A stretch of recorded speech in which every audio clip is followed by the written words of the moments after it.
be sponsored by Mr. Softy. That's one of the differences in the game tonight. At the same time, Arizona was a dominant team. It's a 36-2. They hadn't lost since February 9th, and Michigan made them look like Howard. You're right. They played with everybody named Howard on that team. I was a little taken aback by, I think it was, I don't know who it said, but it said Arizona didn't defend. I mean, this is a team that was top 5 in both offense and defensive efficiency. I don't know if it's not that they didn't defend, but they couldn't defend Michigan on Saturday night. Yeah, they had all of the size, right, to match up with Michigan's front court, but it was anything but a matchup that they were in. I mean, Michigan clowned them. Yeah. I mean, you're up damn near 20 points and Yax is hobbling. I kicked their ass, and they've done this now to everybody. I mean, Stoney. Yes. If you look at the Ken Palm, we love the Ken Palm, right? They have now beaten 7 of the top 15 teams, all by double digits. And tonight would be 8. There are some whispers and rumors of Acosta Lock later in the show. Ooh, is the disco open on a Monday? We could explore that. His Red Wing disco's almost open, what he did at the beginning of the year. When you discoed, said it's going to be 10 straight years without a playoff appearance. Doesn't it feel like that now? Yes, my bugler is not getting fired, unfortunately. Let's talk hockey, Stoney. I mean, come on, man. Which of those games this weekend hurt you more? Yesterday's, because I didn't watch much of the first game. Oh, the Rangers. So the Rangers game, it's the selling point is that's the worst team in the East. They're playing a geriatric goalie who's struggling, and the only goal the Wings scores in the final 30 seconds when it's already over. Yes, by David Perron. Was a great addition at the trading deadline. I know, it's second guessing. And that game was the more winnable game. Mm-hmm. Minnesota's the better hockey team. But Minnesota, first of all, not to get too hockey geeky, Minnesota's freaking good. I mean, that series that they're going to have with Dallas is going to be incredible. That's going to be awesome. I mean, look who's on that team. Hughes, Faber, Boldy, Kaprizov. I mean, they are just good. Really good. Yeah. Kaprizov had a hat trick yesterday. Yeah. It was, you get a hat trick. You get a hat trick. Everybody gets a hat trick when you play the Red Wings. I know. Yes. So, yeah. I was at the game yesterday. I know. So that's I don't know if people saw Jim on Twitter. He, took pictures of himself and his wife 3 different times during the day. One when they were down 4-1, one when they tied it up, and the other driving home. The driving home is the best one because I didn't even realize she took the picture. I'm just like sad, angry, despair, despondent. Despondent's probably the best word for people who saw it or who didn't see it. But yeah, I mean, like that is who they are. They rip your heart out.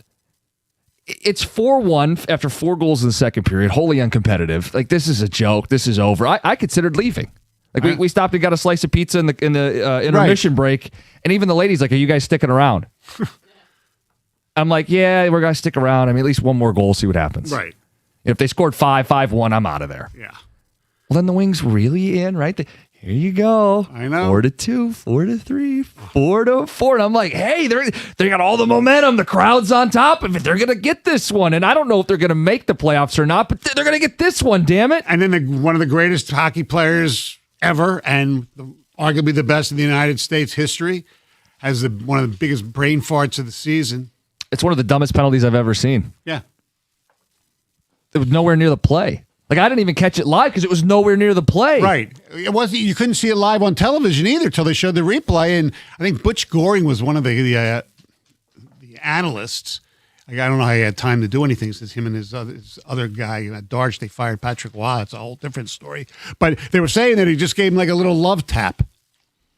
Basically, just, no. It's nowhere near the play. It looked like he was skating off the ice. It's a selfish, stupid play from a guy who's played enough hockey to know better. Yeah.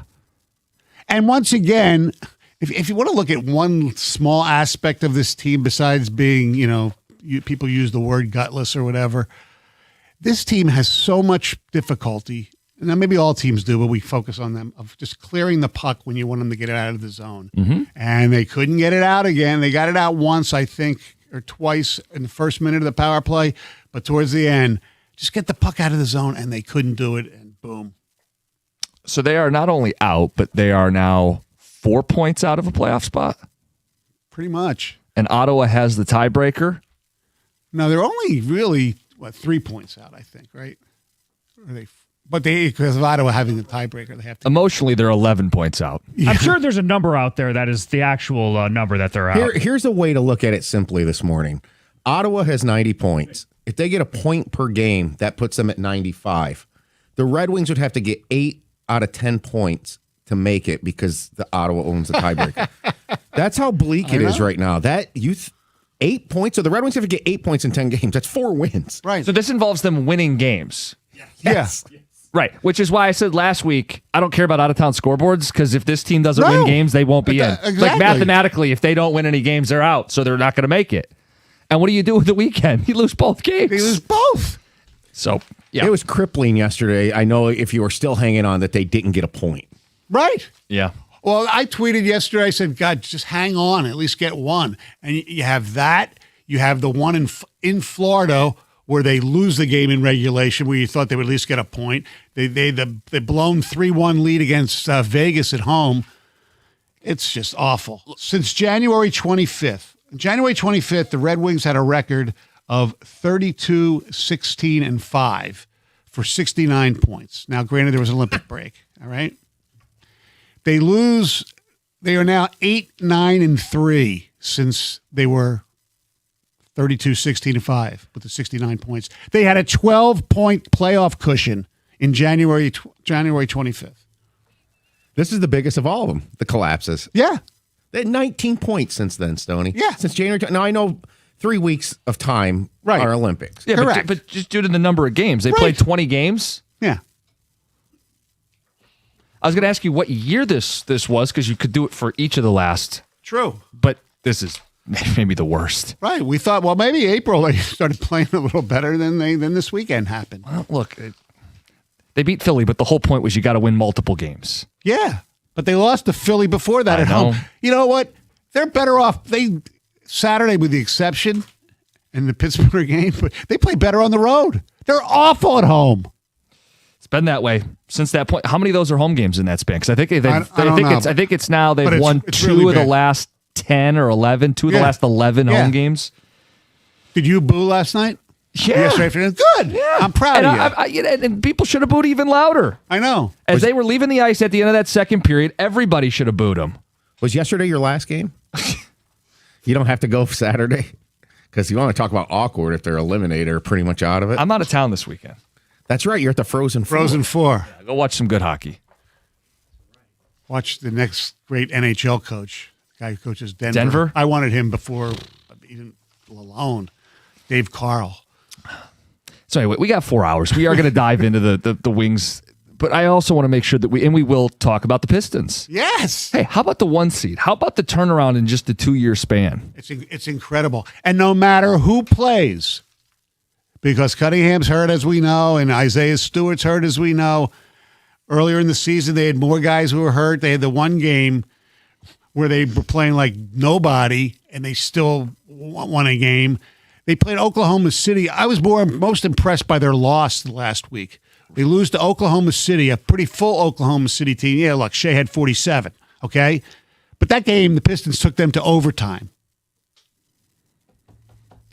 This team is so freaking good. Bickerstaff's going to be coach of the year. Duran's going to get most improved player. Unfortunately, Cade can't get any of the awards because of games played, but Duran's going to be second, probably third team All-NBA.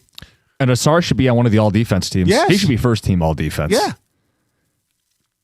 It's incredible. They won 14 games 2 years ago. Yeah. You think about it. 2 years ago, they're losing 28 consecutive games. Yeah. A running joke. You know where this started? With Tom Gores. Yes. Remember, there was the comments about, well, other than winning, we're doing so much for the community. He got skewered for it, and he should have been skewered for it. Yeah. But I'll also give him credit for ponying up $60 million to tell Monty Williams, hit the road, Jack. Yes. And that's when things started to change. Right. The hiring of Trajan Langdon. Yeah, Trajan, Bickerstaff, adults, coaching, structure. Coaches who wanted to be here. Yeah. But to still, even with that, to do it as quickly as they've done it, to be the number one team in the East for the first time since 2007. Yeah. when it looked as dark and bleak as it has ever looked in the history of this franchise, to now have home court the entire Eastern Conference playoffs. Right. And if they don't get to the finals, people will be pissed off that they didn't add more at the deadline. Whatever. The turnaround is miraculous and should be applauded by this town. Yeah, remarkable. 6:35, we want to talk more about it. But we've got open lines for everything today. 248-539-9797. Stoney's in for John. We're going to talk about all of these things, including the Tigers. Yeah, they won a series. Yeah, so we'll mix them in a little bit too. But we know, hey, Michigan, big day for Michigan. Hoping to get Beline later in the show. 7:35, fingers crossed, get them between flights. And we'll make sure to get some more time on the Pistons coming up later this hour. It's 97.1.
Let's talk about spring cleaning for your mouth. It's Brightside Dental for a brighter and straighter smile. Think of it like early smile prep for your summer, the wedding season, graduations, all of it.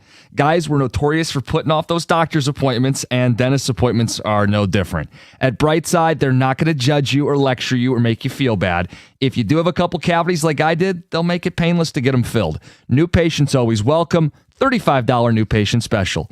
1-800-PAINLESS. BrightsideDental.com. That's Brightside Dental. No judgment, just care.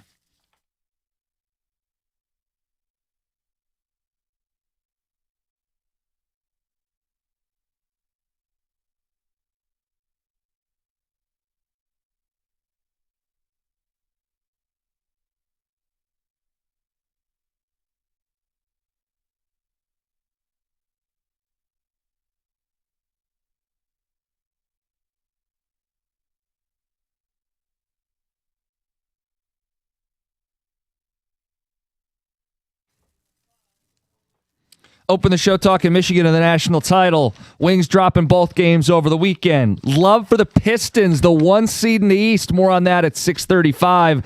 Jim Costa with Stoney in for John Jansen. We've got Heather Park, Gov, Greg behind the glass, and some feedback from you. It's time for the Red Wings to blow it up. Unfortunately, every year goes off the rails. Yzerman's time should have been up years ago, yet he's still here. Collapses are inexcusable and beyond embarrassing. Logan on a train. And if they do make a change, which I think what's going to happen is they're going to move Yzerman like the president.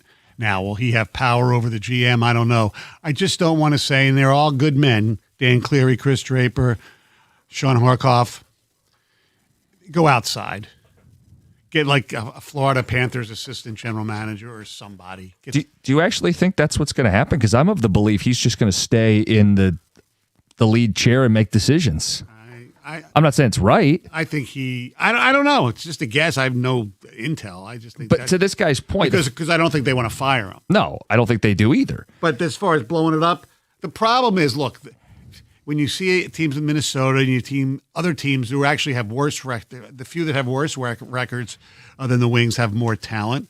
Like a young team, Philly's only going to get better. You would think. New Jersey, they're going to be bad again. I mean, I don't know what to do. I don't. They're going to have to trade either Larkin, Raymond, or Seider. I'm not trading Seider, so I mean, you okay, I understand. My whole thing, I don't know what they're going to do. I guess my gut tells me they're not going to do anything. I think it'd be stupid to just promote somebody. If you don't think they're doing a good job, you fire somebody. Yeah, but when you promote somebody to president, do they? Yeah, but if they're still dangling strings or taking phone calls about should I make this move, then what are you actually doing? To the point. First thing a fan says to me leaving the game yesterday, he's got to go. Yeah, I know. Everybody knows what he's talking about. Texas is clear as day. The problem with this team is their captain. He's got to go ASAP. That's part of it. It's part of it. I know at the end of the season we're going to find out he's playing with something because he obviously doesn't look right. Mm-hmm. He takes shifts off, not effort-wise or anything like that. He still plays hard as hell when he plays. It's just that the whole team they got nothing. What is their biggest issue? Because it's a lot of things. I mean, I think their biggest issue is having another center. They need goal scoring, and as bad as the defense has been, if you bring back Seider, Evanson, and Falk and add somebody, you hope one of those young guys will be Pellico will be better. But even the younger guys that have been here for a while, Rasmussen, he's a Jersey, okay, and then Nygaard. Who knows how good he's going to be? Danielson, the word I got is there wasn't much interest in him around the league in the trading deadline. They don't nobody who you can sit there and say, oh my God, he's going to be dominant. And free agency is basically nothing in the NHL for big guys. Yeah, it dries up. It's the Sahara. If you're going there to get your best players, good luck. They have to make a die. trade. They have to make a trade. What they have to do is somehow figure out a way to do what they couldn't do or got turned down doing or whatever with Matthew Tkachuk. And they have to go after Brady Tkachuk because I don't think Brady Tkachuk is long for that country. I would be very open to that. Look, if your bottom six is a bunch of jerseys, it's a depth issue. Mm-hmm. I think down the middle, they're not strong enough, which is Correct. where it shows up 5-on-5. They're 30th in 5-on-5 goals scored. So you're relying on a power play that has really dried up over the last couple months here. And then at the end of the day, though, Stoney, as depleted as they may be in the bottom six and as weak as they may be down the middle, they still have had this on a silver platter. They still can't beat the worst team in the East in the Right. Rangers. Right. They still can't beat Ottawa, who's shorthanded. They can't beat Pittsburgh They on a can't win. back-to-back. So to me, that's even deeper than talent. That's where it becomes like the will of the guys in the room. And I don't know how to account for that because I think McClellan, maybe they've just tuned him out. Maybe. But I mean, I agree with what he's saying. It's damning what he's saying when he talks about the fact that these guys don't have the competitive fire.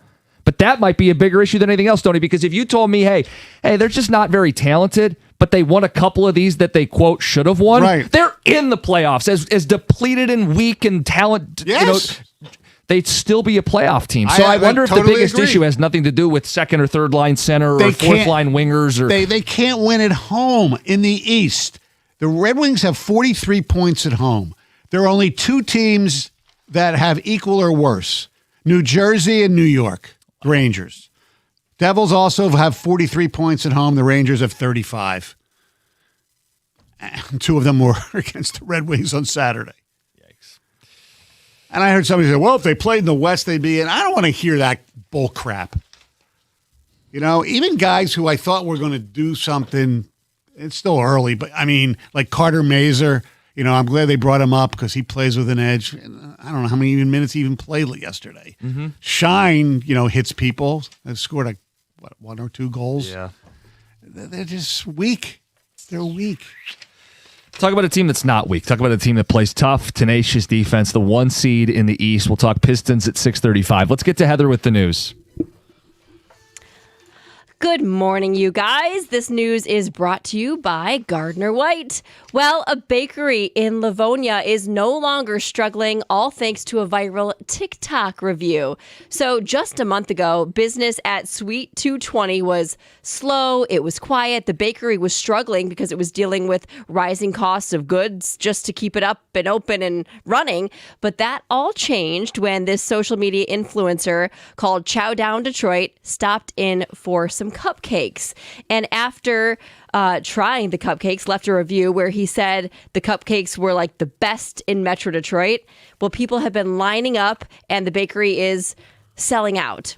And they say it's been 4 weeks since the viral visit, and the bakery has sold out almost every day, has had to hire more help. And now the owner just says he feels thankful, blessed, happy, proud, and humbled. So Have you seen any of his reviews on your reels and things like I that? haven't. I like this guy. I do too. It seems like everybody's trying to. They saw what Portnoy did with pizza. Everybody's Or trying to this, do the same thing. There's this Keith guy that does food stuff too that's super popular. But this is a guy who just does stuff in our backyard. Right, that's what I'm talking about. Yeah, it's like, and I actually went to one of his. Like, I didn't realize it was in a gas station. It was really good. Stacks and Cordials. One of those places I went there. I mean, yeah, he's good. it's really incredible. And they talked to people who were in line. I mean, because people are lining up to get there before it opens. They couldn't take pre-orders because they were so busy. So it's awesome that a simple review can do such a great thing for a local business. So go check them out if you're in Livonia.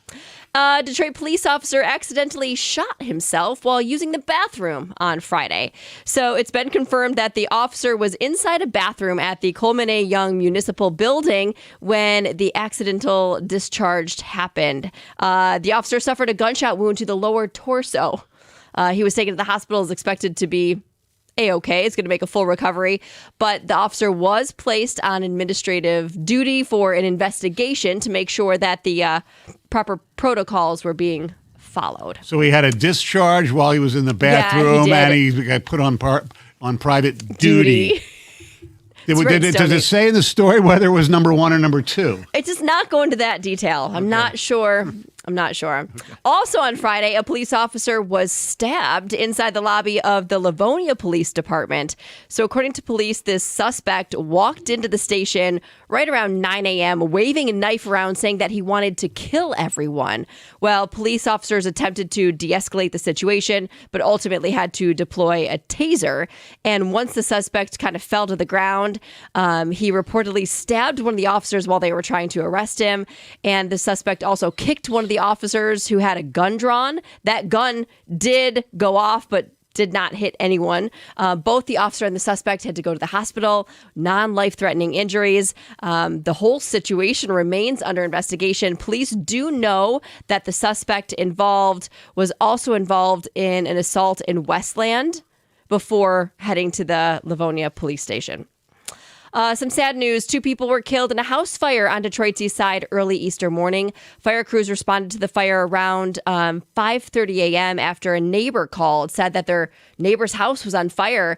Fire crews, rescuers got there. They found a woman with severe burns. They were able to get her out of the house, but she ultimately passed away after EMS tried to perform life-saving efforts. They also found the body of a man inside the home. The cause of the fire remains under investigation. Police in Groseal had to arrest the Easter Bunny on Friday, taken into custody during a traffic stop. What the hell did he do? What did he do wrong? Well, I don't know what he was doing on the road, but Steal eggs? probably breaking into people's houses is what I think he was doing. Yeah. So they shared video on social media showing the suspicious individual, the Easter Bunny, actually climbing out of a cruiser window after being taken into custody. They were having fun reenacting the whole viral moment. Did you see it, Stoney? This woman in Muskegon that was arrested, right? Cuffed, put in the back of a... Yes. And then she was able to She wiggle was out Houdini. of a... Yeah, that's what I called her. So the bunny also pulled off this Houdini escape, but ultimately was tackled to the ground and taken back into custody. The station had some fun kind of reenacting that moment, and they just said, you can't do that. He was the main suspect because some eggs died. Maybe it all ties together. Yes.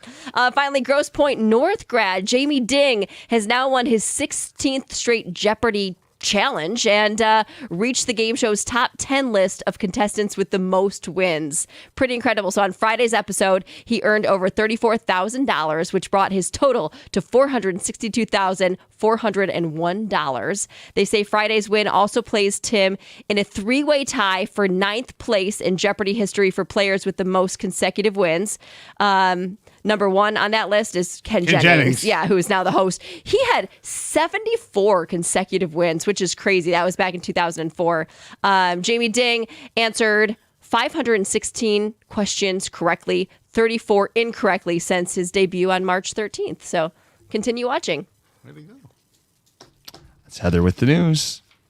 Coming up next, some people want to say their piece on the Wings, and then we do really want to talk about the Pistons. I don't want them to get lost in the fact that our hockey team's bad. Let's talk about our basketball team. And there is that's a national good. championship game tonight. We'll get to that too. Hello. Yeah, I think that's going to be our focal point. And a couple people on hold. We'll finish up the hockey, and then we'll dive into the hoops. It's 97.1. Hey, you guys, it's Heather, and my daily routine starts before most people are even out of bed, right? My alarm goes off at 4:30. I'm on air by 6, and that's why 7-Eleven's Fusion Energy is a game changer. It's a good-for-you energy drink. It's full of antioxidants and 4 patented ingredients only found in Fusion Energy. Now, I love that it's like this better, slow-release caffeine that lasts for hours, and there's no crash. I saw a difference immediately. So if you're not a coffee drinker like me, go check out one of Fusion Energy's 5 great flavors. My favorite is the new strawberry lemonade. Grab your own Fusion Energy today at 7-Eleven or Speedway.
Yes. Wings lose at home again.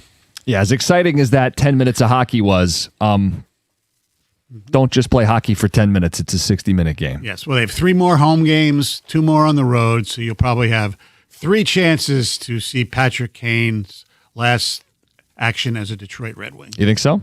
Oh, it has to be. I mean, what's the minimum for a veteran of his stature? Like $1 million something? I don't know. The cap's going up. Whatever. He'll be 38 next season. He's just a specialty player. He can't back check. He still has very good offensive skill. Not what he had, but Look, he can't be playing in your top 6. no, he can play on power play and spot him every once in a while. But He's part of the problem. If he doesn't come back, they can get Tarasenko to come back. there you go. Yeah, great. He had his 22nd goal of the season yesterday. Mm-hmm. Tex says Wings have no heart, no grit, no playmakers, no goal scoring. Well, you're not going to win very many games. They dump and chase with forwards who don't want to hit anybody. Lucas Raymond has no heart, won't go to the middle, stop skating 2 or 3 times, cost plays and opportunities. Steve said at the deadline, or after the deadline, that the roster, the depth, and the goaltending is there to make the playoffs. He said it on this station. Fans have to get away from making excuses for him and the team. Let's get to Nathan and Warren. Nathan, good morning. Good morning, gentlemen. Eiserman's got to go. I mean, I've been saying it for a few years, but his talent, his evaluation is terrible. It's not just him, though. I know it's his guys. It's the Drapers. It's, all the guys that he's given jobs to. But, I mean, he always had a guy that would protect him, watch his back, right? He always had a Probert, a Kosher, a Shanahan, that they could operate on the ice without having to worry about if they're going to get knocked out. How many times has Larkin been taken off the ice, where it's like he's got the crap kicked out of him? And a couple weeks ago at the end of the game, he's having to fight at the end of the game because we don't have a single player on our team with a set of testicles. Well, that was it. DeBrincat had to fight, but you're right about Larkin. Yeah, he's had fought too. Yeah. Well, and I'm just sick of right. seeing Sider swing at one person and then he wrestles with them. Sider's not that sweet. I'm good with getting rid of him too. He's not that good because everyone has him on a pedestal here, and I guess you just watch a different brand of hockey than I watch because the guy turns the puck over all the time. Him and Evanston have not had a good last month. We'll say that. And that's what I'm sick of hearing, the excuses from not only just the media, the fans, like, oh, he hasn't had a good month or he hasn't had a good this. He hasn't had a good career. Let's stop pretending Whoa. Sider has not had a good career. He's not one of the top 3 defensemen in the league, but he's a really good player. He's not one of the top 3. He's not one of the top 5. He's not one of the top 10. He's going to get Norris votes this year. I mean, come on. And now. this is around the league. This isn't just a homer thing with Sider. Sider's one of the top 10 defensemen in hockey. And he's going to get crushed because he doesn't score points like Hughes or Werenski. But come on. Let's not get carried away. Yeah, I know. And I get it. Everybody's worked up. Right. And they should be. It's the same thing I succinctly remember doing shows with Jeff Blashill as our guest and him agreeing with me this team is just too easy to play against, and it's been going on for 7 years. Well, and that's the point where it's not a Blashill thing, it's not a Lalone thing, and it's not a McClellan thing. Yeah, it's the roster. The guys who you thought were going to be tough and mean, guys like Rasmussen and Soderblom, and what happened to him? All of a sudden, he's knows how to use his 6'10" frame now. Basically, he's 6'10" on skates. That's what I meant. Yeah. Okay, we could dwell on the Wings, and I know we'll spend some time on them later in the show, but I want to make sure that their being so bad on the ice doesn't take away from as good a team as we have on the hardwood. Oh, it's nuts. It's crazy. So the Pistons have the 1 seed, locked it up for the first time since 2007, and the turnaround in a short amount of time, 2-year span, they go from a 14-win team that set an NBA record 28 consecutive losses. Yeah. Right? Tom Gore's dropped $60 million to fire a coach. And since that point, this is as remarkable a turnaround as we've seen. Yes, it is. And credit to Tom Gores, the entire organization, Trajan Langdon, the hiring of Trajan Langdon, the scouting. I mean, be able to find a guy like Danis Jenkins, and, he didn't get drafted, but you saw something there that put him in the G League. He had a good summer league last year, and they are just so good. It doesn't make a difference who's playing. They still win games. Now, granted, some of them against teams that also have a lot of guys who are injured or aren't very good. But I'm sorry. The fact that Philly's starting to get their crap together. Now, I know Embiid didn't play the other night, but Paul George did. He's back. Maxi's back. They still have a lot of talent. And then the Pistons don't have Cunningham or Stewart, and they're crushing people.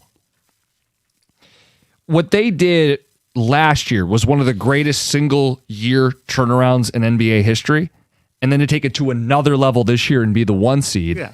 Who do you give the most credit to? Like, if you're a Pistons fan, please fight back against the Red Wing calls we're getting and call in and talk about this basketball team and highlight guys that you feel deserve credit for what's taken place here. Because there's no shortage of dudes, and it could be front office, it could be holding a whistle and a clipboard, it could be someone who's playing in these games. There's a lot of guys that deserve a lot of credit for what the Pistons have done. So, I could take another angry Red Wing call.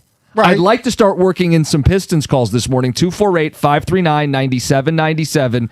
Who would you spotlight most for what's taken place over the last 2 years? I think it's, if you have to pick one, I think it's J.B. Bickerstaff. Because he's gotten, look, Cade Cunningham is always going to be a great player, but he's gotten the most out of him. He's got him to play defense. Duren, he was drafted when he was 18. You'd hoped he was going to get better and better. He has, but under his tutelage. Now, we're going to find out. I mean, he got fired in Cleveland because he didn't have a lot of playoff success. He's 0 for 1 in the playoffs here, but that was different. They just getting there was a big deal, and they played well against the Knicks. I give the majority of it to Bickerstaff. I'd have no issue. He should have won Coach of the Year last year. He's going to win Coach of the Year this year. He's the guy tying everything together. Individual pieces weren't fitting with Monty Williams because Asar was here, Duren was here, Cade was here. They didn't have a lot of shooting. Yeah. Those same issues are still true. Mm-hmm. The difference is they're not winning 14 games. They're going to win damn near 60 games. Correct. So I had no issue spotlighting JB. I do want to make sure Asar gets some highlight time, though, because the way they play, they're a defensive team. Yes. He's third in the league in blocks and steals. Like, if you want to talk tip of the spear, who lets you be the best defense that you can be, it's Asar. There's no doubt about it. He's unbelievable on defense. The only problem I have with Asar is, crunch time, you need a bucket. I know. He ain't getting it. And teams sag off of him. Right. But I'm saying, like, who are you? What is the way that you rebuilt this? You're a defensive team. Correct. You're the number 2 defensive efficiency team in the NBA. They are living up to the cliche of the Pistons' successes in the past decades. Right. And it's a cliche, but it's true for them. They play their asses off. They play hard. They defend. They'll hit people. Not afraid. They hit people more than the Wings do. They're more physical than the Red Wings are. That's pretty sad. I don't fight it.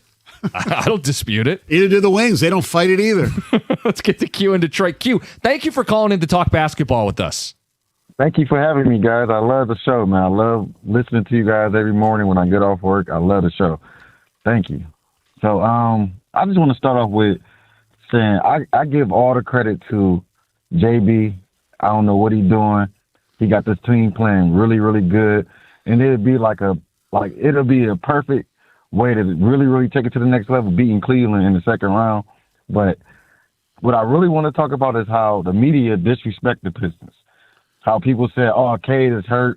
Boston gonna take over the 1 seed," and I think the Pistons took disrespect to that, and they started playing even better. Like, honestly, without Cade, it just seemed like they averaging 30+ assists ever since they lost Cade. I know. So you're right. It's weird because the Pistons were getting tons and tons of national love, and then all of a sudden, when Tatum came back and the Celtics were playing really well without him. I mean, Jim, you're Mr. Cash the Ticket. I believe the Pistons are 4th best odds to win the East. I still think, isn't Cleveland and the Knicks and obviously Boston still ahead of them odds-wise? I don't know why the Knicks are ahead of us.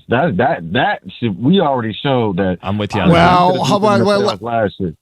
Let's not get crazy on what happened in the regular season because last year the Pistons had a 3-1 advantage on them in the regular season too. Right. If we had Stewart, thank you, Q. I think that's a different series. Like probably. Cat not gonna do all the stuff that he was doing in that series with Stu.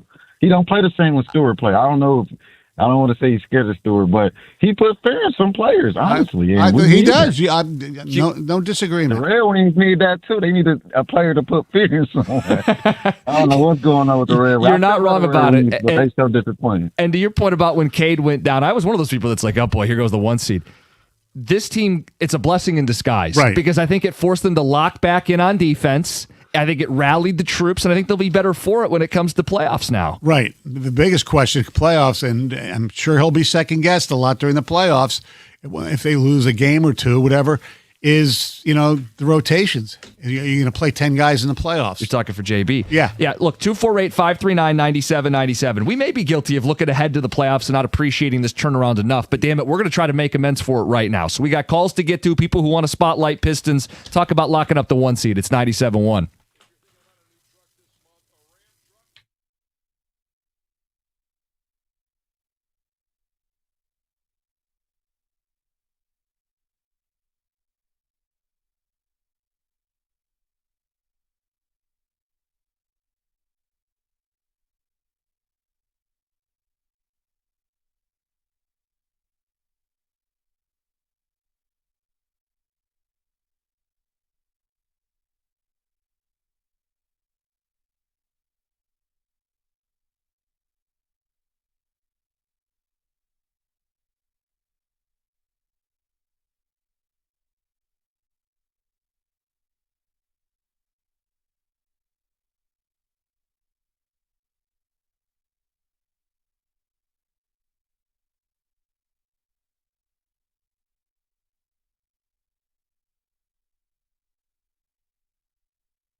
Speaking of Duncan Robinson, we're talking Michigan hoops in the 7 o'clock hour.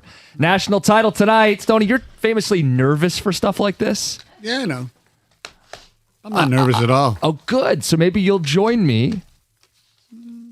We'll find out. There are some rumors of Acosta lock this morning. Oh. Let's get to the phones. Let's hear from Pistons fans. We want to spotlight this team because, truth be told, like maybe we are guilty of just saying, hey, wait till the postseason.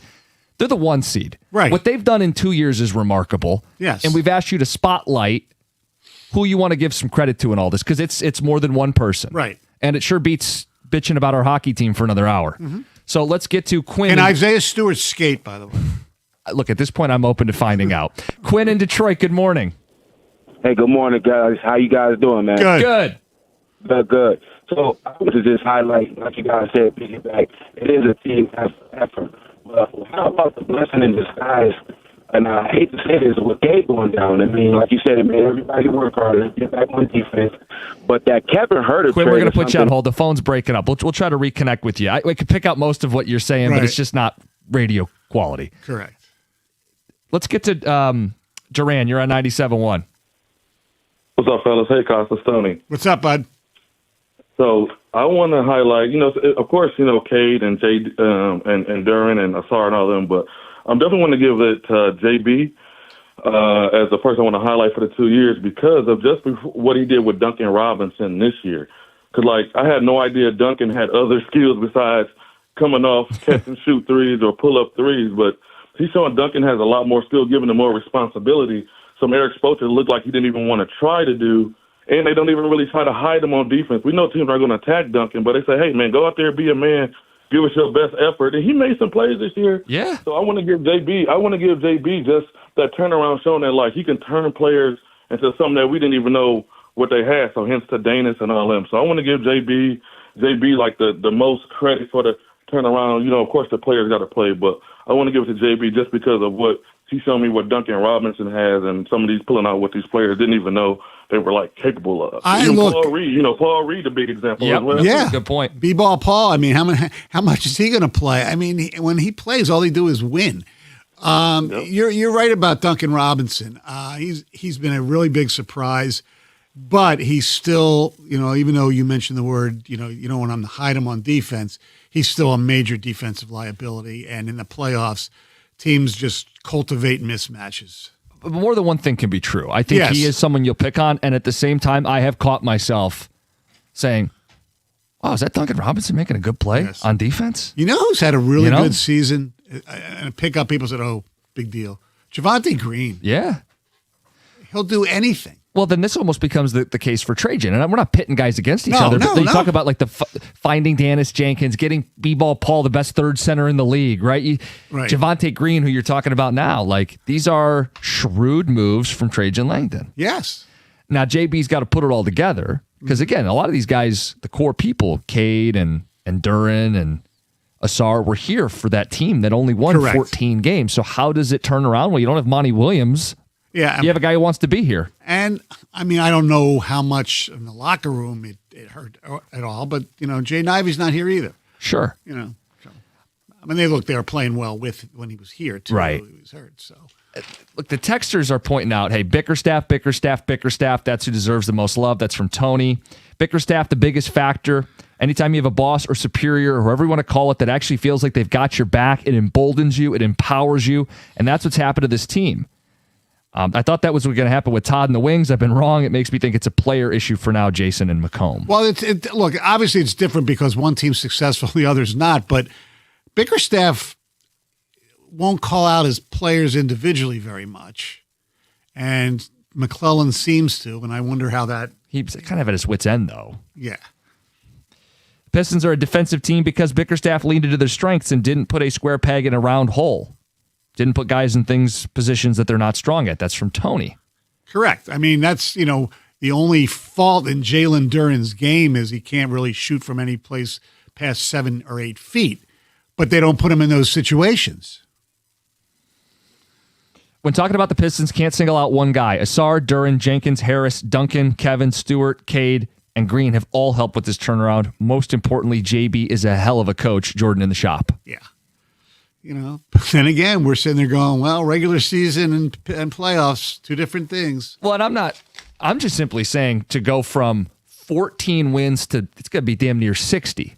Yeah, that's all we're focusing on. We know there's incredible. shortcomings come playoff time. I still think the Cavs series would be fascinating because I think they pose a lot of problems at the rim and the way they defend. Yeah, with Jared Allen and Mobley. And at the same time, Strus shooting from the outside. He's healthy again. And I see all that. At the same time, am I terrified of James Harden in a 7-game series? No. I think I'm Donovan Mitchell, though. I know. Well, Texter says, why are their odds so low in the East? I think some of it's the matchups. Right now, they have to face Cleveland and Boston in all likelihood to get out of the East. I think that's priced into the odds. I also think that they're juiced up because the Knicks are getting the Michigan bump, where people bet Michigan and people bet the Knicks. Yeah, that's probably true. We have a text and actually a call who wants to echo this point. Credit for this? You guys are giving a lot of credit today. A little bit. He gets a little bit. He who shall not be named? Yeah. Credit to Troy Weaver, who drafted the majority of this team, John, in Ann Arbor. Is that from Al Avila? Well, look, he did finagle the Duran situation because evidently he wanted Duran more than he wanted Jaden Ivey. We have a drop of that fan yelling, "You suck at your job" at Troy Weaver. I can't find it, but just so we're all on the same page of how we felt about Troy Weaver. Yes. It's 97.1.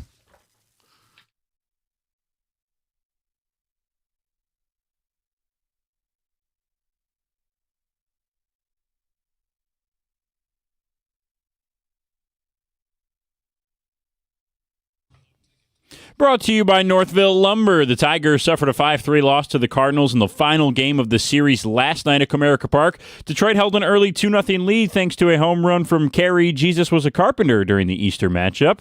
That lead lasted until St. Louis scored 4 runs in the 5th, thanks in part to a throwing error from Tigers pitcher Emmanuel DeJesus. Tigers really leaned into the whole Easter theme yesterday.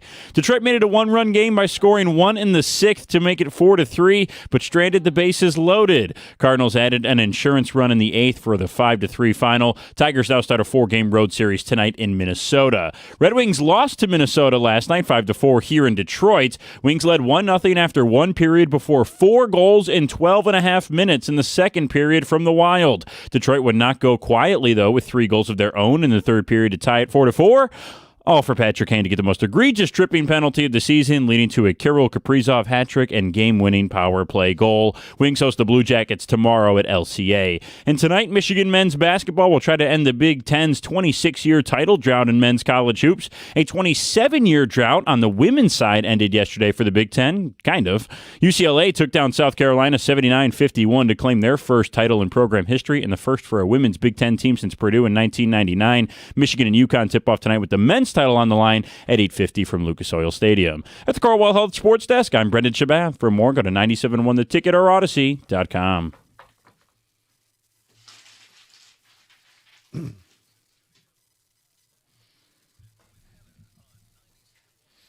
This hour on the show, scheduled to have John Beline join us as Michigan competes for a national title tonight. Got to catch him at the airport. If we catch him, we catch him. Yes, he'll be in Indy. He's got a connecting flight in Atlanta. Okay, so if he's got time and he's not racing onto a flight, we'll talk a little Michigan hoops with John Beline. We'll talk it with you after we wrap up some of our phone calls, 248-539-9797. All right, we asked people to love up on the Pistons a little bit because everything's becoming about our bad hockey team. Yes. We have a team that just locked up the 1 seed and did it in a remarkable turnaround in a span of 2 years. So, Harold and Wyandotte, you want to give some love? You're on 97.1. Hey, good morning. Good morning. I just want to chime in real quick. I just want to say, man, Bickerstaff played a very big part so far as their success right now. But I'm going to let you know, and I'm not the only one who says this, y'all not giving credit to Troy Weaver. That is his team. That whole nucleus is all Troy Weaver. He went out his way to go get Duran. Made trades to get him there. I ain't saying he was perfect, but I think he's a whole lot better than Langdon. You know what I mean? I don't know what it is about Detroit teams where they don't want to spend no money, Just like the Lions, when you're there, you got to spend the money to get you over the hump. Same thing with the Pistons. He didn't make no acquisitions whatsoever so far as trying to help them out, and they right there. They are a piece away from winning the chip, and I still think they can win the chip. But I'm just sitting here saying, like, okay, you know, I even heard it from Stephen A. Smith. I heard him say it. A guy just called and just texted and said the same thing. That's Troy Weaver's team, and he don't get no credit, and it's not his fault that Tom Gore went out his way to go get that other coach. That's true. We didn't need him. Yeah, we didn't need him. And they begged him to be the coach, and look what happened. It's a disaster. It's the same team. Yeah, exactly. It's the same team, but look, Bickerstaff got a hold to him. He did good in Cleveland. I don't know why they fired him in Cleveland, but I would like to thank them. I love that they got rid of. It was playoff shortcomings, and I don't know. I mean, JB's going to have a chance to right those wrongs with this Pistons team. With Weaver, though, I mean, let's call it what it is. As much as you get credit for drafting Cade 101, everyone was going to draft Cade 101. Correct. You can give him credit for Asar and Duran, but the complaint was... And Beef Stew and the Sadiq Bey thing, they ended up going somewhere else. Yeah, but he botched the Bey trade, though, right? And the Killian Hayes pick. Right. And he had this infatuation with big guys. Right. Yes. Okafor, Bagley, James Wiseman. I want to respond to that and also set up our next topic. And Ward Manuel also hired Dusty May. Yeah. Right, because here's the truth. Like, you got to hire Bickerstaff. Langdon hired Bickerstaff. Correct. Langdon found Dennis Jenkins and Javonte Green. And by the way, Malik Beasley last year, who we were celebrating as a huge part of that turnaround. I mean, look, the fact that we're getting someone to bring up Troy Weaver is a little comical, but in the same phone call to be taking away from Trajan Langdon is wild to me. Yeah, you don't take away from Trajan Langdon. Look, the facts are the facts. He did have an infatuation with Jalen Duren, and there were some people thought he wanted to trade that fifth pick, go down and take Duren earlier than when they took him at pick number 13. Right. So it looks like he was right on him. Lou in Birmingham, you've been very patient. You're on 97.1. Hey, I went to quite a few games in the 14-win season, and I left every game. I was with my son, left every game telling him this team's too soft in the paint. They were winning in the fourth quarter. There's a lot of talent here, and Kate Cunningham looked like a bust to us. And then Bickerstaff comes in, and he's a superstar. So all the credit's got to go to Bickerstaff. And then he's got coaches like Luke Walton, who coached the Lakers, and he coached Golden State. He's got all this. So it's Bickerstaff, and I'm looking at the Wings right now, and the Wings look like the 14-win Pistons. They have so much talent. You see that they can do it, and it's just not getting done. Well, hold on 1 second. When you say so much talent, not so much. Lou, I could meet you halfway. They got enough talent to beat the worst team in the East, the Rangers, on Saturday. They have enough talent. They got enough talent to make the playoffs. Yes, right? Yes. I feel that way. Now that gets disputed sometimes because look, they're not very good 5-on-5. They're not good down the middle. They lean too much on their goalie, and they may have burned out Gibson. There are flaws with this roster. You can acknowledge all that and say, you should have beat Ottawa when they were shorthanded. You should have beat the Rangers over the weekend. Florida game. Could you? Yeah, exactly. The Florida game. And if you win one of those, you're in right now, right? Yeah. Or tied for that final spot right now.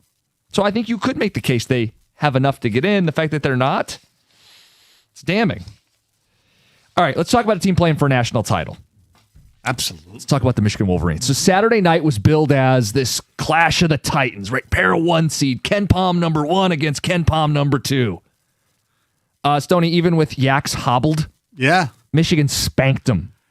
I was just stunned. I didn't watch that much Arizona basketball, but I was stunned how, I believe, soft they played. Now, they tried to defend, and this is where Dusty May's genius in figuring out and reading after and hearing him after the game. They realized, because the things I picked Arizona to win a close game, I'll let you know that. So I'm an idiot. But I thought it was because their bigs were going to be able to at least counter, what Michigan's bigs are going to be, and their guards. Everybody loves Arizona's guards. I mean, Burries, they say, is a top 5 pick. Watching that game yesterday, top 5 pick in the G League? He looked horrible. And they decided that they could not do what they wanted to do, which was lob the ball into Mara and Yaks and Johnson, who's playing down low. So they basically, I wouldn't say miss shots on purpose with Cadeau, but, take your shot. We miss it. We're right there for the offensive rebound. That was the strategy. He also did something that was probably a little more, cosmetic. They practiced one day at the big house because of the cavernous arena. Granted, it's a little different outside, but I hadn't seen that. Yeah. I don't know how big a factor that was. No. Stoney, I don't know. I don't know that Michigan has a weakness. Like when I watch them, I see a team that's got this front court length that's been a major edge all year, especially on defense. Yeah. But they have more than enough shooting too, because when you have a guy like McKinney coming off the bench, I hate the cliche. He was an X factor. Now he is a factor. When you have a team where their best player is limping and you score 90 plus and win by double digits, oh, by the way, the largest margin of victory ever between 1 seeds, you are one of the all-time dominant teams. They are. Now you got to finish it tonight. But, Stoney, I have no hesitation in saying Michigan's going to do it tonight, and the spread feels light. This is a 6.5, 7.5 on some books. They should beat them by double digits. Here's why I think Michigan's going to come home with the national championship. I question if it's going to be a blowout or not. And the reason is because maybe I'm just giving them too much credit. I just think Connecticut is just tough. I mean, physically and mentally tough. Now, look, all their players obviously were not there their last championship, but their coach was. And as a school and the culture, they won 6 straight national championship games. They defend their. So does Arizona. I know. Arizona's a better team. Michigan has played. But Arizona looked like they were being sponsored. They should have Charmin patches on their Stoney, Why is that, Stoney? that may have been because they were playing Michigan. They had lost 2 games all year. They hadn't lost since February 9th. I know. It may have been, interesting theory here, because they were playing the most dominant team in college basketball. And I have a theory that UConn, who, by the way, they love to score around the basket, I think Terrace Reed's going to have a tough time in this game. Yes, Caravan's going to have a tough time in this game. The Ball, who needs to get into the paint to score and set things up, is going to have a tough time in this game. So UConn falls into the list of other Ken Palm top 15 squads that Michigan has thrown up. Boom, out of here. Smashed them. Chances are you're going to be correct. I just have this hunch that it's going to be a closer game than people think. I still think Michigan's going to win because they're the better team.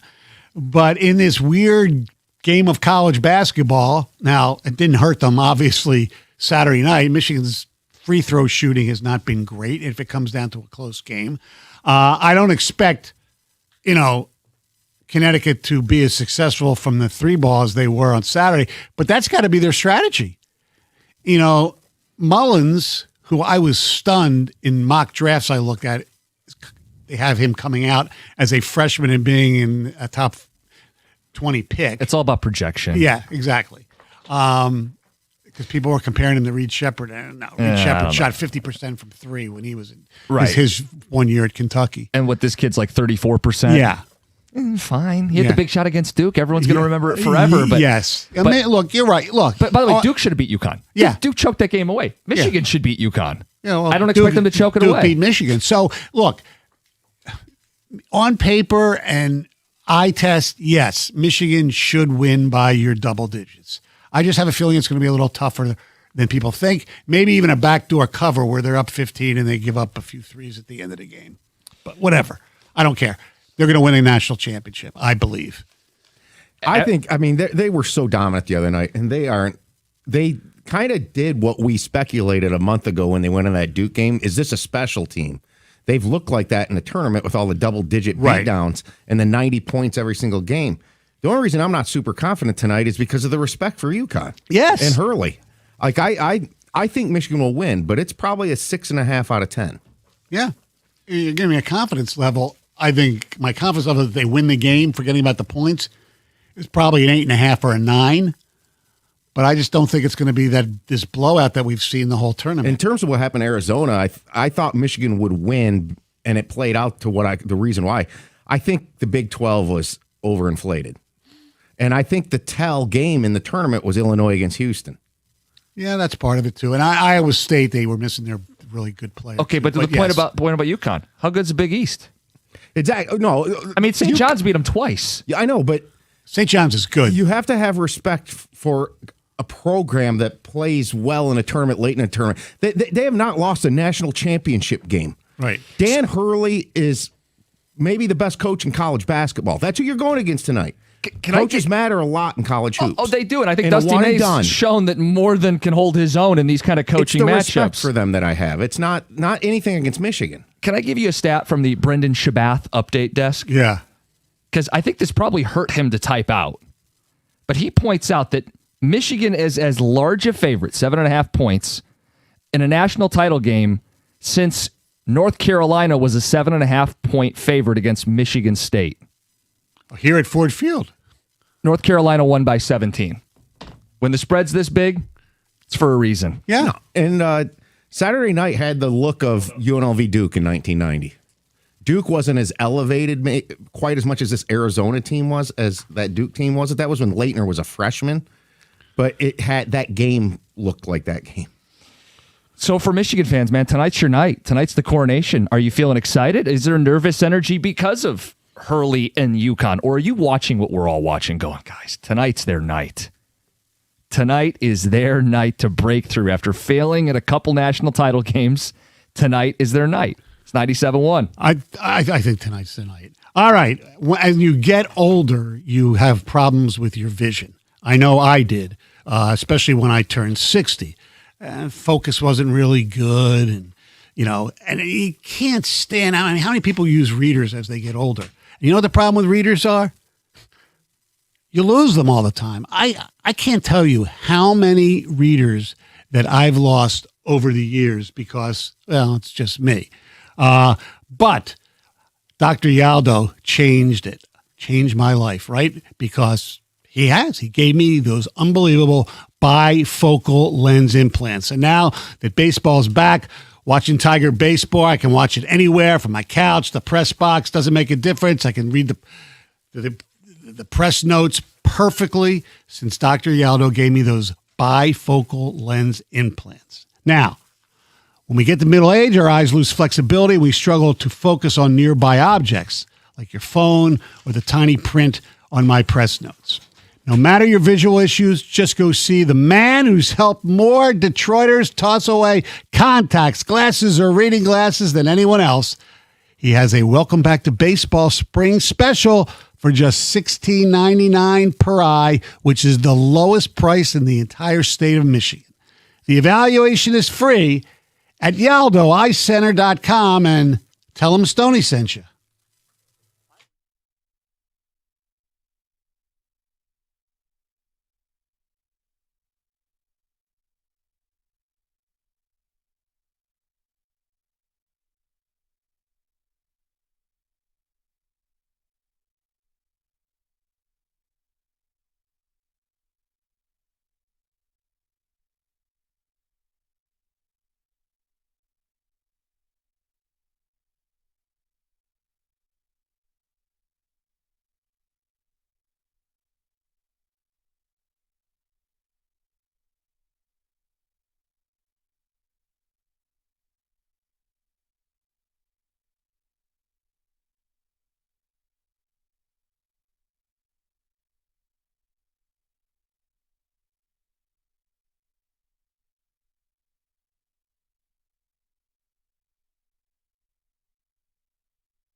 Are you willing to shout it from the rooftops, or are you nervous?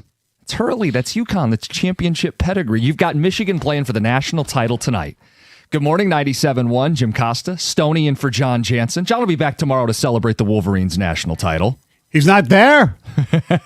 Got Heather, got Gov, and Greg behind the glass. I know Doug went for the weekend. I assume I don't know if he stayed over or not, but I don't know. We'll find out.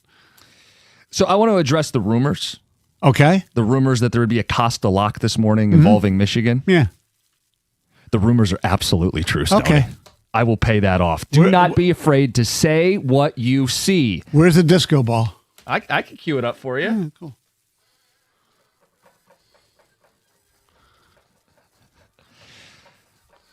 Don't be afraid to say. Do a little Hail to the Victors disco style. What we all see, Stoney. Michigan wins. Michigan covers. Michigan discos against UConn tonight. I don't see a weakness. Even when Yax is limping, they score 90 and blitz a better Arizona team. That's the largest margin of victory in a battle of one seeds in the history of the tournament. I know. UConn's going to have a hard time scoring at the rim. I don't know if you've noticed Michigan's front court, humongous. It's a problem. It was a problem for big, tough Arizona. It'll be a problem for Reed and Caravan and Ball, who wants to get into the lane. And Michigan, do they have enough shooting? Oh, boy, do they. McKinney comes off the bench, and he might be the best shooter on this team. Will Connecticut leave Burnett open in the corners like Arizona Well, did? you got to pick your poison. If you watch the way Michigan moves the ball in the half court, they've been ridiculously dominant. I am not going to shy away from it. They're selfless. Good point. They don't care who gets the offense. Yeah. Look, chances are you're going to right. I think they're going to win the game. I just think it's going to be a little closer. And as you and others have told me through the years, you sometimes follow Vegas, and the money seems to be on Connecticut because it's gone from 7.5 to 6.5 in some. I'll give it the number again. The last time the spread was this large for a national title, the team covered. It was It was North Carolina against Michigan State in 2009. Right. So Michigan lay 7.5. Costa lock. Right. If they don't win this game, would it be the worst loss in a championship game in Michigan? All of Michigan sports history. The state of Michigan. No. It'd be pretty close, but no. I think Game 7 against the Penguins at the Joe might be the worst. But they were equals. It was a 3-3 series. I understand that, but everybody... They weren't that big of a favorite. As far as people's thoughts going into that game, everybody thought they were going to win at home. They had a 3-1 lead, or 3-2 lead in the series. Right? I'll ask you another one that I know is a pain point for you. Robert Horry, Big Shot Bob in the corner. Yeah, but the chances of them winning 3 straight... Yeah, it didn't end the series. No. They forced a Game 7. They won the game after. Yeah. Yes. What about Lions Commanders? That was 8.5 points. Yeah, that was a biggie. They got some people discoed that. I am confident Michigan will win tonight, but it does not come without the respect of what's on the other side, the challenges that the other team will present to Michigan. But it is a confidence in what we've seen from this team. I kind of think it's the same feeling that I had the last time a Michigan team played for the national title. Was that, the other team is challenging. I think Michigan is better, and I think Michigan does have a lot of answers to what the other team will present. Yeah. Were you talking about the Michigan-Villanova game? No, I'm talking about football. Michigan. Washington. Oh, yeah. And by the way, I'm wearing my Lucky Michigan hoodie with the Block M and the Natural Museum of History Wolverine on it to try to counteract any shenanigans that emotionally drunk Jim's going to try to throw out here. I have Like no that. idea what you're referring to. By the way, I will be with Birchie at Fox 2 for a pregame, and then maybe with Rieger for postgame on Fox 2. Busy night. Yeah, I know. It's at what, a 9:00 tip? Well, it If it depends what starts time on the time, depends what time the chain smokers or whoever gets done. That was just ludicrous. Who is that for? I have no idea, and there's nothing against the chain smokers. No, I mean, it's not. They were fine what they did. It's just like it's not 2017 anymore. But I know. Cool. I didn't know what the heck I was watching. The game's already started as late as it is. Yeah. At first, I thought it was like in a different venue, Right. But no. Jim, shut up. damn it, now they're cursed. I want Jim fired immediately. Well, now that it's discoed, UConn is going to win their third in 4 years. How about you just believe in your team? Are you watching what I'm watching? I think. Don't be afraid to admit it. I think most, like 97.1% of Michigan fans think they're going to win and win decisively, or definitely win. I think Greg is who think it's going to be close. I think it's going to be close. I think that's the minority. All right, let's get to Heather with the news. This news is brought to you by Fusion Energy. So opening day in Detroit wasn't just a win on the field, it was a win for the entire city. The beautiful weather, the packed crowds downtown, Tigers fans flooded bars, restaurants, and shops, creating what business owners are calling a major boost worth millions in economic impact. I mean, we were down there.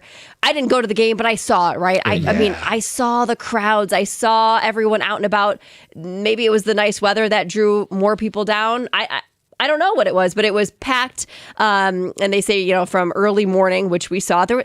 I was watching people take shots at 10 o'clock. As soon as I walked out of the studio, I was like, are they really taking shots? It's a long day, buddy. Whew, it's early for shots, but people were. They were out there having fun. And the game itself drew a massive crowd. More than 45,000 fans packed Comerica Park, making it one of the biggest opening day turnouts in years. So it was fun. Did you guys have It How was a beautiful day. It was a beautiful Yeah. day. I mean, it's like pinch yourself. Is this? Yes. I mean, they're winning. The weather's great. Crowd's great. Yeah. You couldn't script a better opening No, day. it was unbelievable. Yeah. And I got to meet McGonigal. You did. You did. You want to just talk about that briefly? Because I just told him where I was from, and I lived in Delco before Delco was cool, and we kidded around, talked like little cheesesteaks and things like that. And what'd you think of him?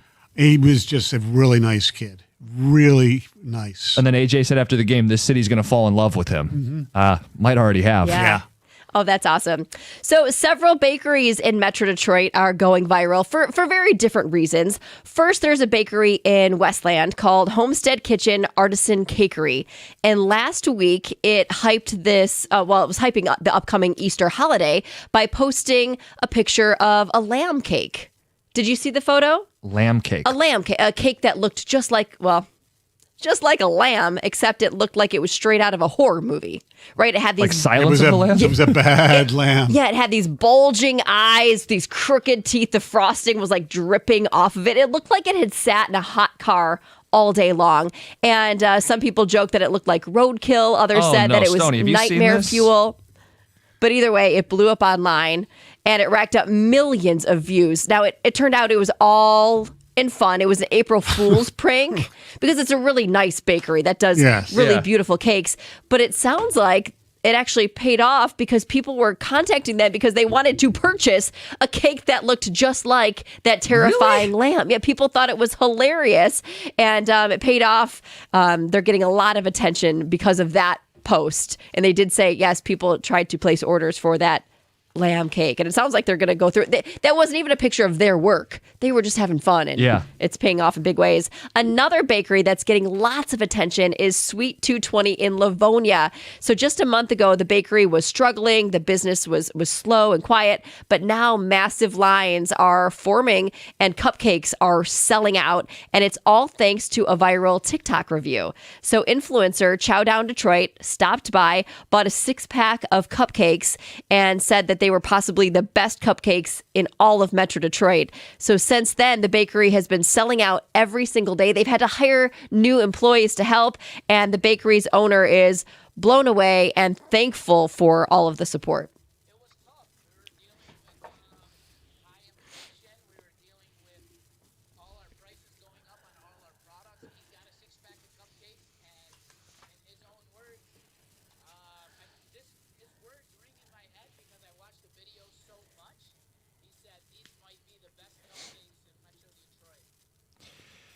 So I follow this guy. Yeah. I love his videos. You never feel like he's like fake or forcing it. It's always honest. And it's why when he says something like that, people go and support. It's kind of our own local version of Keith Lee, who's like the big national food reviewer. Okay. Yeah. I've never seen him really like rip anybody though, or like give stuff a bad score. No, but it's not like he's giving everybody No, 10 I- out of 10. No, I know. I think there's a fine line if you're in that business. You don't want to go to businesses and just like dump on them. No, but you want him to be, you would like to see some. Maybe he's Not only everything You is want highlighting him to? businesses that he if likes. they're not good. I don't want him to lie. I don't think he does. No, neither do I. But I'm just saying I've never seen him like dump on one. You want to see him go in somewhere and like spit out the food Yeah, and throw it in the garbage? like I've seen Portnoy go into places and go, oh, this is awful. It's 4.6, you know? Okay. Maybe he's just trying to be uplifting, positive. Yeah. It's Heather with the news. It's 97.1.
Tonight in Indy, Michigan goes for the national championship against UConn, favored by 6.5 points.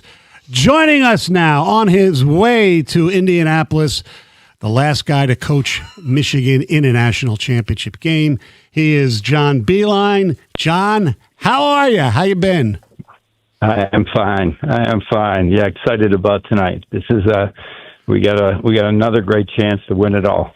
How good are they? I mean, everybody thinks they're going to win by double digits and just continue to just blow out people. Do you think that's the case? Yes. I think that this is the best team I've seen in decades. I think you have to go back to the days when teams were loaded with juniors and seniors. Back before kids started going pro so early.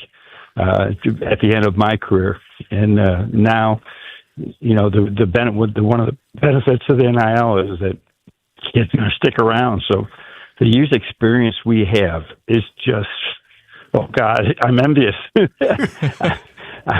I'm envious. I think I added the years up of our 13 team, and I think we had 13 years of college experience in our top 7, 13 years total. We had 5 freshmen, and Tim Hardaway and Trey Burke, Jordan Morgan, and then now this team has like 25 years of college experience. It's double the experience. So it's one of the benefits of the NIL. We're keeping kids from going to the second round, being used by the NBA, and still staying in college. So when Yak says this might be the best Michigan team ever, you had some good ones. You think he's right? I don't want to ever say that. I'll make every.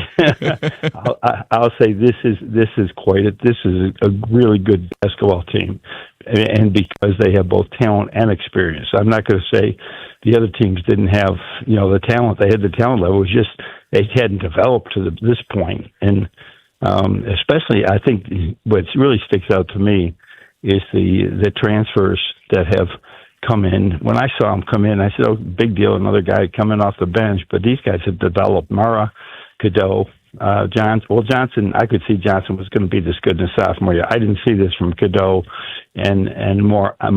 Lendenberg, I think, is just special. If he doesn't go, he's changed his draft status from 20 to, he would have went 20 to 30 last year. He's got to be a lottery pick. And, some NBA teams may do this thing. Well, he's already 24. Hell, Duncan Robinson is in his 9th year in the NBA. He was 24 when he graduated from Michigan. Think about the immediate future. Yeah. That dude should walk onto any NBA team and start immediately because he can play the 2, the 3, the 4.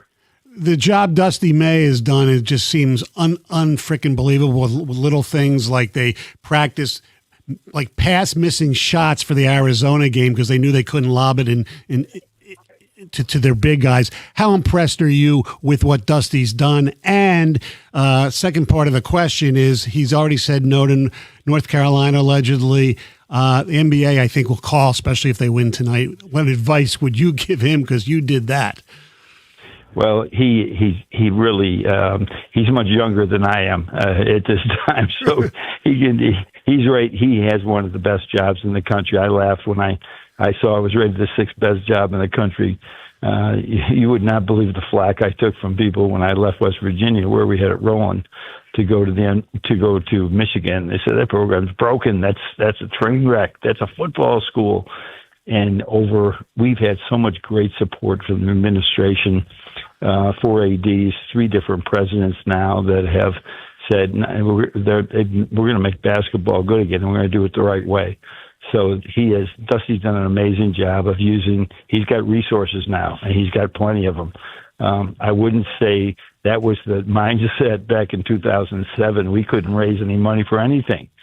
4,000 people at our first game. It was tough, but we got to that point, and now they've used this NIL, the resources they have, all the efficient practice facility. All they've done so well with this. Just continue to stay up with the times, and it's become one of the best jobs in the country. talking to John Beline, former Michigan basketball coach. Some people complain, right? They say NIL and the portal, it's just a bunch of mercenaries. What do you say to people who offer that criticism? Well, I'm not comfortable with it, but people have to adjust. There's a lot of things in life that go on that you say I'd like it to be back the old way. I think, I think of of the teams that we had over my time. I had a picture of the West. It was 20 years since senior day at West Virginia. We had 5 seniors, and 4 of them had been there all 4 years. I think that's special. That's what I would prefer, is kids coming in and fighting through the whole thing. But at the same time, there's no changing. So you could just say, hey, we're going to bucket the old way and we're still going to do it. Good luck. I mean, it's going to be hard to do it. The portal is one thing. I think the portal was healthy. I think the not having to sit a year is what's wrong about it. Nobody asked Duncan Robinson when he sat out for a year. That made him an NBA player. He got his body right. He worked and he worked and he worked. It gave him that extra year to get ready. We're not sending kids to jail because they have to sit out a year. It's another year of an education. Think about that. You get another year of free education. But it also will deter people from just like jumping around to 4 different schools in 4 different years. So that's the thing I'd like to see get changed. And I was always all for kids getting paid, but I thought I never saw it happening this way. I thought, kids should be able to go out and get a car commercial. Hell, Spike Albrecht should have been able to sell T-shirts with, after his 17 points in the first half, he would have sold thousands of them to every small kid that wanted to be a good player. Or Trey Burke could have had shots saying it was a block, it was not a foul, right? Yeah, Trey Burke, they all could have made a lot of money, but they would have made it. It just wasn't handed to them going in the door. I think that's a really bad precedent, and the fact that I think that the agents came involved legally at the same time. We never had any problems with agents. I mean, none. We just said you want an agent, go to another school. We're not having agents. You sound you sound like your buddy up in East Lansing. Well, it's affected everybody so much that it's all. That's all we needed was more. We had to worry about AAU coaches shopping people around and things like that. But when agents know they're making a lot of money every time you transfer, are they saying no, you're good where you are? They have a chance to make a lot of money. And so that's really, it's a different agent. I mean, the one that I think is making 20% as opposed to like the 5% or whatever an NBA makes. So there's some issues there that need to be cleaned up, but we got to stay up with it and keep it going. How does Connecticut win this basketball game? If you were in being Dan Hurley's mind, they almost have to play first of all. Here's what they have that the other teams didn't have. Let me press this. Michigan has experience and they're talented. Connecticut has experience. Arizona did not have experience. Illinois did not have experience. Duke did not have experience. So Michigan's got them both. I suspect that Coach Hurley will have this team. They run some stuff where they end up taking a little time off the clock, looking for a good shot. They don't have a lot of shooters. I don't know why people don't recruit. We had this thing, if they can't shoot, don't recruit. And there's so many people that don't have shooters out there. They have more than Arizona had. At the same time, I think that they'll try to grind it that way. But their biggest thing is defensive transition. The length of Michigan, when they try to shoot over Michigan, you better make the shot, because if you don't, they have willing outlet passers. That both Mara and Johnson will get rid of it quick. And then Lindenberg and everybody else, if they get a defensive rebound, they're gone. And there's so little you can do against the fast break. My experience tells me that young kids, that's the last thing they learn to do, is miss a shot or watch somebody miss a shot or see a turnover and get back and guard on defense. One thing to get back is get back and guard on defense. Connecticut will do that. I think they'll have one of the better defensive transition teams we've seen. And so we can't just depend on them missing shots and getting baskets. But I don't think people can score on us. It's the length at the rim. You watch Wisconsin beat Michigan because they shot a whole bunch of threes and made them. That's the only way you can beat them, I think. But I could be proven more wrong tonight. Final thing, how impressed are you with your former team, the Detroit Pistons? Oh, this is great to watch. I mean, great to watch. You know, I went to see them. They played the Magic in Orlando, so we had Franz and Mo there, and then Karras and Duncan. So I went to the game and went out with those guys afterwards. But Thompson, I'm just telling you, I've never been this. Oh, I got to have more defensive players. I never thought that way. I said we'll teach him how to play defense. But this dude, oh my gosh, he changed the game, and I think that's how they're winning without Cade. They got enough guys that are on-ball defenders, off-ball defenders, wreaking havoc so they can get out in transition. And what a pickup by Jenkins is. I mean, this kid. I think he was undrafted, and we picked him up, and oh my goodness, there's not that much of a drop off. So I look at their scores, and it's fun to watch. And Duncan and Karras are both playing so well. So that's the first thing. That's the first thing I look in the box score is how those two get. After I see whether we won, how those two do. I'm really pleased. They're having a great year, and they've brought so much maturity that every team really needs. I thought you'd be here this weekend to see your St. Louis Cardinals. You dealing with a rebuild okay? I went to spring training last week. I watched the game. I watched every pitch last night. I'm getting sick in my older age that I was listening on the radio to the exhibition games. I mean, this is like, I know the guys in Memphis and the guys in Springfield. Because they're at a big development thing. So it's so much fun to have this. This and my Buffalo Bills. That's what you're living other for. than my family, those are the bigger cares. I'm not caring about, I need to call that kid tonight, or I need to do, I need to go recruiting right after practice today. I worry about what time are the Cardinals or the Bills playing. That's my. But I think there's a lot of men in their 60s and 70s that grew up loving baseball that are doing the same thing right now. Maybe not to my degree, but crazy. But it was great. I'm glad we could get one win because the Tigers just hit the ball. At least they did in this area. They just hit the ball. Jeez. And we're rebuilding, from the ground up. But I did talk with the GM there, Chaim Bloom, and Ali Marmol's become a friend over the years. So I'm excited. I'm excited about their future. John, thanks a lot. Have a great time tonight in Indy and bring home a championship. Okay. Thanks, guys. All right. Bye now. It's 97.1.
Beline wasn't bashful.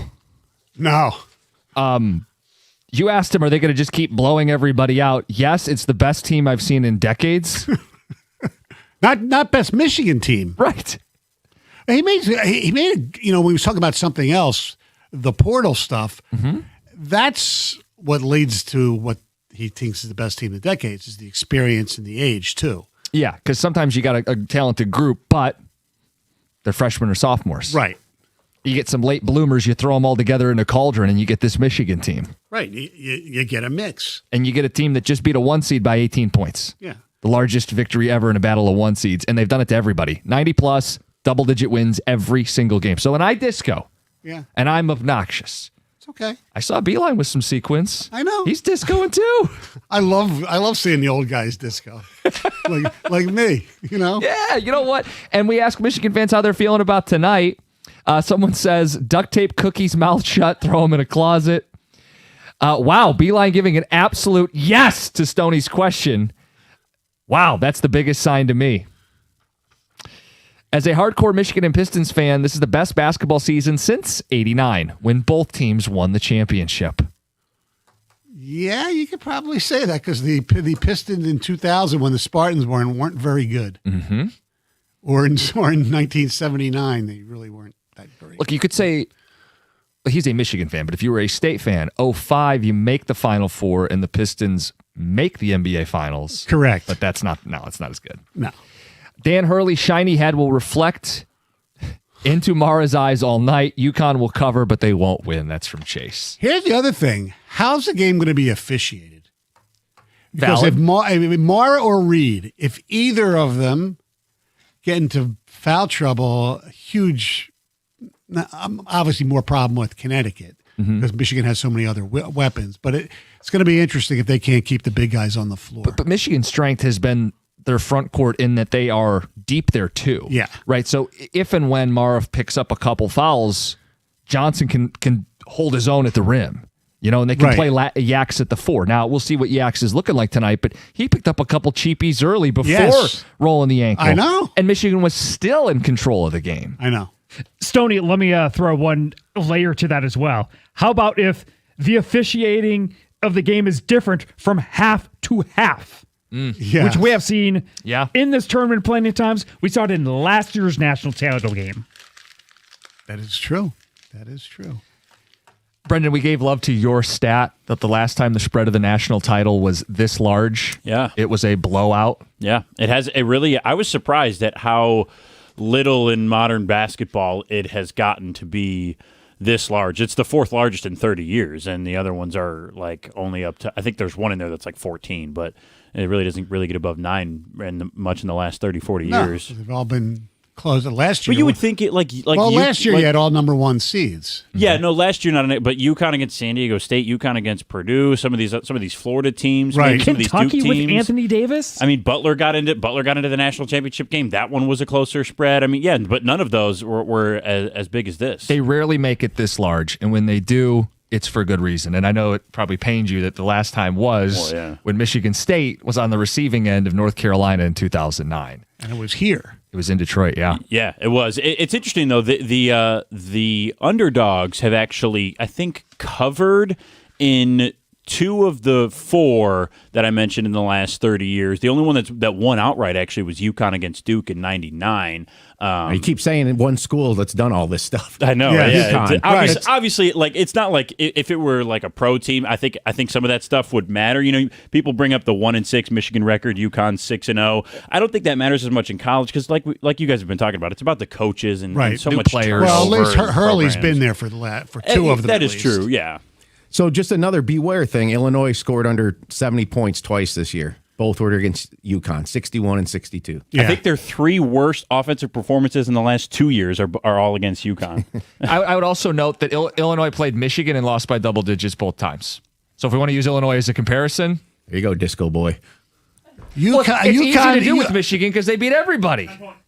Yeah. It's going to be like if they win tonight by double digits, it'll be 30 wins by double digits on the season. They do it to everybody. All these Ken Palm teams, top 10, top 15. It's 97-1.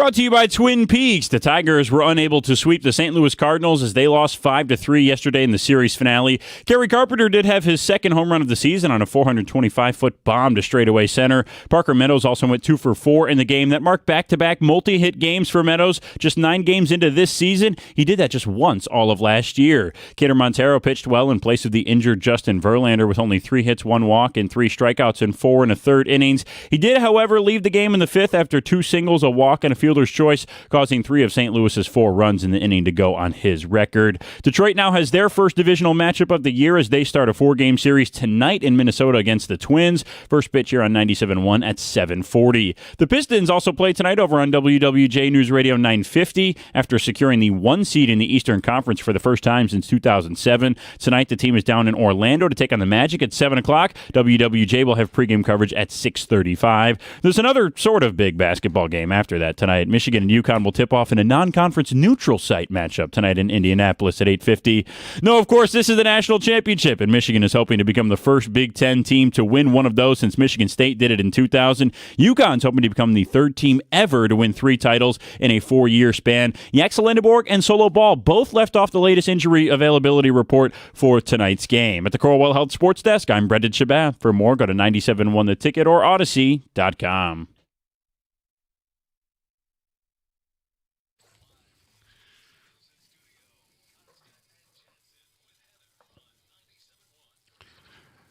Two 539-9797.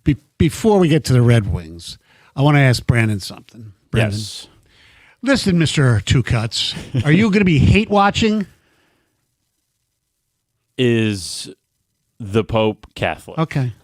Because like Rico, from what I'm told from Rieger, says he wasn't hate watching on Saturday. I think they're lying. So I was here for the Red Wings game yesterday. Jeff was on after. He and I talked for a little bit. Right. He and I both think that's baloney. I Yes. don't believe that. I give Rieger credit. He admitted, I don't know if he did it on the air or not, but whatever, that there are times where he acts like Michigan State football fan, where he gets more joy in watching Michigan State basketball lose than his own team, meaning the Wolverines basketball team, win. Listen, if your team's bad, of course you got to find solace in something, right? If your team's not as good. And here's what I would say. Like, there's no way Rico doesn't have a preference of what's going to happen tonight. Yeah, he would right. much prefer Dan Hurley win. Listen, here's the thing. You're not a Big Ten guy? Come on. Who are we kidding? No, I actually, it's funny. One of my old bosses who lives in Virginia texted me and said, as a Michigan native and a Big Ten lover, are you rooting for the Wolverines tonight? And I said, not one effing iota, because that's just that. It's the rivalry. Take the team you hate the most in sports, make them the greatest they've ever been. Right. They kick your ass all season. You're going to root for them? I could never root for the Cowboys. No, Never. absolutely not. No, I think it makes Michigan people happy to hear that, though, as a Spartan, that's how I feel. And so I think Rico doesn't want to give them that a little bit, maybe. Right. Yeah, but he's not fooling us, is what I'm saying. Yeah. And we know better. We can read between I'm the just lines. hoping I could stay up for the damn game. I mean, 5 a.m. shift Tuesday morning, 8:50 start time. It's not going I to feel start like at an old. 8:50. I feel like an old guy already. But geez, Come on. If I could do it, I did live TV last night on the Sportsworks at 11. Jeez, you are a different type He's of an Iron animal. Man. Yeah. I'll go home and sleep for a few hours. That's later. the plan. Hey, look, let's throw it out, though. Spartan fans, you're Yeah. kind of left out of this conversation. Beline's on the radio. We're talking That's about okay. Michigan We don't need tonight. to be in this conversation. No, it's fine. it's just a simple question. We all know how this is going. And Stoney's right to ask it. Yeah. Are you hate watching? Yeah. I mean, people do hate watch. I mean, the only team I ever really hate watch is the Dallas Cowboys and Ohio State. I don't want to be too elitist here. The Spartan fans that I know, and those are my kids I went to school with, we always hate watch. It's like it's not just it's an every game thing. So I don't know if there are many that aren't hate watching, and if they aren't, I'm a little skeptical of like their fandom or where it lies or how much they watch in general. Again, I don't want to be No, but how invested are you really if you're not rooting against your rival tonight? Yeah, no, exactly. I mean, the example for me was about a year ago. Yes. Father-in-law goes to the Frozen Four every year, and they invite me to come along. It's be the first time I've gone to the Frozen Four. And who's there? Yep. Western Michigan. You think I was like, well, they're from the state, so it'd be nice for the state. No, F Western Michigan. Oh, it'll make Kalamazoo people happy. No, I don't.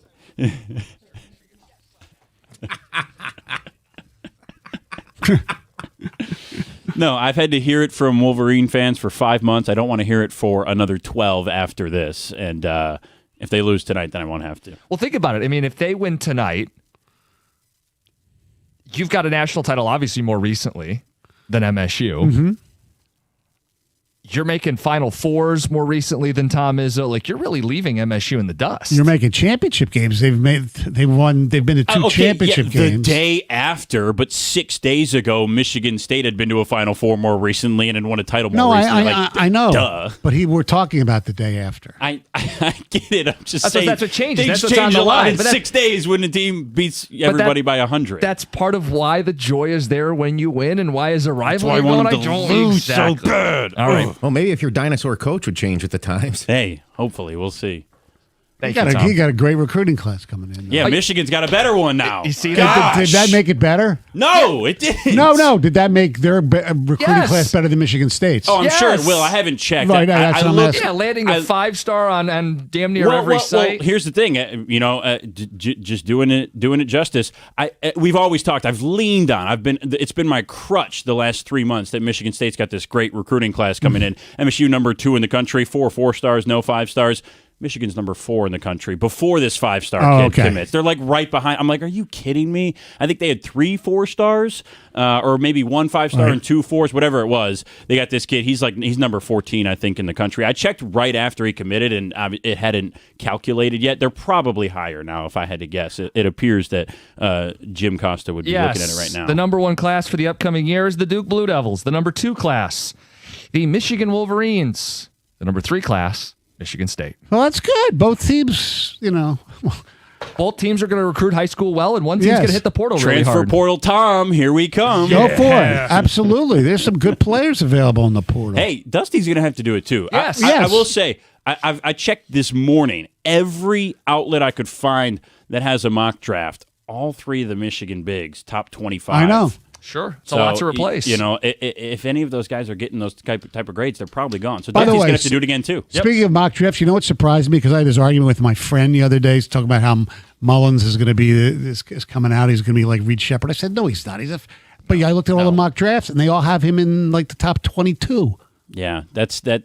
You guys brought. I heard you bring that up, and I do want to check. I'm going to do the research on like the freshman one and dones and how often they've actually succeeded in the NCAA tournament and gone on. Like we've seen some guys have some really good NBA careers, and I mean, Cade Cunningham was like out in the first round of the NCAA tournament. Did they even make it? Yes, they barely made it. Okay, yeah. Because I heard Coach Beline talking about the level of Experience. seniority and experience Right. that Michigan brings back, and it got me thinking. Like, college basketball, we always talk about these one and dones. How much do they actually succeed in college basketball? They sure go on to have great NBA careers. It's a great thing to dig into, and I think you are going to find that the results aren't as grand as people dream up when you recruit great freshmen. Because when you have 22-year-old kids playing against 18 and 19, there is a Big difference. And that tournament is different, and Yes. going through it, and that's why UConn, I think, has a slight edge tonight in that area. But Michigan does have plenty of Right. experience on their team. I It's I just heard not her- at the same level in the NCAA tournament. I think Hurley said it really well. He said, if this was a 7-game series, I don't think we win. And that's the beauty of the NCAA But it's tournament. one game. The beauty of the curse. It's one game. Yeah. Quick text. Costa happy for Western, officially a fake Chippewa.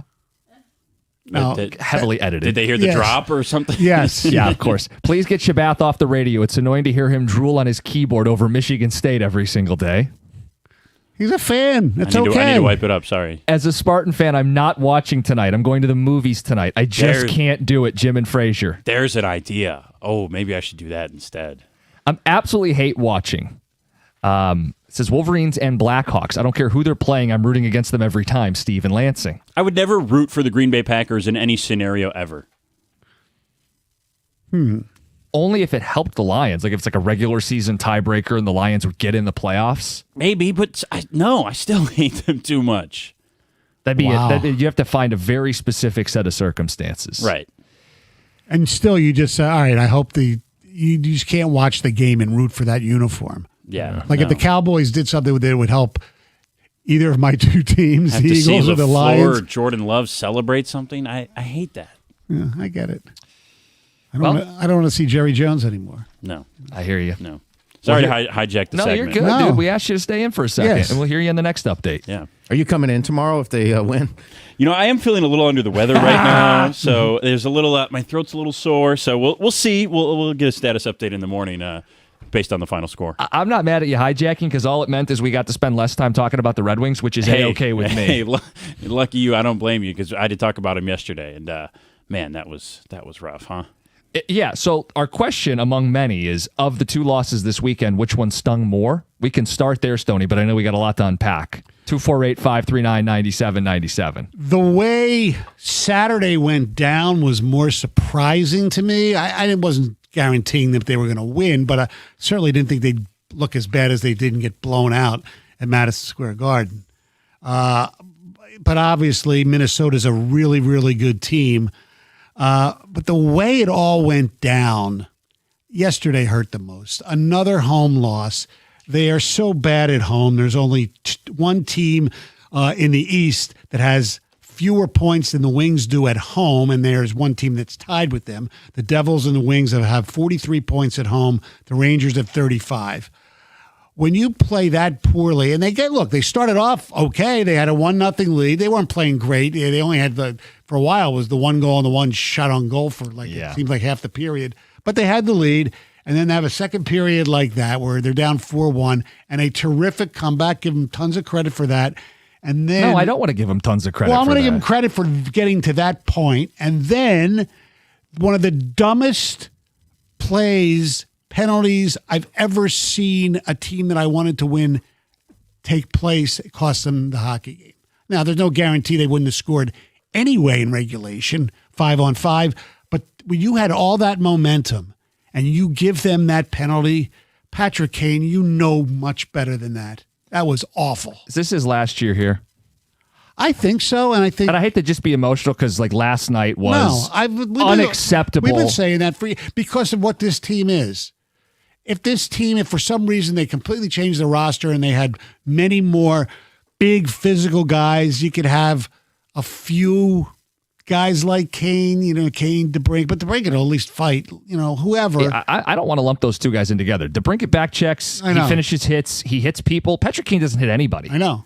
So you want to talk about you're not tough enough 5-on-5 hockey team. He's a specialist. He's a power play guy only. And if he's going to play in your top two lines, I mean, it's not his fault, but it's indicative of who you are as a hockey team. Right. And that call was absolutely what are you thinking? What are you doing? It's selfish. Yes. It's stupid.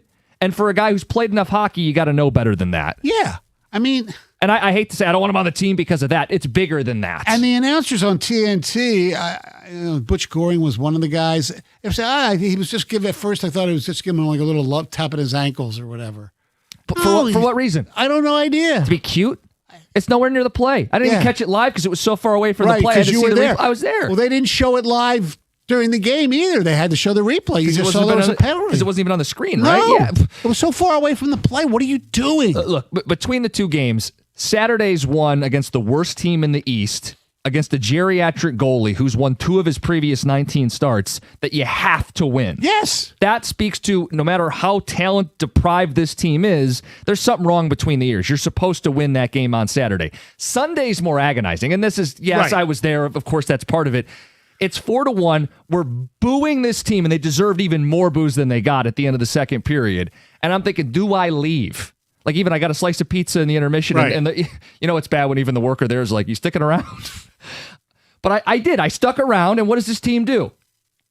Yanks your heart out. So when you say, hey, at least they fought back and tied the game up, I resent that they fought back and tied the game up because they were capable of it the whole time. They choose to play 10 minutes of hockey when they've already given up 4 goals in the game. I'm not giving them a free pass. I'm just saying it was, entertaining to see them come back. And Stoney, I know it was entertaining. You want to know why? And I posted it. It's a montage of me throughout the game. Right. It's sad 4-1.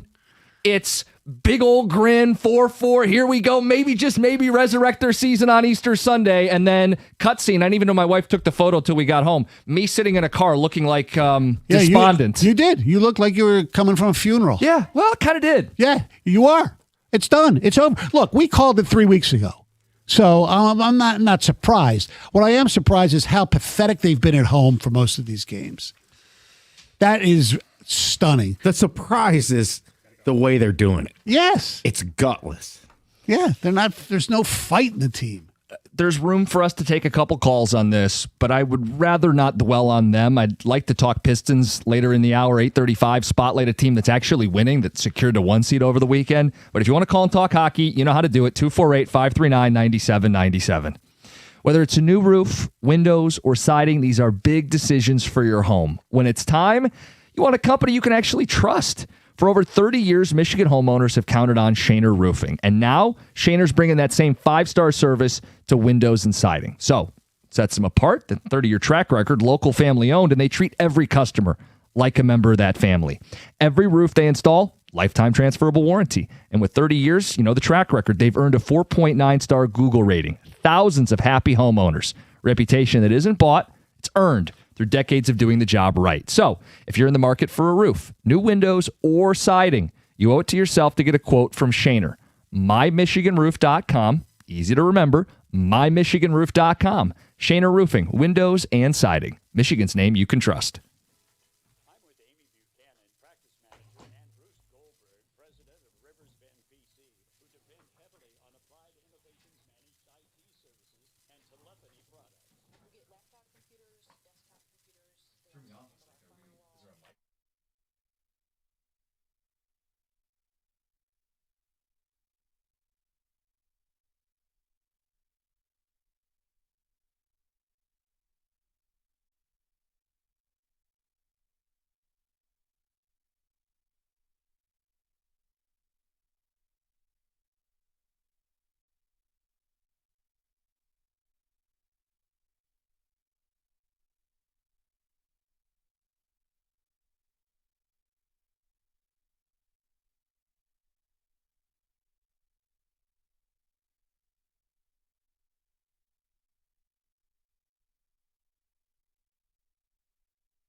Krill the Thrill. God, is he good. You get a hat trick. You get a hat trick. Everybody who plays the Wings this weekend got a hat trick.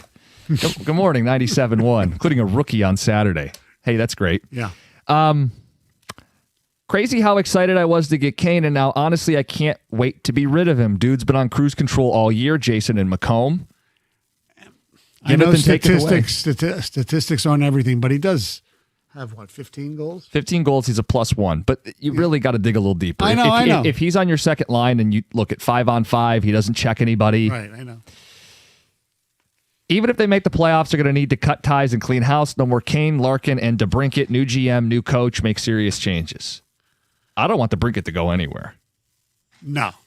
Well, depending on what you get for him. Yeah, I mean, nobody's bolted down. No. But still, here's the whole thing.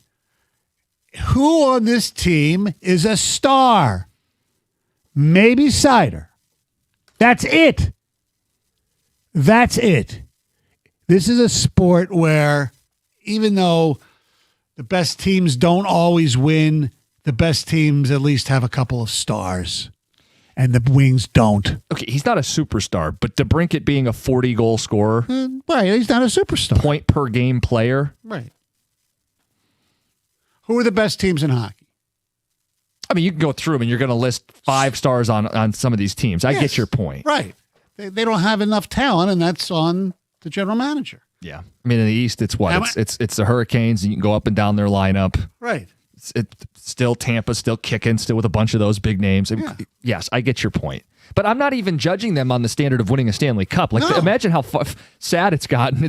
Can you make the playoffs? Right. They have enough talent where if they beat the Rangers, they beat Ottawa on that back-to-back where they were shorthanded, they're in right now. And that's not suddenly turning into some great roster. They'd still be deeply flawed to that guy's point. I don't know what the other teams involved, but I did see now that Buffalo did clinch a playoff spot. Yes, so that means the New York Jets currently have the longest playoff drought, or at least championship. I think playoff drought in professional sports right now. Yeah, and the one with the most active in hockey is the Wings. Is our Red Wings. Yes. Yeah. I would sell my left nut to pull off a trade to get Brady Tkachuk. Yzerman, please do something.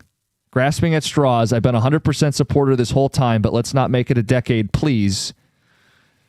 It says, go Michigan, go Pistons. That's how the text ends. It would be lovely. I mean, but what does, you'd have to give up at least, I don't care, give up on a number one and Raymond. Raymond's in that deal. Minimum, or Evanson. Mm-hmm. That's minimum. But we're talking about a shakeup. To get Brady Tkachuk. Yeah, well, look, but when fans call in and say, I'd trade Raymond, yeah, but it's got to have to be in a deal like that. You're not giving up players. No. You'd have to get better players in return. So you're attaching picks and good players on your own roster to try to upgrade, to shake things up. Right. Tex says trading Larkin would be addition by subtraction. He doesn't have an intense bone in his body. He cannot lead this team as a captain. He is the constant of all the collapses. He's the constant. There's no doubt about it.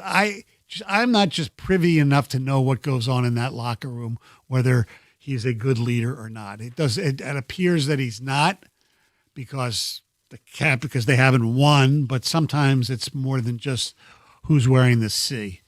It's also the guy behind the bench who I'm becoming very disenchanted with lately. No, but let's talk about that briefly because I feel like it's a cop-out. Like McClellan, it's not McClellan's fault. Really? You think it is? Partly. He's too hard on these guys? They don't respond to him? I mean, look, it's possible. I don't know what it is, but yesterday was a different example because they actually got a lead. They've had so many bad starts. Awful starts. That's coaching. He might not be getting through to these guys. Okay? Yeah. I would definitely give you or that. How about But how much of that is on him and how much they need Lalonde's too soft and Todd's too harsh and this porridge is too hot and this porridge is too cold. How about you're a bunch of babies? I'm not even saying he's too harsh. It's just whatever. It's not working. They're not responding to him, whether he's harsher to them, behind the scenes than he is in the media. I don't know. Do you think they should have done an Islanders? No, I hate that, actually. Firing a coach with a week to go? Yeah, it makes no sense. Unless he thought, like the Islanders did, that DeBoer, who is a good coach, is going to be there for a long time. But We saw Vegas do this too yeah. recently. Well, Put in Tortorella. Yeah, Tortorella's just finishing out the season. Now, if they go on a run, they'd probably keep him. But then we're talking about but he's he constantly talks about the jerseys and the effort and all that kind of stuff, which is correct. Where what did he say yesterday that they hit a little adversity and then they crumble? Yeah. Well, you know what? If the adversity, especially in that second period where they just couldn't stop the other team, how about a timeout, coach? How about a timeout? I don't think you can make these guys want it. No, look, believe me, he's not the main focus. It's a cornucopia of reasons. It's chemistry. Yeah. The chemistry in that locker room is bad. Yeah. It appears to be bad. That's the broad word for it. We got to get these calls in after Heather's news, and then we'll get to the Pistons. Let's get to Heather's news first.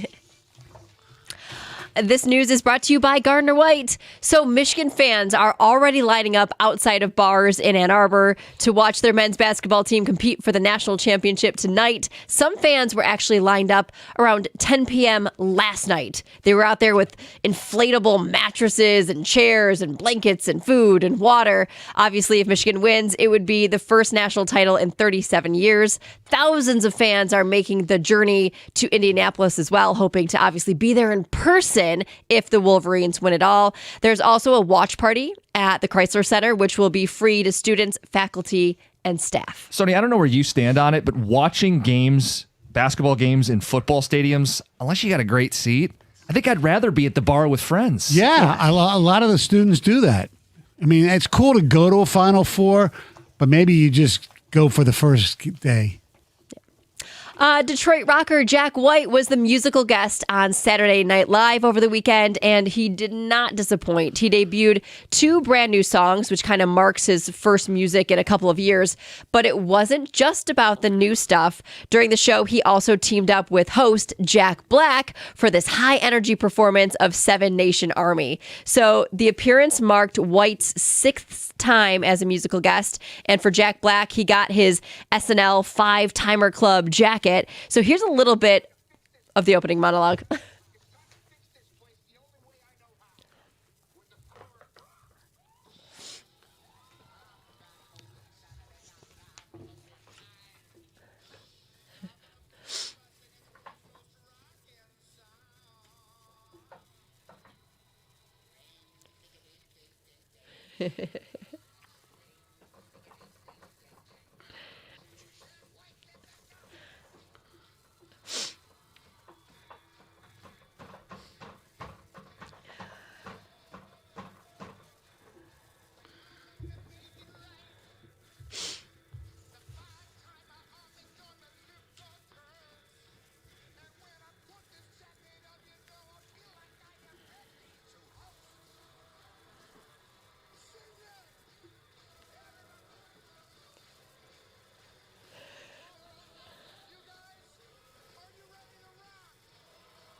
Will be white, black. That's good. Yeah.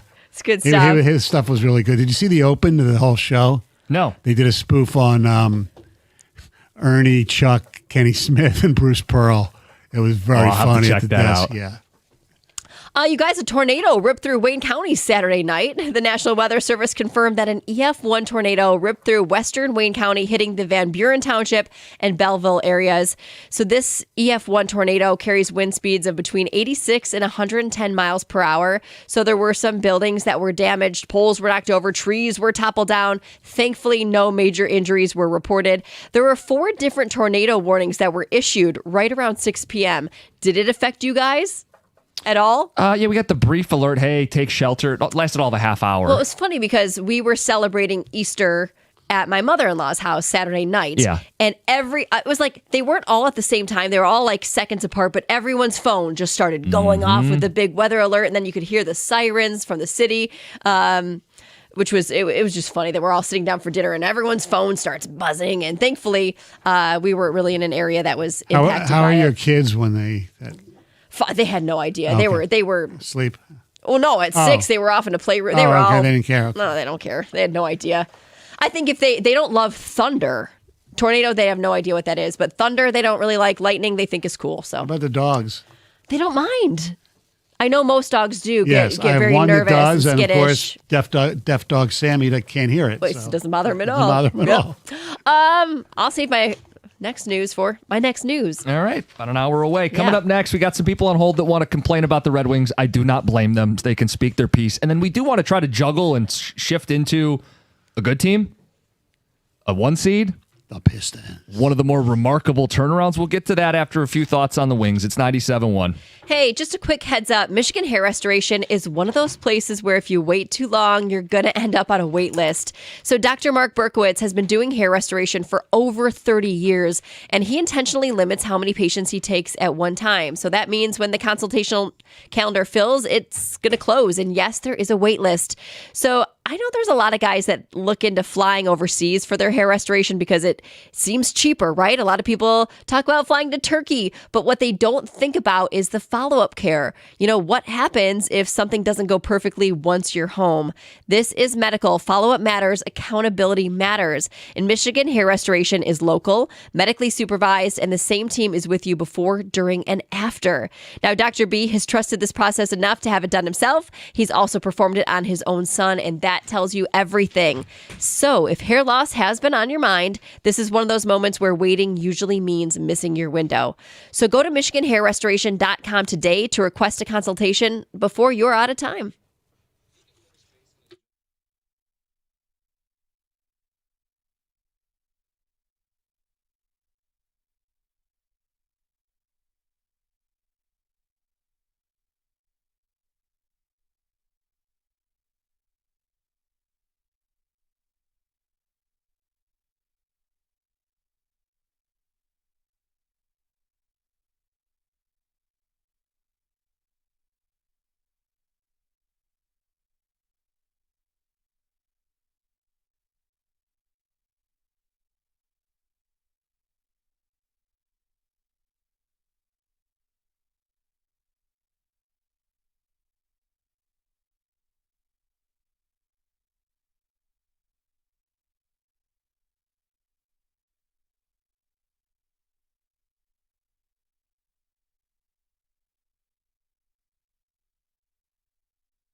9 o'clock, we'll get into Michigan playing for a national title tonight. Got John Beline joining us. We are going to find time to talk about the Pistons, damn it, because I don't want to dwell on this hockey team all hour. No. And in fact, I would like to encourage Piston fans to drown out some of our Red Wing calls.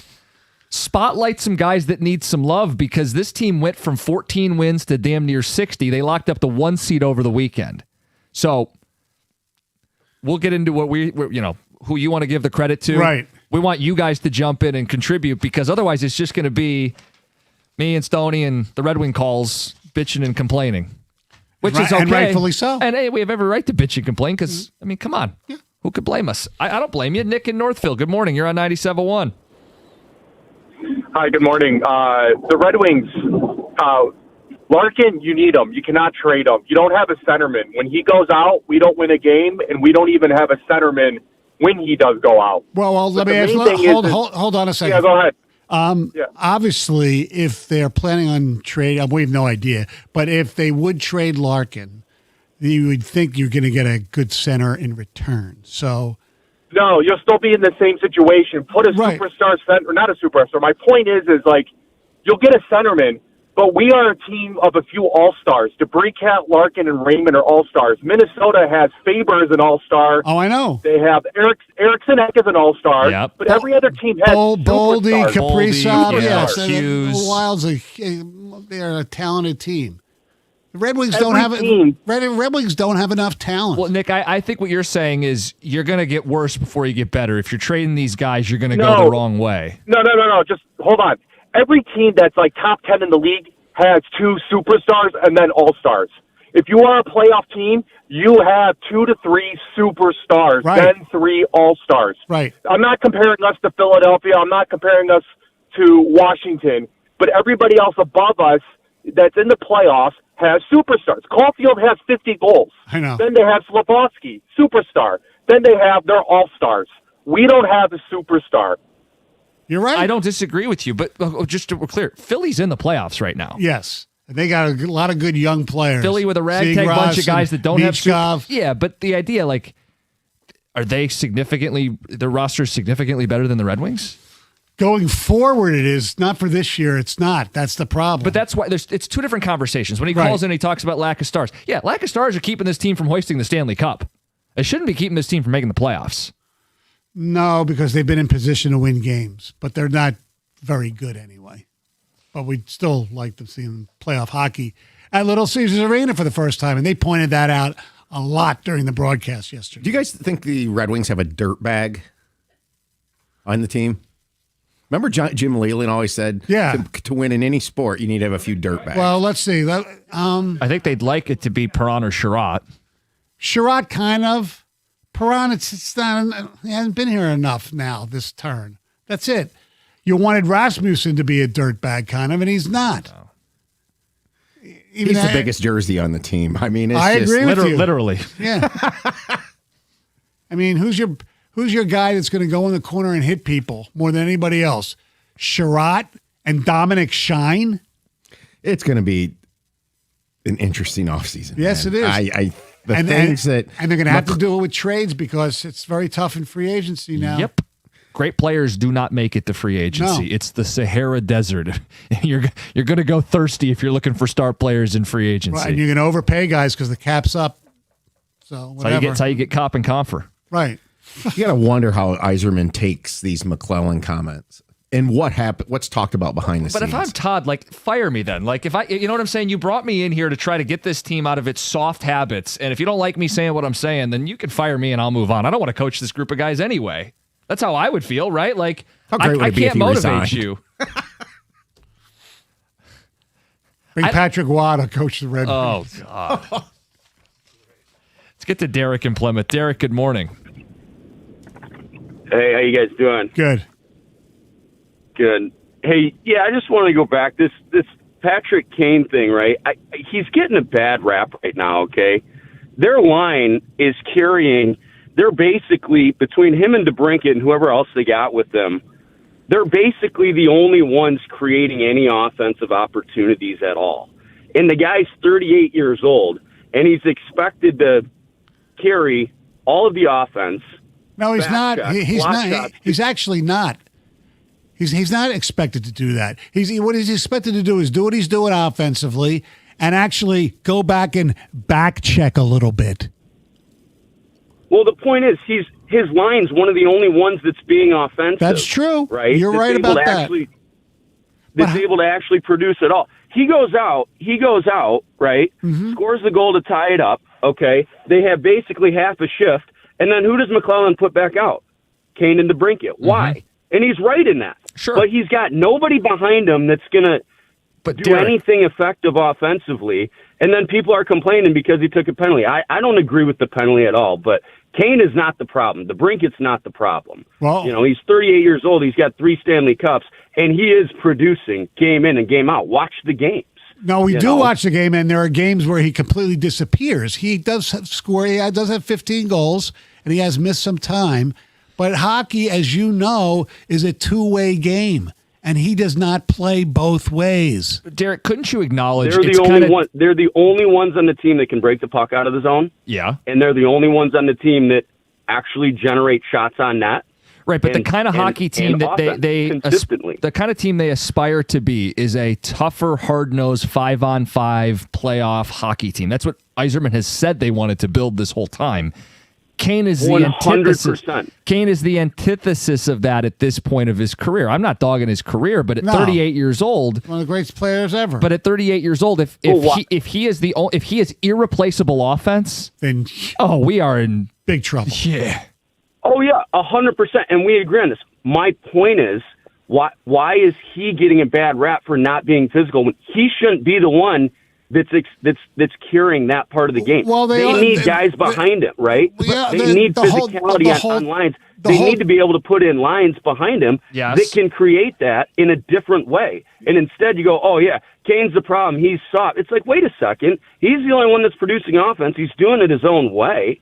Okay, but they've got nobody else that's physical, and all of a sudden that's Kane's problem? Doesn't make any sense. Well, it's the whole team's problem, and he's part of the team. And as I've said for years, they're just so easy to play against. That's part of the problem. Yeah, I think he'd be fine as a power play specialist, and that's about it. But ideally, that guy's not on your top 2 lines, right? And exactly. I guess and Derek, unfortunately, he is right now. No, and I so get all what you're these saying. other areas of his game are highlight. It's like, wait, he's expected to be. Everybody's playing. He's our guy. It's like, I don't think he's even signed up for that. No, right. He's not being paid that way either. No, I don't think anybody expects him to score 40 goals like DeBrincat. Right. So you have that line, and you got Larkin with Raymond or whatever, and then they haven't developed or played very well since the Olympic break, and some of that, at least definitely in Larkin's that we know about, is injury related. If you're struggling to score 5-on-5, to me it's about down the middle. You're not they don't have enough because you got to get into the center of the ice when you're in the offensive end. They have one good center, and that's Larkin. Yeah, and he's playing on a bad leg. He's other bad stuff too. Oh, I'm sure. Yeah. Look, I don't want to make an excuse. I think Raymond's probably nicked up. A lot of these guys are probably, but this is hockey in the month of April. I'm not giving these guys a pass on it, but yeah, they just aren't strong enough down the middle. They don't get to the tough areas. They don't generate those scoring chances in the high danger areas. So you're going to just play a perimeter game, a lot of single rush, dump and chase, and they don't score enough goals. But the one guy who was really good at that, I don't think gets enough ice time, and that's JVR. But again, we're talking about guys in their late 30s that have to carry this hockey team. Right. That's how you know you're built upside down. Yeah. Anyway, we have calls to get to. People still want to talk Red Wings. We get it. Everybody's fired up. This is unacceptable. If you'd like to switch gears with us, we are going to bring up the Pistons next. Because, Tony, I want to know who you would give the most credit to for what we've watched over 2 years from a 14-win team who lost 28 games in a row to a team that is now the number 1 team in the Eastern Conference. It's 97-1.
Pistons win over the weekend. They secure the number 1 seed in the East.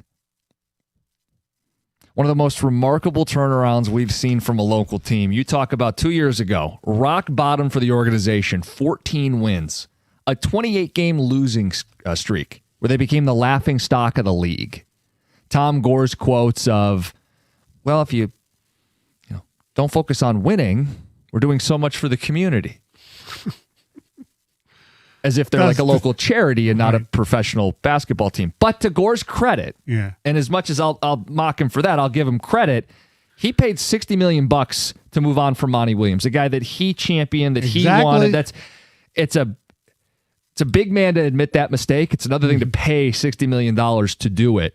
Stoney, who deserves the most credit? Who should be spotlight in this turnaround? Well, there's tons of individuals. I mean, you mentioned Tom Gores. I mean, none of this happens without the check, number one. Trajan Langdon did a nice job of identifying the coach. I'm not going to give full credit to Langdon's predecessor, although he drafted many of the players that are there. Yeah, like Jalen Duren. However, what he did not do, because he was gone, and what Trajan Langdon did do, and I'm going to give the credit to this guy, and that's J.B. Bickerstaff. And, of course, the players deserve credit, too, because if they're not making shots or playing hard or doing what you have to do, none of this happens. But it's J.B. and that staff. They've done such a good job of cultivating a culture that is, much like Michigan, the way they play, selfless, unselfish, sharing the ball. As the last coach of a championship basketball team said around here, playing the right way. That would be Larry Brown for those scoring at home. They are just a joy to watch. Are they the most exciting team in the NBA all the time? No. But they play their ass off. They do whatever it takes. Danis Jenkins has turned into Jeremy Lin on steroids, basically, which looked like a cute little story from the beginning, right? When Cade got hurt earlier in the season, he came in, he had those few weeks of really good play, and then he was, basically put aside. Then they got rid of Ivy, and his playing time got up a little bit, and now Cade getting hurt and having like a 30-point game against the Lakers and all the other stuff, hitting key shots, making clutch free throws. He's been terrific. And you have to give Langdon credit for finding those guys, finding Paul Reed. But to me, the fact that he hired J.B. Bickerstaff is huge, and it's JB's the guy. We could take phone calls of Red Wing fans bitching about this hockey team. We can. I just know there's enough anger out there. I'd like to balance it out and spotlight some of what the Pistons have been doing, because are we a little guilty of just saying, wake me up when the playoffs start? Maybe. Maybe we are. Mm-hmm. But I do want to make sure we take note of what's taken place. So, yeah, you can go top down. You can go wherever you want to start. Stoney, if they don't hire J.B. Bickerstaff, you could have the collection of talent that Troy Weaver brought in that Monty Williams was wasting. They had Asar Thompson, they had Cade Cunningham, they had Jalen Duren, and they had lost 28 games in a row. Yeah, I think JB deserves a ton of credit. What happens when you lose Cade? You don't lose the 1 seed. Right. It ends up being kind of a blessing in disguise because everybody locks back in on defense and you get Danis Jenkins rolling right around playoff time, so you're a little deeper. I don't know if he can be that true secondary creator to win a championship, but you feel a little more confident with him because of this last couple weeks here. Absolutely. But that all comes back to who's tying this together, who's empowering his players, who's believing in guys, setting them up to succeed. It's JB. Yes. Now, clearly Cade's their best player, but if you want to spotlight a player, I actually think you should give Asar love. Because if you want to be a team built on defense, this guy's all defense. Yeah. He should be all NBA, all defense on the defensive side. Mm-hmm. He's, I think, third in the league in steals and blocks. I think he won Defensive Player of the year of the month for the East. For the East, or 2 weeks, 2 times this year already. So the only 2 players with more blocks and steals are Wemby and Scotty Barnes. So we're talking about one of the 5 best defensive players in the NBA for a team predicated on defense. Yes. He's got his limitations to his game. He is still a player people sag off of in the offensive end. But I think if you're going to be a defensive team, you give a lot of credit to what Asar has done to make them a defensive team. 248-539-9797. They are just, I mean, little things that they do, boxing out, offensive rebounds, making clutch shots when they have to. And look, they in our opinion, they still need that secondary scorer who can create his own shot to make a long playoff run. They don't have that. They've been able to get by without it because of the way they play defense and the way they pass the ball, move the ball, and the way they're coached. Can the Pistons GM do double duties with the Red Wings too? Pistons team shows characteristics of the previous 2 championship teams. Tony, that's what you were saying. He says, I love the strong chemistry. Holistically, they're not dependent on a big-name star. Sugar on top is we do have a big-name star. Go Pistons. Correct. I want to give credit. Oh, boy, of all the people that have gotten credit, I did not expect this one. Give credit to Jeff Rieger for the Pistons turnaround. Oh, boy. Hold on, hear him out. His comments to Gore's press conference 2 years ago turned this thing around. Nate and Burton. Now If he doesn't ask Gores that question where Gores embarrasses himself publicly, is Gores motivated to make the change at Monty? Oh, the winning question? Yeah. While that could be true, and he could deserve some credit, he also wanted Jalen Green. Yes, oh, that's a great true. You know what? Yeah. I mean, he did. That's right. He did. He did. 248-539-9797. It says the Pistons' three-point percentage is top 4 in the NBA over the last 20 games. Pretty large sample size, guys. It increases my confidence in them come playoff time. Jack in Clarkston. Well, they hired a good shooting coach, Fred Vinson. He was the shot doctor. Look, they're not the favorite in the East right now. They're not 1, 2, or even 3. And I think some of that has to do with their path right now would involve Cleveland and Boston. They'd have to beat both teams if the playoffs started today to win it all. The matchups with Cleveland are somewhat scary. Yeah, my saving grace would be they still have James Harden come playoff time. Yeah. But far from a gimme. I love the disco for Michigan tonight that signed a Spartan. We're going to talk about the Wolverines and the confidence coming up in the 9 o'clock hour. John Beline at 9:35. It's 97.1.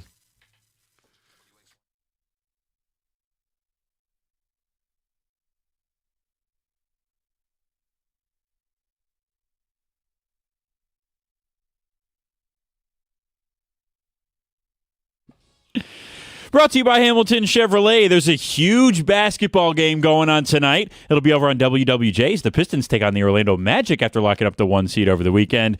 No, the real big game tonight is the national championship between Michigan and UConn, but the Pistons do play the Magic at 7 o'clock tonight down in Orlando. News Radio 950 is pregame coverage at 6:35. The Wolverines and Huskies will tip off in the witching hours at 8:50 p.m. tonight. Yesterday, Dusty May provided an injury update on Michigan star Yaxel Lendeborg after the Big Ten Player of the Year dealt with a twisted ankle and sprained MCL in the semi-game.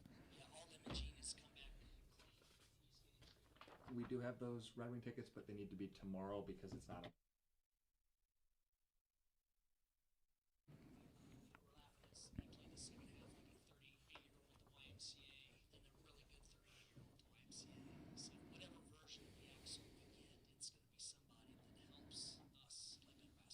UConn also should have one of their best players in solo ball tonight. Dan Hurley previously said he was questionable, but Ball was left off UConn's latest availability report. Hurley is trying to move into a 4-way tie for the most NCAA titles among coaches in the history of the sport. Michigan is trying to win their first title since 1989. Again, that game at 8:50 tonight. Go get your naps in. At 7:40 right here on 97.1, we've got the first Central Division matchup for the Tigers. They face Minnesota for 4 games in the Twin Cities this week. Pre-game coverage at 7:15. At the Corwell Health Sports Desk, I'm Brendan Shabat. For more, go to 97.1 The Ticket or Odyssey.com.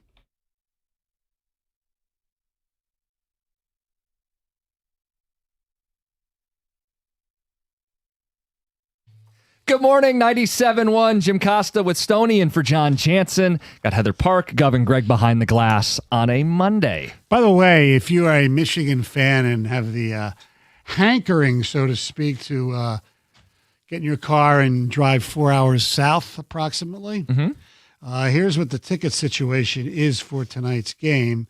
For one ticket I punched in, you can get in for $166. That's way upstairs. Yeah, to watch it through binoculars. I know. I'm just saying. But just go to a bar with your friends. I agree. I'm just saying there are people who want to be there. Corner upstairs, $166. And you know they're going to be dropping probably as the day goes on. The expensive seats, lower bowl, the cheapest ones I've seen behind the basket, $353. And then, of course, there's the $7,462 seats. But, yeah. So. If your choices are to sit in the bowels of the arena, the stadium, or hang out at a bar or with your friends, I'd rather be with friends than sit up at the very tip top of the stadium and have to squint and not really see anything. Especially if you're a younger person. Because I hate watching big games at bars now. Well, you can always watch at home with a couple friends then. Right, okay, yes. I'd rather do that than drive 4 hours each way to not even see it. You can't see it from there. They shouldn't be playing these in football stadiums. I know why they do it, because money, because it's more seats. Yeah. But it's not a good sight line. What if they promised you'd be sitting next to Boban? Did you see he's him? at the games. I saw like a picture of him who was wearing like a UConn t-shirt earlier. Then he was wearing a Michigan t-shirt. So what happened? How'd they get to him? Because it's probably some kind of a sponsor, because he was with the student section. Do we know who he's rooting for tonight? Who's ever probably paying him the most. Okay. Maybe he'll do half and half. Maybe he's not even going. I don't know. Okay. It's interesting. How do you feel about tonight?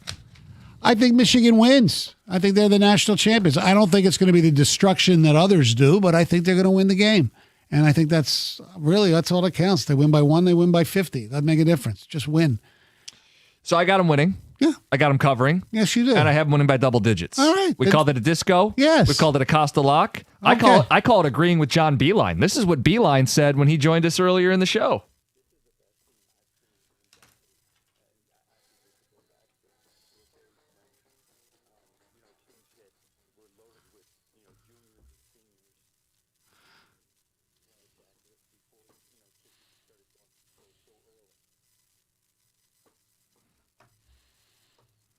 Best team in decades. And yeah, he sees a double-digit win tonight. Yeah.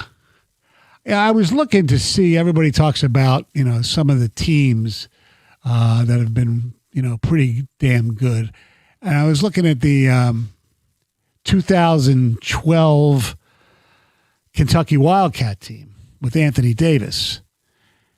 And look, they had some really good play. Michael Kidd-Gilchrist was a really good college player. He was a top 5 pick. Sure was. They had Terrence Jones, Marcus Teague, Deron Lamb. And then they had nobody. That team wasn't that great, at least, in college. Well, they had 5 guys averaging double digits. By the way, it's kind of interesting. They have a freshman guard from Massachusetts. His name was Sam Malone. And if you know Cheers, that's, whatever. I just thought it was pretty funny that they had a bench warmer named Sam Malone, who's actually from the Boston area. Look, Beeline's confident. I'm confident. Mm-hmm. You think they're going to win the game, at least that level of confidence. Yeah. And some of it is like what they just did to Arizona is undeniable. Like, you can just say what you see. That's as dominant a performance as we've ever had in the tournament in a battle of 1 seeds. Right. It factually was the largest margin of victory in a battle of 1 seeds in the history of the tournament. That was supposed to be 2 evenly matched heavyweights throwing blows. Yet Michigan's got their star player limping, and they're up 20 points. They treated a 1 seed who had only lost 2 games all year like Howard. They just played a 16 seed is what that looked like. Michigan played great, so don't take this the wrong way. Arizona was horrible. They went through a stretch where they missed 3 or 4 free throws in a row. They couldn't do anything. Now, a lot of that was obviously Michigan, but some of that was their own. This kid Burries, everybody's talking about a top 5 pick in the draft. He was awful. Some of that was Michigan's defense. But they played an awful game. I'm telling you, that was one of the softest teams I've softest, really good team, and that stunned me because I thought their bigs were going to go, toe to toe with Michigan's bigs. But I think that tells you a lot about Michigan's bigs. I know. To me, that's the bigger takeaway. Not that the Arizona team that had played 38 games this year was actually soft the whole time and they fooled everybody. It tells you how good Dusty May is a coach, where they actually practiced. They took away the lob to get the ball inside because they didn't think they could, throw it over Arizona's big guys as much. So they did these like missed shot passes. Kiddo wasn't trying to miss, but if he missed, they were in position to rebound the ball. They were ready.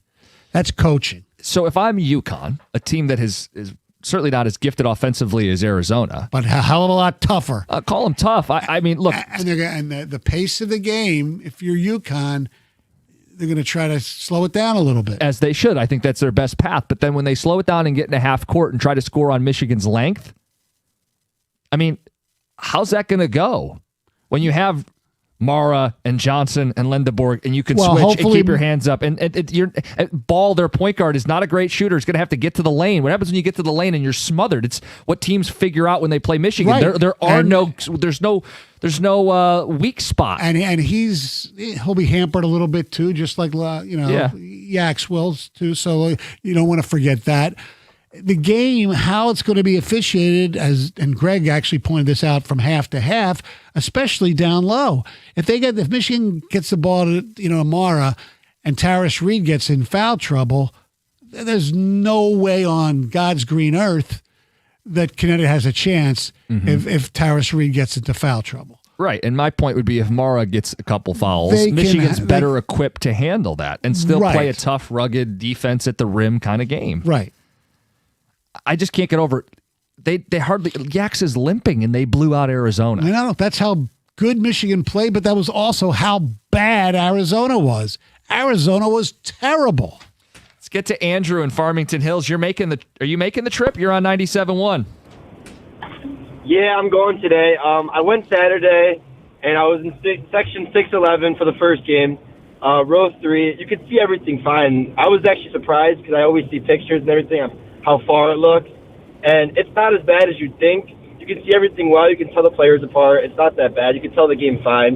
And then we ended up moving down to the second game because all the Illinois fans left, and not all of them, some of them left, and they took up half the arena. And we sat in $3,000 seats for free, basically. There you go. Did you buy Illinois fans tickets or no? He just moved up. Or no, I'm talking about for tonight's game. Oh. Yeah, tonight I'm guessing a lot of them are selling their tickets. There's a lot of listings, so I'm sure that a lot of them were being sold by Illinois fans. So they were a lot cheaper tonight too, which is nice. So you were saying sitting in the 600 level wasn't too bad? It wasn't. I'm telling you. Okay. You could see everything fine. I watched the Illinois game from there. It was fine. It's interesting because you're right. I see the photos online and I wonder why would you pay to sit 600 level with a telescope? But that's interesting that you felt like you could still see it happen. The photos make it look way worse. Okay. Way worse. Andrew, appreciate it. And the 400s were great. It was some of the best viewing I've seen, so it was great. All right. Good. Text coming in says, have to drive to Indy for work this week anyway. So I bought my tickets last night. I'm going to go by myself. Go Blue. Okay? Smart. What the hell? If you're going to be in Indy anyway, why not? Don't let Stoney fool you. He picked Arizona to win on Fox 2. Yes, I did. I admit that. No. I'm not trying to fool anybody. No. Shut up, Jim. Leaving for Indy now. Tailgating 65 and sunny with my Michigan fans. Have a good time. Yeah. Take the 4.5-hour trip with my son. Lower bowl, $500 each. Go Blue. My money is on UConn now that there is a Costa lock. Okay. Speaking of the weather, I do want to point out that when I woke up this morning, there was some precipitation. Yes, there was. That I saw outside of my house that I would describe as hail. Oh. There's a little bit of that on Sunday. Are you suggesting hail, like hail to the victors? That's a sign? Maybe. Oh, because I saw a little snow flurry action. And there's no snow connotations unless some of the players from some of the teams are in the back doing some snow, as they used to call it back in the day. That's quite a walk there, Sony. Yeah, well, I don't know. I don't know, Jim. You're looking at me. I don't know. I just want to see how long this is going to go. This is great. How far are we from getting to Dan Hurley does cocaine? How close are we to that? All right, enough. No. All right. Jim, you think they have Zero chance of winning tonight, UConn. Yeah, I think Michigan's going to roll them. I'm like a 6.5 out of 10, and it's just because of the respect for the UConn program and their coach. They have the best coach in the country. Yeah, I think Dusty's acquitted himself as a damn good coach too, though. I don't think this is some Does he have giant. 2 rings? I don't think it's a giant coaching mismatch, is what I would tell you. I don't think it is either. I think Michigan will be fine and win tonight. I think a lot of traps would be, oh, they slayed the team that was the real national championship game. I don't believe that's applying to them. They were laser focused. And the fact that it is UConn gets their attention. Dusty's easily going to say, look, this is a team that just won 2 natties. They're 6-0 in national championship game. He's got all the ammo to use for all those things. I mean, it was kind of interesting that he was seen. I mean, it's legal and all that. Scouting the first game before, his game even started. Can you imagine if they would have lost? What's he doing out there? I know. Oh, there were people setting that up. Kenny Smith was setting it up and then denied that he was trying to set it up. Yeah, he got called out on the desk. Like, oh, not me. I wasn't saying it. I wasn't going there. By the way, we do have some texts that say Huskies love the snow. Okay. And by the way, the last time Michigan played in a national title game, they played the Huskies. Ooh. Oh, that's right. The Washington Huskies. Factor it all in. Open lines, your confidence. Stoney, even you who can get kind of nervous with these games, you expect your team to win tonight. I expect them to win. Well, they're my third team, but that's okay. I want them to win. I root for them every game against Michigan, except when they play against Michigan State, and they've never played my alma mater, who's my number 1. So whatever. I don't think I'll be losing sleep if they lose, but I want them to win. They got to win. It's a golden opportunity. They beat everybody by double-digit points. They're dropping 90 every game. They are favorites tonight. They're going to win. And as far as favorites go, I should note this for people, 7.5 points. It's the largest spread for a title game since 2009 when North Carolina was 7.5-point favorites, and they won by 17. They blew the doors off of Michigan State. Yeah, Ford Field. If they don't win tonight, who cares that you dominated Arizona and beat them by 18 and played 11 minutes of garbage time in the second half? It'll all go away if you don't win tonight. Have to win tonight. John Beline's thoughts coming up at 9:35. It's 97.1.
It's John Beline. Full conversation coming up at 9:35. You asked him, are they just going to keep beating everybody by double digits? And he said, yes.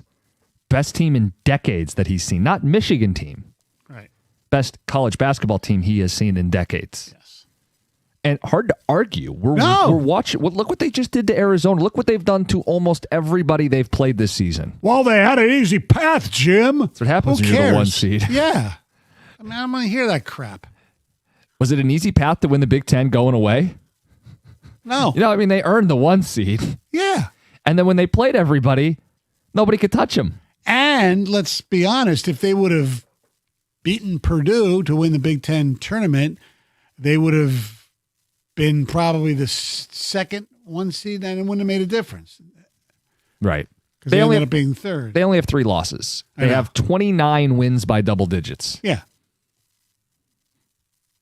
What they've done is dominance. No team has scored this way, 90-plus double digits, every single game of the tournament. No. And no team has ever done what they just did to Arizona, tied the largest margin of victory in a battle of 1 seeds. Yeah. And they did it without Yaxel playing 100%. So the idea that this team isn't going to win tonight, I don't know where it comes from. I mean, it maybe comes from respect for UConn and Hurley, but I mean, Michigan deserves this attention. Right. I don't know what their weakness is, because when it's Mara and it's Johnson and it's Lendeborg in the front court, they've got more than enough shooting. Yes. With McKinney off the bench, but Cadeau and Burnett. McKinney's been terrific. Yeah. And so Roddy Gales had a great tournament as well. So they're deep. They're not like dependent on any one guy, as you saw with Yax, getting into foul trouble and then rolling the ankle and dealing with something with his knee. It didn't matter. Right. Look, and going forward, we talked about they got a 5-star commit on Saturday. They allegedly the number 2 recruiting class in the country. Michigan State is number 3. But where they're going to have to probably ante up a little bit is to keep some of their own guys, like McKinney. Yeah, he said he wants to come back for another year, but you got to make it worth his while. Right. There could be some other school that wants to pay him twice as much as what Michigan wants to. But if you're Dusty, part of extending previously was, yes, I want more resources. And there's talk of them getting another deal done with him. Yes. Part of that's going to be contingent on, hey, I need the money to make sure I can do this the right way. Mm-hmm. And Michigan's not exactly a school that's broke. No, they're not. They got some wealthy donors and some wealthy alums, and I think they're going to be just fine. But you're right. That is part of what they'll do is, look, we can look ahead after the season, but yes, they're going to have to keep some of their own and get brand new players because the portal it's a year-to-year sport now. Yes.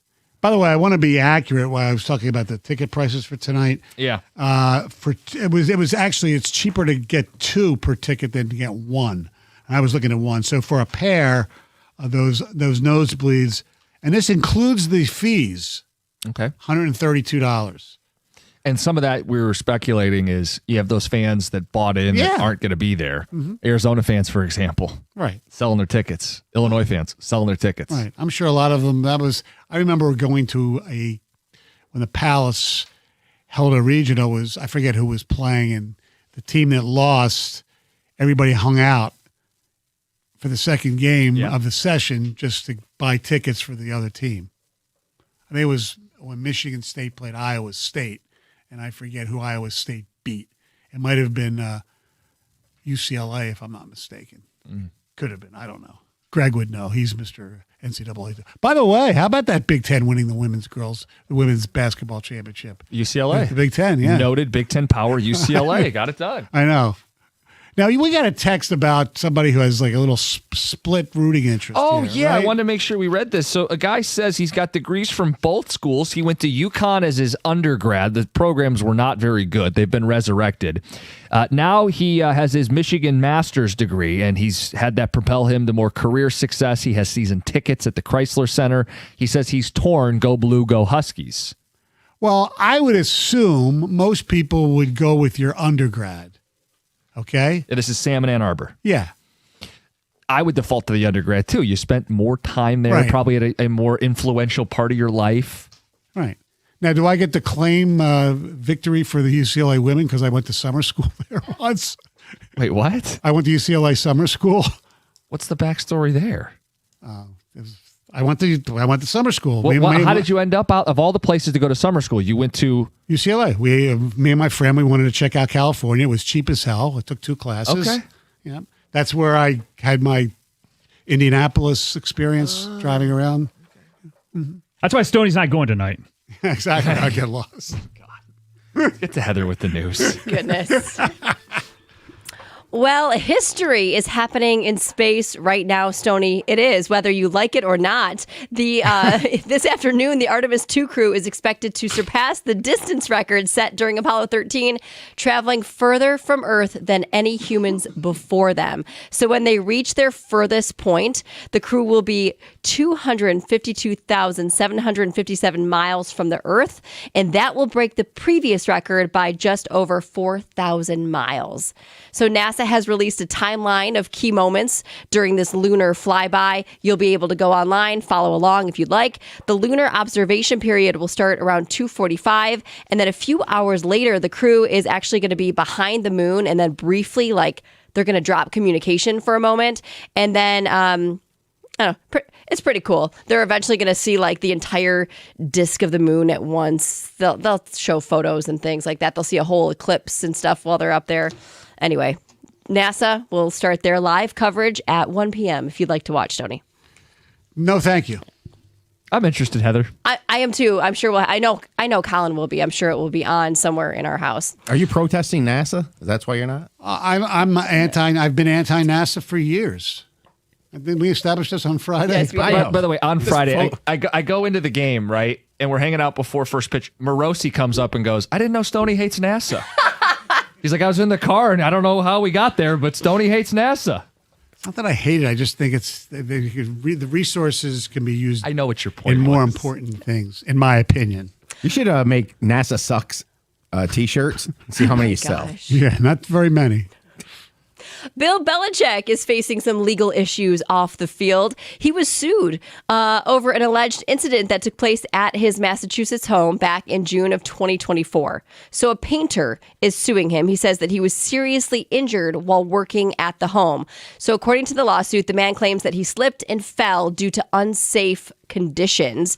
He says that the fall caused a serious ankle injury, along with a bunch of medical bills, lost wages, pain and suffering, things like that. So now he is seeking about $300,000 in damages. And the lawsuit names a company that manages the property, basically alleging negligence in maintaining a safe work environment. Okay, because Belichick hired this company to manage his place. Yes. Well, the company is managed by Belichick. Oh. And then that company manages his properity. Okay. So he's tied to it all. That's what it says. A company managed by Belichick. So Does it say what they allege was? No, but it gives a long list of failing to maintain a work area in a reasonable, safe condition, failing to inspect the premises adequately, it just goes on and on and on, but not specific. Yeah, so I don't know. So the internet has some bad blood with Kylie Kelsey.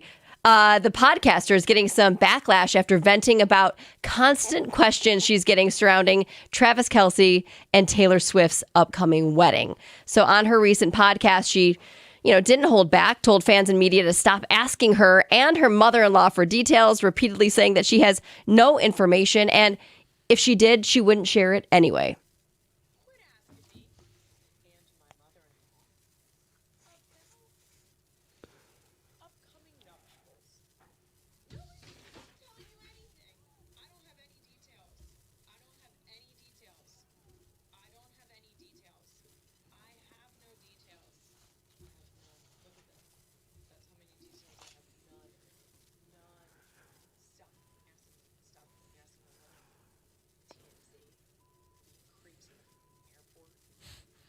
So it was her. Oh.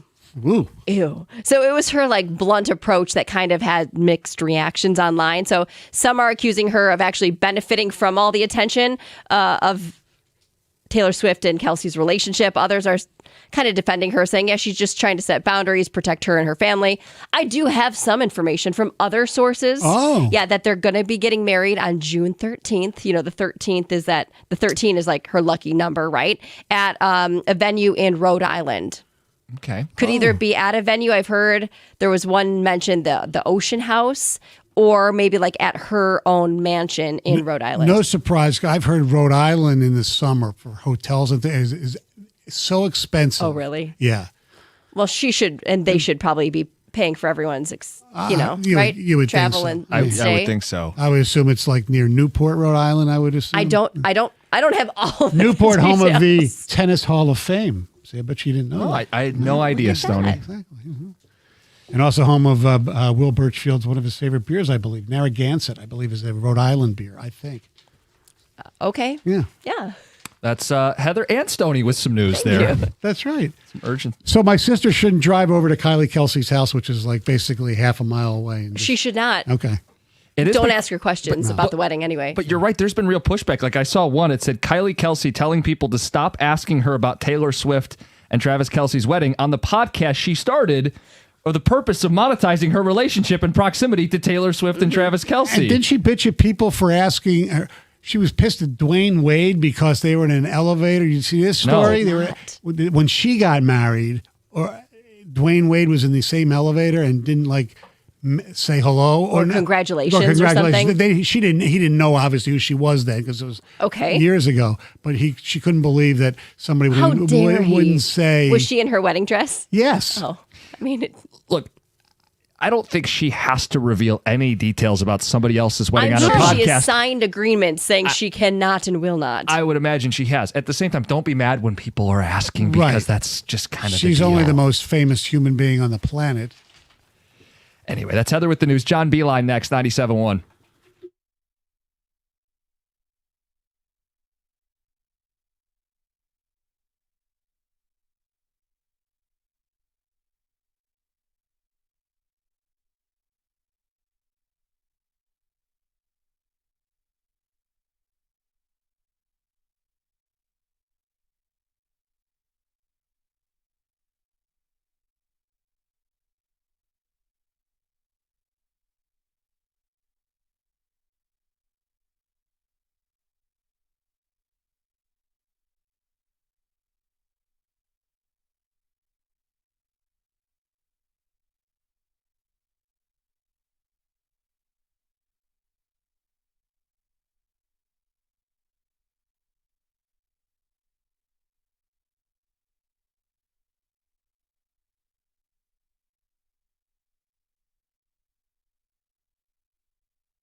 Hey, Jim, you know how there's always something in this world that just, whether it be a NASA thing or just something, this is a sports world that just irritates me more than it should irritate me. Mm-hmm.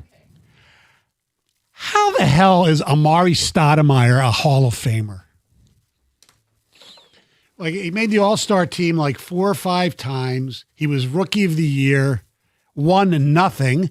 Somebody said, well, sometimes they, they combine pro and college and things like that. He didn't go to college. And then Doc Rivers, he won a title, decent coach. He's like the most losses of Game 7s. Yeah, blown 3-1 leads. He was a good analyst for the ABC when the Pistons won the 2004 championship.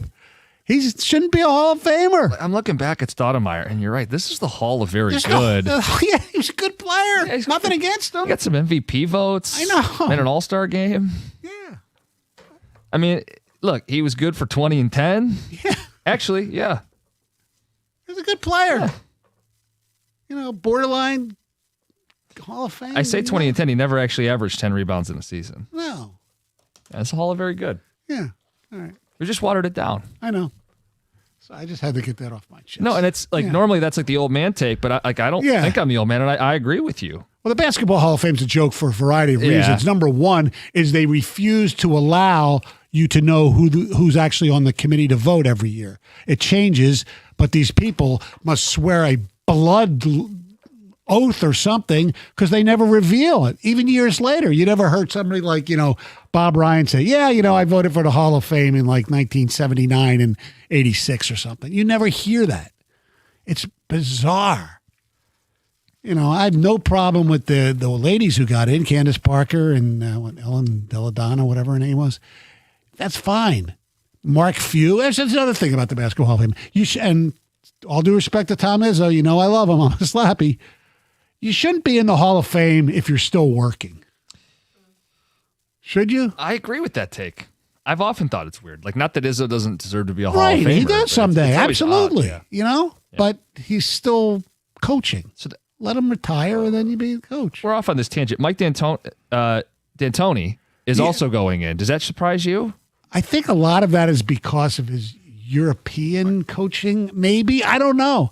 Because I'm just thinking about, like, as a coach, who else is going in? He coached those Suns teams, but they didn't win it all, and then the Knicks teams that fell short. And then he's a Laker coach briefly. I mean, he changed. I don't know if he changed the game, but his style of play led to the pace. Yes. Yeah. I suppose that's his best case, is stylistically changing the game. Correct. Yeah. Who else made? I just saw Rivers, the 2 women, and Stoudemire, and I just had enough. And Mark Few. Yeah. And Mark Few, great coach, but you know what? He never won anything.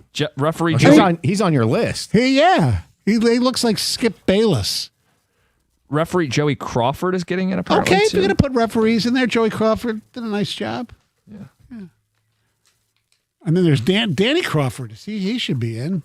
Joey Crawford. You see, I like Joey Crawford. I liked some of those old time refs where you knew their names. Now it's like the only one you know really is Scott Foster. Mm-hmm. What other NBA and hockey refs? You only know Macaulay because he's. I think Ken Mauer's still a ref in games in the association. I don't think so.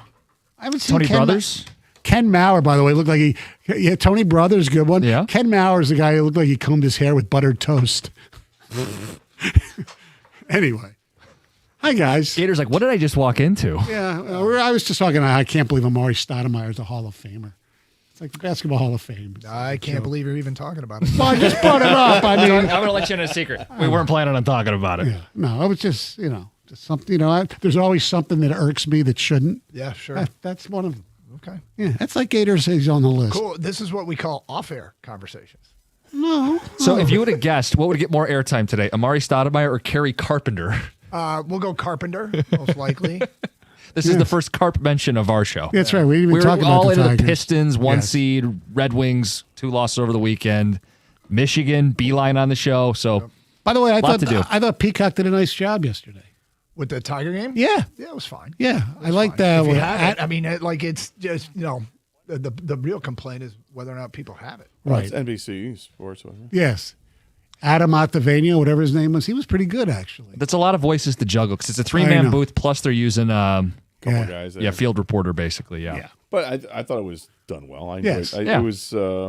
It was an enjoyable broadcast. Actually. As long as you keep Dirks and Benetti together, I'm good. Well, I think they gave you, because they cruised from both teams. Yeah, I it feel was like everybody got, wasn't like it was a slanted broadcast or anything No, like that. It was good. It was good. We'll take it. Yeah. What are you guys talking about today? Well, Champ and Chump, we do it every Monday. Of course, plenty to choose from. Champ and Chump of the weekend. Who should be singled out for having the best weekend? Who should be called out for having a weekend that stunk? Get your votes in. Line them up right now. Text and calls. Basketball Hall of Famer Patrick Kane. Stoney's working on a Chump vote. And we are also obviously going to preview the Natty tonight, right out of the gate. Yes. Perfect. All right. Carson Anderson, Thanks, the coming up guys. next. Love having Stoney, and thanks, Stoney. 97.1.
All right, good morning, everybody, and welcome to the Carson Anderson program. I am Doug Karsh. That is Scott Anderson. Hope everybody had a great weekend.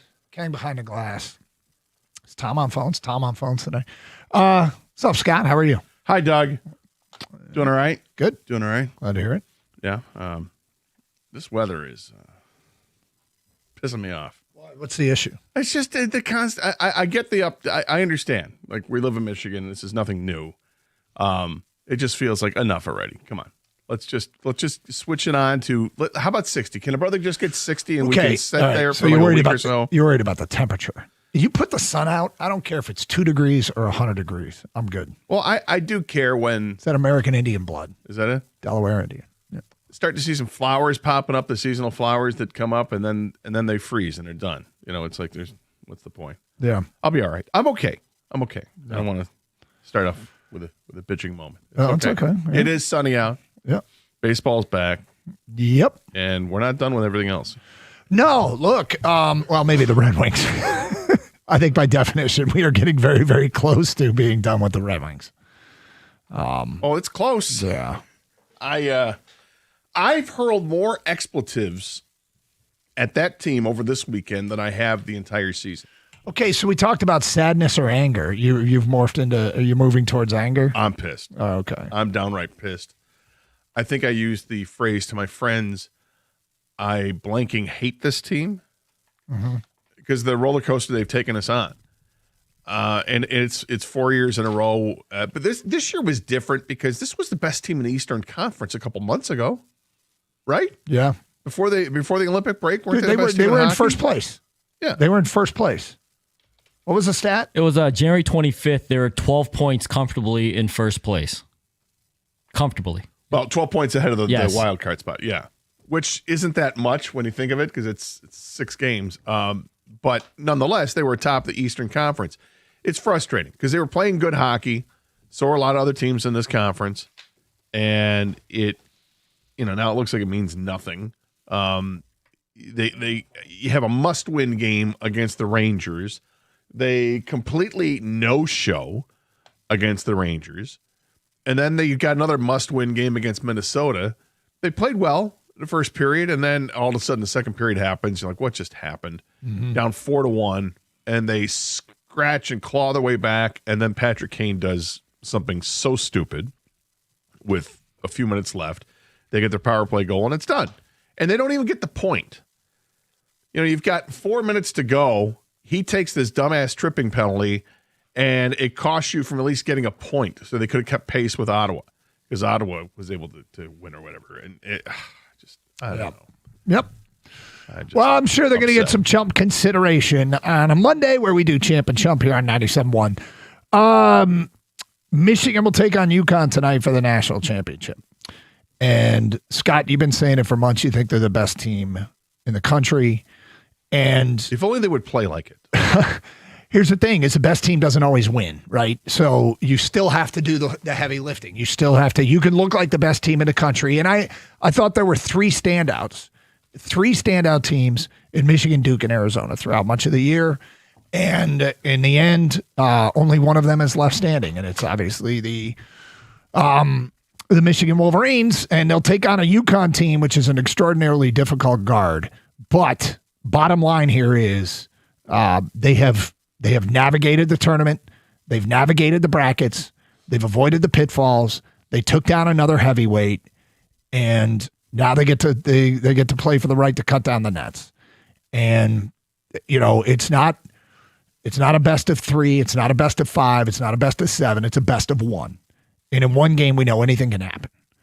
And so they still have to go out and do the work. They still have to play up to their capability. And if they play up to their capability, they'll cut down the nets. If they don't, or if, maybe this Yaks injury turns out to be, because UConn's legit, okay? UConn, and you can go ahead and mock me because I've been telling you for months that Arizona was legit, and they were.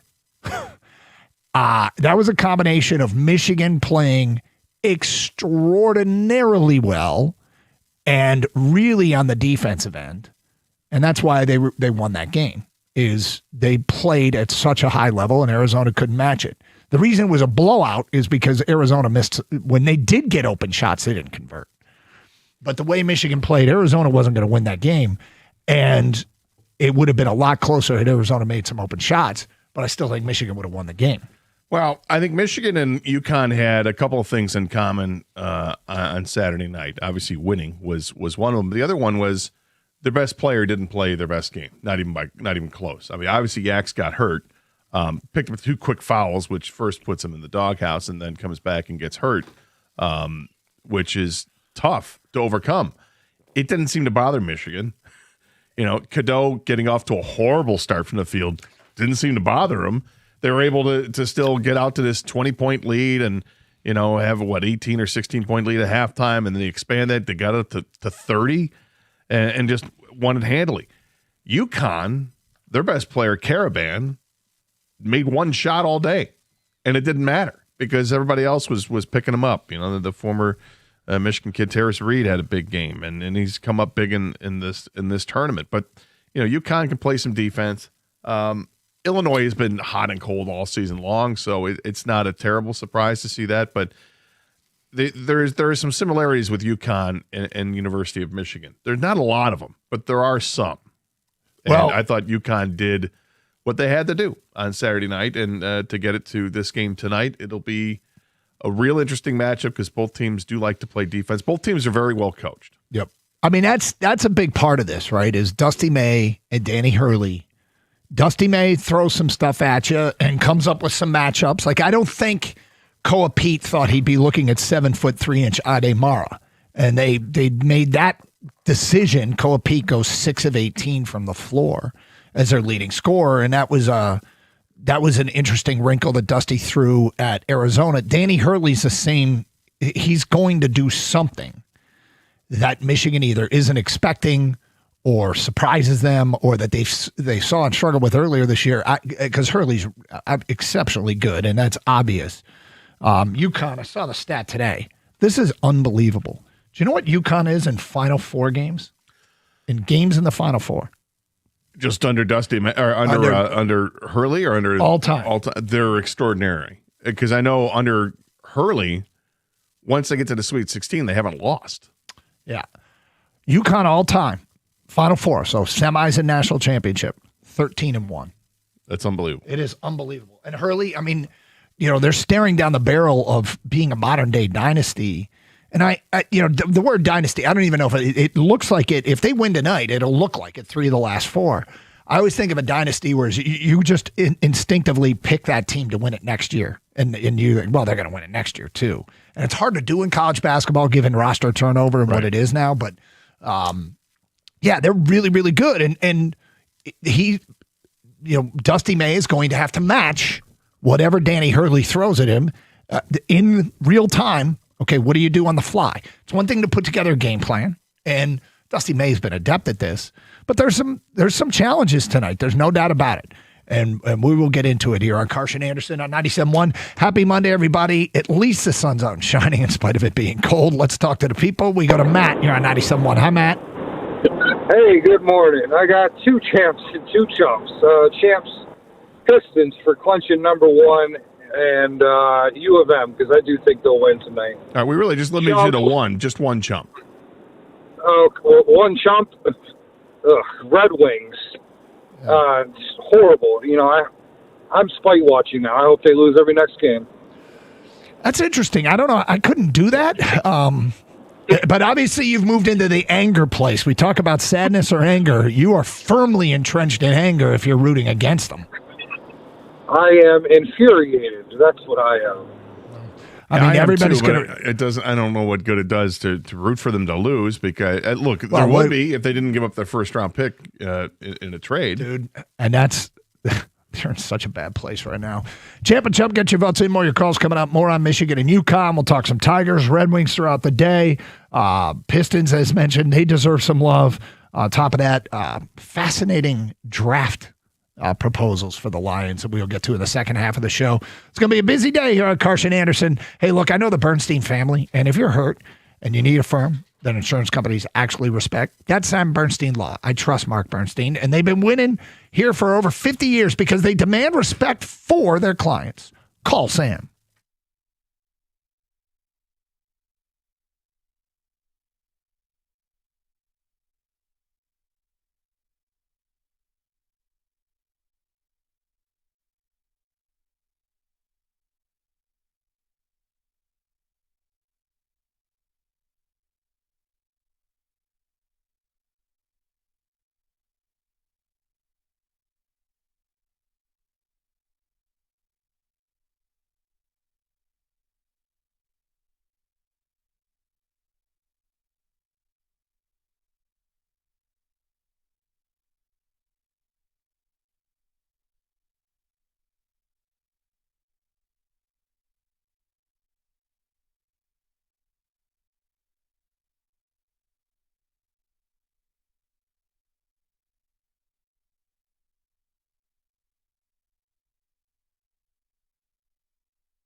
Dusty May following Michigan's win on Saturday over Arizona, which, I mean, look, my respect for Arizona was through the roof all season long. Michigan played better, deserved to win. And Arizona, you couple that with Arizona having a bad day, missing open shots. Michigan created a lot of it, but when they did get open shots, they missed them. And that's why a game that Michigan would have won turned into a game that Michigan won in blowout fashion. But now the big question is, can they beat UConn with half yaks? Do they need full yaks, half yaks, quarter yaks? What are they getting out of Yaxel Lundeberg? Because he is obviously he's the guy. Because when he was off the floor, I mean, they're playing without LJ Kaysen and Yaxel Lundeberg, and they are trucking Arizona. Yeah. Roddy Gale looks like an All-American. Trey McKinney looks at times like the best player on the floor. Ellie Cadeau running the show. And then Mara is an alien who you put the ball anywhere near the rim. I mean, it's like JD for the Pistons. 248-539-9797. Let's get back to your open line calls. Bill is next on 97.1. Good morning, Bill. Good morning, guys. I hope you had a good Easter. And you too. Yeah, and thinking about Pat for sure yesterday. Yep. And I think I have a champ and chump. The champ is Michigan. I don't think a lot of people saw that coming yesterday. I mean, on Saturday night. That was pretty amazing, and doing it without pretty much Yaxel for the whole game. And we'll see tonight. It's I think the moment seemed like it was a little bit too big for Arizona. Maybe but one thing about tonight is the moment is not going to be too big for UConn. That's for sure. Yeah. And so that it's going to be a different type of deal. And I was gonna chump the Wings, but there's going to be a lot of time for that in about 4 or 5 days. So I just want to chump the people that right now are getting on Michigan's case for the way they put their roster together. It's the reality. It's the reality of things, and it's not like, and I've heard you guys talk on this station. It's not like these guys were like the highest, rated transfer people out there. I mean, Yaks might have been, but the others, Yaks was pretty highly. But the other three, I mean, they were good players, but there are two of them came off the bench for their respective teams, and the other one was. I don't know how bad it really was at North Carolina. I don't know that social media truly represents what fans thought about that player, but it's been put together nicely, and because the parts fit together, the parts fit together so well. That's what I was just going to say, Doug. Just in closing, they look like they've been playing together for 4 years. So, I mean, the way it was put together was really amazing. Yeah. So, well, this is what we're going to see. So I don't want to hear about it. I don't want to hear about it. I mean, is this the magic of Dusty May, where it's not just necessarily the talent of the players, but being able to also figure out these are guys that are going to be able to fit together and play together and are willing to do what it takes. And that's what's been pretty impressive to me about Michigan is that they're not a bunch of guys playing hero ball.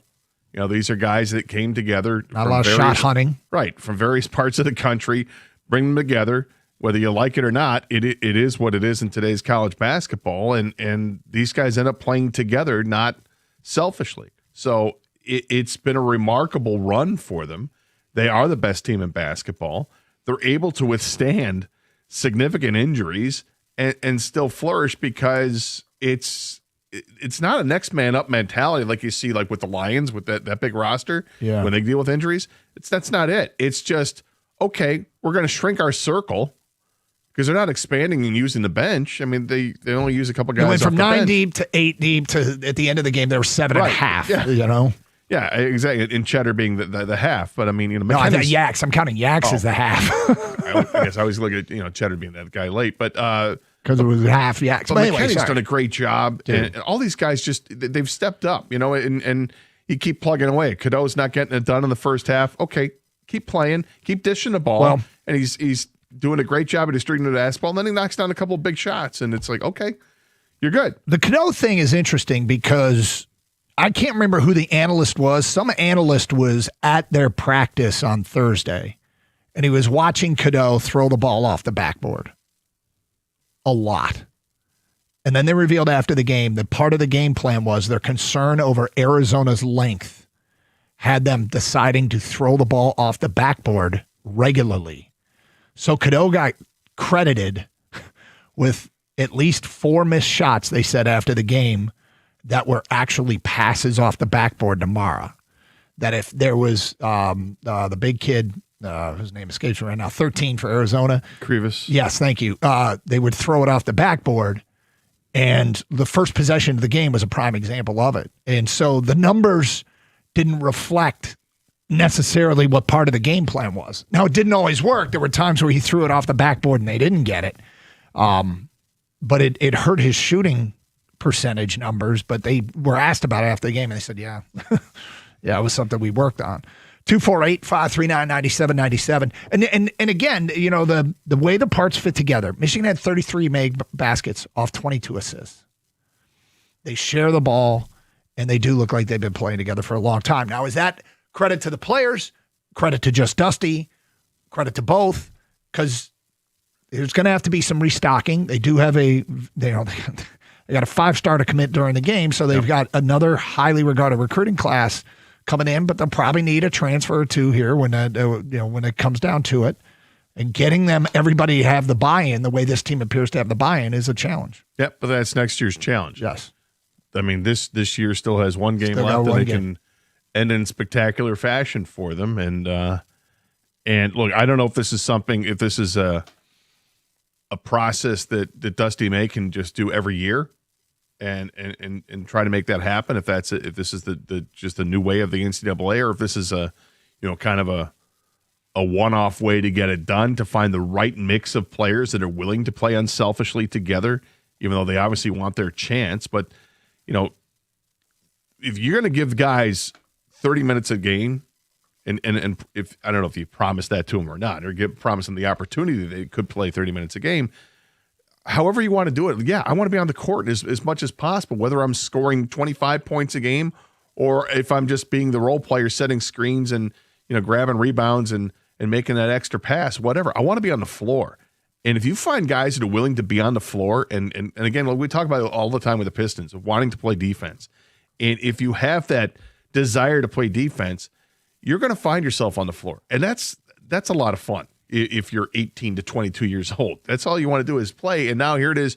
You've got a chance for a national championship. Heard John Beline this morning with the guys. Yeah.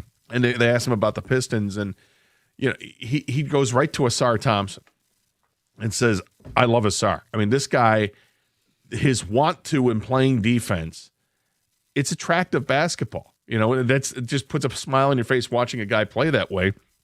Because it's not the guy who's hunting down the big contract or all the headlines and the glory. It's just, I'm doing what's best for the team. And you can see some parallels with the Pistons and the Wolverines. James is in Tecumseh and next. Good morning, James. Good morning, gentlemen. How you doing today? We're good. Okay, I got a chump, and it's going to be Gino, the coach from UConn. Yep. For what he did. Everybody, that's self-explanatory. He almost pulled a Woody Hayes that night. But my champ is going to be the UCLA Bruins women's. And those 6 seniors who scored every single point in the Final Four. Not a single that shows what upperclassmen can do. And watching that Gabby outshine her brother was phenomenal. Well, they dismantled South Carolina. And South Carolina looked so good. And to watch what UCLA did to them was remarkable.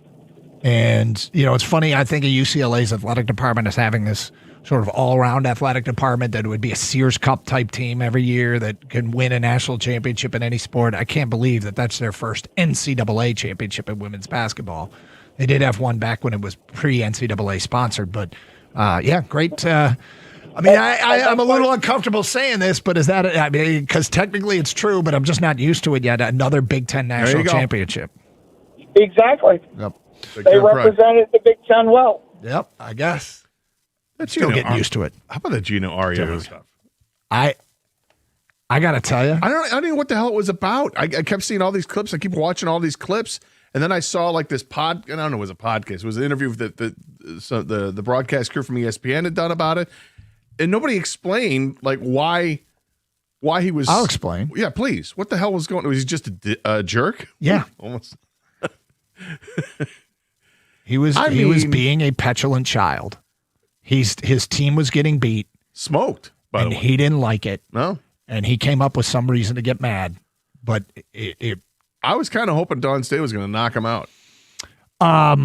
She kept saying she was going to beat him up. Like, and I'm censoring it, by the way. She kept saying it.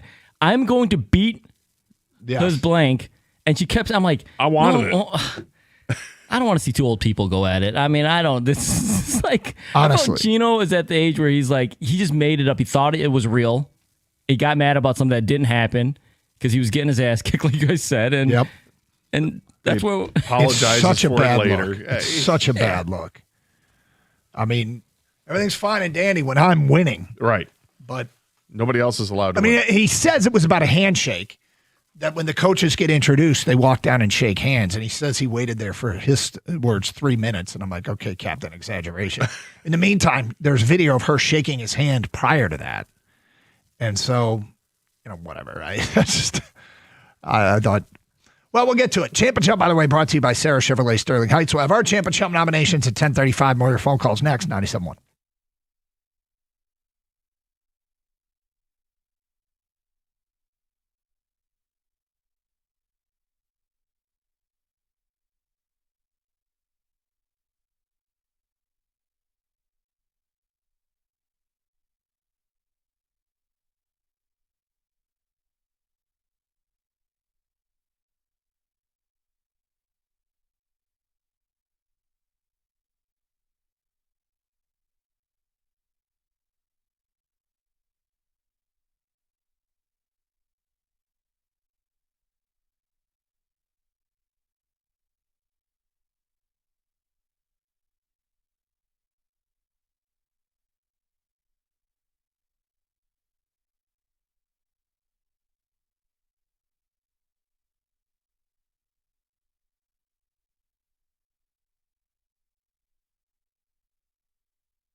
Well, now the attention turns to how do they match up against UConn. And Connecticut is going to be a tough guard for Michigan. You're going to have to chase their shooters through a labyrinth of screens. They're number 2 in the country in points off of screens. And Michigan's done a decent job defending that, don't get me wrong. But that's a challenge tonight. And there are, this isn't a punch button, just roll out the basketball and win kind of game. I did not buy into the narrative that Michigan versus Arizona was the de facto national championship game because Illinois and UConn spent much of the season in the top 10. They aren't like two Cinderellas over there. UConn spent a lot of the year at number 2 in the country. So I never really bought that narrative. But the challenges tonight for Michigan there's several. I think probably the biggest of which is on the defensive end, chasing their shooters through screens. And an example, Karaban at the 4. Now, Karaban has played, this will be his 3rd national championship game. He's played in 2 of these already, his 3rd national championship game. There's a stat out there that he alone has been on has more NCAA wins on his resume than like a ton of schools, like half the field at Division I. But he's a good 3-point shooter. And Rez or Mara, one of those two, is going to have to chase him through screens. And the other one's going to have to guard the truck. So they're a defensive challenge, this Arizona team. But Michigan fans, what are your concerns? What are the toughest parts of this challenge tonight against UConn? 248-539-9797. Champ and Chump brought to you by Sarah Chevrolet Sterling Heights. Gator, you ready for our Champ and Chump? Sure. Okay, my champ of the weekend is Dusty May for, again, the way this team plays together and shares the basketball. There's a clip that went viral from Paramount show Built for March of Dusty May in a huddle coaching his team and listening to how he was emphasizing that the ball movement is the key to everything. And 33 points, 22 assists. The buy-in is there. He's put together a juggernaut, Dusty May, and that game plan against Arizona was great. And the little subtleties like taking the team to the big house last week and having them shoot in the big house, put a hoop in the big house so they could get used to shooting in a football stadium. And it didn't bother them at all. They made 12 threes, shot 44% from 3. Dusty May, my champ of the weekend. Yeah, I'm going to go with the center, Mara. I thought he was fantastic. 26 points, 9 rebounds. He had a couple of blocks, and he forces you to adjust your game. We talked about it with Victor Wembanyama. When you have that kind of size, how disruptive that can be for your offensive flow. If you're throwing it inside, if you think you got a good front court, good luck, because 7'3" coming at you and going to force you to alter your shot. He did it all day long, and or I should say all night long. In the game where Yax was hurt and didn't play missed all but 14 minutes in the game, you needed somebody, and he was the guy. And he was more than willing to accept it, and he was fantastic. My jump of the weekend is Gino Auriemma for all the previously stated reasons last segment, so I won't belabor the point. Gator, your jump is? It's Steve Yzerman. I love Steve Yzerman, but this is 4 years in a row where we've gotten into this munch of Marth, and they cannot compete. I don't understand. This was best team in the hockey, or at least in the Eastern Conference, into January, and then things have gone downhill. It starts with an injury to Edvinson, and he's able to come back at some point, but the Olympic break didn't do them any good, and it's so frustrating. He's the guy that's responsible for putting this team together.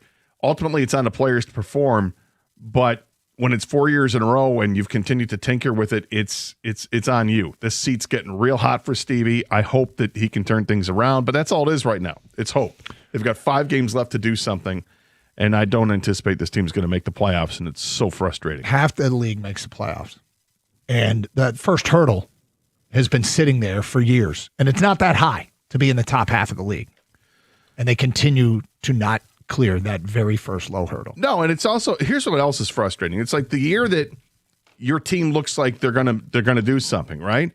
And it feels like they've been stuck in the mid-80s in points. Now they have 88 points, but I mean, they had 86, it felt like, for the longest time. And they're going to end up probably north of 90 points. But this is not the year to do that. Not in the Eastern Conference, because there's too many teams that are right along with you. And then you look at the Western Conference, and you see that the Nashville Predators have the second wild card spot with 81 points. And it'd be a comfortable place for the Red Wings to be if they were there. But they're not. They're competing in the East, where it is a competition. And they just don't have the team that has the makeup to do what it needs to be done in March, in April, and May, and God willing, in June. You know, they're not built that way. I don't know how many guys they have on this roster that are worth thinking about moving forward with. At least a handful, I guess, but I don't know if it's too much more than that. I think this team needs a complete roster overhaul, and it's not easy to replace it. I mean, you can say, oh, we want guys who are going to be competitive, play with heart and determination and whatnot, but it's just not there right now. And it's really, really, really frustrating. I'm sure it's frustrating for the players, the coaching staff, and Steve Yzerman ultimately has to be incredibly frustrated because he knows it's on him. 248-539-9797. Let's get back to your open line calls. We got a Larry in Grand Rapids. What's up, Larry? Hey, real good. I won't waste time saying Michigan's the champ. My chump is the Detroit Tigers defense last night. They looked like a JV baseball. And when I'm talking about when the team had runners at first and second, easy ground ball. They bad throw, whatever, so they only get 1/4 out at second. And then they do a sacrifice suicide bunt. Then the second baseman doesn't cover first. The pitcher hesitates to throw. Then he throws, and the guy's still 3 foot from first base. It goes down the right field line. Then there's what's the other play? Then the Tigers have a runner at second and third. Fly ball to right field. The guy airmails it home. The Tiger guy is safe. The guy at second base doesn't take third. I just see so many little mistakes. I feel sorry for their pitchers because they gave up 3 runs that out of the 4 that should not have scored, and I just don't know. No, the base hit by them to left field. Our left fielder walks to the ball. Their guy goes from first to third right in front of his face. I think it might be exaggerating on that one a little bit. I think so too. It's a soft line drive going to right between third base and left field, and the runner has extraordinary speed. He's able to get from first to third because of that. It had nothing to do with I don't know, Riley Green and left that. Some validity of the rest. Yeah, It was some sloppy play. It was 1 inning. We've seen a lot of sloppy play from the Tigers through the first 12 games of the season. Not really. I mean, look, that Gleyber Torres, he's talking about a ground ball to Gleyber Torres, and he makes a throw to Javi Baez. And it was interesting. They said something during the game, and I absolutely loved it. They said, look, in the replay era, you don't get the neighborhood play anymore. And Javi knows it, and Javi had to come off the bag a little bit. They're trying to get a double play. He had to come off the bag a little bit towards first base to catch the ball. And so instead of just throwing it to first, he decides to get the lead runner. Or was it lead runner? Was it bases? No, it was lead runner. And he applied the tag, but it took away the double play. Then Emmanuel DeJesus was pitching, and he's the one that threw the ball in the dirt down the right field line. And boy, DeJesus. Some of us are acutely aware of how bad he's been. Those of us that were super optimistic about him. Yeah. Well, some of us aren't surprised either. Yeah. I know. Given his track record, and this is what the Tigers do. You know what I did there? Offseason. You know what I did there? I put a lot of stock in World Baseball Classic because that to me isn't a typical spring training game. That's a try-hard game. Yeah, it is a try-hard game, and that's I got to get outs game.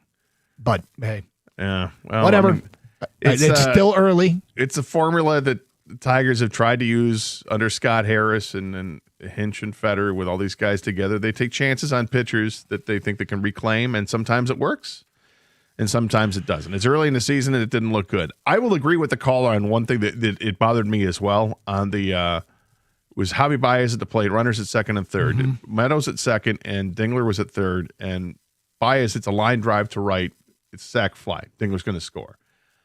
I too was disappointed that Parker Meadows didn't tag up because Parker Meadows is playing it halfway. I'm like, why are you playing with your speed? Yeah. If he misplays the ball, you're gonna walk in from second anyway.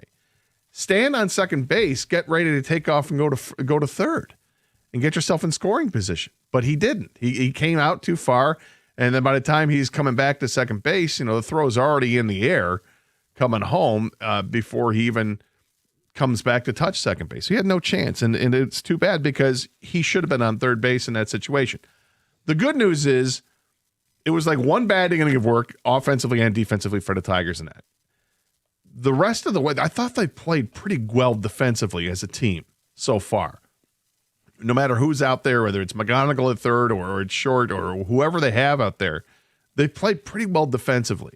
But that was an instance where it caught them, and it likely cost them the game. Now, you could also say that the lack of timely hitting cost them, but I thought it was interesting watching a stat on Saturday's game.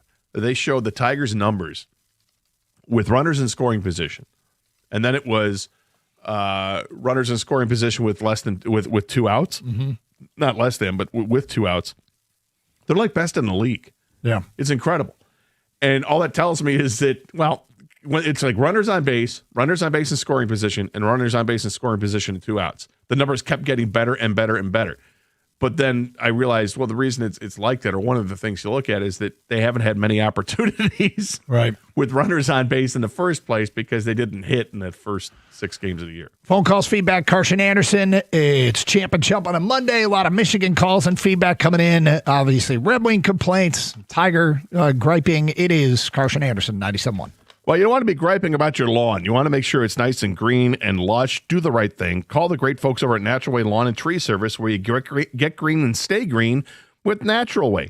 888-GET-GREEN is the telephone number. Get green, stay green, and save green when you prepay. If you call by the end of the month, you get the early bird discount. And they've been serving Michigan since 1990. It's a company I've trusted with my yard for nearly a dozen years now. They offer the 100% satisfaction guarantee. I'm telling you, call Natural Way right now. If you're tired of fighting the weeds and watching your grass thin every single summer, Natural Way has you covered. Great lawns don't happen by accident. You need the right timing and the right program, and they offer a full menu of services to accomplish your dream lawn.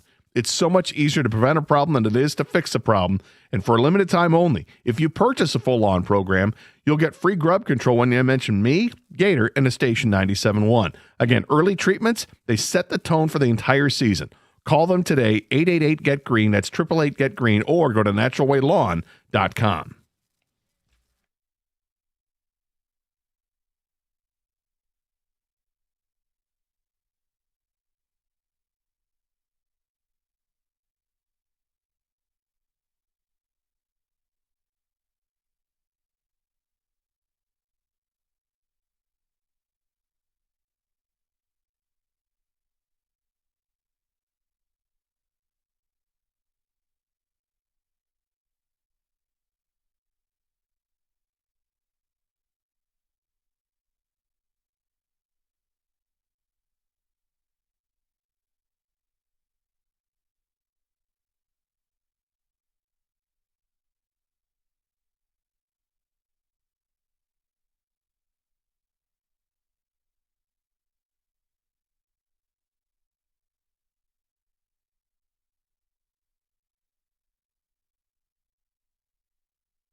Doug Harsh, Scott Anderson, 97.1. We got open lines, 248-539-9797. Give a rundown of the trip down to Indy. Went with the family on Saturday. We'll get to that next hour. In the meantime, Michigan fans, what are your big concerns about tonight's game? What is the biggest challenge? There's fan base has a reason to be confident that Michigan has played so well, and they look very authentically like the best team in the country, but still one and done basketball. We've seen crazy stuff happen in games, and it's not like UConn's some punk, right? UConn's not an underdog. They're not a sleeper. They spent much of the year in the top 10, much of the year ranked number 2. Let's get back to your phone calls. We go to Bruce here on 97.1. Hello, Bruce. Hey, guys. Thanks for taking my call. My chump has got to be a surefire Hall of Famer, wears number 88 on the Red Wings, Patrick Kane. I mean, this guy, how quickly do you go from being a hero to being a GOAT? That penalty he committed, my jaw just dropped. How could he do that in his own defensive zone? I don't know. And you're right. You go from hero to GOAT that quickly because he scores the equalizer, and it's an improbable comeback, right? And then that happens, and you're just like, I can't believe you did that. I know. And when the second period started, to give up that first goal at the 18-second mark, and I thought to myself, they're probably going to score the next 3, and that's exactly what happened. I don't know. Maybe I guess I should stop watching them. I don't know. Maybe that'll help. I was trying to figure out: is there any history with Kane? Where did that come from? The only history is he's not very good defensively, but I don't know where that came from. That was such an unnecessary penalty, and I was like, is there any other part to the story that will explain what the hell was going on there? Yeah, and these guys, this has been a problem all year long. When they are trying to control the puck, clear the puck in their own end, they just can't do it. They can't get that first pass, like Mickey Redden keeps saying, get that first pass and then get it out center ice or get it down deep in their zone, and that way you can roll a change or go on the attack. And they're not doing it. It's ridiculous. Are they only built for a 60-game schedule? Because that seems like that's what it is. It's how they're playing. I mean, for sure. Or it's just, teams, the good teams, the playoff-ready teams, they know that things have to change. You got to amp it up come March, make it the final push to get playoff ready, and the Red Wings don't know what that's like. And they've got some veteran players on his team that have playoff runs with other teams, certainly, and Patrick Kane being one of them with multiple Stanley Cups, and yet, that happened. And that's just a microcosm of what this season has been like. It's so frustrating. Inexcusable. You don't even do that in Pee Wee or Squirt. No. I mean, Lord knows. Well, go Blue tonight. I think they I think they've got a good chance to win the game, but they've got as long as they keep doing what they've been doing, and that's share the ball and just attack as much as they can. The points in the paint are ridiculous. Yeah. Did you give us a champ or no? Champ, I would have to say Dusty May, because this guy he took a little known college a couple of years ago, Florida Atlantic or Florida Gulf Coast, got to the Final Four, and the guy's got the ceiling is as high as he wants it to go. Yeah, look, it's it was Florida Atlantic he took to the Final Four, and they lost on that late shot to San Diego State.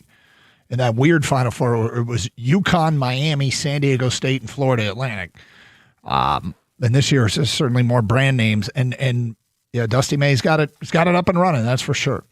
Let's get to some of these texts that have come in. Dan in Tennessee. Champ Ademara. The dude is playing like he wants to be an NBA lottery pick. Chump Gino Auriemma. It sucks to lose, but lose with class. Every time they go down, he's whining about something. Well, look, I mean, I chumped him as well.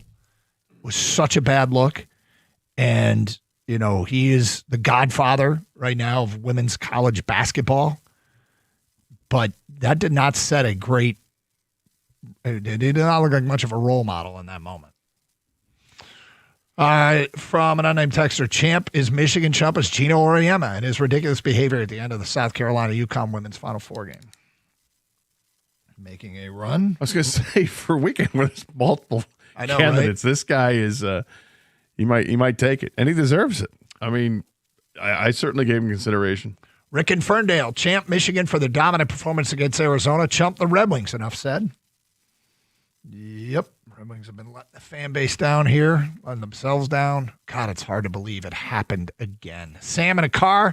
Champ the Tigers for having an unimpressive home opening series. Champ the Tigers for having an impressive home opening series. Chump the Red Wings for obvious reasons. Yeah, I mean, they won the series, right? And baseball, the variability from baseball from night to night, that is a realistic and cool goal that if you just set that, win each series, you're going to have an extraordinarily successful year. It coming off the heels of the Sunday loss in a winnable game, I mean, when they had bases loaded, nobody out, and got one run out of it, that sucked. When they shot themselves a foot a little bit in the top half of that same inning. Was it the same inning? I think it was the same inning. Yeah, that was another, that it makes it hard to accept that loss, but I mean, they did win the series. Jordan in a shop says, Champ, JB Bickerstaff turning the 14-win Pistons into the number 1 seed. Chump Steve Eisenman. JB Bickerstaff, I mean, that was 2 years ago. It's 14 wins. That's going to go down in history as one of the most remarkable turnarounds in regular season history of sports. Mm-hmm. To go from a 14-win season to pushing 60 wins. They could get 60. They could get 61 for that matter. Well, I doubt it, but it's amazing at 56 right now. Yeah, and they're doing it right now. What they're doing right now without Cade. Without Isaiah Stewart. They don't want to be without Cade and Isaiah Stewart. And they don't want to have to try and find a way to win, but they found a way to win without those guys. It's like they're growing accustomed to it, and they're just fine. They don't want to be that way, but Champ Elliot Cadeau, he was fantastic Saturday night. Chump Gino Auriemma, what an embarrassment, calling out Don Staley and then getting caught in 2 lies. Then post-game, him not still apologizing for 24 hours. Terrible look. Well, I don't know that there's much more to say other than he's he might be Trump on the Red Wings today. We'll see how the voting goes. The caller previously had mentioned that he almost went, Woody Hayes. And, a reference to the old Ohio State football coach who ended his career basically by punching a Clemson player on the sideline. In a Gator Bowl. Yes. But that's when coaches get older, if they're set in their ways and you're gonna behave like that, maybe that's he called it as a Woody Hayes moment. Now it didn't get physical, fortunately, but to then behave the way he did afterwards too, and then you wait a full 24 hours before saying, "Oh, I'm sorry, I was out of my mind" or whatever. There's no room for it. There's no room for it for one of the great coaches and legends of the game, and that's your legacy now. I was watching it live, and he did that interview at the end of the third quarter where he dropped. I think he dropped an F-bomb. I don't remember. He swore. I know that. He was complaining about the officiating, complaining about Staley. He looked like he was ready to explode right then and there, and I guess he kind of did. He lost it and swore on national TV, and that had been building and building and building. And what the real issue was, I think, what really got under his skin. And you think of is his team was getting smoked. That's what was really the problem. And he wasn't handling it well. And, a lot of times you create your own fouls. Look, you hate when in a close game, an official's call can make a difference, but they're getting beat pretty soundly. And then when UCLA did to South Carolina, it was amazing as well. 248-539-9797. Tell you a little bit about the trip down to Indy for the Final Four next hour. More of your phone calls and feedback. Champ and Chump votes. Get them in here on Carson Anderson on 97.1.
Brought to you by Leo's Coney Island. Michigan men's basketball will try to end a 37-year championship drought tonight against the UConn Huskies team that has dominated college basketball in the 21st century.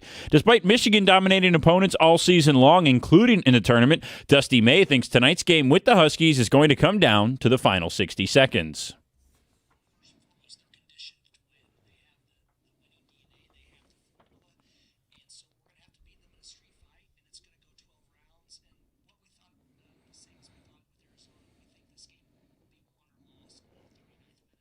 Sportsbooks have the line set at 7.5 points in favor of Michigan, marking the fourth largest spread in a title game in the last 30 years. UConn is 23-10-1 against the spread in NCAA tournament games under Dan Hurley. Michigan is 38-38 against the spread in all games under Dusty May over the last 2 years. That includes a 4-1 mark in this year's tournament. Tip-off at 8:50 tonight from Lucas Oil Stadium in Indianapolis. We also have the Pistons and Tigers in action this evening. The Pistons will be over on WWJ News Radio 950 at 7 o'clock against the Magic. After securing the 1 seed last week, J.B. Bickerstaff said he is going to take rhythm over rest with his guys. Duncan Robinson and Tobias Harris are both questionable for tonight. Here at 97.1, we've got Casey Mize for the Tigers against Joe Ryan for the Twins at 7:40. Pregame show starts at 7:15. At the Corwell Health Sports Desk, I'm Brendan Shabat. For more, go to 97.1theticket or Odyssey.com.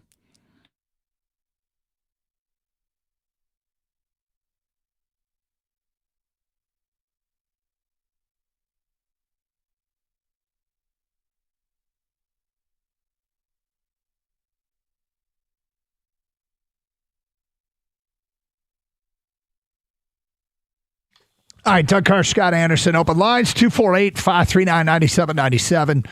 Michigan will play for the national championship tonight. Our question for Michigan fans, what are your concerns?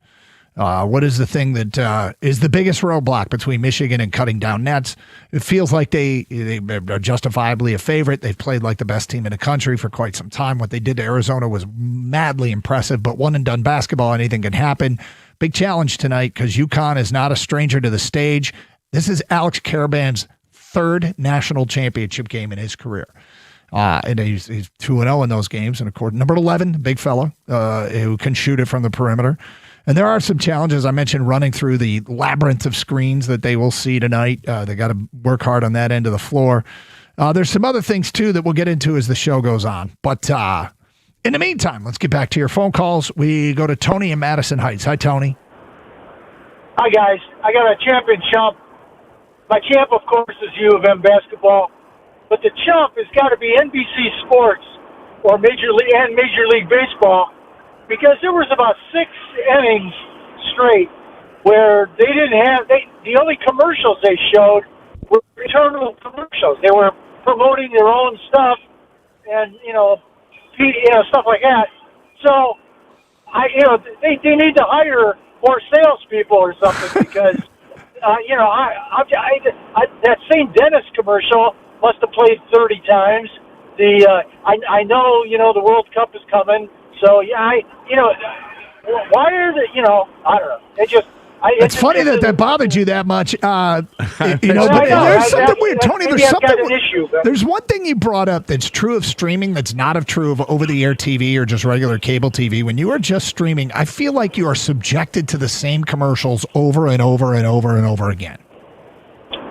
So this was basically a streaming situation, not an NBC Sports. I don't know. I'm just, this is anecdotal. I don't have any way to back this up. 25% of streaming broadcast, but it probably comes from lack of sales, and they just they have enough Peacock commercials. Well, that's maybe Peacock was. But the other thing, Tony, is they know that you're tuning in on Peacock specifically to watch the game. So what they're going to do is take that opportunity and promote Peacock, so that you get that subscription. That's the whole point. Yeah. There you go. Thank you for the phone call, Tony. Am I wrong? Streaming, you get the same commercials? Well, commercials is one thing. Promos is another. Yeah, promos. A lot of times promos happen when you haven't sold your inventory. Well, that also happens when you've got an opportunity to get people to come to your platform for maybe the first time in a long time, and you want to let them know, hey, here's what else we have. Yep. Let's go to Nolan Rochester. For instance, you might want to know that the Mike and Rico were on after us, or that Jim and John are on before us. Yes, you might want to know that. Well done. Nice cross promotion. Nolan in Rochester, you're Team next. player. Hey, Nolan. Hey, guys. Hey, I just want to say my champ of the week is Carter Montero. I just have so much respect for the guy being so versatile, obviously getting called up to make the start. Wasn't a perfect start, but he got the innings in, and I feel like he's going to be a big piece throughout the year, just as he was last year. My chump has got to be the timing of the game tonight. I just will never understand why they do such a late start on a Monday night for both basketball and football championships. I mean, I get TV and all that stuff, but I feel like they could just flex it to make it a Friday or Saturday somehow. And then I wanted to say, too, I'm a Michigan fan, obviously going to be watching tonight. I feel like the biggest roadblock for them is just themselves. Like, when you saw them play against Wisconsin and Purdue, it was just a bad day in the office for them, but then they regroup and just dominate afterwards. I just think that's the only way that they can lose tonight. I feel like it will be close, but then again, I thought the Arizona game was going to come down to the last minute, and obviously went the complete opposite way. No, I'm in the same boat, Nolan. I sat here and projected for weeks about how great Arizona was, and then all week long talked about how tough this game was going to be. And then next thing, they never trailed. They were up 10-1, and Arizona cut it to 5 once after that. But next thing you know, Michigan's up 30. And so sitting here talking about how I think tonight's game's going to go, and I do think it's going to be. I think it's going to be a tight game. Look, the Wisconsin game was challenging because Wisconsin could shoot the 3 1 through 5, and they got hot. And Michigan did a poor job in that game in that they doubled the post too quickly and left shooters open. So, they're trained to double the post, and Dusty said it afterwards that, we got to let plays develop, and we can't, we got to trust our one-on-one defense and can't double that fast against a team that can shoot it 1 through 5. Purdue killed them with the pick and roll game. And they got him on a day where Braden Smith and Trey Kaufman-Wren were outstanding, and Michigan had some guard issues in that game. They had problems guarding the pick and rolls, what I should say, not guard issues. But this is going to be a different kind of challenge because I specifically look at Caravan as a really tough guard for them because he's going to run through screens. He's going to run around the perimeter. You're going to have to work your butt off to stay with Caravan, and that's probably going to be Morez Johnson or Ademara. It might have been Yax, but, defending with a sprained MCL and a turned ankle, lateral movement and all that chase. Like, he came and played in the second half of that Arizona game, but he was just a spot-up shooter, really, and labored around the court. So that's a tough guard for them, Caravan, tonight. And I had a lot of people questioning why is he out there in the second half, and I didn't like Dusty May's response after the game where he said, well, did you see the Duke game? Like, yeah, I got it. Duke thought that they had it. This is an injury. This is different. I think you'd want to protect the player more. In the end, he only played 14 minutes, so it's fine. It's a big nothing burger when you look at it. But these two teams they have so many similarities, and coaching and defense are two of them, right? Mm-hmm. So if you take if those cancel each other out, you're going to have a good shooting game from Michigan. They've got the better inside presence, although UConn's got a pretty good inside presence too. The point you brought up last week, and that I echoed it about the officiating, it's the same thing goes in this one, right? If they're going to call it tight, I don't think that favors Michigan. I'm not sure if it favors necessarily UConn, but it does not favor Michigan because they both have big guys that they can go to. But if it's inconsistent, who does it favor if it's inconsistent? Because I thought the game Saturday night, the officiating was inconsistent. They called it tight, and then they stopped calling it tight, and guys are just smacking each other, and they're letting it go on both sides. Yeah, it's funny because Yax got the 2 fouls in the first minute and a half, had to go to the bench. Then Morez Johnson got 2 fouls. Ademara got 2 fouls. And they had to cycle those guys through and try and keep one on the floor at all times and protect them against the fouls. And yet it was the foul to Jaden Bradley that cost them that cost Arizona so much. He got 3 in the first half and then picked up his 4th early in the second half, and that killed them. I mean, that killed them. And 2 of them were offensive, and those are always dicey calls. But the second one, the first one looked very much like a foul. The second one, when I saw the replay, which I didn't see till yesterday, I was like, that might not have been, but that was really, really costly. I don't know how it's going to go tonight. They didn't get I believe Heinies is working this game. Jeffrey Anderson, I think is his name, and they have not. The Heinies game against Tennessee was tough. Heinies is, that he was on that crew in the Tennessee game where I thought that crew really struggled, but he made it through to the Final Four. He did not work game 1 or game 2. There are 11 officials down there, meaning there are 5 that will be chosen from tonight. Heinies is one of them, and one of the other guys worked the Tennessee game that's available for tonight's game, I believe. Let me see who had Illinois, UConn, but boy, did we get into a minutia when we're talking about who the officials are, but it is what it is. When you have nicknames for the officials, so yeah. Yeah, well, that one's pretty obvious. 248-539-9797. Anthony in a mail truck says, Champ Dusty May is a very smart coach. Chump the Wings, no explanation needed. Next text, I want the Wings to lose too because they need a large-scale change, and that will help it along. Next text, Champ Dusty May, Chump Eiserman, and Kane. 248-539-9797. We got open lines. We'll get to more of your phone calls and feedback coming up. Carson Anderson, 97.1. Doug Karsh here for Sarah Chevrolet in Sterling Heights. Spring into savings with low payments on a 2026 Chevy Trailblazer. Pay just $249 a month for 36 months on a Trailblazer LT front-wheel drive with $19.99 down. $249 a month. Go now to 17.5 in Van Dyke and Sterling Heights, 87-SAY-SARAH or saysarah.com. Together, let's drive. With GM employee discount and Chevy lease in a household, 10,000 miles per year, plus taxes and fees with proof credit. Offer ends at the end of the month.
All right, I do have the national championship game officials assignments. It's James Breeding, Kip Kissinger, and Jeffrey High-Knees Anderson. So he is on the game tonight. It was Jeff Anderson and Greg Nixon who were part of the Michigan-Tennessee game. Nixon was an alternate for the Illinois-UConn game. So does it actually say Jeffrey High-Knees Anderson? No, it doesn't. But that is who he is. So 248-539-9797. Don't run from who you are.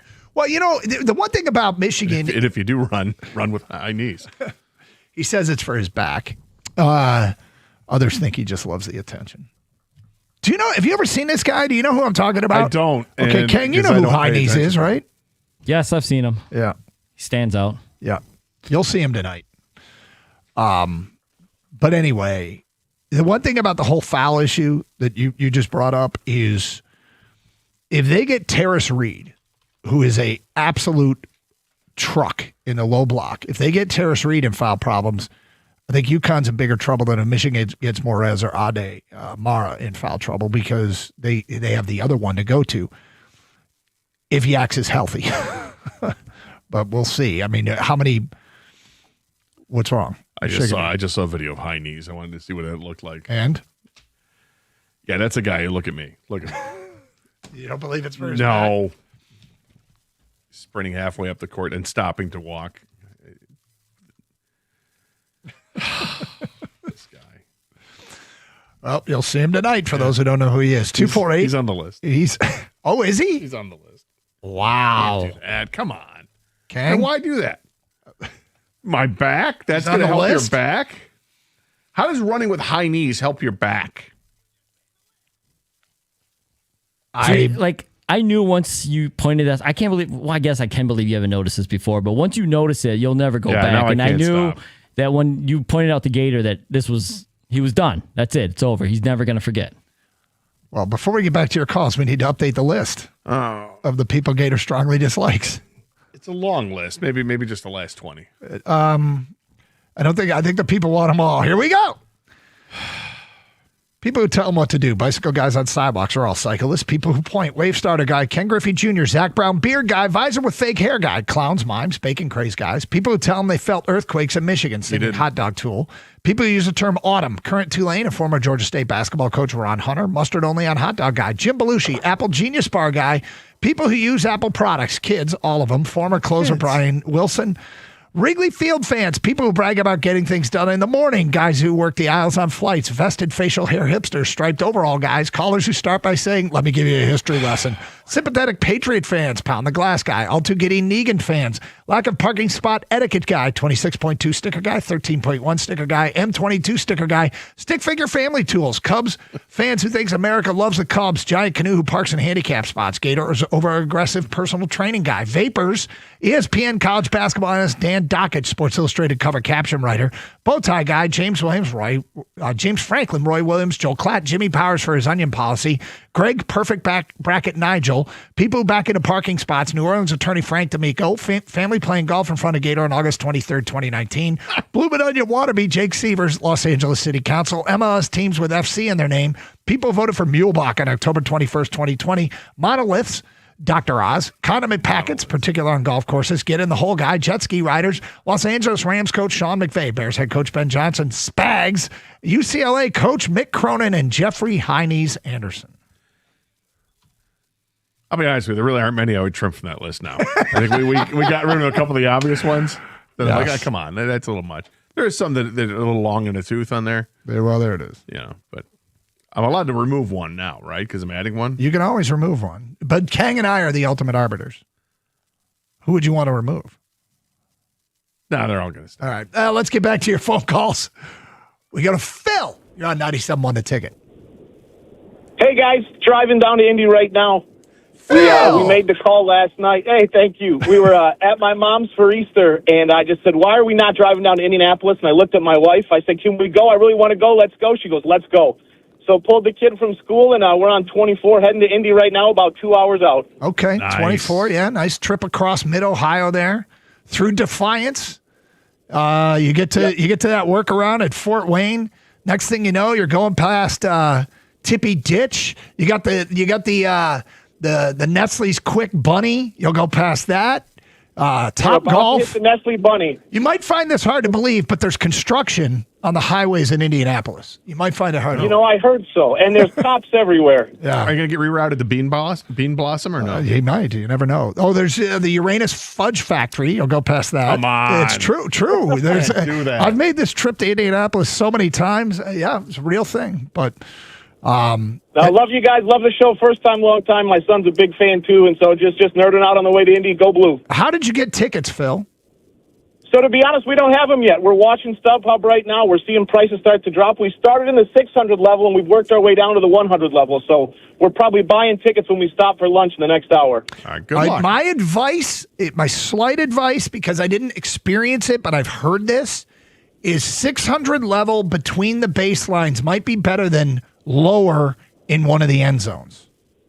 Okay. But then we will take a look. You might want to consult with some others, but that was maybe if you keep listening, then maybe a fan can tell us. But I had heard that if you're up high but between the baselines, you're in much better shape than low in one of the end zones. But maybe somebody who was That there makes on sense, Saturday. Yeah, we had pretty decent seats, so kids going back tonight. 248-539-9797. We go to KT. You're next. Hello, KT. Hey, Doug. How's the swelling? Swelling's down. Thank you for asking. Excellent. No, I, too, am driving to Indy right now. And, Chump, I'm going to go with Gino. I still think the Wings have another week. I don't want to pile on them. And then, the champ is Dusty May. I tell you what, he's living his best life. He's committed to Michigan.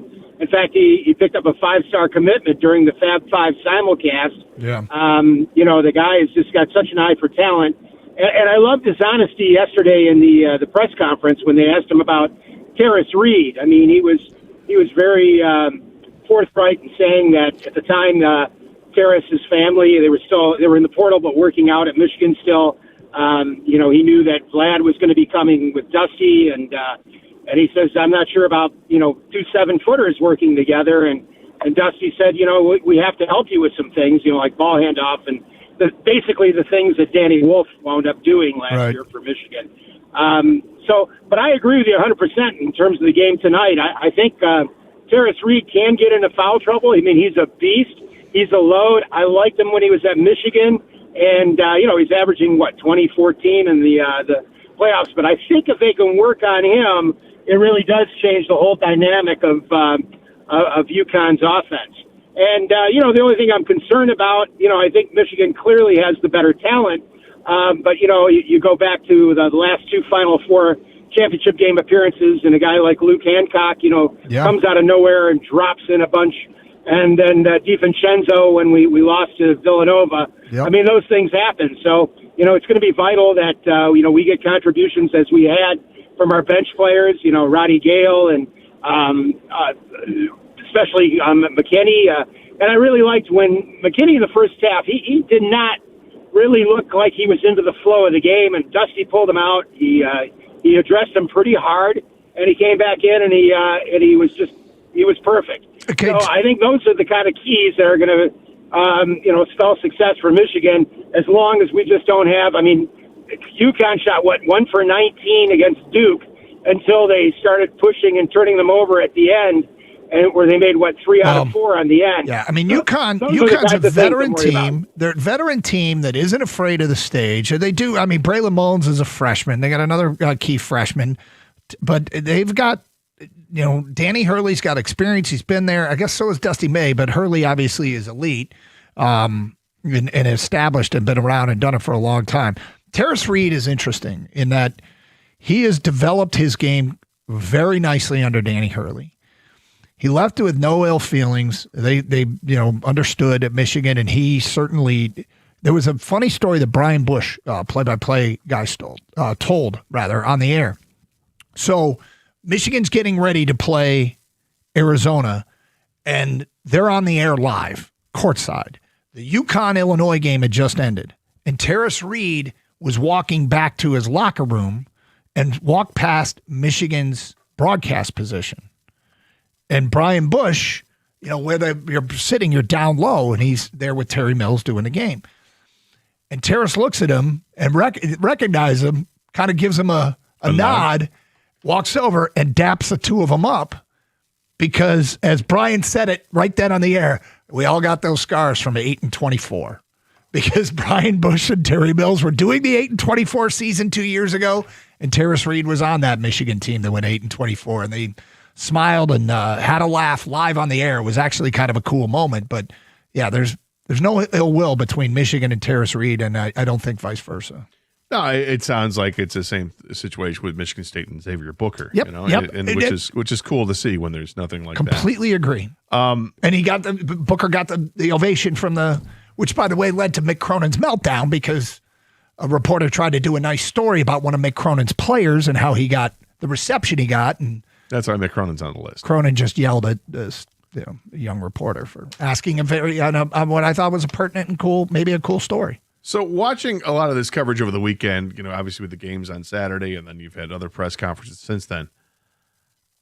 Is Hurley a little cocky? Is he a little cocky? Oh yeah, leaning into the experience factor. And look, there's no doubt this team has a mess load of experience.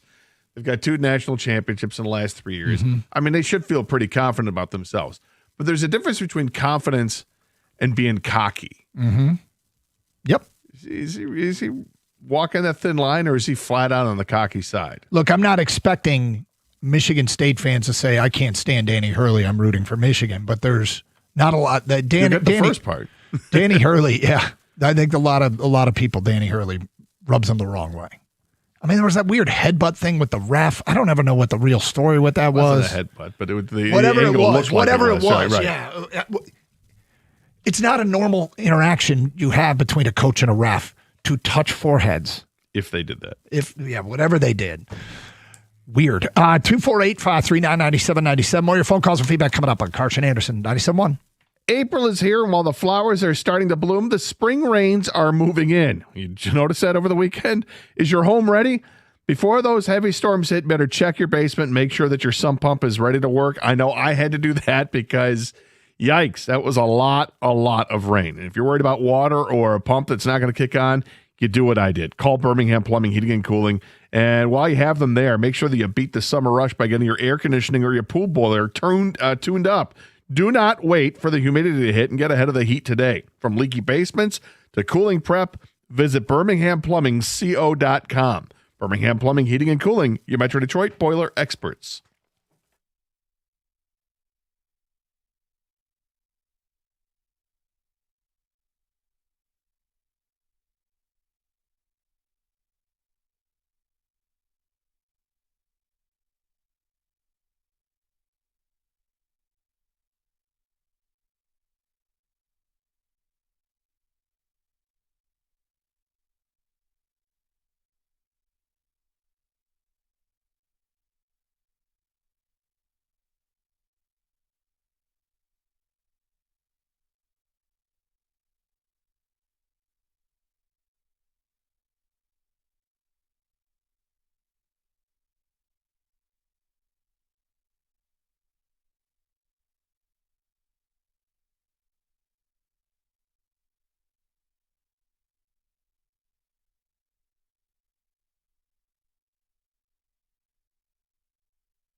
Coming up at 11:48, I'll tell you what went right and what went wrong. The whole famdamily heading down to Indianapolis on Saturday. 248-539-9797. Let's go to Brian in Detroit. You're next on 97.1. Good morning, Brian. Hey, fellas. Hey. Gator, you ought to put that clown Hurley on the list. He too cocky, man. And somebody need to explain to me, how is Connecticut going to beat Michigan? They're going to have to shoot a whole bunch of threes and make them. And that dumb defense the Illinois playing Reed one-on-one. That's not going to happen against Michigan. Connecticut will try to slow the ball down, but they go get behind. And once they get behind, the party over because they going to have to play faster to keep up.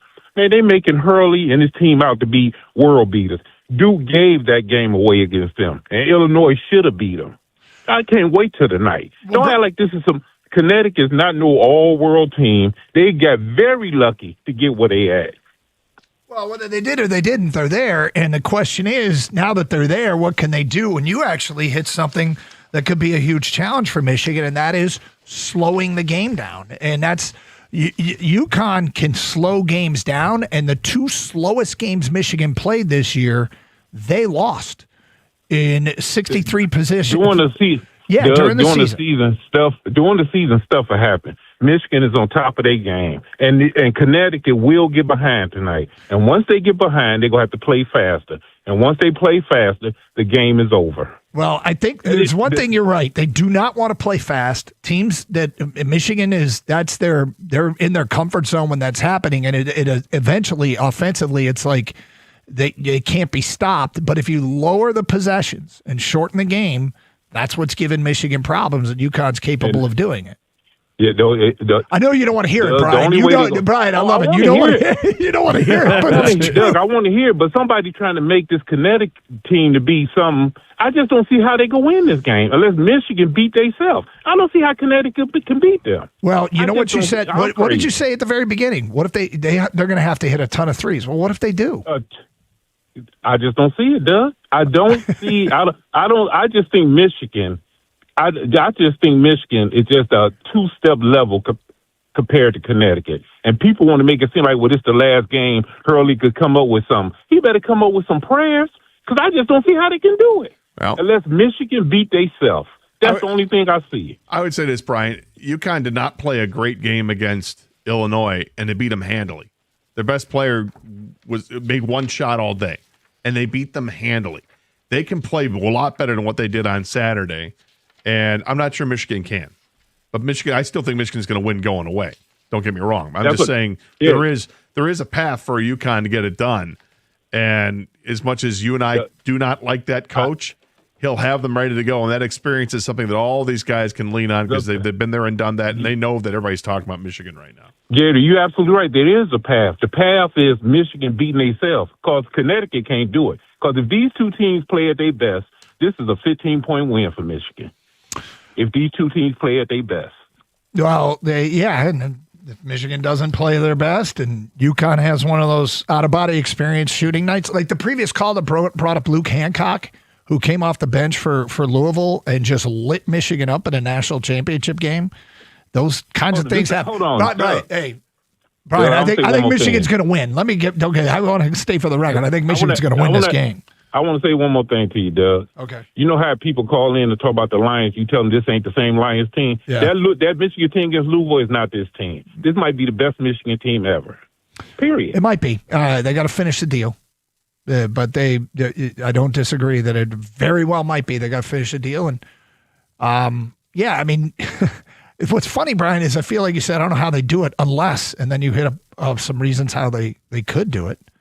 Kang, what do you make of that call?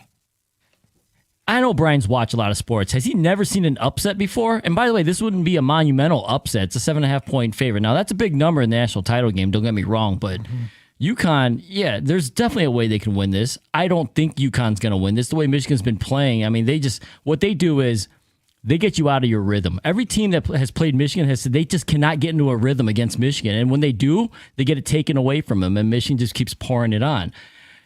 For UConn to win this, first of all, they got a great coach, so he knows how to get them mentally prepared. Karaban's been in like how many finals now? So this is his third. Yeah, it's amazing. And yes, this isn't the same team that has like Stephon Castle or Jordan Hawkins, but they do have some kind of DNA over there at UConn, whoever puts on the uniform, right? And they've found ways to win. I'm not nearly as confident as Brian is because that's why they play the games. You know, I feel like Brian's calling and say, why are they even playing tonight? You know, he doesn't even see how Michigan can lose this, but they can definitely lose this. If they go cold from 3 and get in foul trouble, wow, you have a game now all of a sudden, right? They had 4 games this year where they shot over 45% from 3. One of them came against St. John's at St. John's. And so, yeah, they can get white hot. They can drop in a bunch of threes. That Mullins kids can shoot, man. Yeah, they They're hit fresh. 18 of 32 at Providence from 3. If they have that kind of shooting night, and it's not like they haven't done it before, but yeah, Mullins could shoot, Caravan could shoot, Solo Ball can shoot. So, you know, I mean, that's how it can happen. 248-539-9797. More of your Champ and Chump votes coming in here via ticket text. Champ, Trajan, Langdon. Everybody thought Brad was the Jedi GM in Detroit. It might be Langdon. His sneaky moves have been huge. Chump the Red Wings, WTF. Danis Jenkins is one of the greatest acquisitions of all time. Well, maybe not all time. Maybe that's strong. That's strong. Of our local teams that we've seen in a long time. This feels like it might, okay? It might have JD Martinez impact. Yeah. And by that, I'm thinking of a guy. JD Martinez signed a minor league deal with the Tigers. He was on the street and was a key cog on teams that were winning divisions and making runs in the playoffs. MVP kind of guy. And Danis Jenkins we'll see what happens in the postseason. But some nights he looks, Kang said it, some nights he looks like Allen frickin' Iverson. He had 16 points and 14 assists the other night. I mean, he's been incredible. Mm-hmm. And they'll play again tonight. I'm curious to see how Bickerstaff handles these last 4 games of the season. And, you know, you don't have to worry about load management with Cade because he's out. Is Duran going to get some rest here? I imagine he does. And, you know, we're going to probably see a lot of Bobby Klintman and Chaz Lanier. Does Danis Jenkins get some time off? You know, like this is interesting to watch the final stretch here. Now that they've clinched the Eastern Conference with 4 games to go. I mean, this is just make sure you're ready and healthy to go for the playoffs, which will start for the Pistons a week from Sunday. They got a lot of time. Next text, my champ this weekend, Michigan basketball, pretty much a no-brainer. My chump this weekend is the Red Wings. I frankly do not see a path to success going forward with the resources that this team has available. They backed themselves into a corner. They don't have a first-round pick now. Their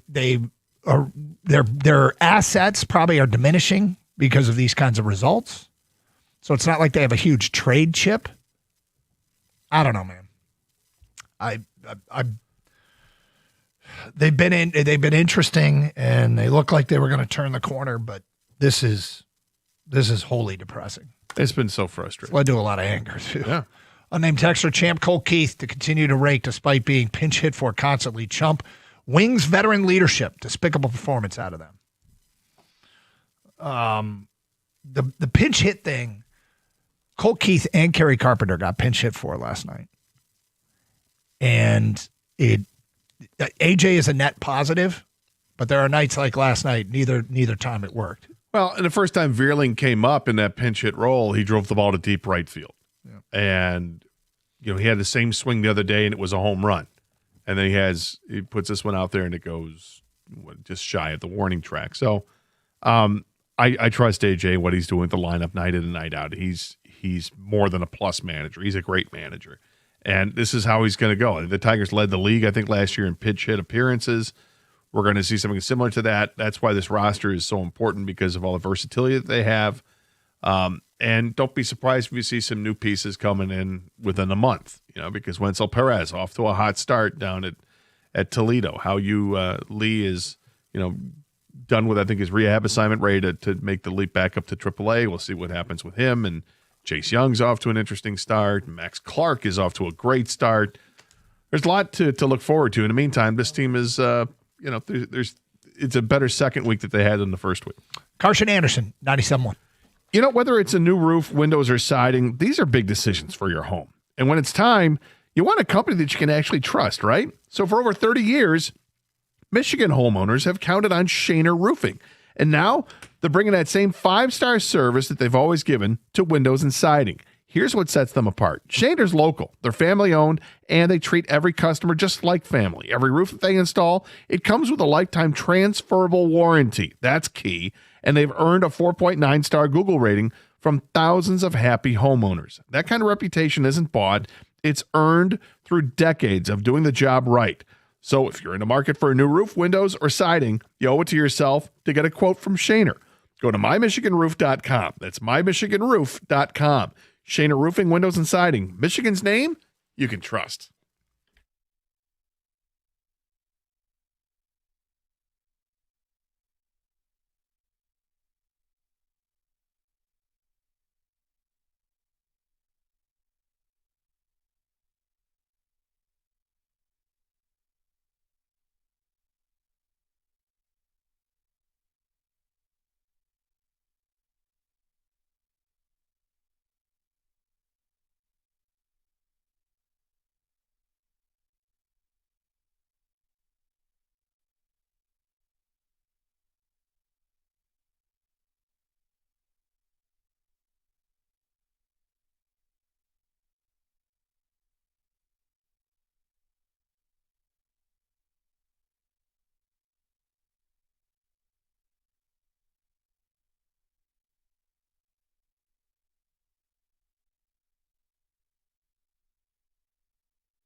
The car, Scott Anderson, 97.1. Open lines, 248-539-9797.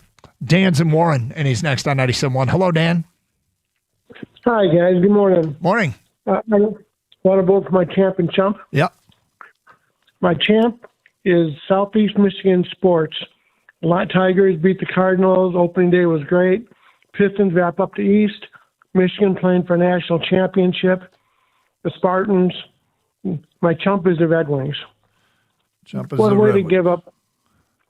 Yeah, they're the chump. Two hat tricks in one weekend. Come on. Yeah, that game yesterday, to To roar all the way back and then give it right back was really frustrating. And yeah, yesterday's game, I mean, they both sucked, but. Well, yesterday was the one. I mean, you're playing a really good team. You got down 4-1.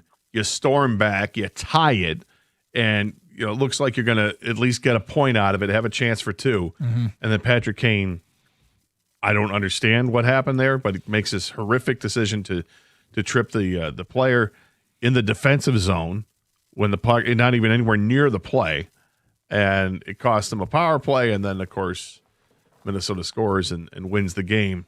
And that's on the heels of just getting embarrassed against the Rangers, who are not a good hockey team, the worst team record-wise in the Eastern Conference. And they didn't even show up to play. The only saving grace, I guess, of that game was that game was an ABC game. And that locally, if you have Xfinity, you couldn't watch it. You could try through like an ESPN app, and you had to go through. You had to go through hoops to do it. Because I tried streaming it through that as well, and it would not allow me to do it until the game was over with, and then you could go back and do it. There was some other way that you had to finagle and re-enter information. I'm just like, you know what? Forget it. I'll just watch the Tigers. I'm good. All right, I said tell what went right, what went wrong. Our trip to Indy, so was able to get tickets. My dad, retired professor from the University of Michigan. My daughter's a junior at the University of Michigan. My oldest son's a graduate. And so we got some tickets, went down there. Mom and my wife came with and drove down Saturday morning. So downtown Indy is such a great place to host an event, but there were lines everywhere to get into any bar or restaurant around noon on Saturday. So we put our name in a couple places and end up deciding that the hour wait at Social Cantina was going to be the spot for us. Mexican place. We could grab beers while we were waiting. So it was fine. Whatever. Chips and salsa. Yeah. Well, we didn't have a table, so we couldn't have the chips and salsa. We were drinking the beers, but we were going to get chips and salsa. We had a lot of time to kill, and there were Illinois fans everywhere. It was Illinois and Michigan fans took over Indy, but there were more Illini fans than anything. And got to talking with some Illinois fans, had a great time, had a couple beers and all that, but it started to rain, and it started to rain hard. Now, a few things about it is my wife, being very prepared, brought those cheap ponchos for everyone. So that was great. She brought 2 packets of 4 and left one in the car, and my mom left her warmer coat in the car. And our son was coming from Chicago, where his friends were, and he got dropped off somewhere and Ubered down to where we were. We were parked 5 blocks north of Lucas Oil. But my son had all his bags and stuff, which you can't take into to the game. So probably about an hour before Illinois and UConn tipped off, I said, I'll run everything back. So I put on a poncho. I had all my son's stuff, multiple bags, and the instructions. Bring the rest of the ponchos and the jacket for your mom. The jacket for my mom. The rain was coming down so hard and sideways that the hood on the poncho kept blowing off. I had to eventually take the poncho and put it in the hood of the poncho in my mouth to keep it over the top of my head. And so I was walking in downtown Indianapolis with rain coming down sideways. You probably can't see it on the cameras. I'm trying to hold it up, but it's always washed out, the pictures. The poncho in my mouth as I was getting absolutely soaking wet. Wow. And that's a look. Yep. Got to the car, grabbed the ponchos, a coat, dropped off my son's stuff, walked back. And I sent a text. I said, if anybody has any complaints, we're going to have issues. Because I'm the one, it took me, I walked, half an hour in the rain. You stood up. Yep. But, it was fine. We get back. Some friends meet us. Great time at Social Cantina. And yeah, the Illinois fans were awesome. And I had a good time. Go to leave. We leave one of the bags of ponchos on the table. I go back to get it. I grab it. I say, yeah, there we pull it out, and we're going to walk in the rain. And I walk back, and my wife's like, those aren't our ponchos. Go back and get ours. Or somebody else's. And I went back, and I'm like, I'm going to go crazy, blah, blah, blah. Get them. We get all the ponchos together, and we walk outside, and it stopped raining. Perfect. So everything we did, then when we didn't need them. The only one that needed a poncho was me going to get more ponchos, and it turns out we didn't have any ponchos. Ponchos is a funny word when you say it a whole bunch. So go to the game. Game was awesome. I mean, we got to see most of the second half of Illinois and UConn, and I had a really, really good time. They do a nice job at Lucas Oil Stadium as far as the setup there. For a football stadium, I don't know if it could get better in terms of seeing a game. I wonder if it was designed. They designed it with the idea for Final Fours. And I heard that you just want to be between the baselines. It doesn't matter how high up you are. So, are there paper tickets given for this? No, or I didn't see any paper tickets. So everything's electronic. Okay, Yes. I was going to say. So did you see a bunch of people walking up to Illinois fans and saying, or try to exchange to get tickets for the game for tonight? I did not see any of that because I was in the game and it was probably happening outside. The guy who called and started about the start time. Okay, you have a West Coast audience that you have to have respect for. And the guy who called earlier, and I saved this. My problem with the start time isn't that it's 8:50 at night, because I know that's 5:50 on the West Coast, which is early for them, but they're trying to get it to the national TV audience. The problem with the start time is that when the game ends and you finally get out of the stadium and you're walking down the street back to your car and you want to stop for a beer, bars are closing because it's 1 a.m.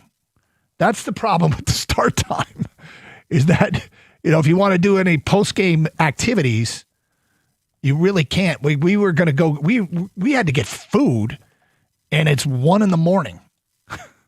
And it was, there were multiple bars and restaurants right next to our hotel, all closed. So that's the issue. For those that are there, that's another issue with the start time. And that I'm like, God, these places should be open, but whatever. And that was something that kind of sucked. And for fans that are there tonight, if you come pouring out of there on a Monday, good luck finding any food or bar or restaurant. But these are first world problems, right? Basketball teams playing for national championships, so shut up. 248-539-9797. Indy's a great city. It really is great for hosting these kinds of events, and drivable too. So good luck to fans. Have fun tonight. Let's get back to your open line calls. We go to Jeremy, who's next on 97.1. Hi, Jeremy.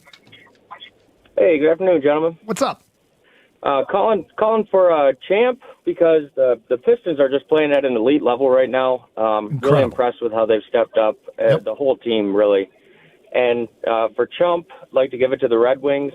And I'm wondering your guys' thoughts. Do you think there's a chance that we'll shut down our goaltending and get a chance to see Kosa and maybe Augustine come up? I mean, keep the TV ratings up. Everyone wants to see those guys in action and give them a little taste of the elite level.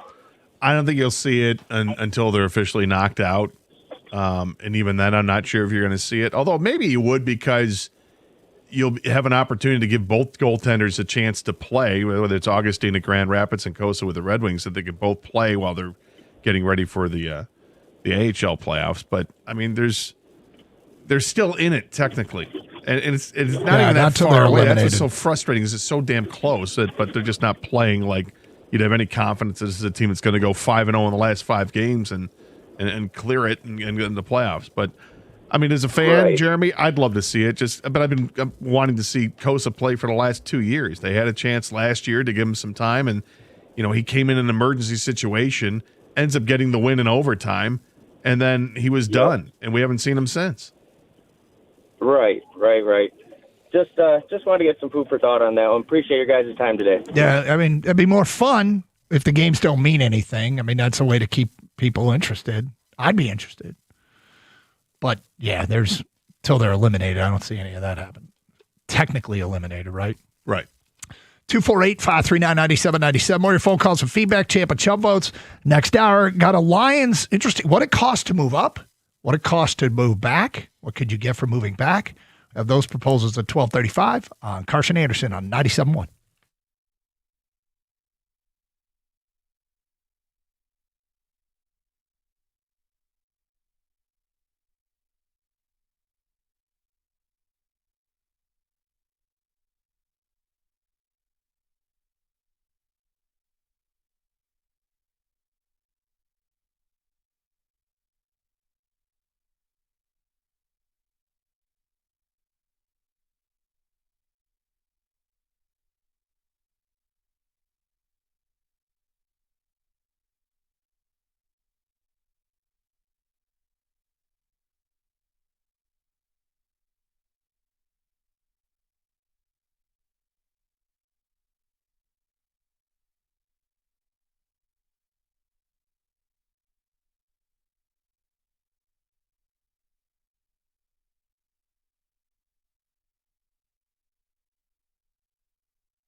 Brought to you by Twin Peaks. Michigan is getting ready to take on UConn in the men's college basketball national championship tonight. The Wolverines are hoping to end a 4-game losing streak in national title games. The Huskies have never lost a championship bout in program history in 6 tries. Dusty May said Michigan was able to get to this point because of the selflessness of his players.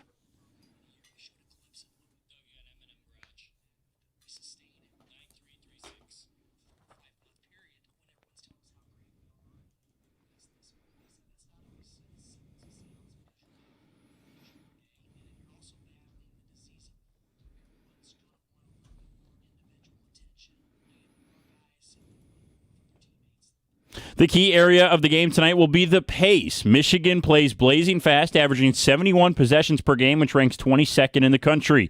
UConn, on the other hand, plays at the snail's pace of 65 possessions per game, which ranks 319th.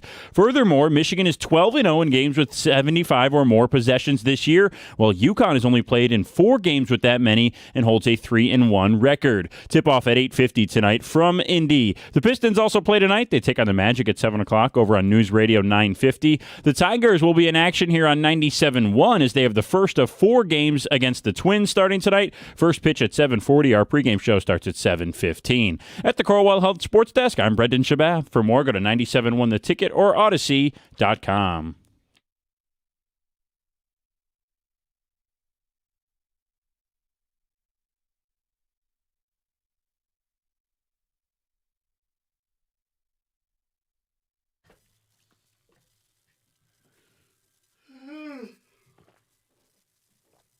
All right, good Monday, everybody. It's Carson Anderson here on 97.1.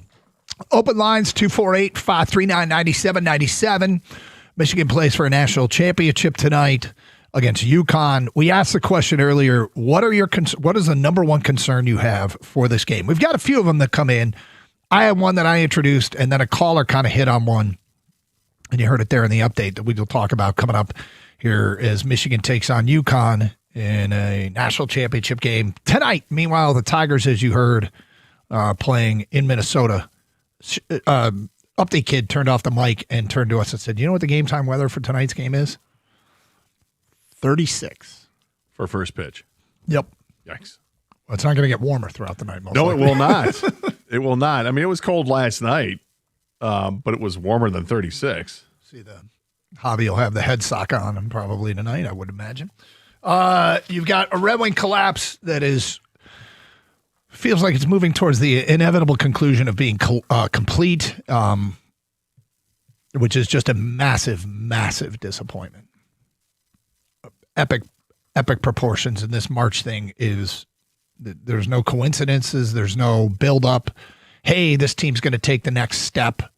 Every year March rolls around and it unravels, and the frustration's clear with the players. But all the through lines that are there are not that many through lines that have been here for all of it as far as players are concerned. But Steve Eisenman keeps either bringing in guys or hasn't found the right combination of guys, ultimately responsible. And certainly it's understandable as to why he is on the hot seat. You've got some line stuff I want to get to a little bit later on. 248-539-9797. The JV hip injury is interesting. He did say something that, because a lot of people bought tickets yesterday to watch him pitch, not to watch Cater Montero pitch. But, you had the ticket, you probably went. JV, in speaking with the media, said, quote, I've talked to the organization about that. I think they're going to do something about it. So that's nice. I'm not sure what you can do. I don't know. If you had tickets for that game, does it mean you get tickets to another game as well? I thought it was good of JV to recognize that this sucks for the fans. And if the Tigers are able to do something out of it, great. But at the same time, you buy tickets to see the team play. Things like this happen. Yep. We've talked about it before when you other players come into the town, you're excited about it, you get tickets, and then that player is scratched from the lineup. Get load managed. Yeah, exactly. I mean, this is an injury you didn't see happening, that he's going to spend some time away from the team now, or at least on the IL. He'll be in the dugout. But I did like that he acknowledged that. I thought it was a classy move by him, and we'll see what the Tigers. I hope they can come up with some sort of make good. It's probably not going to be, hey, you get free tickets to JV's next start, whatever it is, because that would feel like it'd be virtually impossible to do. the people who already might be now randomly holding tickets for JV's first start back at Comerica, but at least they're thinking about it. Mondays mean champ and chump, right? So get your champ and chump votes in. Who should be singled out for having the best weekend? Who should be called out for having a weekend that stinks? My champ of the weekend was Dusty May, the head coach at Michigan, who had about as good a Saturday as anybody's had in Michigan basketball. To beat Arizona the way they did, to get a 5-star to commit during the broadcast, and then to announce later that he's staying at Michigan. It's really good to be Dusty May, and he will get a raise out of this, of course. And the way he's got this team playing together, it is an extraordinarily attractive brand of basketball when you have unselfish players. And players like Elliot Cadeau willing to throw the ball off the glass to teammates, which became part of the game plan against Arizona's length, was if you can't throw it over the top, bang it off the glass. Go look at their first possession. Intentionally, Cadeau down the right side of the lane throws it off the glass for Ademar to catch and dunk, and that's exactly what happened. How unselfish is that? That goes in the books as a missed shot. He finished with 10 assists anyway, and several more that were off the glass that goes in the books as a field goal attempt. But Michigan had 33 baskets, 22 of them had an assist. It's an extraordinarily unselfish group, plays an attractive brand of basketball. Dusty May, my champ of the weekend. Gator, your champ of the weekend is? I'm going with Ademar, the center for Michigan. Thought he was dominant, 26 points and the 9 rebounds. And defensively, he's altering shots all over the place. He's just a force, and they really needed somebody to step up with Yaks being hurt, and he was the guy. And they leaned on him, and rightfully so. My chump of the weekend is Gino Auriemma for his childish display at the end of the women's semifinal game in the confrontation he had with Dawn Staley. He was really mad that his team was getting housed and tried to bring up any reason why Staley had shortchanged him so he could throw his little temper tantrum. It was such a bad look. Gino Auriemma, my chump of the weekend. Yeah, I'm going with Steve Yzerman. He's the general manager who put this team together for the Red Wings and has continued to put this team together for the last, 7 years. And the last 4, we've seen this horrible collapse in the month of March and missing out on the playoffs. And this doesn't look like it's any different. It's the same script. It's just a different year. And it's frustrating to watch. I'm sure he's frustrated as well. But, the players are the ones on the ice, but Yzerman's the one who put them there. He assembled the team. So ultimately it's going to fall on him. The seat's really hot. I don't know if he'll hang on to his job this summer or not. I'm a huge Steve Yzerman fan. I wish this was working out, but it clearly isn't. So, Gator, a couple things about the trip down to Indy in the Final Four is walking around the concourse. There are former players and coaches everywhere. Mm-hmm. And you'd see guys and you're like, oh, I recognize that guy. And he might not play for any of the teams that are there, but it feels like a ton of former players are there. Same thing with coaches wearing their quarter zips with their team's logo on it. Saw them everywhere. The Boban sighting is not something I expected. When I saw that, I just started laughing. Did you? Because that's my man. I know. I didn't like seeing him in a Michigan in the Michigan student pen. Yeah. There's Boban. I can appreciate that he's hanging out with students. I just didn't like the wearing those colors. Yeah, I was like, is he there for Mara or something? Like just big men supporting big men, unusually tall dudes. Like what is there a club? Is there a group it's a fraternity. Yeah. It's what it is. Like, where'd he come from? The guy just looks like he's having fun. So I knew he's one of your favorites. Yeah. To be fair, I didn't see it, but I guess for the first game he was in the Illinois student pen wearing Illini gear. Good for him. So he living his best life. The question is it part of some sort of promotion, or was he just like, I'm Boban, I want to go sit with the students or stand with the students? I don't know, man. Just be present, right? So funny. Star of John Wick 3.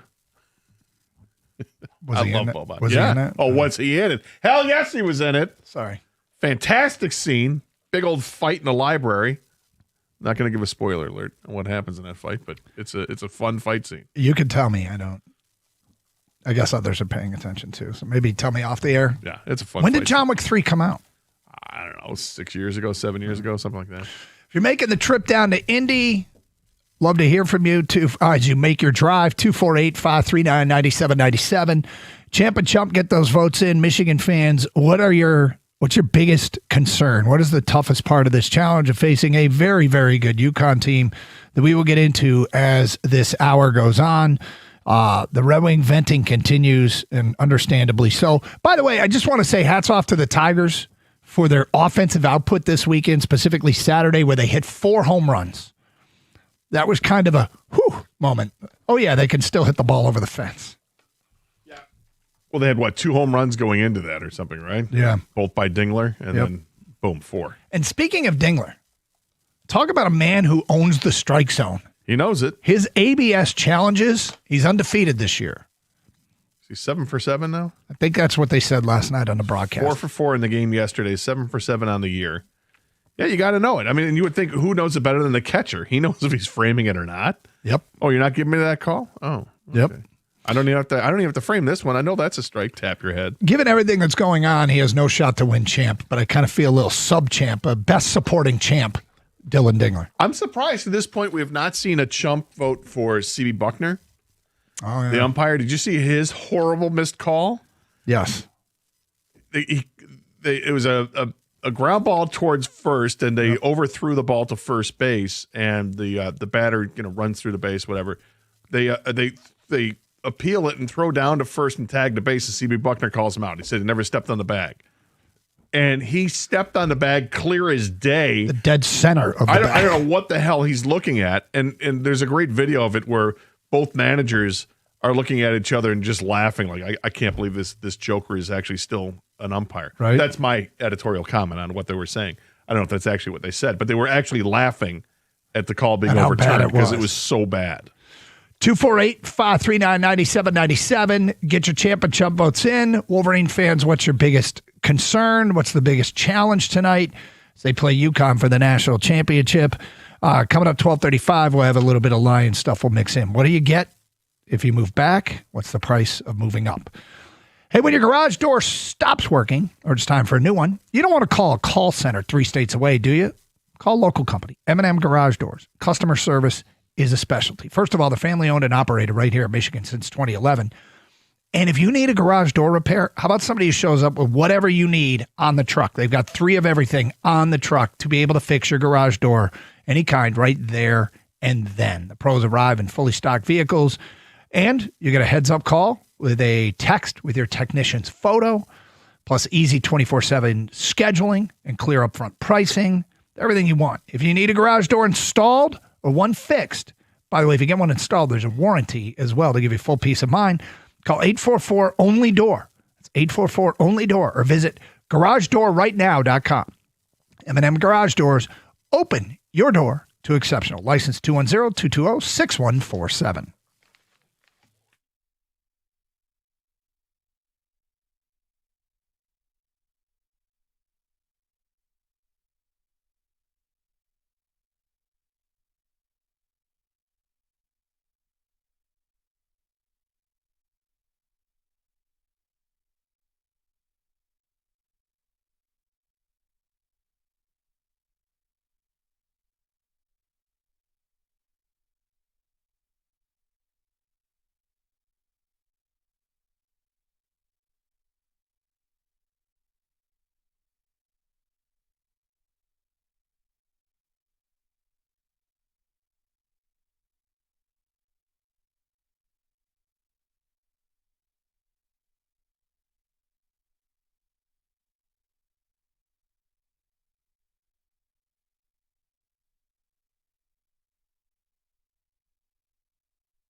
Doug Harsh, Scott Anderson, 97.1.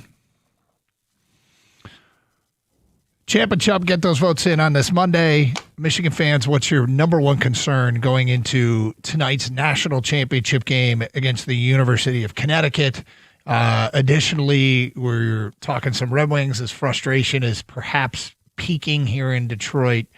It takes a lot. We get it. It takes a lot to have people want to move on from a legend. But there's not as many people calling up to support Steve Yzerman as there once was, and it's a shame. And that's one of the risks you run. I mean, Joe Dumars built a championship team, and yet I feel like that was an uncomfortable end to an era in Detroit. He couldn't build another one. And I feel like what he did for this organization as a player and then an executive should be nothing but praised. And it's almost like people think winning a championship's easy. I think building a team over the course of as many years as I've been in charge that can make the playoffs is relatively easy. But half the league makes the playoffs. Yeah, it's strange how things go in the NHL. And right, if his name wasn't Steve Yzerman, would he still be on the job? Probably not.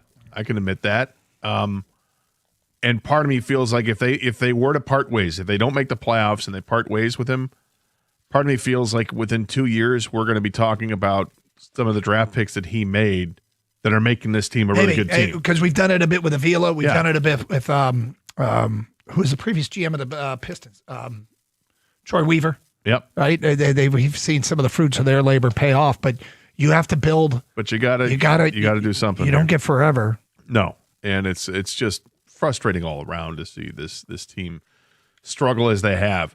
With the Dumars thing, I was thinking of this too, because you and I are both huge Joe fans, and I think when people boo him or talk ill of him, how quickly they forget how he built the championship team. Now, once they had to take it apart, it was a real struggle for Joe, and I got it. But I'm not going to forget that he built a championship team and played for 2 championship teams, and now that his team is really good, I feel like it's a great time for Joe to come back and get his flowers from the crowd. He would deserve a standing ovation. I would imagine the fans would really say, "Okay, we got it. You're good. It's all forgotten. It's in the past, and we're going to recognize that you won and GM'd your way to another championship." Let's get back to your open line calls. We go to Mitch, who's next on 97.1. Hello, Mitch. Hello, this is Pitch with a P. Oh, sorry. Hi, Pitch. How you doing, guys? Good. Sorry, or should we say, "Hi, Pitch"? That's a new one. I hadn't heard that one. Just passing Ann Arbor on my way to Indy. Excited for the game, but very wary of UConn. They're really tournament tested. They aren't going to back down. They're never going to quit. I think we need to keep our boot on their neck the whole game for 40 minutes, or we're not going to win. Well, I would imagine that after coming this far and given the sense of urgency that needs to be cranked up, everyone on that roster, given the uncertainty with Yaks, if Yaks were healthy, maybe they'd be more they'd be more prone to being overconfident, but they have to be wondering themselves, how is his leg going to respond? And keeping the boot on the neck, like if you get off to a quick start, try to do what they did against Arizona. I thought Michigan was, the way they played defense, they were going to beat Arizona. It turned into a blowout because Arizona couldn't make open shots. And so it went from being probably an 8 to 12 point game to being what it turned out to, a 20-point game. UConn's got shooters, and they make you work so hard on that end of the floor. You got to run through screens. I don't know who's going to guard Caravan, how they're going to approach that, because I normally would have thought it would have been Yaxel. But, yeah, Mitch, do you have tickets already? Yeah, I'm meeting my son there. He's working from a hotel. He can work from anywhere, and he already has tickets for us. Nice. Well, there you go. Son's an asset, right? Yeah, he's a grad and a big fan, and our whole family's pretty much true blue except for one lone Sparty in the house. Gotcha. How's the lone Sparty doing? She's fine. She's not that into sports, and her husband's polite enough to be quiet about it. Mitch, thank you. Appreciate it. Pitch. Sorry. Hi, Pitch. Pitch. Hi. You're unbelievable. My dad did say, another check in the asset column. Yeah. Yeah, I got another Yeah, check you in the should. asset You should column. have gotten that. Even after you freaked him out thinking he was going to have to. Standing room only tickets. Yeah. I told him that on April Fool's Day, early in the morning. Hey, I have just one issue with the tickets are standing room only, but you should be good. There's screens everywhere and $500 each. Here's my Venmo. And then radio silence for about an hour and a half, and I texted my mom and said, "Does Dad know it's April Fool's Day?" I was kidding. She's like, "Oh my God!" So I could just picture him stewing for an hour. You could see that, right? Let's go to Rico and Romulus. You're next. What's up, Rico? I just said something, and of course I have confidence in Michigan, but I noticed something when I watched the last game. One of the opposing players stood on Yaxel Lindeberg's foot, and then another player pushed him. That created that ankle injury that he has. Would you comment on that or no? I don't think it's true. No, he clearly He was driving down the lane. He stepped on the Arizona player's foot. Okay, well, I thought he stepped on. And okay, let me ask you this while I'm on the phone. All right. How in the world did Lindeberg hurt his ankle? Well, he He stepped on the other foot. player's He turned, foot. he and turned it the ankle. I didn't know he hurt his knee at the same time, but apparently it all happened in that one play where he was driving down the lane and stepped on a player's foot. I think it was Krivas' foot. Did you watch no, the game, Rico? I think it was the other way around. Well, did you watch the game? Yeah, I did, and it looked like somebody stood on Lindeberg's foot. Rico, all due and respect, another I don't know. player Maybe you just need to go back and Google the injury because I thought they showed it ad nauseum from several different angles. It showed that Yax stepped on the guy's foot, and it was not intentionally. I mean, it's just how it is, and that's how you roll an ankle. I think it was a bad luck basketball play. I'm looking at it right now. His left foot comes down on Krivas's, like the toe of Krivas's foot turns his ankle outwards, and apparently the knee got hurt at the same time. But that looked like a bad luck injury more than anything. Yeah. Now they say that he's responded well to treatment. All the MRIs came back. Well, the scans came back clean, which is huge. Yep. So now it's going to be a pain management thing. Although lateral movement not likely to be that's ideal. the thing. When I talk about matchups, I thought a Yaxon Caravan was the matchup. Now it's probably Mara or Morez Johnson that'll be chasing him through the labyrinth of screens, the maze, and that's a tough matchup. And then somebody else is going to have to guard Terrace Reed, who's just an absolute tank down on the low block. But yeah, I didn't see anything intentional about that. Ray is in Commerce and next on 97.1. Hi, Ray.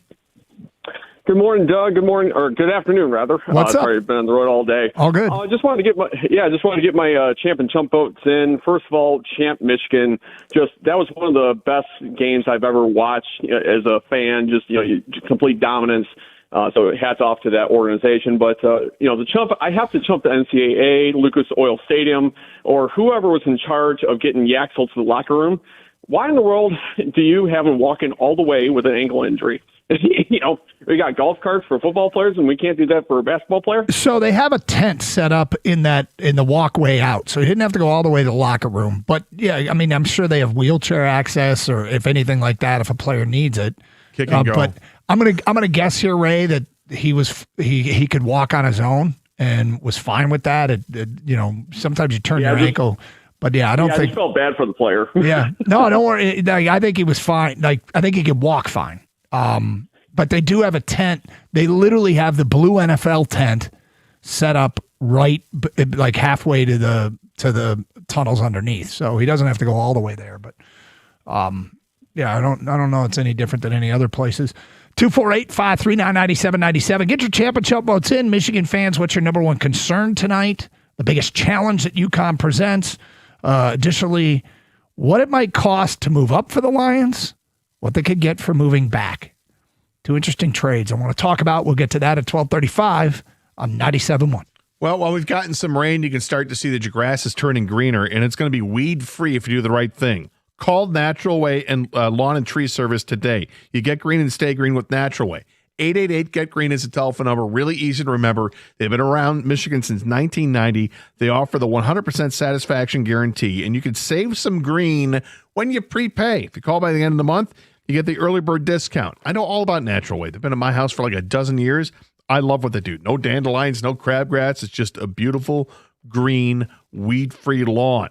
And if for greener grass and fewer weeds, early treatment is the key. You got to crawl early and make sure that you get that program ready to go. In fact, they got programs designed to strengthen the turf, improve your color, and, of course, control those weeds. You got to start early for the best results. Early treatment sets the tone for the entire season. For a limited time, you purchase a full lawn program, you'll get free grub control when you mention my name, Gator, and a station 97.1.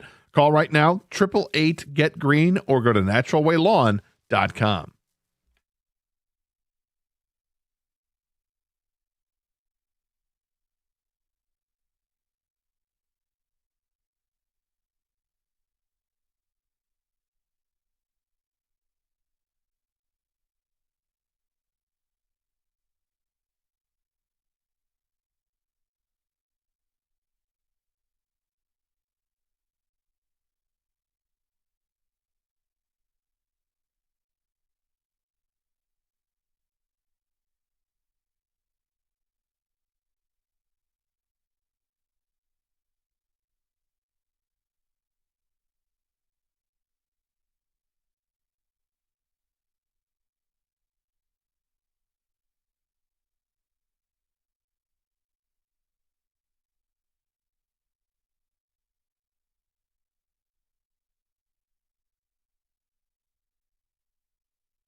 Doug Carr, Scott Anderson, 97.1. Hope you're doing great on this Monday. Hope you had a good Easter weekend.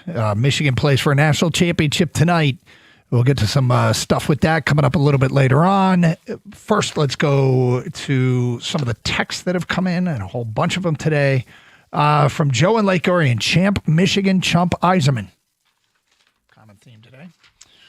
Todd, I'm sorry, not from Todd. It's about Todd. Talbot was a fish out of water yesterday. Flopping around. No command of the crease. Bad move by Todd starting him. Well, if you're going to go back-to-back Gibson, I don't know if that's a good call. Gibson doesn't play as well at home. Talbot didn't play well. You always look at since he gave a bunch of goals, you go, all right, well, should have done the other thing. You know how this works. Yeah, well. From an unnamed texter, they were giving away a special JV T-shirt with your purchase of a ticket for last night's game. So maybe that's what they're going to try and do. JV mentioned that after having to be scratched with a hip injury, he talked to the organization about trying to do something for the fans that bought tickets to go see him play. Maybe they'll get those T-shirts in the right hands. Maybe. From Jeff listening in New Hampshire. Guys, JV got hurt because he was catching Inge's ceremonial pitch. Watch it. He normally doesn't do that body position. Let's go Tigers.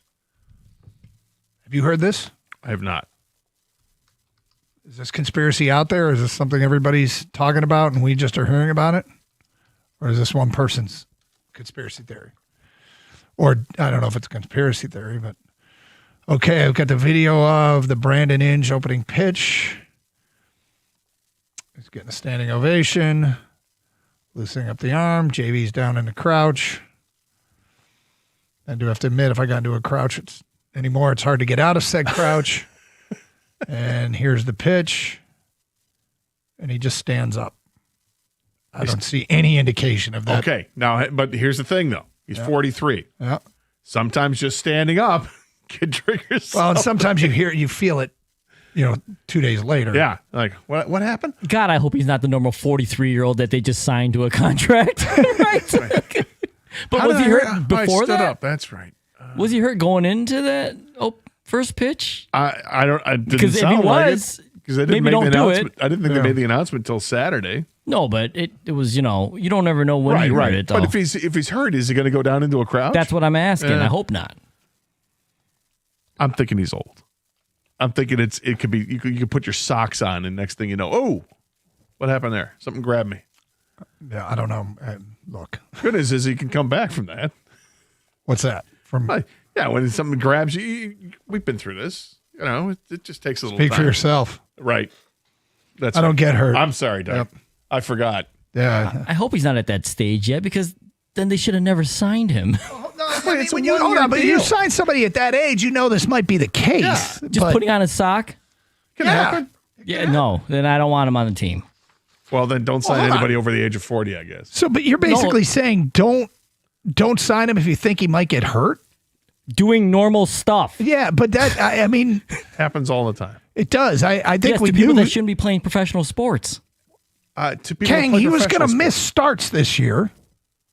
Listen, first of all, I'm not saying that's how he got hurt. My point is, if that's how he's going to get hurt, he shouldn't be signed. Now, if he gets hurt like in a bullpen session, I get it. He's older. He's more susceptible to certain injuries. But if he's going to get hurt, I was walking my dog, then yeah, I don't want that guy on the team. I mean, look, I don't know. I think when you sign anybody that's older, first of all, I don't have much expectation for JV. I want him to be the fifth starter. Give him a chance to win every other time he's going out there. They're not signing Justin Verlander from 10 years ago. We all know it. They're signing a guy that I'm hoping to compete and battle and give them a chance to win half his starts. Secondly, is I expect him to miss multiple starts this year because he's 43. 248-539-9797. Interesting theory, though, from a listener. My champ of the weekend is Michigan basketball. Gino's the chump. That's from TT. Champ the Tigers for winning a series. Just keep stacking series wins. Chump the Red Wings. Gino and the Red Wings in a absolute. It's a dogfight. It is a dogfight for champ of the weekend. 248-539-9797. All right, I mentioned this, Gator. The draft is now sneaking up on us. My, oh my, how things have changed. Yeah. We used to have like a draft countdown.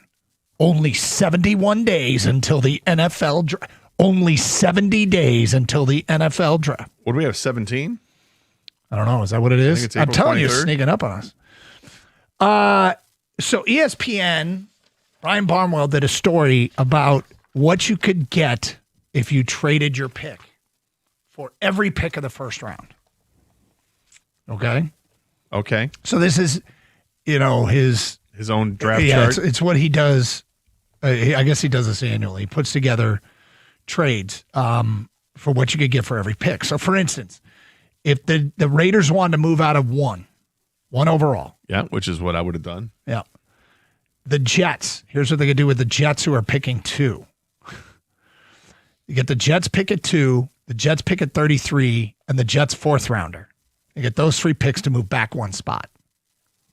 I would do that every single time. Yeah. If I were them. Well, if you didn't want the quarterback, yeah. Yep. So, and I don't particularly want this quarterback, but I feel like everybody's yelling at me how great he is, and I don't buy it. Well, I would have signed As Malik an Willis. NFL I would have signed Malik Willis in the offseason and then trade out of 1.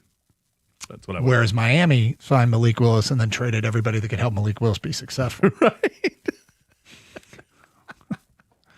Good God. All right. So lose everybody else. Yeah. So if the Lions wanted to move up, here's a move up trade possibility.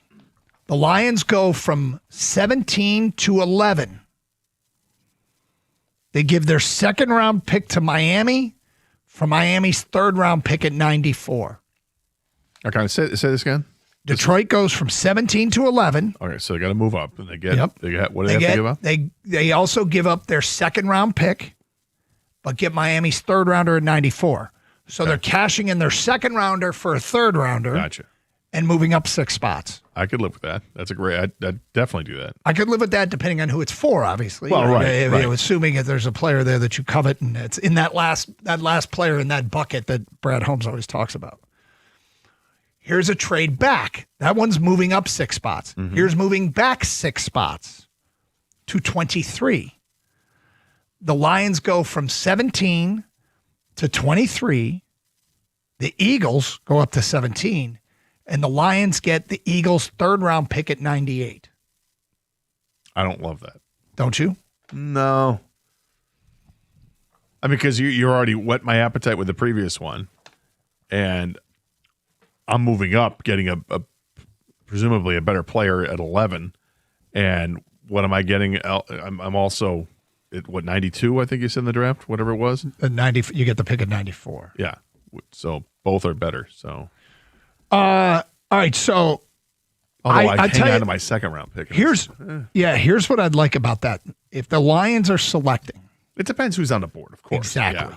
Yeah. If you still have Caden Proctor, Spencer Fanu, and Max Ahanicher on the board. You're assuming that Monroe Freeling is gone. I'm assuming Monroe Freeling is gone. And I would, if they're at 17 and Monroe Freeling is available, I think they take Monroe Freeling. I go back about a month when I said if he's on the board, they're taking him.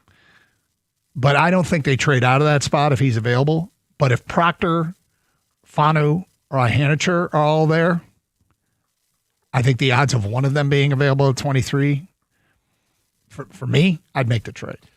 Yeah, again, it would depend on who's there, but it's that is something that absolutely would consider.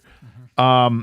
According to Daniel Jeremiah, the Lions reportedly love Caden Proctor, the massive tackle from Alabama.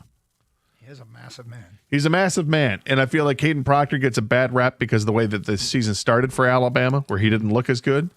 And then after that point, he was lights out great. Yep. So I would assume that, teams know better than to just say, oh, look, he sucked against Florida State. Well, take a look at the whole body of work there. Did he suck? No. And he's massive. I love the idea of them drafting a tackle. If it's at 17, great. If it's at 23, great, right? You're giving examples of what the cost is to move up or down. I'm always in favor of trading back to get more assets, particularly in a year where you don't have a 3rd round pick. And if you've got a group of 5 players you really like, and you're at 17, and you can trade back 6 spots, the odds of one of those 5 players is really good that they're going to be there, because not everybody's looking for the same things you're looking for. Everybody's going to evaluate the same players you're looking for. We know that Brad Holmes does basically best player available, best fit for the team, not necessarily position. When I say fit, it means more of the intangible stuff. What kind of a teammate is he? What kind of a person is he? What's his character? Not, is he a right tackle? So I would feel confident that they would have their sights on some really good players if they were to move back. And I really want them to move back because I think this is a year you can.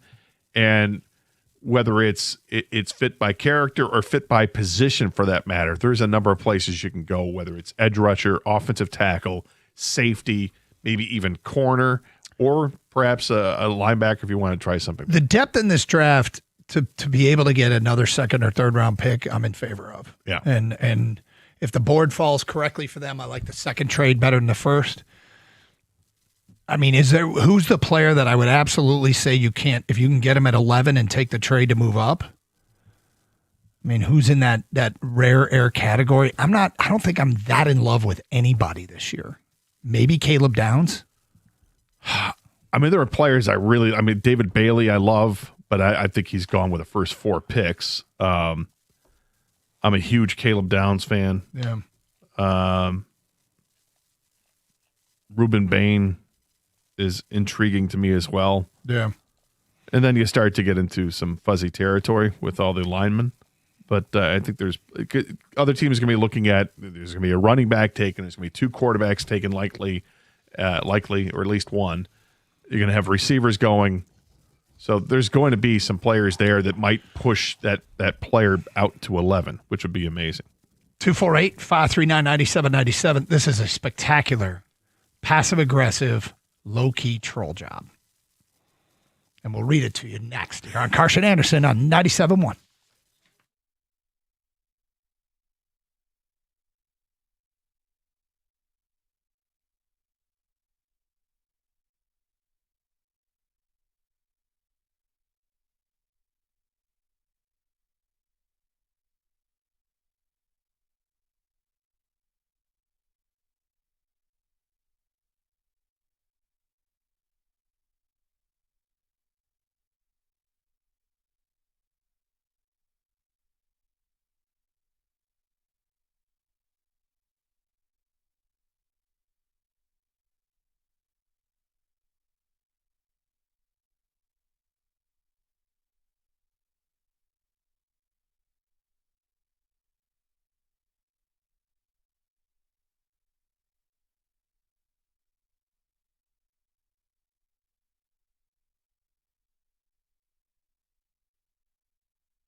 Doug Karsch, Scott Anderson, 97.1. 248-539-9797. Taking champ and chump votes on this Monday. Also, a lot of discussion on Michigan and UConn tonight, and the fact that Wolverines are obviously playing well. We were talking about your big concerns, and I talked about the challenge of guarding Caravan and how the screens that they set, and they're really, really good in that regard. And you got to chase them on the perimeter a ton. But here's the other one. So UConn is a low possession team. They slow games down. They work the shot clock.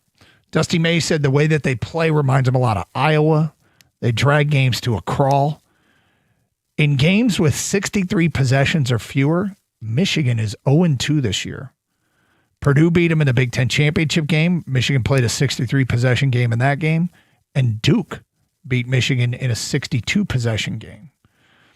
So UConn, which slows the pace, this plays into one of their strengths, because I don't think you want to get out and run with Michigan. So that is another one. And a caller brought it up earlier, and I started to put the numbers on it. But there they are right there. They're going to try and slow the game down. And so what do you got as a number one concern? Michigan fans, 248-539-9797. I mentioned before the break a passive-aggressive, low-key troll.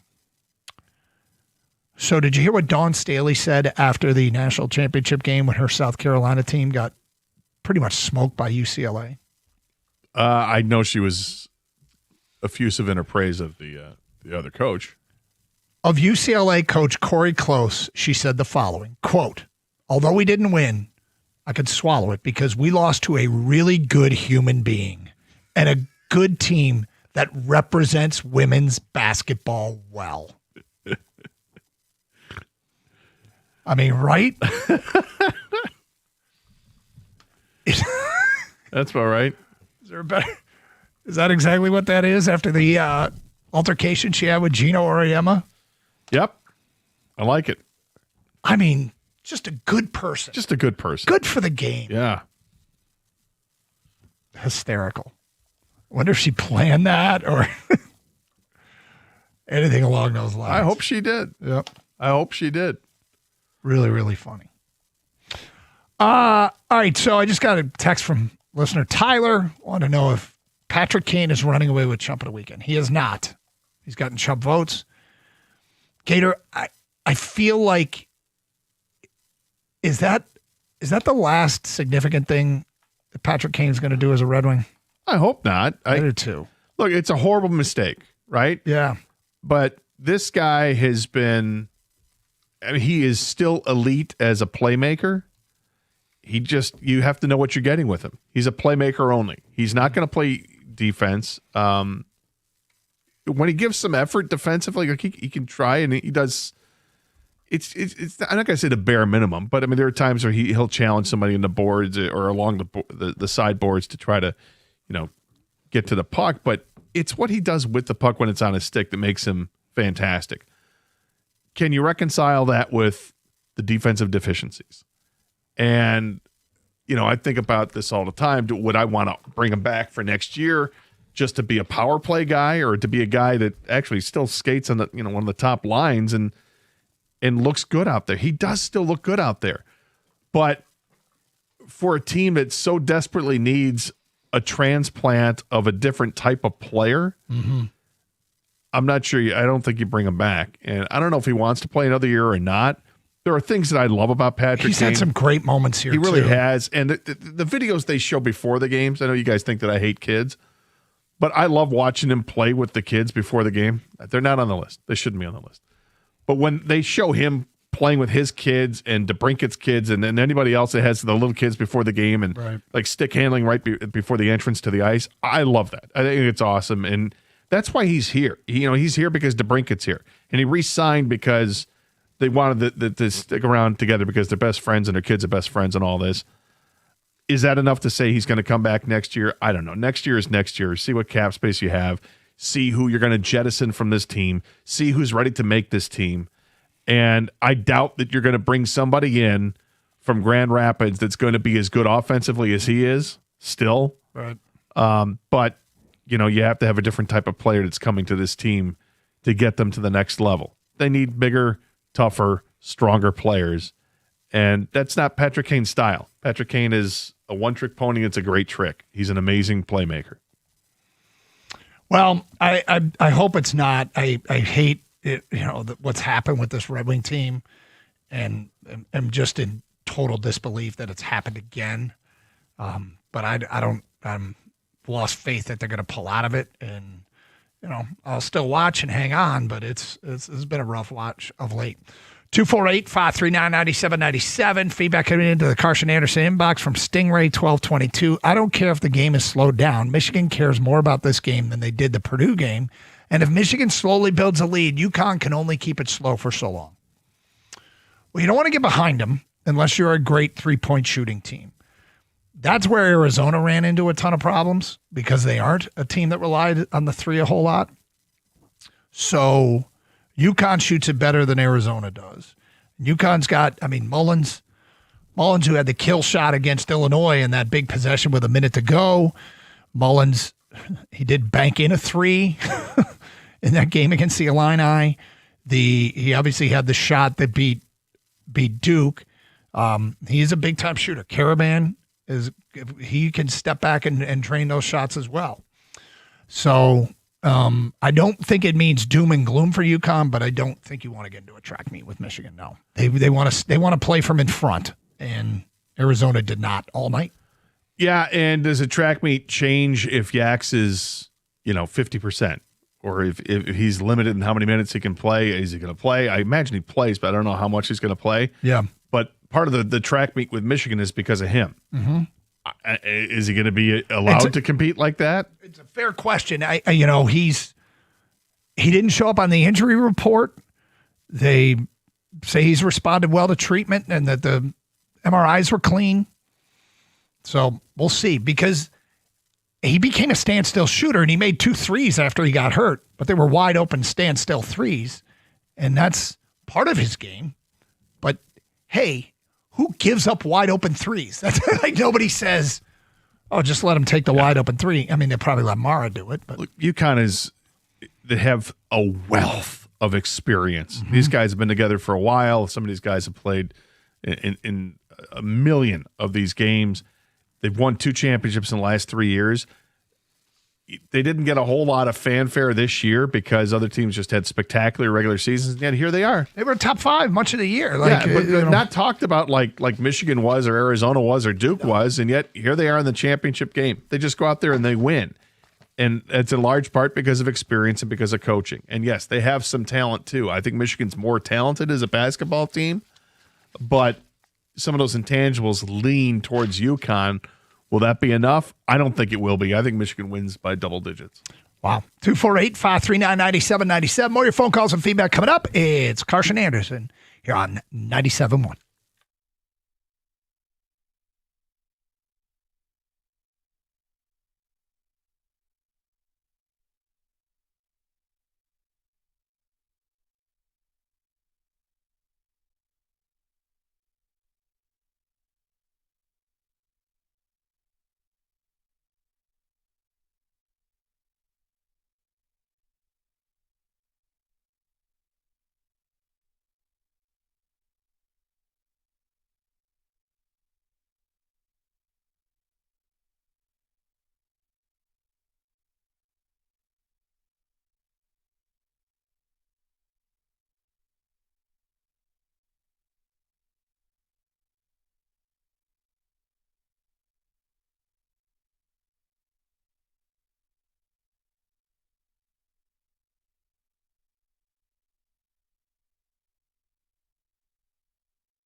Brought to you by Michigan Hair Restoration. Michigan basketball is just about 8 hours away from tipping off in the national title game against UConn tonight. The pace of this game is going to be key, and Michigan has dominated that area all season long. The Wolverines were slowed down by opponents only 7 times this year and had a 5-2 record in such games. Another way to look at it is they sped up opponents 32 times this season. Either way, Roddy Gale Jr. knows Michigan is going to have to grab boards on defense and run if they want to beat UConn.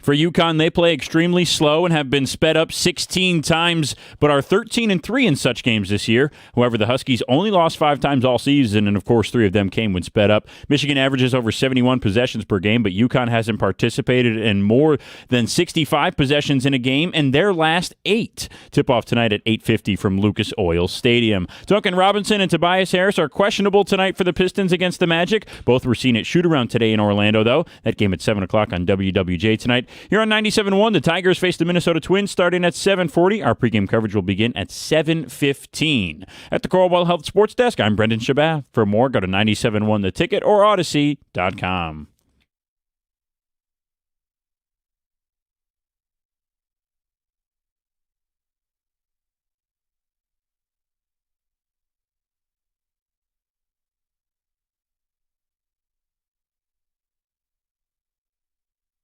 Last hour, Champ and Chump, get your votes in.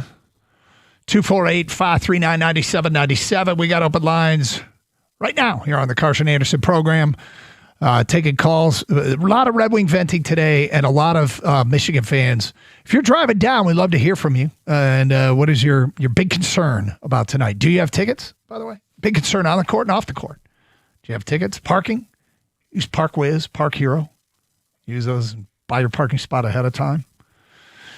We had about a 15-minute walk, which seemed like a great idea until it started pouring rain. I ended up walking through the rain to get stuff back to the car and pick up more stuff, and I got soaking wet.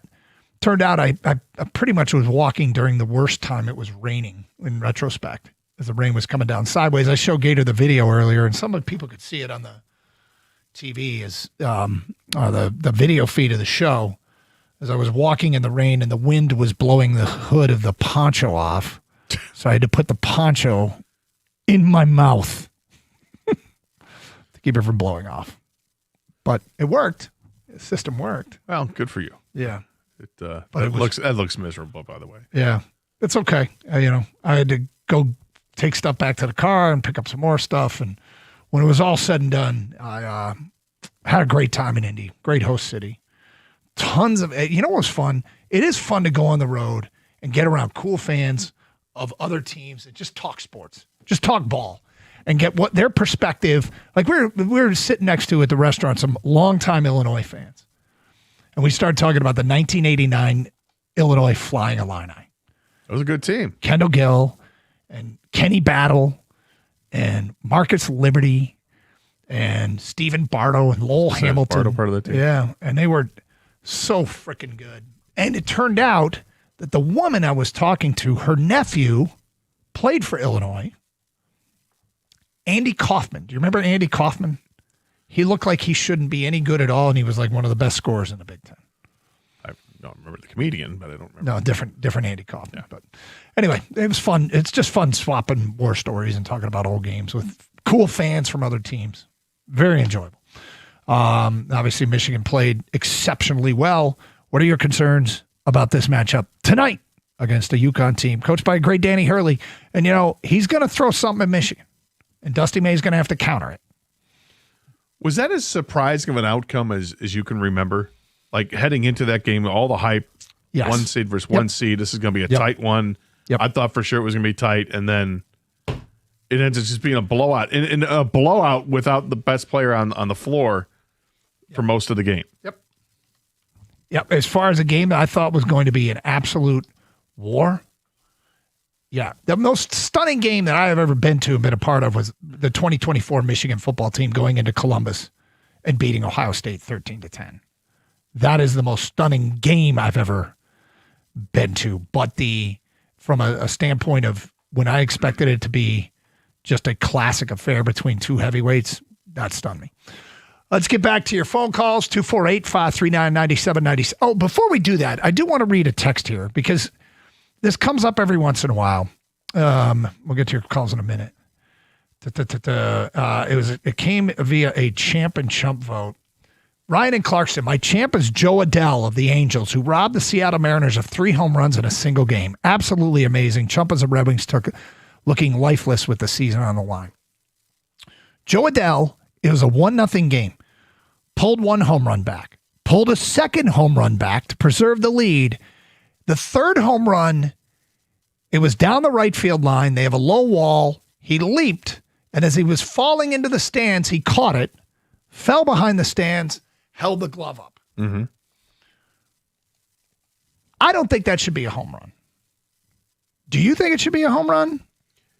You mean if a guy catches the ball, falls over the wall, lands into the stands with the ball? Yes. No, I don't. I think you should be able to, if you're going to make the catch, should it be an out or not is the question. Yeah, no. So it should be a home run. It should be a home run if the momentum of the catch carries you out of the field of play, whether it's in foul territory or it's in fair territory. You have to bring it back, man. Yes. Now, I get that the rule isn't that you have to bring it back. I understand. The rule should be you have to bring it back. Yeah. I can't, I don't understand. I don't understand why that's a home run. That should, I'm sorry. It should be a home run. And instead it's an out. He fell over the fence. Took the ball, the momentum of making the catch, he took it over the fence. I mean, in football, if you're a receiver and you're running, you're tracking the ball, you jump up in the air, you catch the ball while you're up in the air, but you land out of bounds. It's out of bounds. Before your feet come down. It's not a catch. That was a great, by the rule, it's an out. Okay, got it, it's an out. But here's the thing. Kang brought this up this morning. How many times do guys fall over the wall and you lose track of them and the ball and they just hold their glove up with the ball in it? What happened to that ball when they were over the wall? Like, did they just pick it up off the ground, put it in the glove, and hold it up? How do you know? You don't. Now, did some fan take an awesome picture of Adele? Did you see the picture of him in the front row by chance? Oh, I thought you meant the singer. No, Joe Adele, the outfielder. Did you see the picture? Yes, I saw the picture of him, yeah. It's actually a great picture because this is a player that's playing the game in the front row of the stands holding the glove up. It's awesome. But they're going to make that a card now, actually. Are they? Yeah, someone put out on X, formerly known as Twitter, that this needs to be a baseball card. And one of the head guys at Fanatics put like an eye emoji out there, and they do these Tops Now cards anyways, where they make cards, for the moment. And so this is going to be a baseball card. It's a really cool picture. It is a really cool picture. However, I think it should be a home run. Do you disagree, Kang? No, I agree. I think we're in a minority here, though. But with that being said, I don't care. That's what I feel about it. We're 3 for 3, and we're in the minority. Well, the funny thing about it is now we're going to get flooded with text. Guys, by rule, we know that's a catch. We know it's a catch. Yes, we don't think we know what the rule how it's written. We just disagree with the rule. We think it should be called a home run if you can't bring it back. I like how the umpire, whenever this happens, will run down the line and check. Oh yeah, the ball's in his mitt. He caught it. Yeah, he must have caught it. But did you see him catch it, or did he just showed you it's in his mitt, right? Yeah, so he caught it. Hysterical. Let's go to Ethan. You're on 97.1 The Ticket. Hi, Ethan. I'm cracking up over here, you guys, at your banter about this home run stuff. Yeah. Quick PSA for anyone driving down. They are monitoring speed on I-75 and 24 in Ohio via airplane. Oh. Yeah, I know, shocking. On a day where Michigan fans are headed to a national championship game that has to go drive through Ohio, they're monitoring speed with airplanes. Hey, now, did you get pulled over? Yeah, I did. Oh no! And they said they got you on a plane. Yep. Wow. I remember I've been to Indiana a couple times when I was a student to go see a friend of mine down there. And one time we drove, got pulled over as well. Although I believe that was in Indiana. So I think it's always been kind of tight driving down there. Yeah, it's the entire way. You just got to watch your speed. Got to take it easy. Got plenty of time to get down there. Plenty of time to have fun. Anytime. Anyways, I just think, I think for as far as the key is to the game tonight, don't overlook your opponent, and I think Dusty May will obviously have them ready. This is a team that's won 2 national championships in the past 3 years and is going for a third and 4. So this is a very, very well-coached team, and you're coming off of a game and you guys just talked about it. That game against Arizona is like one of the biggest anomaly games you'll ever see, right? Yeah. Where you're just like, that is not at all and you've got to be real careful coming off a game like that. You got to get back up for this game. Not saying that I don't think they will. I obviously think they will. And I think Michigan will get the job done tonight. But I think controlling that pace, you brought up the stat about Michigan being 0-2 in those games of possessions of 63 or less. Yeah. Michigan's got to control the pace, and I think early is the key, just like it was against Arizona. Build that early lead. Get up by 6 to 10 points early in this game, and when Michigan does that, they just choke you, man. They're a boa constrictor after they get an early lead. So do that early, make it a party the whole night, and go blue. Do you got tickets, Ethan? I do, yes. Yeah. Where are you? Yeah. Right now I'm passing exit 13. No. I'm sorry. Where are the tickets in the stadium? I'm like, man, he wants to know where I am on my ride. All right, I gotcha. The tickets are on the baseline, and they are, but like, I think they're like row 30 or something like that on the baseline. Okay. Well, so hopefully yeah. you got a good line of sight for this one. Enjoy. Yes. Yeah, thank you so much, guys. Appreciate the phone call, 248-539-9797. It's Carson Anderson here on 97.1. Sports fans, want to talk to you for a minute about the best restaurant in the state to catch a game, Twin Peaks. The restaurant experience has really taken a nosedive and service missing the mark. Twin Peaks, they've upped their game. Starts with the culture, employees that believe in the brand and just flat out produce a better product. It begins with the cooks coming in at 7 a.m. every day to prep those dynamite dishes that you crave. And the menu's outstanding. Believe me, even I love it. Of course, there's the beautiful Twin Peaks girls. Then from the food, the beverage recommendations, just cheering you up when you had a bad day. No one does it better. And of course, what brings it all together? Sports. Is there a big game tonight? Is there a big game you might want to watch? They boost wall-to-wall TVs, some as big as 98 inches, brings in all the action that you crave. With the basketball teams making a playoff run, professional hockey team trying to hang on, baseball season just kicked off, and huge game tonight. They pump in the volume for the biggest games. Scratch Kitchen boasts awesome items like the house-smoked chicken wings, thighs, ribs, even the hand-cut New York strips. If you're tired of spending $20 on fast food or dining with a server that just doesn't care, stop by the nearest lodge and see the difference today. It's Twin Peaks. Eats, drinks, scenic views.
Doug Hart, Scott Anderson, 97.1.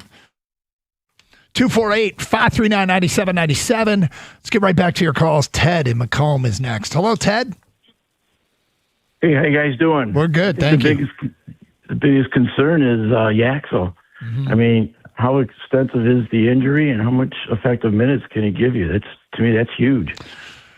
You're 100% correct. I mean, it's one thing to feel better. It's one thing to pass the test. It's another thing when you go out there and now all of a sudden you're back at full throttle. And yeah, running around during warm-ups is one thing, but the first time someone makes a move and you got to move laterally, how is that knee and ankle going to respond? And, I think we're really going to be able to tell on the defensive end more than the offensive end. The offensive end, you control your movements. You control what direction you're going.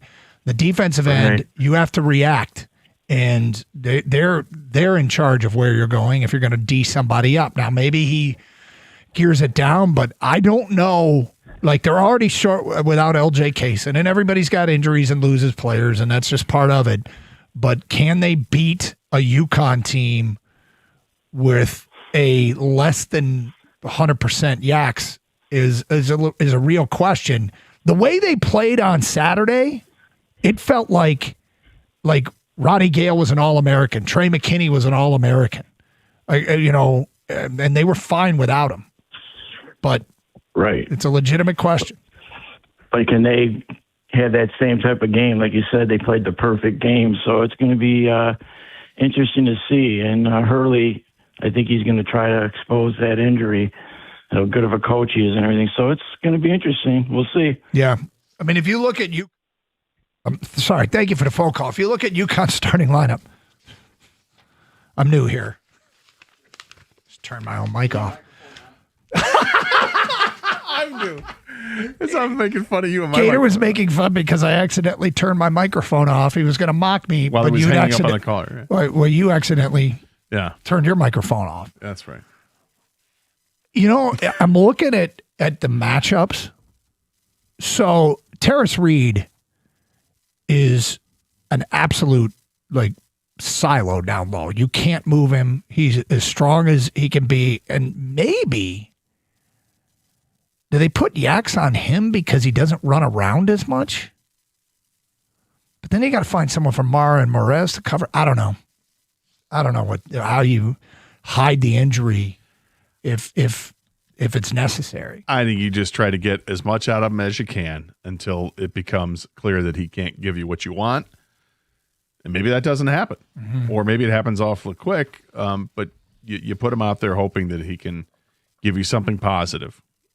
And if he can't, you adjust, which is what they did on Saturday night. They adjusted brilliantly. Everybody, at one point, so they get to half, right? Yaks has 2 fouls and he's hurt. And I look up and Mara's got, I think, 15 points. And then you look down the Michigan roster, it's 15 points, and then it was 5, 5, 5, 5, 8, 5. Everybody had contributed.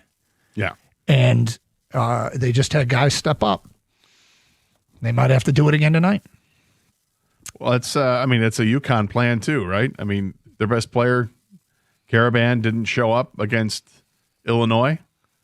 Other people had to step up. Yep. Big fella did, and then everybody else kind of contributed the same way. 5 points here, 8 points here. And here's the weirdest thing about Terrace Reed. Book on him is he's not a good free throw shooter. All I've seen him do is make free throws in this tournament. I heard him described as the best 60% free throw shooter ever. I think one of the guys at Field of 68 said, this guy's the best 60% free throw shooter I've ever seen. At the end of the Michigan State game, he got fouled, I think, twice and went 4 for 4 from the line. He just makes all his free throws. I wouldn't stop. I mean, I'd still believe in the percentages, and this is a big game with, for all the chutney, as you like to say. Yeah. Put him on the line, see what happens. 248-539-9797. Chuck in Detroit. Hi, Chuck. Hey, what's going on? How we doing, Chuck? I'm still here. Yeah, go ahead. Hey, I was saying, man, I just think Michigan's going to do what they got to do, man. No problem, man, even though we got my man hurt. But I think we're going to pull it off pretty good. And why do you have no concerns? No, not a one. Especially after how they played Arizona. And everybody was, I'm not going to say you guys, but a lot of people were saying that Arizona was going to whoop on Michigan Saturday night. I don't know if a lot of people said they were going to whoop on them. A lot of people picked Arizona, and quite frankly, there was nothing wrong with that. Arizona had plowed through the tournament as well and had a great season. That was a combination of what Michigan did. What Michigan did was good enough to beat Arizona. When Arizona started missing open looks, they had some go in and out and all that. That's what turned it into a blowout. That's true, but the average for Michigan beating by everybody 90 or better, that shows something also. They have a bunch of games of 90 straight points. Yeah, as far as this show is concerned, I think we both thought Michigan was going to win the game. Yeah. I thought it'd be a lot closer to what it was. I mean, that was, to me, was one of the most surprising outcomes. After seeing what happened in the first half with Yaks going out with the injury and then being limited in the second half, I couldn't believe that they got up by 30. They were up by 30 on Arizona. I mean, that is the ultimate clown show they just put on them.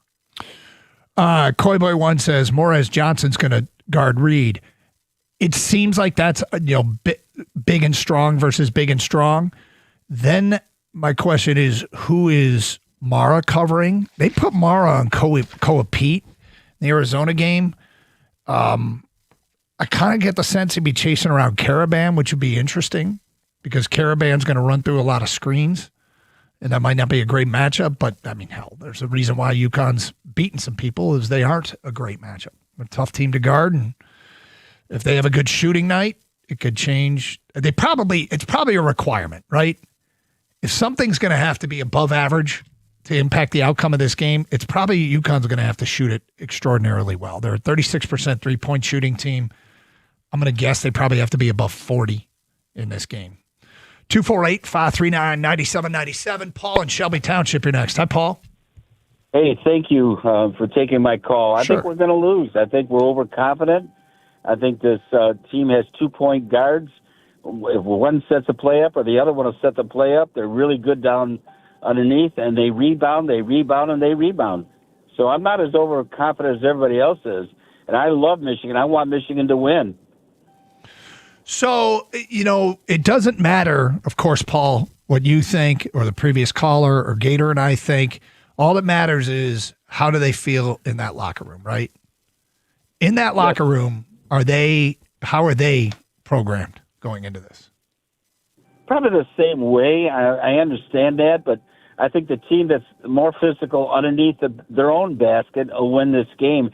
This team is no slouch. They set up plays all the time, and they set you into traps. I watch them quite often, and it's a very good team. Whoever makes the shots, the three-point shots, is going to win the game. That's just my feeling. So I don't know who had the stat, but somebody had the stat that UConn gets more points off of screens than any other team except one in college basketball, and it might have been Belmont. I can't remember who it was, but they will run you through a maze of screens to create their offense, and they do it as much as anybody. Look, every team presents a challenge, right? Alabama, we talked about the high-volume three-point shooting. They took 46 threes a game. Arizona, the challenge was that's a team that likes to get in the lane and get fouled. They took more free throws than any team in college basketball the last 7 years. You being terrified of St. Louis? I was terrified of St. Louis. Because of the arch? No, but because of their three-point shooting. This team, it's about how do you defend their offense with all the picks and screens and stuff. And that's what Hurley loves to do. I misread that. It said because of the arc. The three-point arc. I see what you did there. Not the St. Louis arch. Somebody just sent us a flight pattern for a plane above Toledo that's just going in circles. And they say it's the flight radar of a police Ohio State Highway Patrol plane. It's so petty, man. I mean, I can laugh about this. I don't know if it's true. If this is really what's going on, if they're just relaying radar technology from the air to bust people going from the state of Michigan to Indianapolis for the championship game. Just take your time on it. It's beyond petty. You're going 75 or 23 south to take 24 across. Be observant of posted speed limits. Yeah. Don't do 82 and a 65. That's my advice. Yeah. It's Carson Anderson, 97.1.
Doug Harsh, Scott Anderson.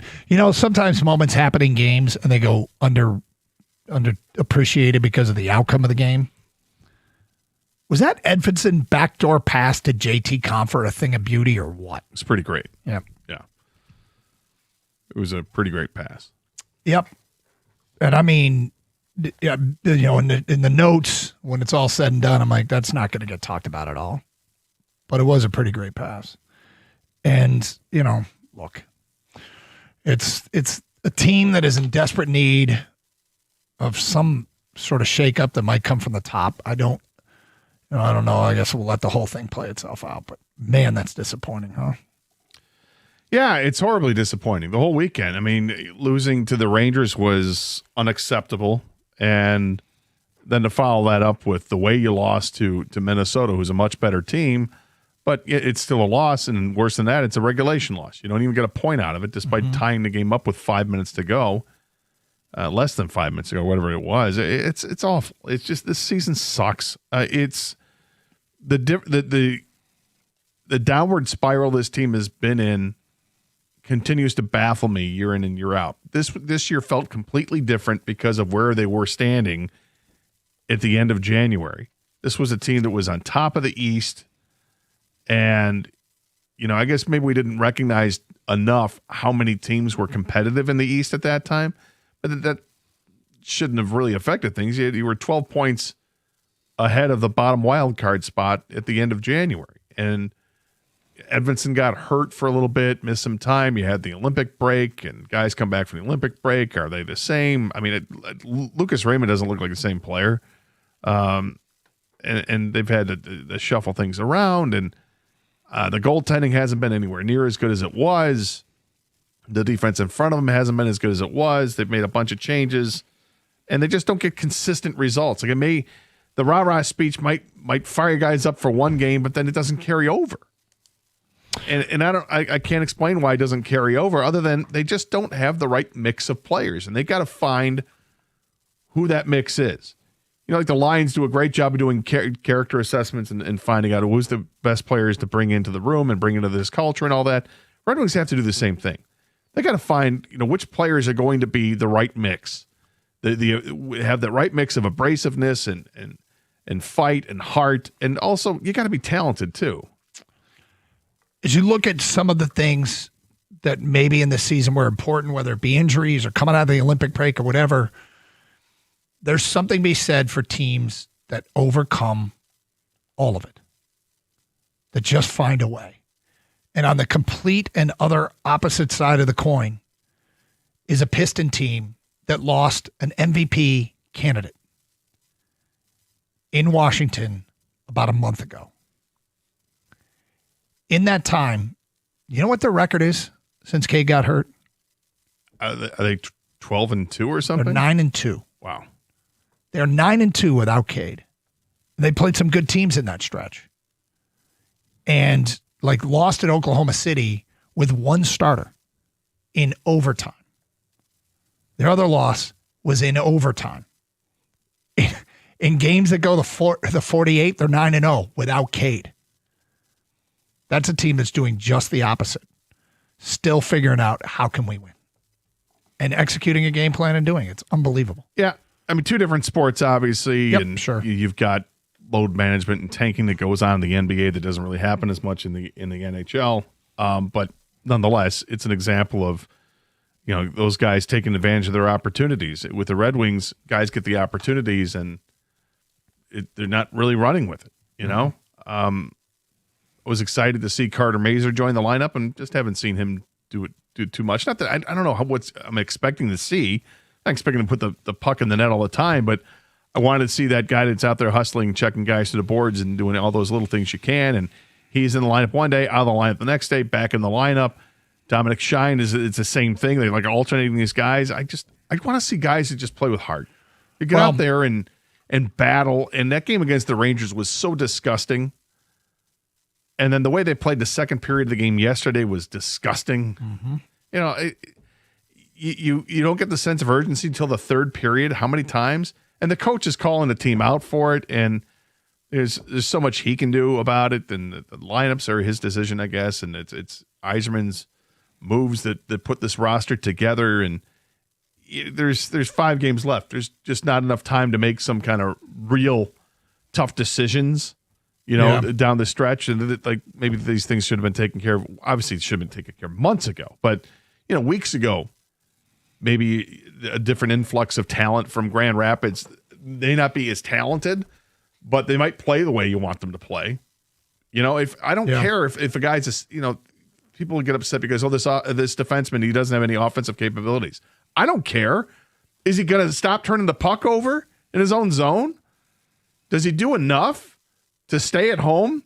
Is he going to prevent the pass from getting across on a 2-on-1 so that the goaltender can just focus on the shooter? Can he do those things? Can he hold the puck in the corner and not cough it up? Those are the things that I care about. 248-539-9797. Let's go to the phones. John, you're on 97.1. Hi, John. Hey, afternoon, fellas. What's up? So, to me, it comes down to it's the goaltending. I mean, I played hockey my whole life, and, you play in the beer leagues and stuff, and I've subbed in a lot of teams, and when you got a goalie, you just can't stop nothing. You're always playing catch-up. I mean, it just takes the team down. I mean, so Minnesota scored 5 goals against us. Yeah, there were some bad plays, but goaltending is it. You can have the best defense in the world, but when they're just dropping shots like nothing, when they can't even stop a beach ball, I mean, it really takes the team down. Well, part of it is that, okay, there have been some bad goals, but there's also too much traffic in front of the goaltenders. They can't see. They're getting screened by their own players, or shots just get tipped in and they go in. And it's frustrating because you see that happen for the other team all the time, and the Red Wings don't get much of that at all when they're on offense. We saw a couple games where they were getting that, where Sider was throwing it from the point and it would be redirected, or the goalie was completely screened and just doesn't see it and it goes in. But it feels like those games are so far in the past and they're not carrying through with it. I don't know. It's just damn frustrating is what it is. It is, guys. And it just, to me, like I said, all the years I played in the beer leagues, and John? you sub on a team and you knew damn well what was going to happen. So, John, I think the idea that goaltending is important has been well established. Oh, absolutely. Absolutely. 248-539-9797. Bob in Rochester Hills, you're next. Hi, Bob. Good afternoon. What's up? If I was Yzerman, I would tell the coach, look, Scotty, you got to go into Scotty Bowman mode. Talking is cheap. If guys aren't playing the way you want them, you sit them. And the captain in the room has to be the guy that sues everything over. But you got to start making guys accountable, and that's the coach's job. He's got to sit people, make them a healthy scratch, embarrass the hell out of them if they're not playing. And if these guys aren't going to play, bring some guys up, give them some experience, because this isn't working. So I'd have Yzerman be talking to the coach and set a whole new parameter for the last few games. If they get officially eliminated here in the next couple games, and I think you might see different lineups or whatever. But until then, you got to go with your best players. And the difference with Scotty Bowman with the Red Wings and Tom McClellan with the Red Wings now, Scotty Bowman had Hall of Famer after Hall of Famer on those teams that were competing for Stanley Cups. There was a ton of talent on those teams. Not only that, it was a different era of hockey altogether.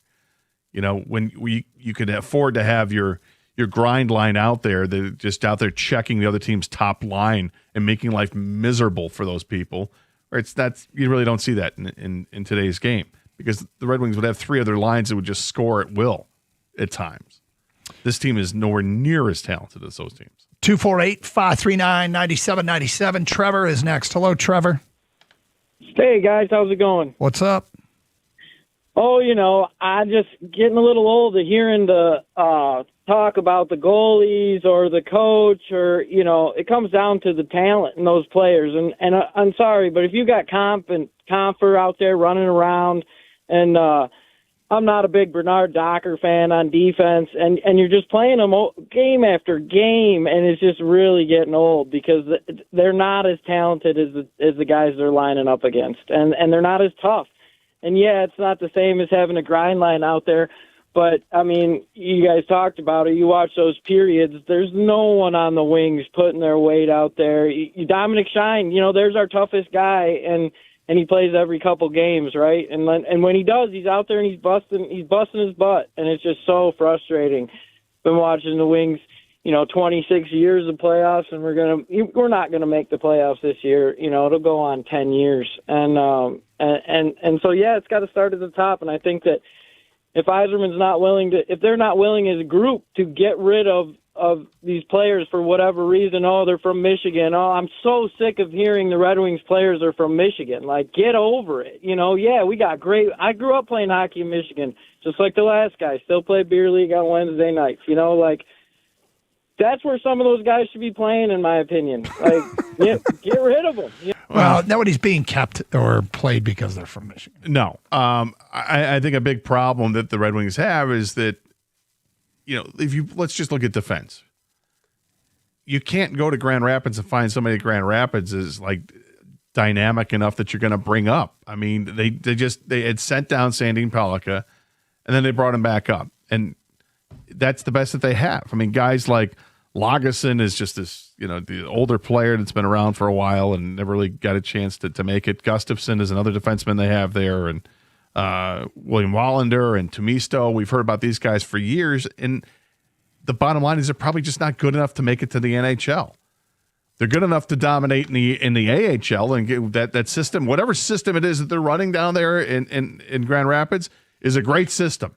They all play great defensively, and they'll win games and eke them out 3-2 or whatever.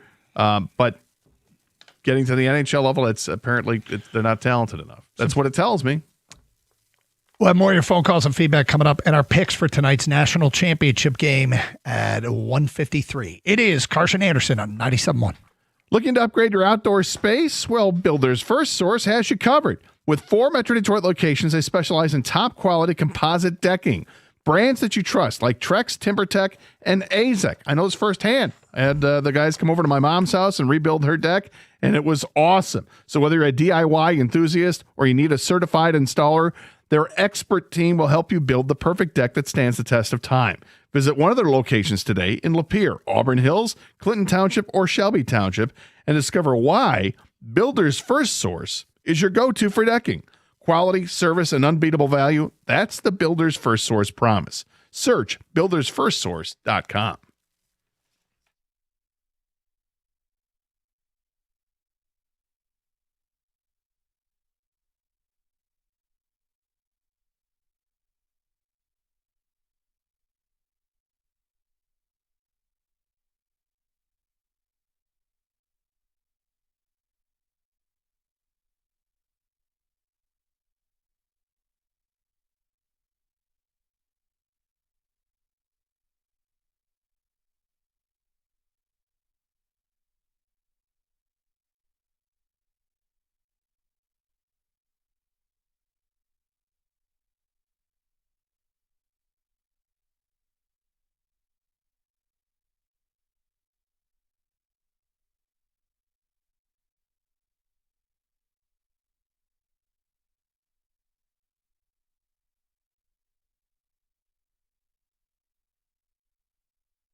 This is Carson Anderson here on 97.1. Open lines, 248-539-9797. Last chance to get your Champ and Chump votes in if you want to have your vote count. We post on our website on Tuesday who the people select the Champ and Chump of the weekend. From an unnamed texter, my champ is Jalen Duren for elevating his game in Cabe's absence. My chump is the NCAA for putting the Final Four and National Championship game on cable. Regarding the game tonight, my number one concern is Hurley bullies the officials and they let UConn get away with fouling like they did against Illinois. I'll tell you this. I don't think Michigan has any problem if the officials let them play. I think Michigan could be just fine. I think it's a quick whistle that's more scary if you're Michigan. So if you're worried about Hurley changing the tempo of the game or the way the game is officiated by bullying the officials and they let them get away with stuff, I think Michigan will gladly play that game. It's the other whistle. Now, they do have Jeffrey Heine's Anderson working the game tonight, and he was on that Tennessee crew that was very whistle happy early in the game when Michigan played Tennessee a couple rounds ago. So, hey, just something to pay attention to. Two of the three guys that from that Michigan-Tennessee game made the Final Four, but one of them was the alternate for the opener. Anderson's on the game tonight. 248-539-9797. Let's get back to your open line calls. We go to Scott. You're on 97.1. Hi, Scott. Hey, good afternoon, fellas. What's up? Hey, real quick, talking about the wings here. I just wanted to say, I don't know if anyone else has mentioned this, but you look at the teams that win nowadays, they still have guys that hit and play with edge. And you've seen this trend since post-lockout in the NHL. The game's gotten a lot softer, but you still need those guys to win. And the Wings don't have anyone for that role. So that's my first part. Second part is I'd like to just take a look at this real quick. I have it pulled up. The trade for Justin Falk, they traded away a first-round pick, a third, and Buchelnikov. And you look at what the Wild ended up giving up for Quinn Hughes. They gave up a first-round pick and two good prospects, one a current NHLer, one a prospect. So basically, we could have given up exactly what we gave up, plus Edvinson, and gotten Quinn Hughes. So a couple things about that. Duration. Scott, correct me if I'm wrong. Were two of the players, and I'm trying to jog the memory, were two of the players that they gave up were both former first-round picks, right? That's correct. So they got Marco Rossi. Vancouver received Marco Rossi and Zeev Bouillon and a first-round pick. Both of those were former first-round picks, but you could consider Marco Rossi. He's under 25 years old. He's a forward, 60-point guy, second line, third line. Sure. Okay, so Scott, I guess players. You know what I'll tell you? If I'm going to look back, and to be clear here, we don't know exactly what conversations between Yzerman and Vancouver were, but there was discussion that Edvinson was the breaking point, and I don't know if that's true or not. But if that is the case, that might be the big regret. I agree with that. I'm not a huge Edvinson fan, say what you will, but I would say Marco Rossi is the forward equivalent of Edvinson. He's young, he's under 25, he's a good defenseman. So you swap that, Edvinson for Rossi, and Zeev Bouillon, that's probably Carter Bear, Nate Danielson, or maybe Buchelnikov, who they gave up anyways for Falk. So you basically could have gotten Hughes, hypothetically, for exactly what you gave up for I disagree. You wouldn't have got him for exactly. That's no, I mean, but it, could he have been had? Could he have been? Was there accessibility to him? There appears to have been. And if the roadblock was Edvinson, that might be the biggest mistake. Well, I was struggling with trade, being critical of trades that didn't happen because we don't know what the offer. Usually, we don't know exactly what the offers were. The other part of it that it could play a role in that is the contract that Hughes is playing under. He's a free agent after next season, and if he was unwilling to sign an extension until he becomes a free agent, is that something that Yzerman doesn't want to deal with either? I mean, that's a possibility, but that's looking back. You know, you need to look forward and see, okay, how do you make this team better from here on forth? And there are pathways. You know, there's a bunch of college kids that are now free agents that they weren't drafted, so they're entering free agency. TJ Hughes is one from Michigan when their season is concluded. There are a bunch of teams that are interested in him. I would hope and expect the Red Wings to be interested in him as well. Would he be willing to come to the Red Wings, or does he want to go to a Canadian team, being a Canadian kid? We'll see. Jason, you're on 97.1. Hi, Jason. Hey, how you guys doing? What's up? Great job as always. Glaring need for years is a top-line center. Larkin proved in the Olympics he's excellent and a top player, but he's not the number one center we need. Austin Matthews is being run out of town in Toronto. I'd say you make the package and get him now. That's your top-line center. We're horrible 5-on-5. Austin Matthews is a 40-goal scorer, top-line center. You move Larkin to number 2. They're kind of set with who they want to run with on defense now. You may not be happy with Edmondson, but they're going to run with him. Sider, Chiro. What do you think it would take? What do you think it would take to get Austin Matthews?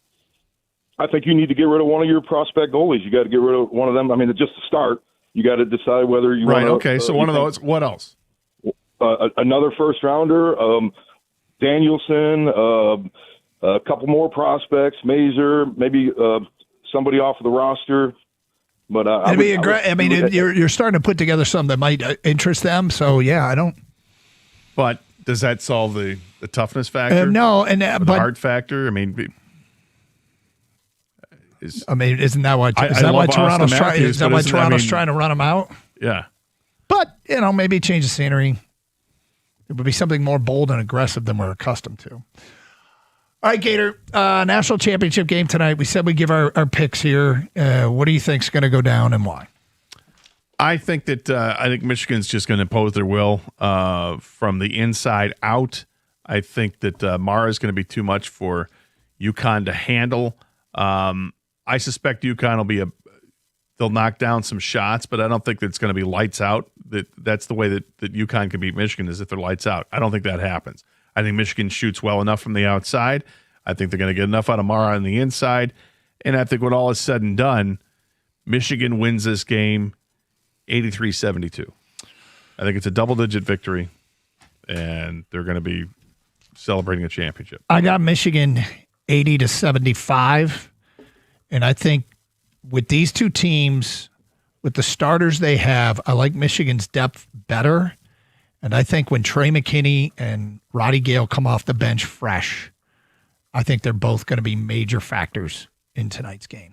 And I have a ton of respect for Hurley and for UConn. I think their style of play, they're going to slow it down, which will keep Michigan under 90 for the first time in this tournament.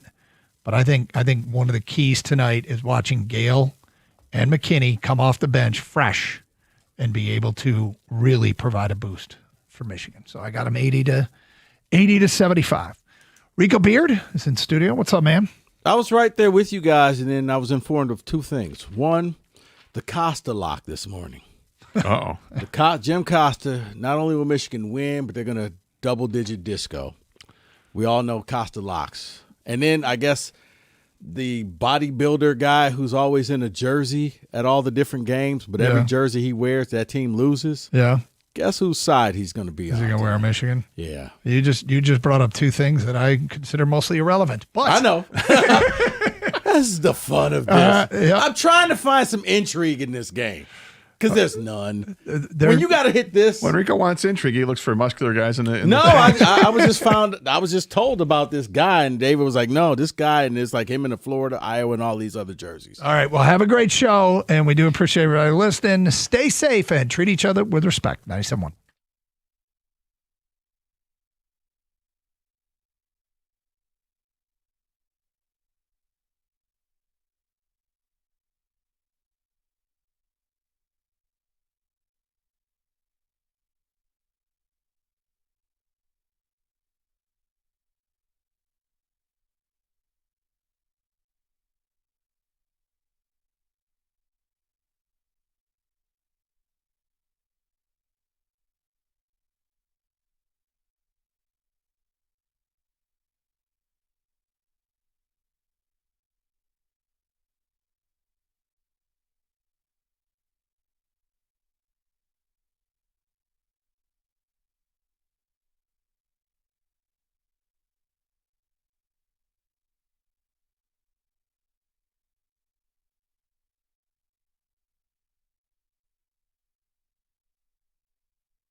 Brought to you by Moran Buick GMC. Michigan basketball searches for their second national title in program history tonight against UConn. CBS sideline reporter Tracy Wolfson shared on X. The Axel Lendenborg has been receiving round-the-clock treatment and is going through walkthrough now, which will tell the team a lot where he's at for the game. Huskies, one of the slowest-paced teams in the country. How is Roddy Gale and company handling that?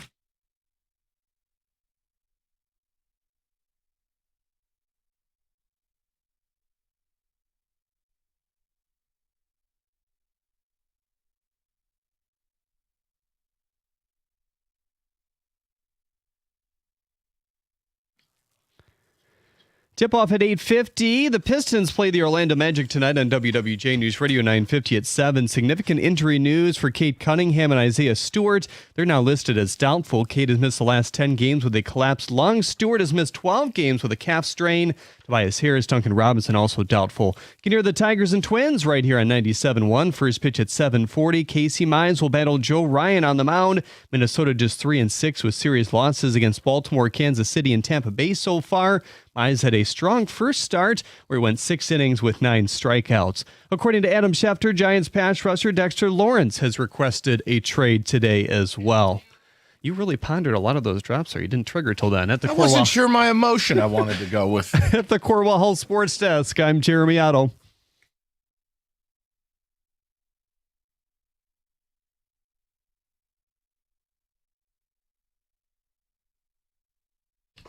Good afternoon. We are ready to roll. We've got a big couple of shows to start the week. The looming coronation for one of the great basketball teams in the history of college basketball. I said it. I don't care if you're butthurt about it. Rico paying off his bet that you've been doomed to lose since January. You still look beautiful, but you're going to lose. It's not over yet. You lose. It's not over yet. All right, we'll get to it. It's not over. But we've got a lot more to do. We're going to get to Michigan just a little bit later in the show. We wanted to start with something else because I feel like once we get to Michigan, it's going to be a vortex. We're not doing WPRE radio. Let me help you. What's your prediction? I don't care. We're going to talk about other things. I'm going. Yeah, I don't care. Danny Hurley, baby. No. I don't want to pay this bet off. You're going to have to. Because I'm going to tell you, the guy who hosts mornings is going to be right. I support Jim Costa today. Costa lock, double-digit disco lock, Michigan 83, UConn 67. I am feeling so much better. I may be watching the game with Will Birchfield tonight. That's how good I feel now. Because of the You're watching a game with him. You better check your BAC. All right, let's just get. You better watch yourself. So I want to start with this before we get to the U of M thing. You know what? It's breaking news. Breaking news at the 97.1 broadcast compound. I hate the Red Wings. I've reached full spite. I have arrived at Kenny's doorstep. Can I treat this like a press conference? Mr. Valeni, yes. Sir, which game was that it for you this weekend? It's hard to decipher because that's like judging which turd offends me more. They're both turds. Did they reel you back in when they had it 4-4 on Sunday? No, I was actually pissed at them. How dare you? You played 7 good minutes of hockey. You had 8 shots through 2 periods. How dare you wake up and tie this game, only to have Patrick Kane take one of the worst penalties you'll ever see. Anyone, young player, veteran, talented or untalented. Here's the worst part. Kane didn't even look bothered by it. He didn't even look bothered that he took one of the worst penalties I've ever seen. And then, of course, they couldn't kill the penalty and even get to overtime to scrounge a point. Yeah. Okay. I've reached spite phase, and you know what spite phase is with me. You cash out. Oh, no. Yeah, now you root against them. Oh, now I'm rooting against them. Because now I want multiple heads to roll. All the heads to roll. One more, if I could, sir, before you go into the locker room. Yeah, over here. I've heard about from the Lutheran Detroit Southwest Picayune. Thank you. It's Detroit Lutheran West. Whatever. So we've heard about waiting for the kid. Does it bother you to see what's happening in Philadelphia? Yeah, with Porter Martone. Yeah. And meanwhile, we're waiting like half a decade for guys to come up, and they stink. Yes, it bothers me. Not just because Martone scored the game winner. Martone's basically been one of the Flyers' 3 best players his first 3 games. You know when he's on the ice. Yeah, yes, unlike Lucas Raymond. Okay. Did I do that? Don't want to offend the hockey nerds. Kenny, I've arrived where you've arrived. Thank God. I can't do it anymore. Tucka. Mama's calling, Mike. Scott. I can't do it. Kenny, I'm sorry. I watched every second of both games. I can't do it. What took you this long to join my side of things? Because I've been this way for about a couple of months now. I knew this was going to happen. No, and by the way, I won't do I Told You So radio. I'm not going to do that. You've already started. You kind of have. Oh, maybe a little. I mean, Kenny, it's like saying you're not going to go to the bathroom. One problem. You started 4 seconds ago. It's kind of in process. I'm not going to dance on the grave longer and belabor the point. I'm just glad that you finally come to my side of things. I want to know if people left, because I talked to Cookies. Yeah. He was exiting the game. Yeah. He was there. Wait, because he said he was there. It was 4-1. Because he put photos of his life online. He did. Okay, the point was... And then he was happy. Yay, we're back! And he's paying customer Costa. He has season tickets, and there are people in his section all in alignment, basically like, F this team, I want people fired, I can't take anymore. I just... Kenny, you asked the question, what took so long? I think just the math.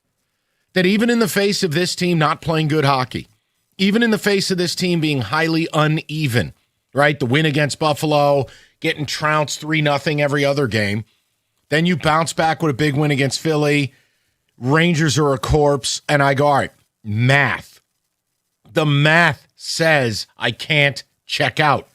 They're still in it. But to go back-to-back this weekend, to get your doors blown off by the Rangers, to then come home against the Wild, who are also back-to-back, you're up.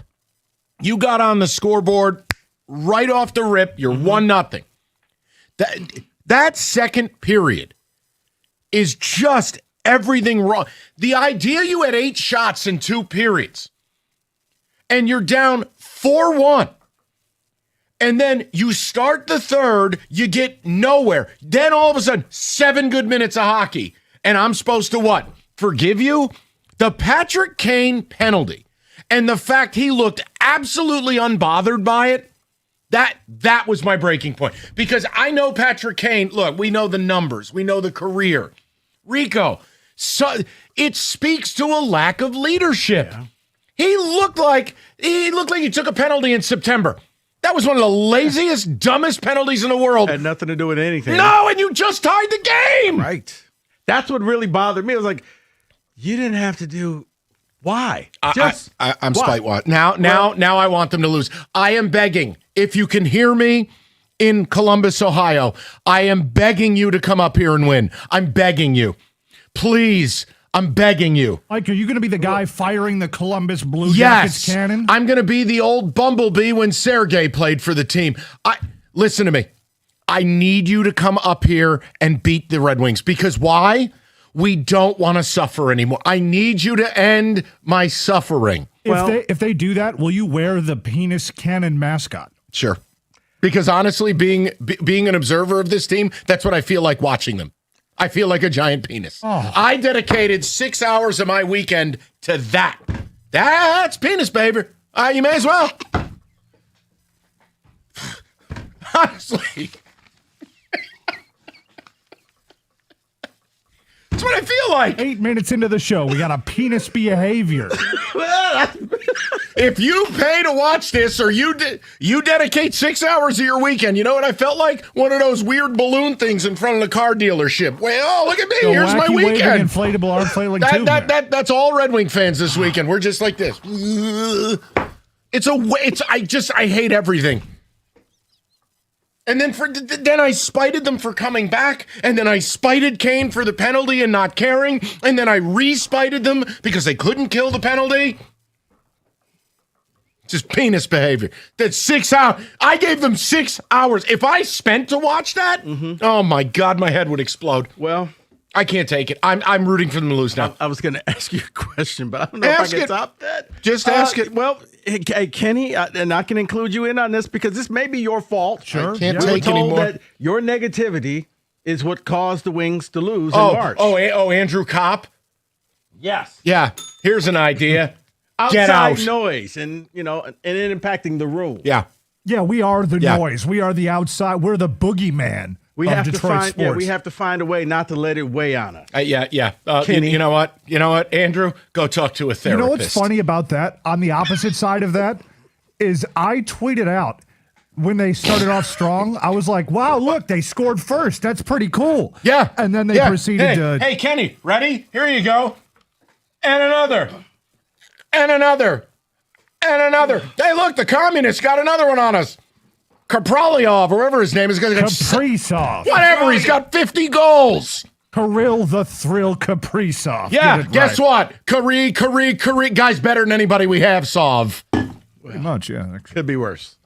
We got a new me. Remember? Hey, good thing we didn't trade for Hughes either, by the way. He didn't look fast or control the puck or extend zone possession or exit the zone beautifully. You're right. We, in fact, do not go very fast. No, we don't. Oh, what you want to do? Give something up for a rental? Yeah, when his parents live here, you goofballs. The guy wanted to be here. Jackasses. I can't. I'm glad you're finally here with me. Kenny, because I held out as long as I could to be positive. I tried so hard because I thought you were being a little bit of a bitch. Because you were being emotionally hedgy a month ago. How about I was a little bit of right? Okay, you were a bitch and you were right. The point is, I'm with you now. I can't do anymore. You also are a bitch and Yes, all right? yes. All right. I can't do anymore because I waited because of the math. Because I didn't want to write them off. I want them to make the playoffs. I would like playoff hockey. Why? It's fun. Well, this is not fun. What? Your emotions is basically like that. Remember the Urban Meyer sad pizza? Yeah, on the golf cart. Paying customer Costa driving home after the game. Oh my God. Show that to me again. Oh God. Oh dear. Yeah, if you're on X or Twitter, just look up Jim Costa. He had the 3 stages of that game where he was sad, he was happy, and then it finished with him in his best Urban Meyer impression, just sitting in the car all by himself. Here's my question, because I know we just kind of ranted, and yeah, we're going to get to Michigan in a little bit, but I wanted to handle this early. I need the hockey elite to speak. Have you reached Spiteface? How is there anyone left defending Yzerman? How is there anyone left defending this product? And how, even more so, how is there anyone left who even wants this team to undeservedly back into a spot? No, they deserve pain. They deserve failure. It's embarrassing. And I don't know what's going on in that locker room. I don't know who did what to who. But something is wrong here because McLennan will call them out and their response is a fart noise. Then they're getting drilled. Somehow they go Rocky IV mode, montage, make a run at something only to still lose. I'm tired. You know what I'd like? 60 minutes of good hockey. I'd like them to play like their lives depend on winning. That's what I'd like. We don't get that. 248-539-9797. I would like to hear from you, and I'd like to know if you are now in spite mode. Yes, if you're asking, yes, I want Columbus to beat them. I can't take anymore. I need this over. After you go back-to-back and play the way they played this weekend, and I wasted 6 hours, feel like a giant penis. My dogs couldn't even look at me. Oh, wait, you're the human who wasted 6 hours on the Wings this weekend? Hey, look at this. Yeah, that's right. They're pointing their ass at you. My dogs walk backwards when I'm around. And you get mad at me for what I do in the yard? Yeah, you win. The dogs win. Kenny wins. I quit. We all win. We all win. Except for Costa. Oof, poor bastard. All right.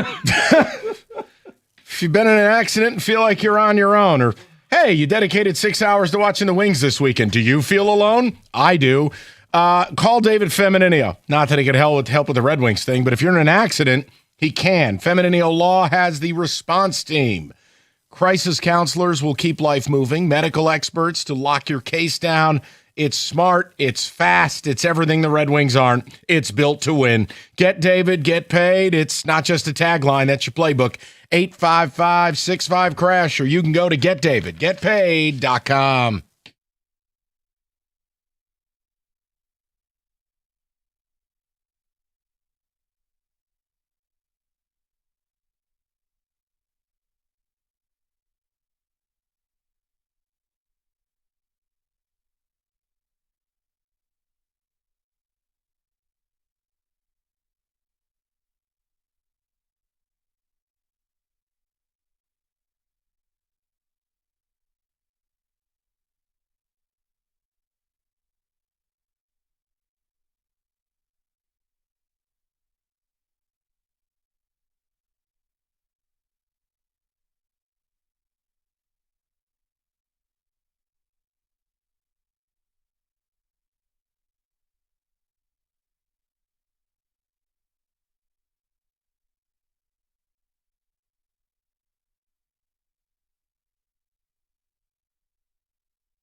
All right, I'm going to tell you, respect. The people are out and forced to talk about this, and I think they should. We'll get to Michigan later. The coronation, the Costa lock, me winning the Odyssey bet versus Rico. It ain't over. It ain't over. Buddy. It ain't over.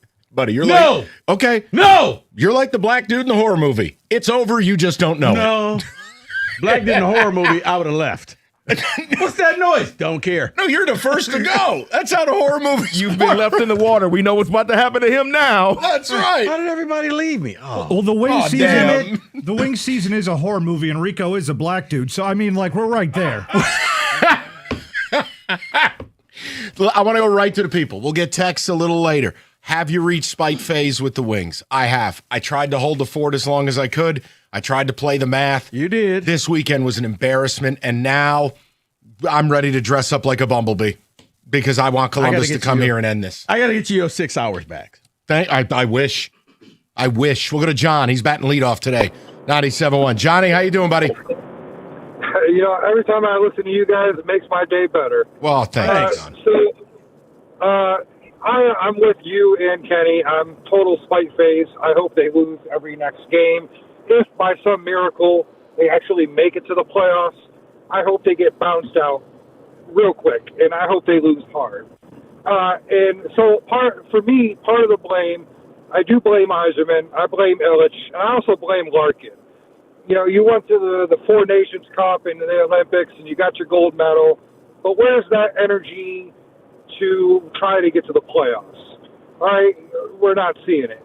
As far as I'm concerned, you could take that gold medal and shove it. No, here's an idea, too, is we don't have to just make it about Larkin or just about Raymond. How about we add Patrick Kane to the mix, too? You know, you're a senior citizen in this league. You're a Hall of Famer. You're a phenomenal player. You're a Stanley Cup champion. Where's your leadership element? He looked less interested after taking that penalty to kill him yesterday than Kenny showing up for work. When that penalty happened, I went on a tirade at the restaurant I was in watching it, and they asked me to leave because I was not happy. Wow. Oh, dear.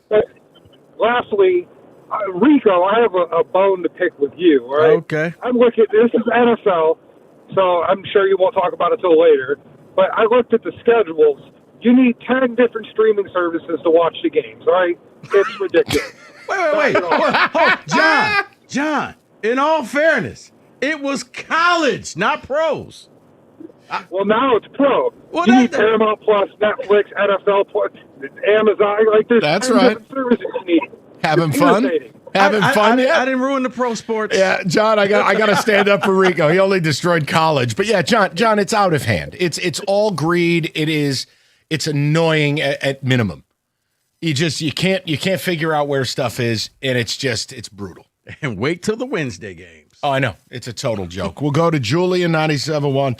Jules, what's the good word, buddy? Gentlemen, top of the afternoon to you. Thanks for having me on the show. Yes, sir. What do you have?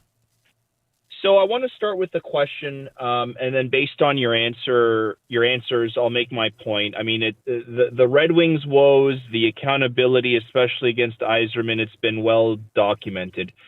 Right here, right now, if the Wings don't make the postseason again, do you believe that Illich has the stones to fire Yzerman? No. Okay, so I agree, and here's why I ask, Mike. There's a narrative that has been circulating more and more that Austin Matthews is being run out of Toronto. It's categorically false. I blame the media. I blame a lot of toxicity out of Toronto.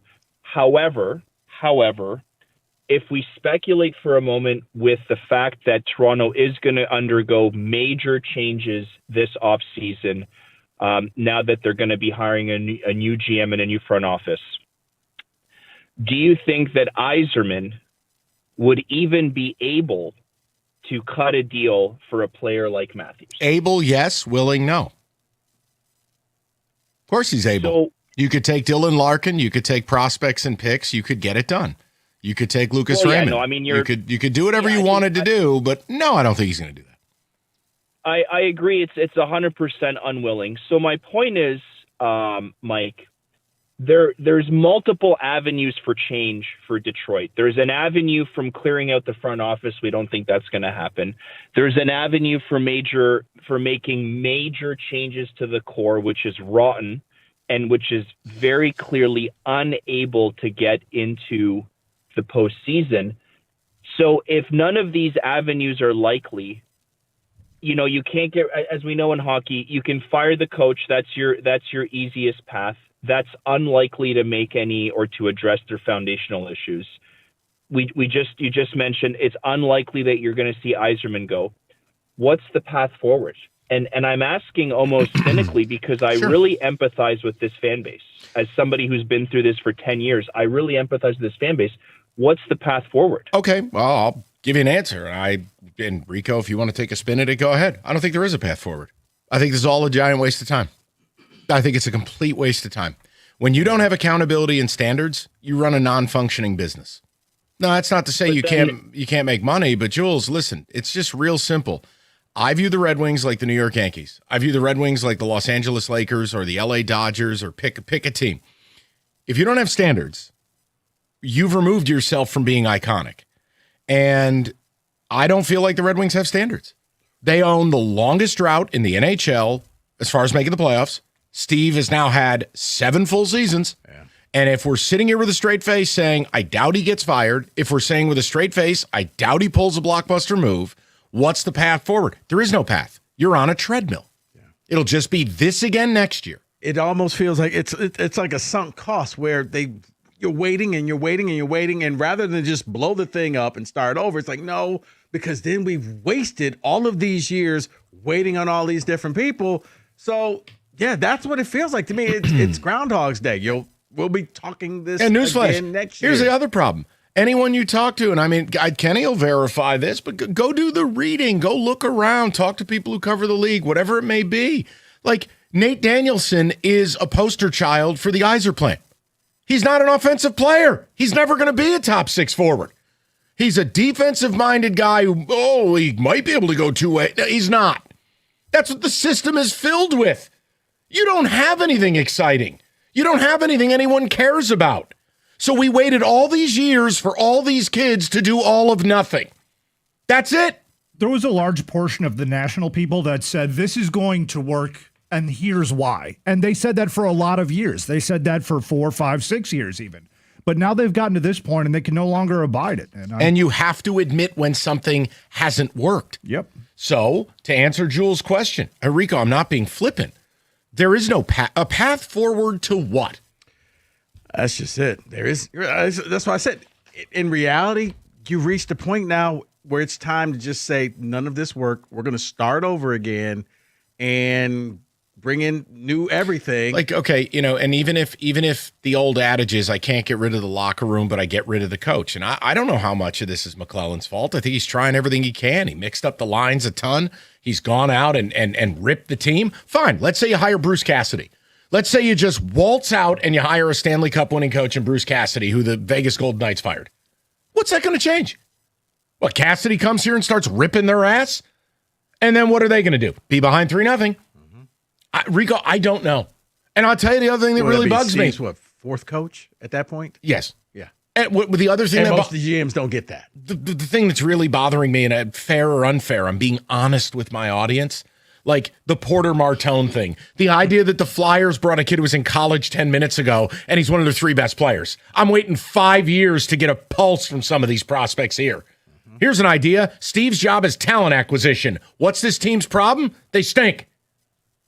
And they don't play hard. They just don't. They played 7 minutes yesterday. 7. Yeah. Don't fall behind by 3 goals and then try to all of a sudden make a comeback. How about you just start the game off? I just really hope Columbus wins because I can't take anymore. I need it done. Done.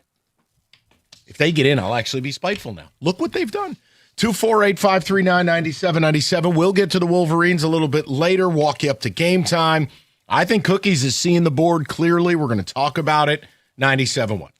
Natural Way Lawn and Tree Service. Get green, stay green with Natural Way. You call 888-GET-GREEN, and they'll develop a plan for your lawn. As a matter of fact, look, as we know, spring is here. Days are getting longer. The weather's going to start getting warmer. And all of a sudden, your grass will start growing, but you don't want the weeds to grow in the grass because by the time you see the weeds, it is too late. Great lawns don't happen by accident. You need the right timing and the right program, and that's why you need Natural Way Lawn and Tree Service. As I stated, they're going to come up with a solution for your lawn. I had them out today. They were going over my lawn, getting it ready for the spring and getting it ready for the summer. I'm starting now because I don't want to have problems later. You could do the same. Call 888-GET-GREEN or go online at naturalwaylawn.com. As a matter of fact, when you purchase the full lawn program, you'll get free grub control, but you got to mention Rico from 97.1 in order to get that free grub control. Call 888-GET-GREEN or go online at naturalwaylawn.com.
All right, David, Tex, we'll get to U of M a little bit later. I think Cookies is right. We're going to have other conversations around it. They're a machine, man. One of the best teams I've watched, period. Not this year, not post-COVID, like my life. And if you want to demean the sport by saying it's not what it was, that's fine, but we're talking different things. The team is the team. Michigan's an effing monolith. And I respect the hell out of it because they remind me a lot of Indiana and Kurt Signetti. Got your evaluations right. Yes, you spent a lot of money. It doesn't matter. You still got to be right. And Dusty has a firm grasp of this thing, and they just dummy teams. So, yeah, I think the parallel is there. We're going to get to it a little later. David, in his pastel maize shirt with my favorite hat that you own because it's the Wolverine cartoon versus that boring I really ass wish they would use this. Butter M. Some say pastel, some say mustard. Go ahead. I don't know. I like his hat. Because I love that. I like the cartoon Wolverine guy. We have this conversation all the time. It's their version of Gruff. Oh, that on a football helmet. Amazing. Sick. Amazing. Navy face mask, matte navy helmet, that logo, all blue uniforms, nasty. I could even tell you, if you actually did that, David, that helmet would make it down in the basement. Oh, okay. All right. I like They'll never that do helmet. it. They'll never do it. So what? Pot a plant? How dare you put that in your basement? Traitor. I mean, I got the Lions Mustang helmet. Hillbilly. All right, David. Text communications. Someone texts in and says, "Hi, Femininio Law. Mike said I can collect for punitive damages because I watched the Wings this weekend. want to. I want my 6 hours back." Another one comes in and says, "Forfeit the last 5 so I never have to watch Patrick Kane play again. Completely useless without the puck. Doesn't move his feet and gets shots blocked." That is from Andrew. Well, he's old and slow. This is what happens when you have people who are old and slow. They take old and slow penalties. But once again, we don't know anything about puck. Right. We didn't want him back last summer. Whoever could have foresaw this? But that was their way of saying, see, we added. No, you didn't. You retained an old person. Full spite mode as well. My kid had to watch Dad's all 3 phases of the breakup: anger, sadness, moving on. Don't care, blow it up. Don't re-sign Kane and trade Larkin. Someone else says, should McClellan and Yzerman be back? No and no. Time to Control-Alt-Delete this system. That is from BC. I agree with you, but do I have any faith either will lose their job? No. I don't have any faith they're interested in doing anything. You people are still going to show up, so what does it matter? I mean, there's no standards. That's the worst part of this.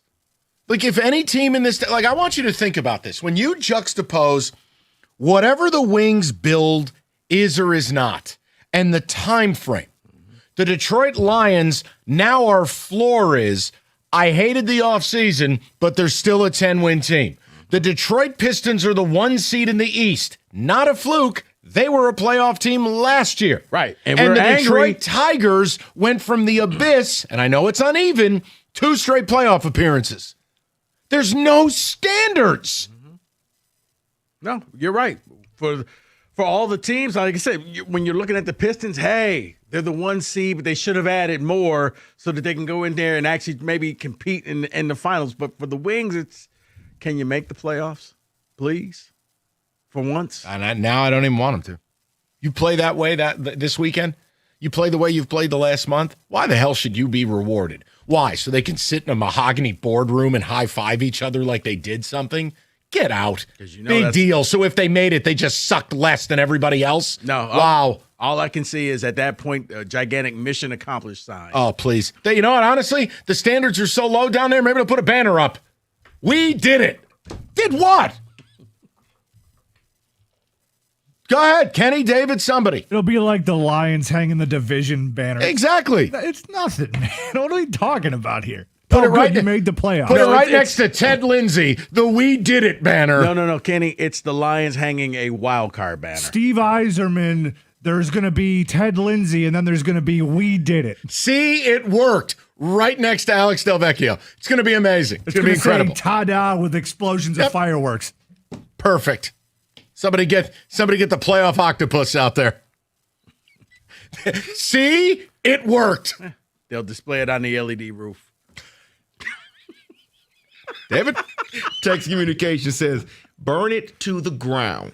management, and players. Nobody but Sider and Cat are safe. Let's watch them lose, and St. Louis get the number 1 pick. Now, even though I'm in spite phase, I'm not rooting for that. For that would be so painful for St. Louis to get Gavin McKenna, and now you've got an injured defenseman. No, Kenny, Red Wing fans do not deserve that level of cosmic misery. Yeah, that's absolute misery. Someone says, well, Mike, Rico, it doesn't matter anyways. Eiserman will never get fired, so basically we're screwed. Yep. I hate this. Even if they made the playoffs, they would get smoked. That is from Cooper. Sounds right. Another one from Ken in Roseville says, Red Wings are unwatchable. Larkin is at best a second-line center. Needs to be moved, if for nothing else, just to change things up. Well, Ken from Roseville. He's not the only one. That's the problem. I agree with the texter, too, back. Outside of Mo Sider, who's an elite defenseman, who I don't think they've done any favors to. The guy's asked to do way too much. But you keep Mo and you keep the Cat. Outside of that, who the hell's earned the right to be untouchable? Let me hear more of the nerds yell at me about Lucas Red. Please. But Marco Kasper is going to be the next big thing, I promise. He's a middle 6 forward. Hey, Kenny, here's a big thing right there. I agree. I'm with you. I'm done with all of them. If it was legal, I'd strip the names off the jerseys. Earn yours back. It's embarrassing. You get trounced by a corpse in the Rangers, and then you come home, you get on the board first. Fine. You have an uneven second period. It's not uneven. That made the Titanic look like just a pleasant cruise. A 4-goal period? You managed 7 minutes in a back-against-the-wall home game. 7 minutes of high-intensity hockey. That's what you're offering me. Go to hell. There's my answer. Go to hell. You don't belong here. There has to be a pride in it. And it's not some cheesy thing. You play for certain organizations, there's a pride in it. Right. And don't cringe. Don't yell at me, people. But if you go to play for the Boston Celtics, it hits different. You play for the Yankees, it hits different. You're trying to build that here with the Pistons or the Lions. It has to be different. I'll give the Piston players credit. They're leaning into the past. They're taking pride in the city, the jersey. When you put on the winged wheel, that's supposed to hit different. It can't be like you're a Blue Jacket or a Wild or any of these other garbage can franchises. You are a Red Wing. You are the original 6. You're the greatest American franchise in the sport. It has to matter. You're not the Utah freaking Mammoth. Exactly. You're not wearing a cartoon on your chest. It's just these guys are gutless. You can't play that way and be called anything else. And then Rico's reading Andrew Kopp's Maya Angelou memoir. Oh, the outside negativity. Andrew, lock it up. Ain't nobody trying to hear it. Tell your therapist. They're trying to block out the outside noise. What outside noise? If this was a real market with real standards, the outside noise would be hell here. Well, the fact that they got booed. Oh, why? They should have gotten booed. You're lucky fans didn't throw garbage on the ice. Wah. Block out the noise. Play. Right. You know how you avoid the noise in the first place? Is by not putting yourself in this position. Is by not having a second period like that. How about not having a month plus like that? Correct. The bottom of the East, for all the conversations of how record-breaking and whiz-bang pow it is in the East, nobody wants to win the last 2 weeks. The Islanders fired Patrick Waugh. How does my nonsense franchise, outside of their glory run 80 to 85, outside of that, the Islanders are the butthole of the league. They've been threatened to move to Kansas City. They've had 17 different failed arenas. They went to a basketball arena that had cars where seats should be. They finally got an arena. It's at a horse track. How do the Islanders have a better standard than you? How? Waugh was not New York royalty. Okay, good. Got it. Hey, Kenny, where am I wrong? I see no lies. And also, to be clear, Waugh is an NHL Hall of Famer. So let's not conflate the things that we're talking about. No. I'm just saying, though, if you want to use the standard of this guy did a lot in this sport. Look, he took the Islanders to the playoffs one year, missed it one year, had them looking like a lock this year. They've gone on a slide the last 2 weeks. Not 2 months, 2 weeks, fired.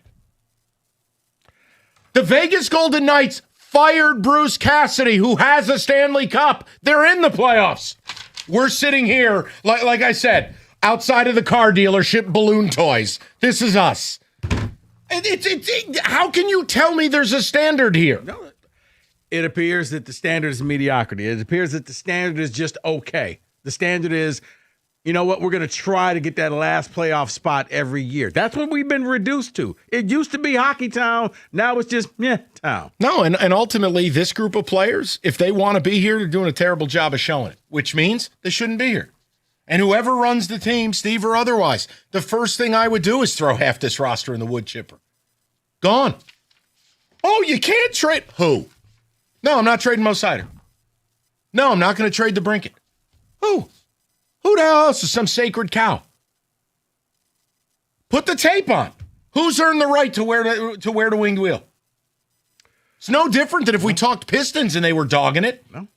I mean, come on. You don't know puck. That's really what it comes down to. Hey, listen, FanDuel. Get your 6 hours back. Your last chance.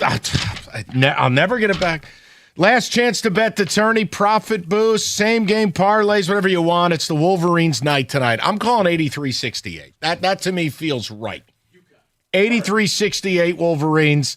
You do whatever you want. I'm not an SGP person. But yeah, I think Michigan's covered. FanDuel.com/Michigan. You can get started. It's FanDuel.com/Michigan. Claim your first profit boost. Keep the action rolling all the way through that stupid song they play when the team wins the title. What is it? One shining moment.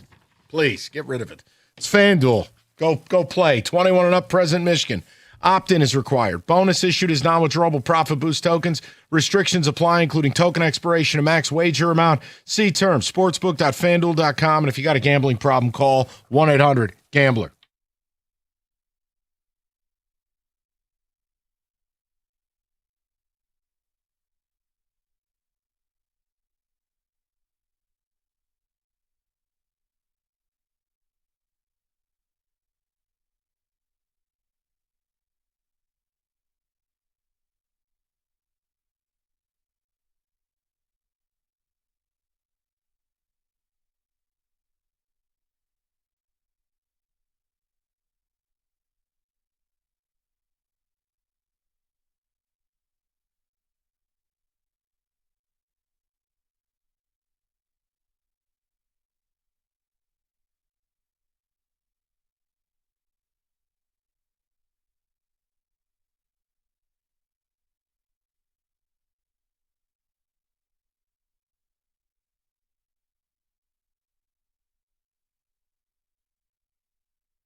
All right, it's Monday. We'll take a quick break from the calls just to do one of our favorite segments. It's Can We Say That?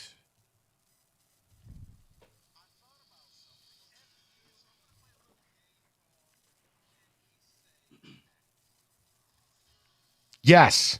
All right. Let's do college hoops edition of Can We Say That? Mike, David, Kenny. Thank you. Can we say the Wings have no pride? Yes. Okay, next one. Can we say that if UConn, despite all odds, wins the game, that Danny Hurley is the greatest modern day coach? Yes. Yeah. Better than Coach K. Yes. Now, that's not happening, but yes. Because ultimately it's about championships. And having 3 and 4 years. Yeah, and that to me, that's the equivalent of like what Wooden did at UCLA in an era where 7 teams really had teams. 3 and 4 years is like winning 7 out of 11 in the old days. It's wild. Yes. I'm not saying this to be offensive, but get thee behind me, Satan, because that's not happening tonight. So you can move on to the next one. Thank you. It's a Can We Say That, David? Okay. This one's for you then. Can we say, thank you, Kenny, if Michigan wins, they will be one of the best 5 teams to win a national title since the 1990s? Yeah, I would definitely say that. I agree with Charles Barkley's assessment at halftime of their game that they have become, in his mind, top 3 to what he said was Kentucky with Anthony Davis and then the second UConn team. I would say they would be top 5 like that. I see, the Kentucky team was good. But they were kids. They had a lot of future pros. Again, that's what he believed, because he believed they were just dominant teams all year. Utter dominance. I put the 91 Running Rebels, the 92 Duke Blue Devils, the 09 North Carolina team, and this one, and the 24 UConn team. Yeah, but and again, and then it would be this team. But no team stylistically has ever had a season doing what this team has done. They don't just beat you; they kill you. Yes, they bury you. I thought of you a couple of times the other night because you said it on the show. The quiet 12-2 run. Yeah, and you look up and you're like, "How did it get here? What happened?" That's what it felt like to end the first half. Yeah. It was like Arizona was like, "Okay, let's do this," and then Michigan said, "Oh, that's cute. All right, let's just close them out," and they killed them. This is truly a can we say that? But can we say the Wings have no pride? Yes. David, if it goes how you feel, and Mike, Michigan wins, that the script writers have been setting this thing up all season long and we just never noticed it? What do you mean? Because you look and see there's a bunch of Michigan commercials and Michigan fans and Michigan everywhere. Not Kansas, not Duke, not Carolina, not UConn, not Kentucky, but Michigan of all teams. And they're having a documentary made about their entire season this year. Really? Yes. Didn't know that. So, yeah, I think it's on Amazon Prime. I think you can say that. Yes. I'm like, whoa. Did the script we talk about script writers in the NFL. I'm good with it. But maybe it's been right under our nose the whole time. I'm good with it. I thought about that too, because I saw that and I was like, this is an odd amount of coverage before we even knew what was going to happen in the first place. Yeah, no offense, David, but it's like this Michigan game, like, Chrysler ain't never that packed. What are we doing? How did they get these commercials? I enjoy the commercials. I really do. All right. Can we say that North Carolina made a good hire in Mike Malone? He won a title with the Nuggets in the NBA. He's a red ass. His daughter plays volleyball at Carolina? Yeah, I don't care about any of that. Yeah, that I don't care. I mean, congrats. He can have dinner with his daughter. Heartwarming. It's all about bankroll. That's it. It's evaluating and it's bankroll. That's it. So I would like to think he will be well-heeled. No pun intended, I like to think he would be a better evaluator than Hubert Davis. Well, they were saying, like, he saw Nikola Jokic before anybody else saw the potential there. Sure. Maybe he'll do what Illinois is doing. Hire Freddie Antigua or whatever his name is, and you just recruit the Balkans. I don't know. Yes, fine, good enough hire. Because, again, I don't think coaching's ever mattered less. It's evaluations and it's buying. That's all it is. I mean, you could do it the other way, but then you have a raspy voice and you're at home. So Yeah, I think Malone's coming in to run an NBA program at a place like UNC. Big money. Yeah, I could see it working. Sure. Yeah, we're definitely going to probably see the investment. That's the only way you do this hires if you're going to do the investment on the other side. And I am proud for his daughter gets to have lunch with him. So good for them. Can we say that Arizona was just not prepared for that game against Michigan and may have been borderline frauds? I don't want to take away from the way Michigan played. I don't want to use the fraud thing. I think they ended up getting bullied. I think they got scared, and I think Michigan did it to them. Michigan played with a physicality and a pace and an intensity on defense. Rico, it took them out of their game. Like, you looked at, and obviously I know there were foul trouble both ways, but like the guards for Arizona, man, they couldn't even get a clean handle. Michigan was up in their business. I just think Michigan does Murray's that was to you. just he was To me, that's what Michigan does to you. Yeah, I can't say that they're frauds. I mean, they were the number one team for such a long time until they finally lost back to back. But they're a really good team. It's just Michigan is probably just that great team. All right. Well, can we say that? Thank you, Kenny. Kenny, great addition. 97-1.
Brought to you by Mastercraft Heating and Cooling. Michigan hopes to take home their second national title in basketball in school history tonight. UConn in the way. CBS sideline reporter Tracy Wolfson says the Wolverine star Yaxel Lenenborg participated in their walkthrough this morning after going through a round-the-clock treatment that should have given them a good indication on how ready he's going to be here tonight. Tip-off of the national title tonight at 8:40. Birmingham Brother Rice grad and Wisconsin's second leading scorer John Blackwell is entering the NBA draft and transfer portal at this point. According to ESPN, former Denver Nuggets head coach Mike Malone has been named the next head coach of North Carolina basketball. There's some progress for Pistons star Cade Cunningham. After facing an out designation on the injury report the last 10 games, he's now been upgraded to doubtful for tonight's matchup against the Magic. Isaiah Stewart has joined him as doubtful as well after 12 games on the shelf with a calf strain. Here tonight's game over on WWJ News Radio 950 at 7. Chris Flower has the pregame at 6:35. Tigers on the road in Minnesota to begin a 4-game series tonight where the wind chill could be in the 20s. After a strong 6-inning start last week, Casey Mize will be on the bump versus Joe Ryan. First pitch here on 97.1 at 7:40 p.m. as well. According to Adam Schefter, Giants pass rusher Dexter Lawrence has requested a trade. At the Corwell Health Sports Desk, I'm Jeremy Otto. For more, go to 97.1 The Ticket or Odyssey.com.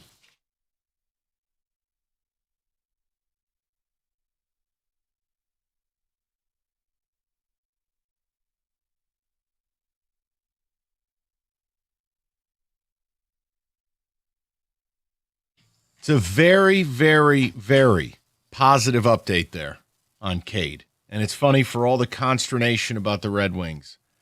I'm amped because when I get back, playoffs start the next day. The Pistons, it's all hope and possibility. And it's all the Pistons have earned their keep. Mm-hmm. And I know one show on this station didn't freak out when Cade got hurt. That'd be this one. The point is, I can get on board with it. And I do. They have a real opportunity if Cade's healthy. And I think it's important, the designation of doubtful versus out. Rico, if he can just get even a game or two. The first round, it depends on the play-in tournament. I wouldn't want to see in Atlanta or Charlotte in round one. They could break your balls a little bit. I still have great confidence Pistons will be okay. But it's so crazy to think about everything I just said about the Pistons. And then everything we say about the Red Wings. That role reversal is Piston fans, sadly, are used to long swaths of being terrible. Mm-hmm. That outside of the bad boy era and the 6 magical years with Joe, the Pistons have largely been poop. Mike, the draft lottery was the highlight of the season. Correct. And they get the number 1 pick. David prayed for the entire city to get Cade Cunningham. That's all you had when it came to the Pistons because the season was long over around February. But then juxtapose it. The Red Wings build has gone on forever. And look at how we opened the show today. And yes, we're going to get to Michigan a little later. Just trust me on this, all right? The Wings go out this weekend against a lifeless Ranger team. And then, yes, Minnesota's on a back-to-back as well. Those 2 losses, the 6 hours I spent watching, God help you if you're like Costa and you paid to watch this stuff. I've reached spite phase, and I want to know if you've arrived at that point too. Meaning, you now don't want them in. That you rather would root for failure in the what seems like hopeless endeavor of change. Guys, there's just no other place this situation would be allowed. There isn't, guys. There's no other GM that would still have his job. And there's just no other team right now that would be allowed to keep doing the same thing and expect a different result. The game yesterday, I resented the comeback.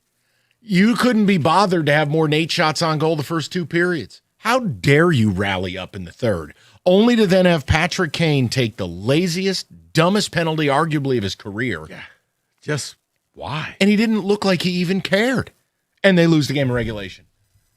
And look, I admit this. If you still want them in, that doesn't mean you're a bad person. I'm just not going to lie to you. I'm not going to come on the air and lie to my audience. I'm done.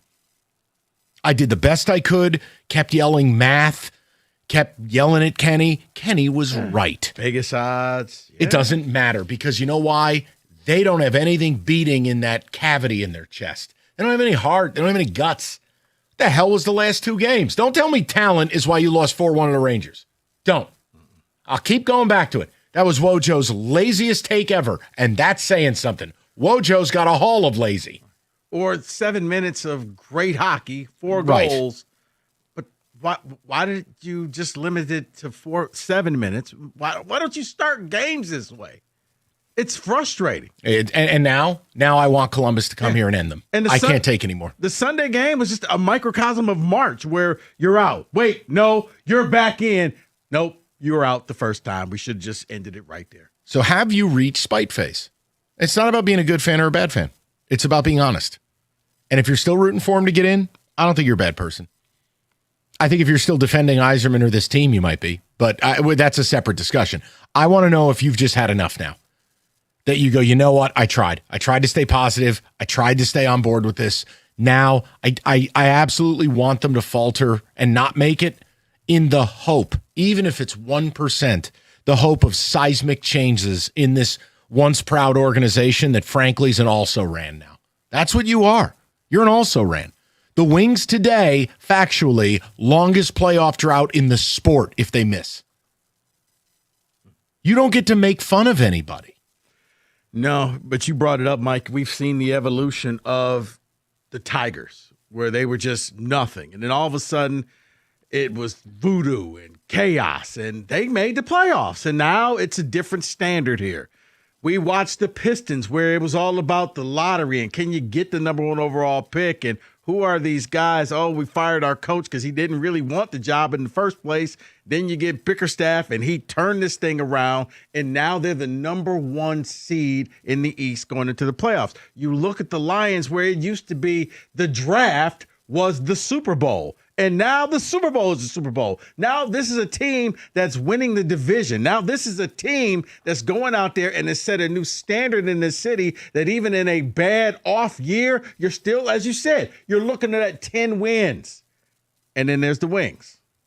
Can you make the playoffs? That's your standard. Yeah, and the problem is you've got guys like Patrick Kane looking like they don't give a damn when they basically just cost yourself the season. You got Dylan Larkin, whether he's playing through an injury or not, I don't really care. Lucas Raymond, you can have him. Oh, 71 points in 71 games. Now you're 25 games deep. What's the guy? Where is he? Where is he? Like, you only get so many $8 to $10 million players on a roster. Mm-hmm. Well, if you're one of them, I need you to play. And he's largely been a nothing burger. You don't know puck. All right, cool. Data. No, and the funniest thing, and it's not funny, Mike, but it was just your reaction when you look at Porter Martone, and he instantly is showing that, you know what, he's going to be a player for the Flyers. Yeah, and anyone who knows anything about hockey is saying it like, okay, this kid might be the goods. And that's not a kid who went number 1 overall. That wasn't some Flyers lottery fever dream. And the kid was in college 10 minutes ago. We wait 5 years for guys to come up here and be mid. Go ahead, Kenny. I'm sorry. I didn't mean to cut you off. Go ahead. No, you're good. Everybody keeps wanting to say things like, but, the lottery, but, we had to clean up Ken Holland's mess, but, this and that. I'm sorry, but at a point, it doesn't matter. There's guys like this that are successful in this league from top to bottom. Every single roster has guys like these that they found in the, what was always the Wings thing, by the way, in the early 2000s? Oh, they found a guy in the 7th round. Oh, my goodness, it's Henrik Zetterberg. Did you just go Chris Collinsworth? Yes, I think I maybe this guy's thickly built. Thickly built guy. Let me tell you about Hakan Anderson. Kenny just went on the Zetterberg fever dream. But they exist. That's my whole point in this, is you can find these players. Remember when Yzerman found Braden Point? You don't know puck. He hasn't done the job. It's okay to just say it, man. But we don't have any lottery luck, Mike. Oh, cry. You're being so mean. Wah. He's also the one who didn't trade for Hughes. It's not my fault. He's also the one that, for better or for worse, he liked Costa better than Wyatt Johnston. Another Wyatt in this town. What does Costa have to do to just get a shot here?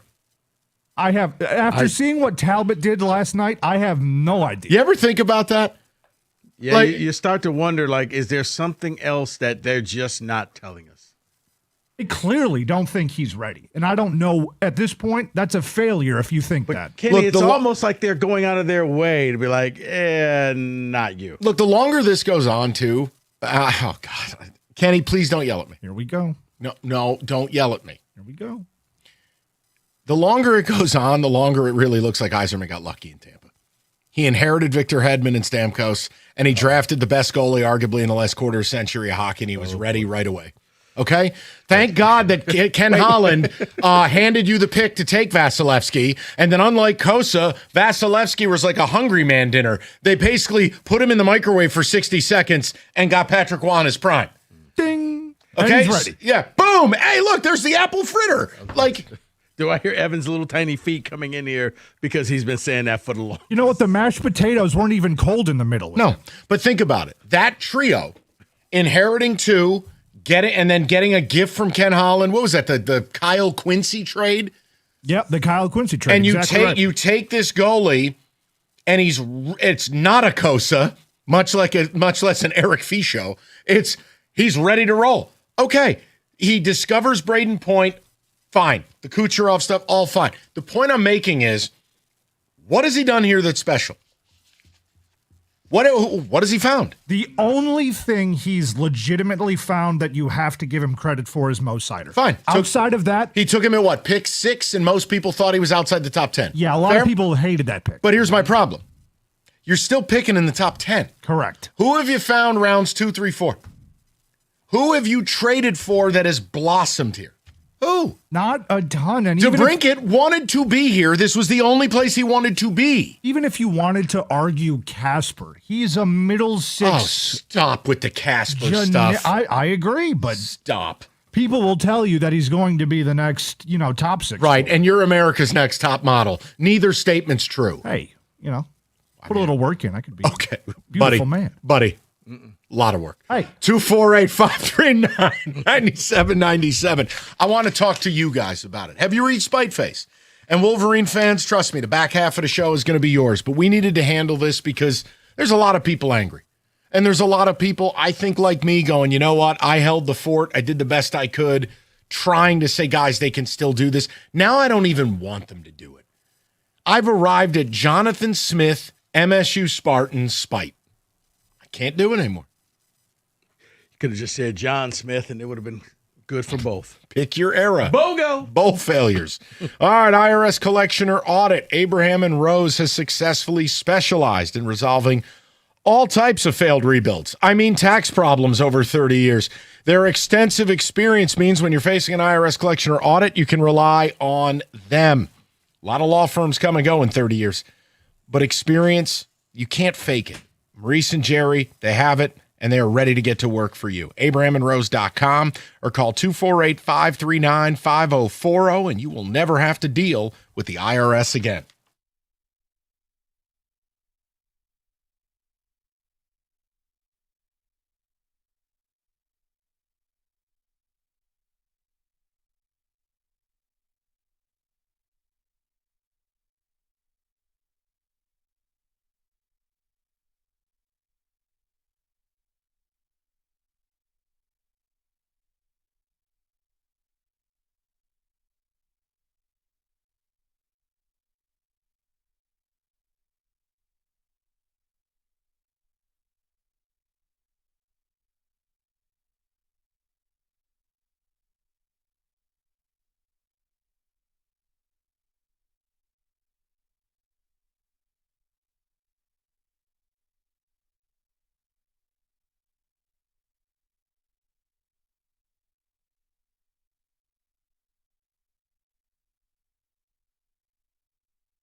Straight to the people. It's apparently the world's ending outside. What happened to the sun?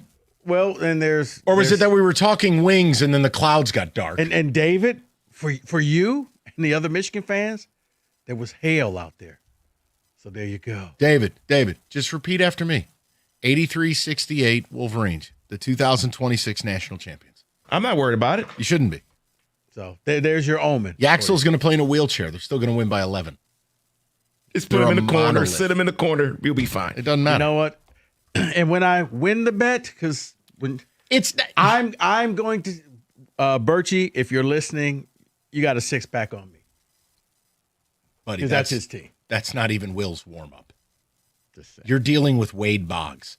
That's Will Birchfield. Okay. He's Wade Boggs on the airplane. I will be the start. Maybe he's slowed down now that he's got 7 kids. Well, but the old Birchie kid, Wade Boggs airplane. Yeah, you can Google it. Yeah, he's got kids now, Mike. He's got to be. He's a little more responsible. Okay, let's go to Mike. 97.1. Mikey, what's good, buddy? Hey, could be better with the Wings' performance there. You could say that. Yeah, so the worst part of the Yzerman plan, I'm fully kind of spite. I think there needs to be a roster makeover, a front office cleanup. Is that Yzerman's not doing the things that he did that made him successful in Tampa. There's no Braden Point in the system. There's nothing. In Tampa, he would draft guys who could play, and maybe they were a slow skater like Braden Point was, or there was a Russia factor with Kucherov, but he's like, you know what, I'm going to bet on talent. I'm going to bet on elite talent. And you know what? It's okay if we have to work on defense or we have to work on skating when we draft these guys. And now he's just drafting two-way centers and two-way forwards all the time, but they can't score. And you can look up a name. The Wings drafted him in the second round, and it's the template for all the Wings draft picks in the second round for their defense. It's 6'3" guys and above, and they drafted a guy named Brady Cleveland, who has 5 points over 3 college seasons in the second round, 47th overall pick. Wow. And, I see players like Lane Hudson get drafted in the second round, late second round. And it's just I need you to draft players who can play because this defense is so bad. There should be guys from the second and third round playing with the Detroit defense, and they're just not there. And at a certain point, we're just throwing away these draft picks. And look, here's what I think most people could get on board with. Is, okay, Steve could stay, but he's got to do drastically different things. And the problem is, I don't have any faith those things are going to happen. I mean, Mike, you've made several good points. I hope you believe we have too. Yeah. There's no scenario you just keep on keeping on. I mean, let's say he stays because he's not going anywhere. But where do you start this offseason? I think I look at what Larkin or Raymond's value is on the open market, and I start there about a seismic shake-up in my franchise. Mike, do you agree or disagree? I would agree. And another kind of issue with Yzerman right now that I just wanted to send out is that by goalie standards, Gibson is old, and by defensive standards, Justin Falk is old. So where are we doing drafting first round picks, second round picks, all these guys for older players who are not going to be there for when we have our cup window? And with just free agency not being a thing anymore, and with trade demands kind of this high, I think you might as well kind of restart the rebuild and just try to trade players and get what you can. Yeah, and I mean, Mike, I know I said it a few weeks ago. If Austin Matthews is available, I think that's where it begins and ends. Because while I appreciate Dylan Larkin's ability to be a 30-goal scorer on a very consistent, I think it's 6 out of 7 years, Mike, he's never going to be 40 or 50. He's never going to power you to the playoffs. It's just how many times do I got to watch this? He probably needs a change of scenery, and so do we. Yeah, and if we do trade for Austin Matthews, we're going to have to kind of give up a whole bunch of our prospects. And Yzerman has shown that he can't find third or fourth line kind of forwards. I mean, Mason Appleton only has 1 goal since the calendar year started. If we don't get anything out of our third and fourth lines, yeah, I mean, Mike, understand something. It is a wild thing to say that at the trade deadline we talked about, man, they need top 6 scoring help. And they really need another, top pairing defenseman. But then as the slide happens, man, this is the worst bottom 6 forward group maybe in all of hockey. You've basically just said the whole team stinks. See, the biggest and Yzerman. Go ahead. Solution was to get old. Yzerman's solution was to, instead of getting younger and faster, which the game is heading towards, he's like, I'm going to find the oldest guy out there, and David Prawn. And David Prawn finally got his first point when the game was 4-0 with like 30 seconds left against the Rangers. So it's just like, right. I feel like he kind of made the team a little bit worse, and Solarbaum has been playing good, and it's so frustrating. So the biggest misnomer for me in all of this is people are calling for a total rebuild, a tear down and build it back up. That's not at all what I would call for. I would say if you want to trade a Larkin, if you want to trade a Raymond, package it up with a pick and your favorite prospect, you can do that, and it can still be more of a retool than a rebuild, and you get value back in that. If it's Austin Matthews, it's Austin Matthews, but if it's somebody of that ilk, then you're going to be fine. It's not a complete tear down and build it back up. I think the reason people look at rebuilding is they don't see solutions, either currently on the roster or in the pipeline. And if I have to hear about, Grand Rapids is doing so great, that's because you have a ton of borderline NHL players that are sitting down there. It's not you don't have some farm of Mike Bossies. Guys, no offense, Mario Lemieux ain't over in GR. So it's not this thing. People just make up stuff to feel better. That's what we do as people. No, because so long as Grand Rapids exists, Mike, you can kick the can for one more year. Right. Wait till But what I'm telling you is it's not this cornucopia of Porter Martones or high-end players. Or like it's not that. It's It's like having Toledo be really good at for the Tigers, but it's all quad A players. Mm-hmm. It's all the Justin Henry Malloys and the Cater Monteros. Yes, your minor league system's thriving, but those aren't the guys that I'm going to call up and change the paradigm. No, it is because you've been waiting for guys to come up. And yeah, you know what? When looking at Martone, it was funny because the first time you were like, it'd be funny if he came out and got the game winner that day. And you're like, wait, he's actually pretty good out here. He went from being a joke to. I know. He's going to. And I admit it's not fair for me to overreact to it. I know that. But I'm frustrated. And I think Wings fans are too. And it's just the idea of, look at this. The idiot Flyers aren't supposed to be any good. They're a daycare center. And then MSU got eliminated. Shocker. And we're going to call him up. And boom, from Jump Street, immediate energy. Immediate production. And we're sitting here waiting years. And then we get the guys and they're no good. I don't know what to say. So just to land the plane, Kenny, Would you expect Augustine to come up and play in these final couple weeks? No, I never said that. I'm joking. I made a point about you've run John Gibson into the ground. Cam Talbot is your age. Geez, would it have killed you? What? Kosa? At least have him ready to play games like this. It doesn't. You took no effort to do that. And now we're in this situation and you have no backup plan that isn't named Cam Talbot. And Cam Talbot's been an atrocity. And he's old. I mean, he's Rico's age. Well, yeah. Okay, you know what? No. This is slander, I feel. Feel like those were the days references coming back No. here? No. 248-539-9797. We'll get more of the people in the mix. We'll get a football today. Absolutely, we'll turn our attention in the 4 o'clock hour to Michigan, the coronation tonight. And did Jim Costa get it right? I think he did. Or did he just curse them? We'll talk about it. Let's get one more call in the mix. I want to go to Harrison, 97.1. Harrison, nice to talk to you again, buddy. What's good? Oh, God. What a way to start the call. Oh, jeez. Yeah. So let me just ask you guys, poll the room. When the teams in this town are competitive, your jobs are more fun, more fulfilling, and probably easier. Yeah. That's just an assumption, true or false? There's truth in it. Yeah. I don't think the results make it easier one way or the other. I think if the results are good for a long time, but it doesn't end in a championship, I end up in the same place as if the teams just blow and can't do anything. So I kind of need variance, Harrison. I need somebody to win something here if you want me to be on easy street. I agree. But Harrison, you do get tired of just saying, guys, just win some games. Do this. Get better. Go ahead. Exactly. And the point I want to make is that there is a not small group of fans in the Red Wings fan base that believe people like me or Kenny just want to see Steve fail. Like, I mean, I respect these people about as much as I respect flat earthers.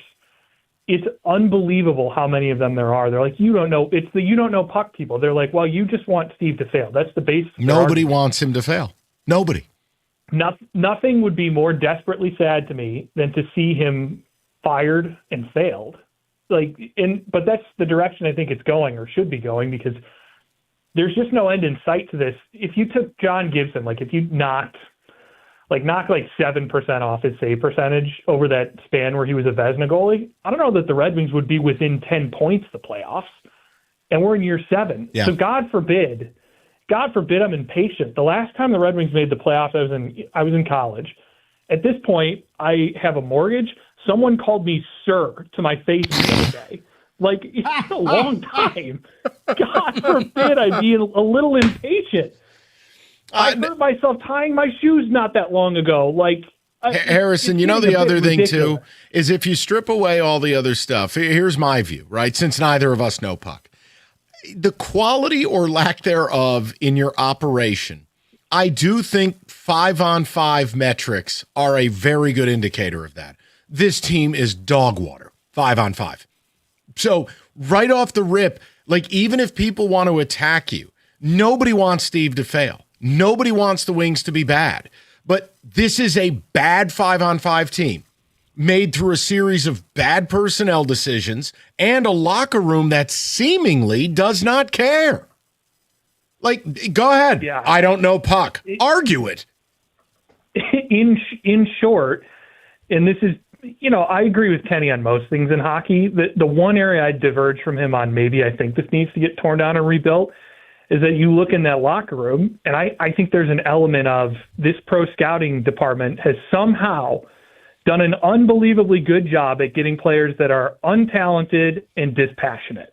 Harrison, I don't think, to stop you real quick, I don't think we disagree on that at all. I think I'm exactly where you are with that. No, I know. We're up against it. Harrison, I'll never call you sir. All right? Just you stay young. You're not an old man yet. It's going to be okay, buddy. Yeah, you're only old when you make noises when you get up and sit down. Oh, no, I'm in trouble. 97.1.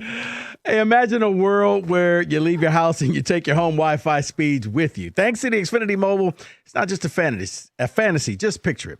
You're at your kid's soccer practice, but you're streaming the other game in 4K, just like that. In the airport, and you're stuck. Hey, download a cozy family comedy and a snap with the Wi-Fi Power Boost. What if the places you had to be felt more like the places where you wanted to be? That's the magic of Xfinity Mobile. Reliable Wi-Fi and 5G when you need it. Xfinity, imagine that. Cut your mobile bill in half with 2 lines of unlimited. Visit xfinitymobile.com to learn more. Restrictions apply. Xfinity Internet required. Savings based on promotional rate of 2 lines of Xfinity Mobile Unlimited versus 2 lines of regular rates of T-Mobile. Experience more. Verizon Unlimited Plus and AT&T Starter as of 2/10/26. Taxes and fees are extra after promo. Regular rates apply. To get started, call Xfinity, visit xfinity.com, or just drop into an Xfinity store today.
David, let's check the texts. I just said UConn wasn't very good, and Rico just burned a hole through my soul like a comic book character. We'll get to it later. What do you got? Oh, I can't wait. Text communication says, I'm with you, Mike. I was at the game yesterday, and my math ran out. It's a complete disgrace and embarrassment that these guys are the face of what we call Hockey Town. Michigan completely blows out the Olympics, and this is the team we have to show for it. Kills me. Wow. The Red Wings just drafted Wyatt Langford. We would be making the playoffs. That a baby. Scott and Carlton. That a bad. Tell you one thing. If you had Wyatt, you would have beaten Seattle last year. We have a real Wyatt problem in this town. We could have had Wyatt Johnston and Wyatt Langford. Instead, we have nothing. Look, it doesn't matter now because 2 full years have gone by. So now we have McGonigal finally. It's about having a player for the last 2 years that would have made a difference. Well, speaking of that, someone says, guys, you forgot one thing on Hughes. He was he has skating ability that creates open lanes and created shots for his teammates as well. Yes. That's what we're missing. But the whole point is, if I may, as a non-puck knower, if you watch Minnesota and you watch Hughes, he jumps off the screen. The speed, the skating ability, extending possession in the zone, exiting the zone, it's all very fast. But he's also, again, he's able to possess the puck and extend zone time. Now, when in the aggregate, when you just keep stacking those moments, that 6, 7, 8 times during a game, where the puck should have been cleared or should have been taken away, and you're gaining more shifts in the offensive zone, more chance create. The Red Wings don't have anyone like that. The NHL, as it is constituted right now, is about zone possession. He allows you to be able to possess the puck in the offensive zone for longer. And to transition out of your zone, join the rush, be a factor, great on special teams, etc. Again, you didn't trade him because you wanted to keep Simon Edvinsson. Cool.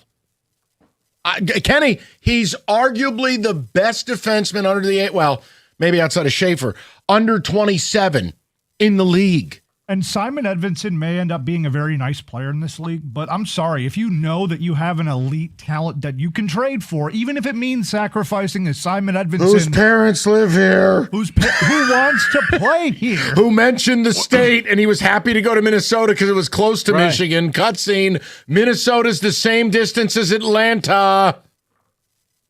It's in the Midwest. Oh, you wanted to give up something for a rental? He's not a rental. He would have signed here. He would have signed here. I believe that. It's clear he wanted to be here. So I'm not worried about him signing here because I'm pretty sure he's going to anyway if you give him a when you good take faith offer. When you take a veiled shot at your press conference at the team where you wanted to go. Looks like, seems like, feels like.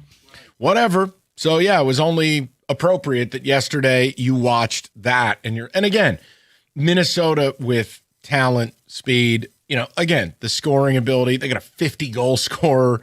It's just, we're nowhere close to that. We're just not. And I'm just, after the way they played this weekend, if they don't care, why should the average fan? You can't tell me they played maximum effort over 120 minutes of hockey this weekend. You can't. If you want to lose to Minnesota, I understand that. In a vacuum, that makes sense. But then you show what you showed against the Rangers, who are a team that's actively trying to lose. I have no more carrots for you. I'm sorry. I got nothing. He said it all, people. All right, one more here. Okay. Jeff from St. Clair Shores, he says, I love your show, but I think you're being a bit harsh on the Red Wings. Since we've been in the Eastern Conference, we have made the playoffs one time, first round exit. If we were still playing in the Western Conference, we should be the fourth best team in the conference. Here we go with this. I blame the conference change. Kenny. Wait. That's the amount of logic that's behind that take is the amount of logic I will reply with it, which is what? I need the hockey drop like you do for basketball. Like a slap shot sound effect, something like that. We can find that for you. Who cares? It doesn't matter. Let's go to Maxwell 97.1. Max, how you doing, buddy? Mike Rico, happy Monday, gentlemen. I turned on the radio today, and I thought I was, shout out Odyssey. I thought I was listening to 97.1 The Fan down here in Columbus, so I had to give you guys a call and talk a little Red Wings hockey here. So, thank you. Please come up here and beat this team, please. We're trying. 6-game skid's not promising, but here we go. I'm the Costa version down here in Columbus of season ticket holder Costa, so I do kind of understand that same kind of concept, but. Listen, the Jackets and the Wings, in my opinion, are kind of in the same boat here, and they might look the same from a mile away, but once you get closer, it's like, these differences are a little bit glaring. The Jackets 2 weeks ago were in a playoff spot, right there with the Islanders, right there with Pittsburgh, and now, we're out. And it kind of just seems like what I'm watching here in Columbus is the same thing that I've been watching for the past couple of years in Detroit, and that's just a lack of effort, a lack of organization, a lack of just a lot of different things that, in my opinion, comes straight from the top. And who's at the top? Old Stevie. I don't necessarily blame Todd. He's kind of an infant here. He understands the program and he understands what's going on. But, and Kenny, correct me if I'm wrong here, but since 22, which is when I started becoming a true Jackets fan down here, we've had 2 GMs and 4 coaches. In that same time, the Wings have had, I believe, 2 coaches and the same GM. So clearly there's something different between what is being held accountable in Detroit's front office and what's being held accountable down here in Columbus, which has, mind you, a 75-year gap between the times in which the organizations were created. So to me, there's just a disconnect there. And Bonus comes in down here, and overnight, like a switch flip, this team looks incredible. We go on an 11-game point streak, almost a 15-game, stretch where we go from being multiple points out of the playoffs to, hey, we're in a playoff spot now. And what changed? Well, nothing changed. There's just a different mindset. It was a coach that came off of his boat, for God's sakes, and said, listen, I want to win something here before I'm dead. And to be honest with you, I don't see that out of Detroit. And I still watch Detroit hockey a lot. And this past weekend was just an iteration for me of, this team doesn't really care anymore. And I don't know if that's coming from Steve. I don't know if that's coming from Illich or if that's just in the locker room, but something's got to give. I'm selfish. I want to win, and I want my organization to win too. So if I was still a diehard Wings fan like I am a Jackets fan, I'd be pissed. Basically, it goes back to it, Maxwell. The Wings don't have any standards. That's exactly what I just said to David 3 seconds ago behind the glass here. It seems as if the Columbus Blue Jackets have higher standards than the original 6 Detroit. Look at the New York Islanders. I never thought you'd say that, Kenny. No, Never Maxwell. thought I'd hear those words out of your mouth. It's the truth. But Maxwell, it's just real. Like, it's not. We don't say what we want. We just try to talk about it as the way we see it. And it's like the Islanders firing Patrick Waugh. Like, how do the Islanders somehow have a higher bar to clear? And again, Vegas. Correct. Vegas fired Bruce Cassidy with 9 games to go. They're in the playoffs, albeit in the West, but Cassidy has the chops. He's got the resume. He's got the cup. They didn't care. It's just, and here we sit. Well, and 100%. You look at a team like New York that, is kind of in the same boat that both of our teams are. They're right there. They're in the hunt. They've got a chance to make the playoffs, and they go on a couple-game skid, and it's like a bomb going off. Here goes a Hall of Fame, like you said it, Kenny, a Hall of Fame coach kicks the door out of the way, and they say, don't hit it where it split you. And it's like, why do you have an organization that holds their players and their staff accountable like that in New York? And I understand it's a completely different mindset. It's a different sports field. But how do you have a team like that who's in a better position than you are and has been over the last couple months, and then you're still sitting here and, gee, I hope Steve makes a decision here soon. It's just it's ridiculous. It is. No, and then Maxwell, that's why I've arrived at Spiteface. I tried the best I could. I kept talking about math, playoff odds. I'm like, guys, I can't quit them because they're right there. This weekend angered me so much. I don't want them in. They don't deserve it. If you did the little comparison, kind of like Costa did, like Mike from last Monday and Mike from this Monday, totally different. Last Monday, you were like, hey, there's a chance we could do this. Vegas odds. I was begging Kenny to stick with it. Right. How could I do that today?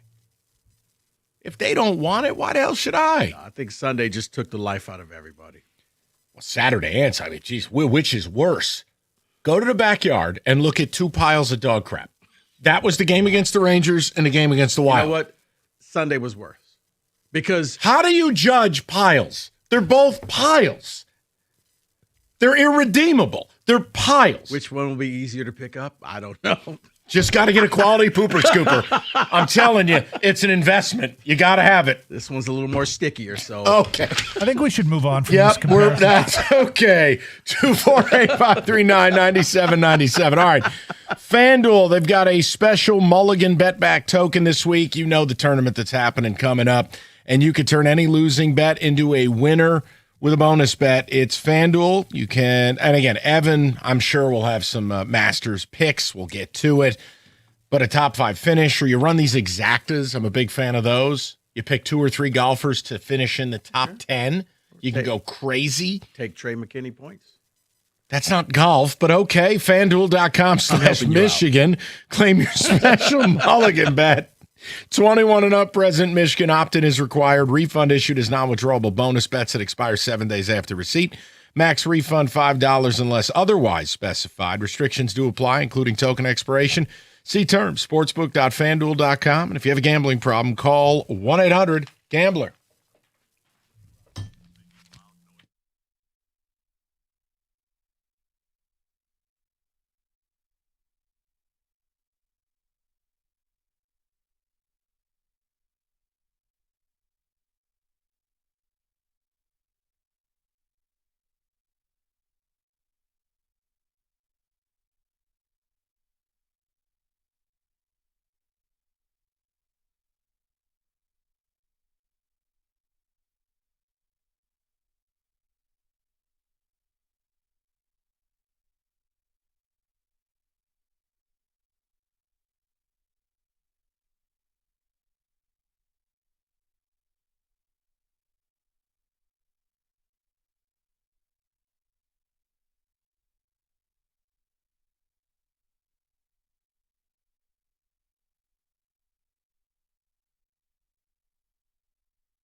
We turn our attention in the 4 o'clock to Championship Monday.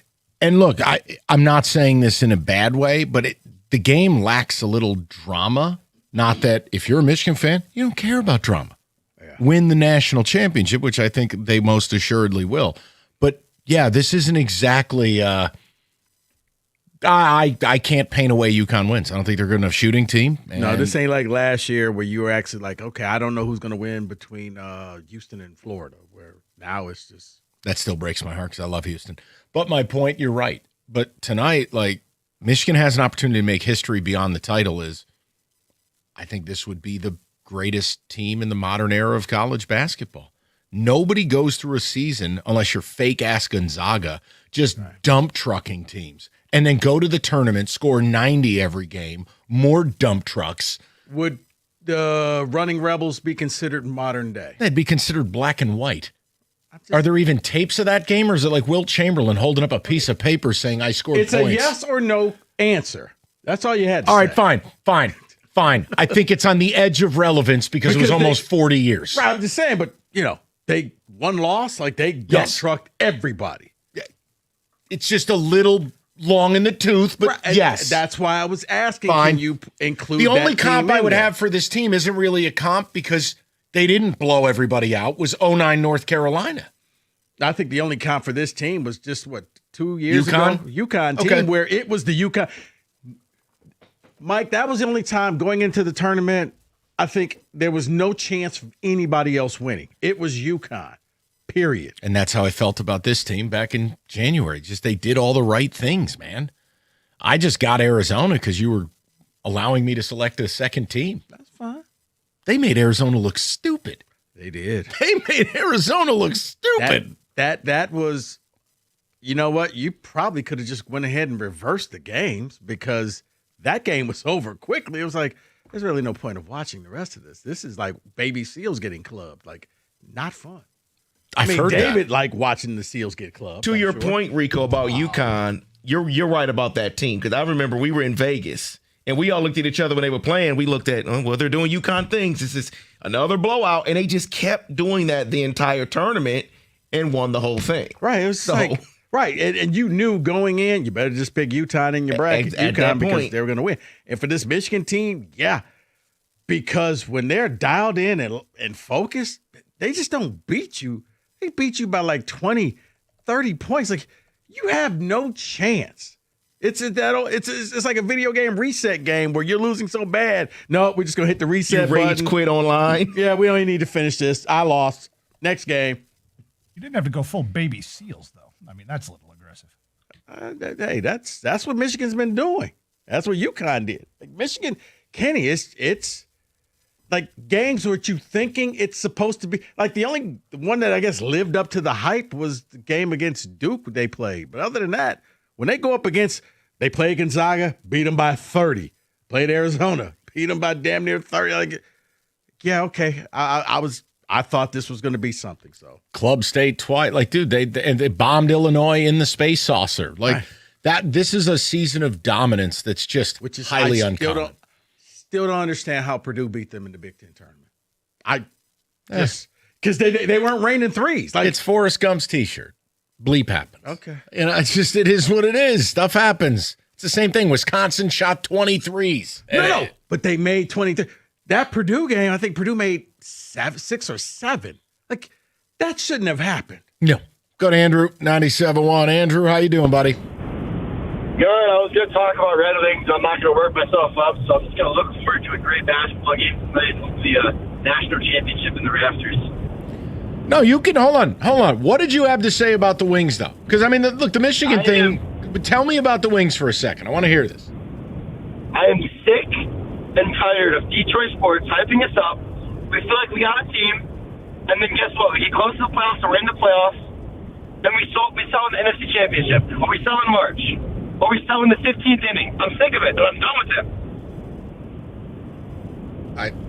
Hold on. I'm not understanding what you're saying here, Andrew.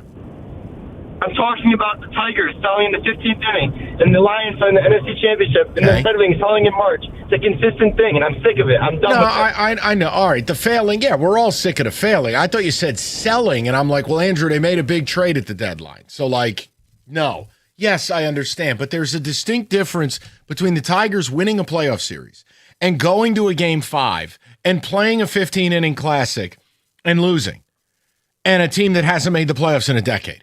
Those two things are not equal. It's just not the same. At least with the Tigers, you can peddle some sort of hope of, hey, this team could be, they added, during the offseason. It seems like they're going in the right direction. With the Wings, I mean, it's been hopeless for 7 years now. That's how I feel. Yeah, that's where I'm at. Different. And you're going to go into the offseason and say, well, they got to make some moves this summer. Oh, the same thing we said the last 4 off seasons, Rico? Wash, rinse, repeat. They got a what? They got a nothing. Right. That's why I'm like, yeah, I'll believe it when I see it. There is no got to with this team. They don't play like it. That's for damn sure. And I don't know what else I can say. So I'm done with it. Let's just check in real quick. Football today, and I want to get to the championship stuff. Talk a little U of M.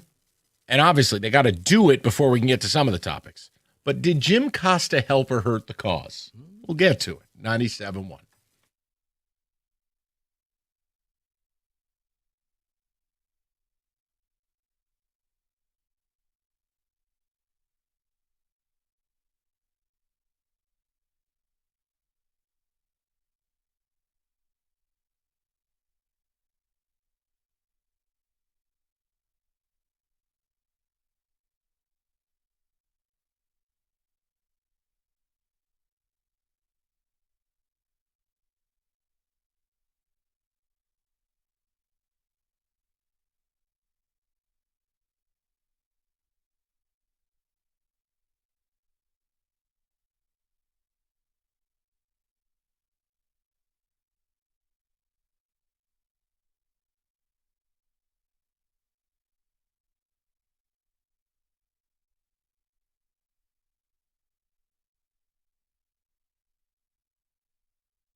Brought to you by Guardian Alarm. Michigan basketball searches for their second national title in program history tonight against UConn, their first in 89. Wolverine star Axel Lenenborg participated in walkthrough. The Huskies, one of the slowest paced team in the country. Roddy Gale weighed in on the Wolverines' approach.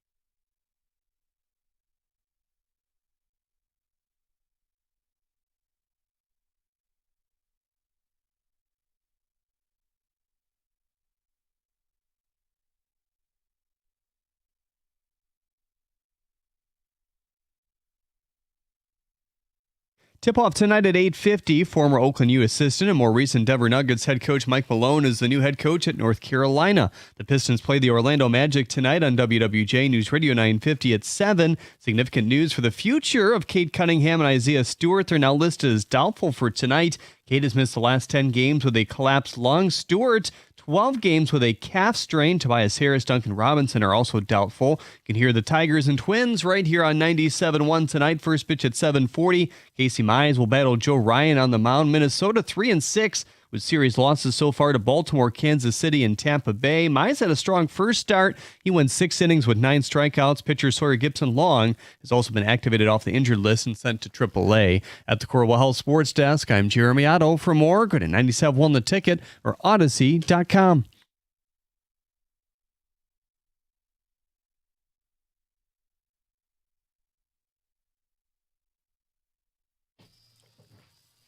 All right, quick TO. We'll get back to business. It's time for Can We Say That? Music, please.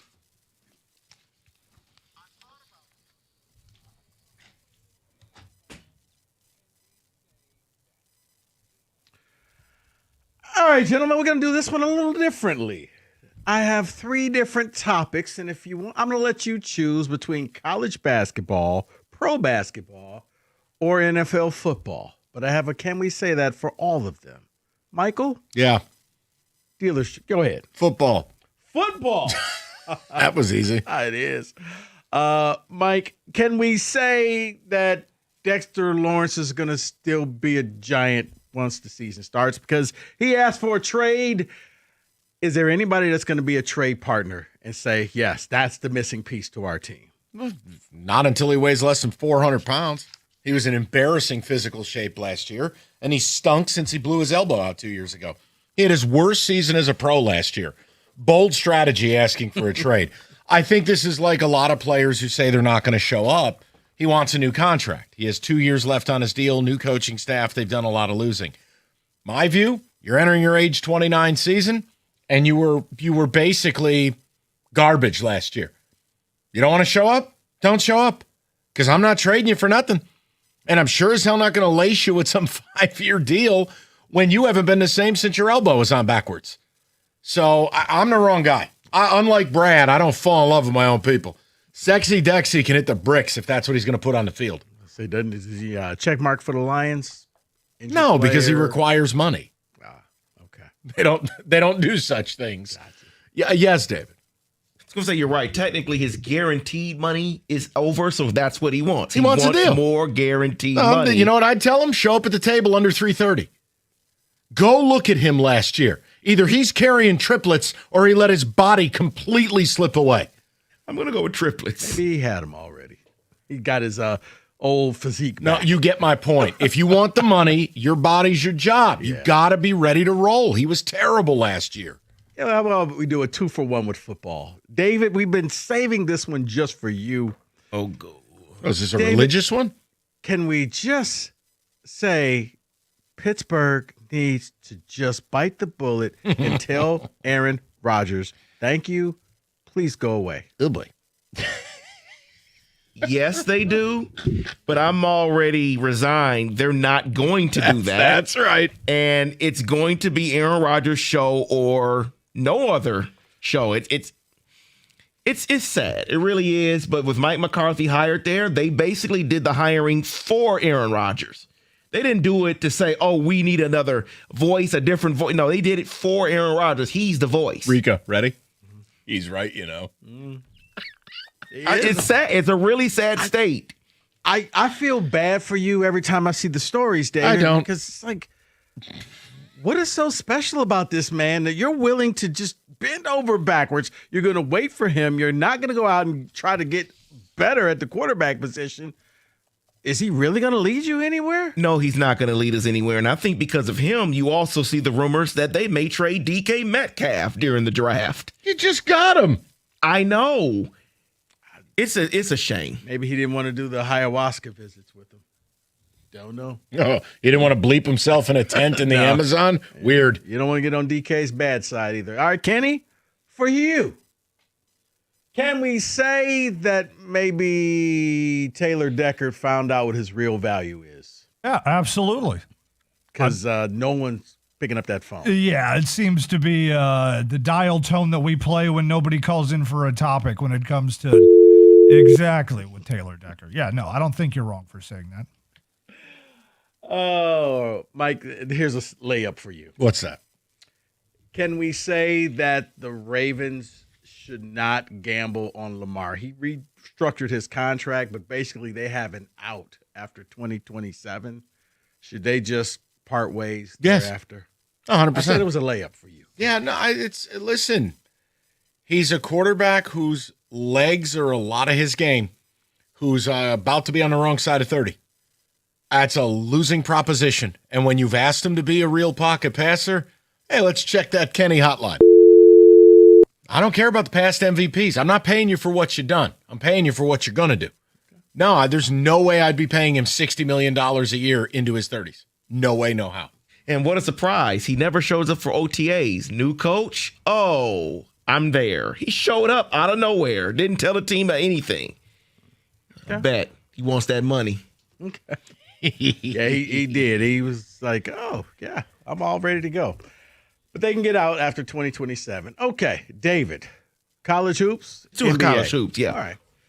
Can we say that Fred Hoiberg actually deserved the AP Coach of the Year award? Wow. Here's why. Here's your preseason poll. Duke was picked 6th. Michigan was picked 7th. Arizona was picked 13th. Nebraska was unranked. Correct. And I get the idea of it because of where they were to start the year. But, I mean, Dusty May from top to bottom, beginning to the end, has just had a team here. And I think that he still should be Coach of the Year, yes. Well, funny you say that because the AP voting, Hoiberg finished with 17 votes. Shire finished with 13. Tommy Lloyd finished with 11. Yep. Then Dusty May was tied with Travis Steele with 9 votes. I think that's ridiculous. I think it is as well. Just my opinion. I get the idea. Yes, Fred brought a team that was not thought of, and they finally won a game in the tournament for the first time ever. But the problem is Dusty May had to build the team top to bottom. Like, thank you.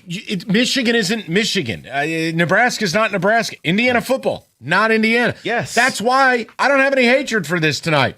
These aren't Wolverines. These are just hookers in laundry. He had to take a team that had nothing and go, here's some jerseys. He nailed the evaluations. He's led this team on a demolition squad. Dusty would be my Coach of the Year. But I'm not mad about Hoiberg. I don't get mad about these awards. I just think it's faulty logic that any college logo matters anymore. It's a year-to-year business now. No, it is. But they said that, he finished tied for 4th.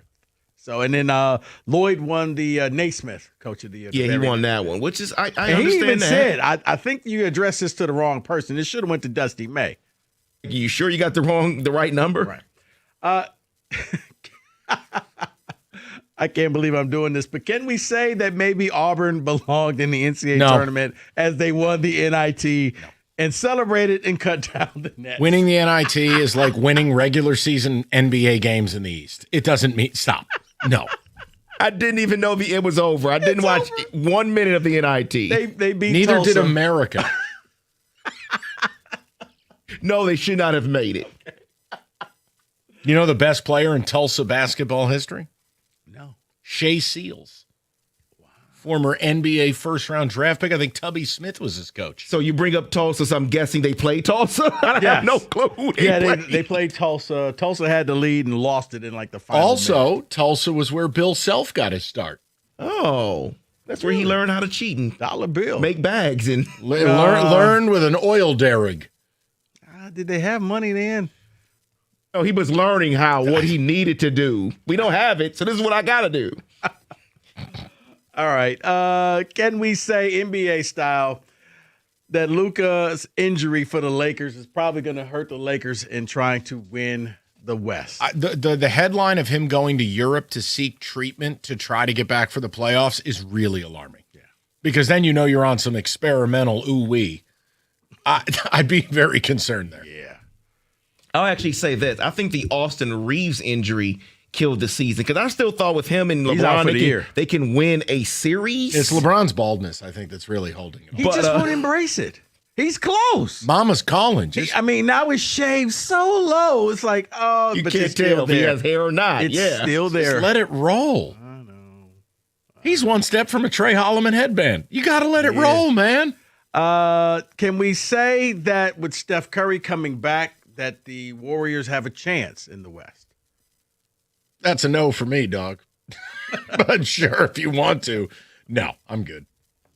They have nothing else. They're relying on an old guy. Just old. And then they got rid of the guy they should have been playing all along, and Kuminga went to Atlanta and went nuts. Him and Kerr just couldn't get along. I don't know what that was. Maybe Steve Kerr's insufferable. You ever think of that? It got personal. Very much so. David, I got time for one more. Sure do. This is off the books. Is this for Kenny? No, this is actually for you, my friend. Oh, great.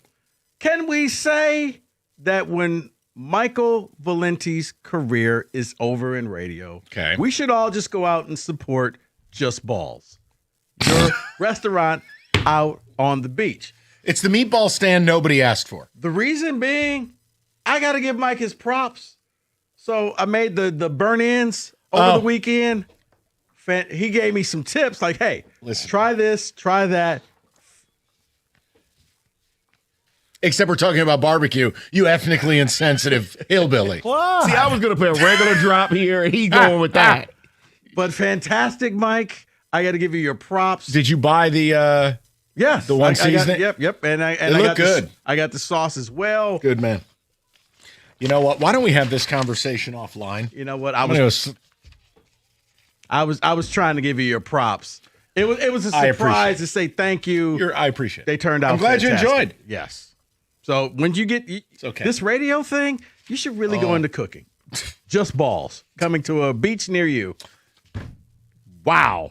You know, I'll tell you what, Kenny. Why don't we do some of that the next time Rico talks? Let's see how brave you are with the button, shall we? Please do, Kenny. Please refrain from ethnic slurs. That's who's.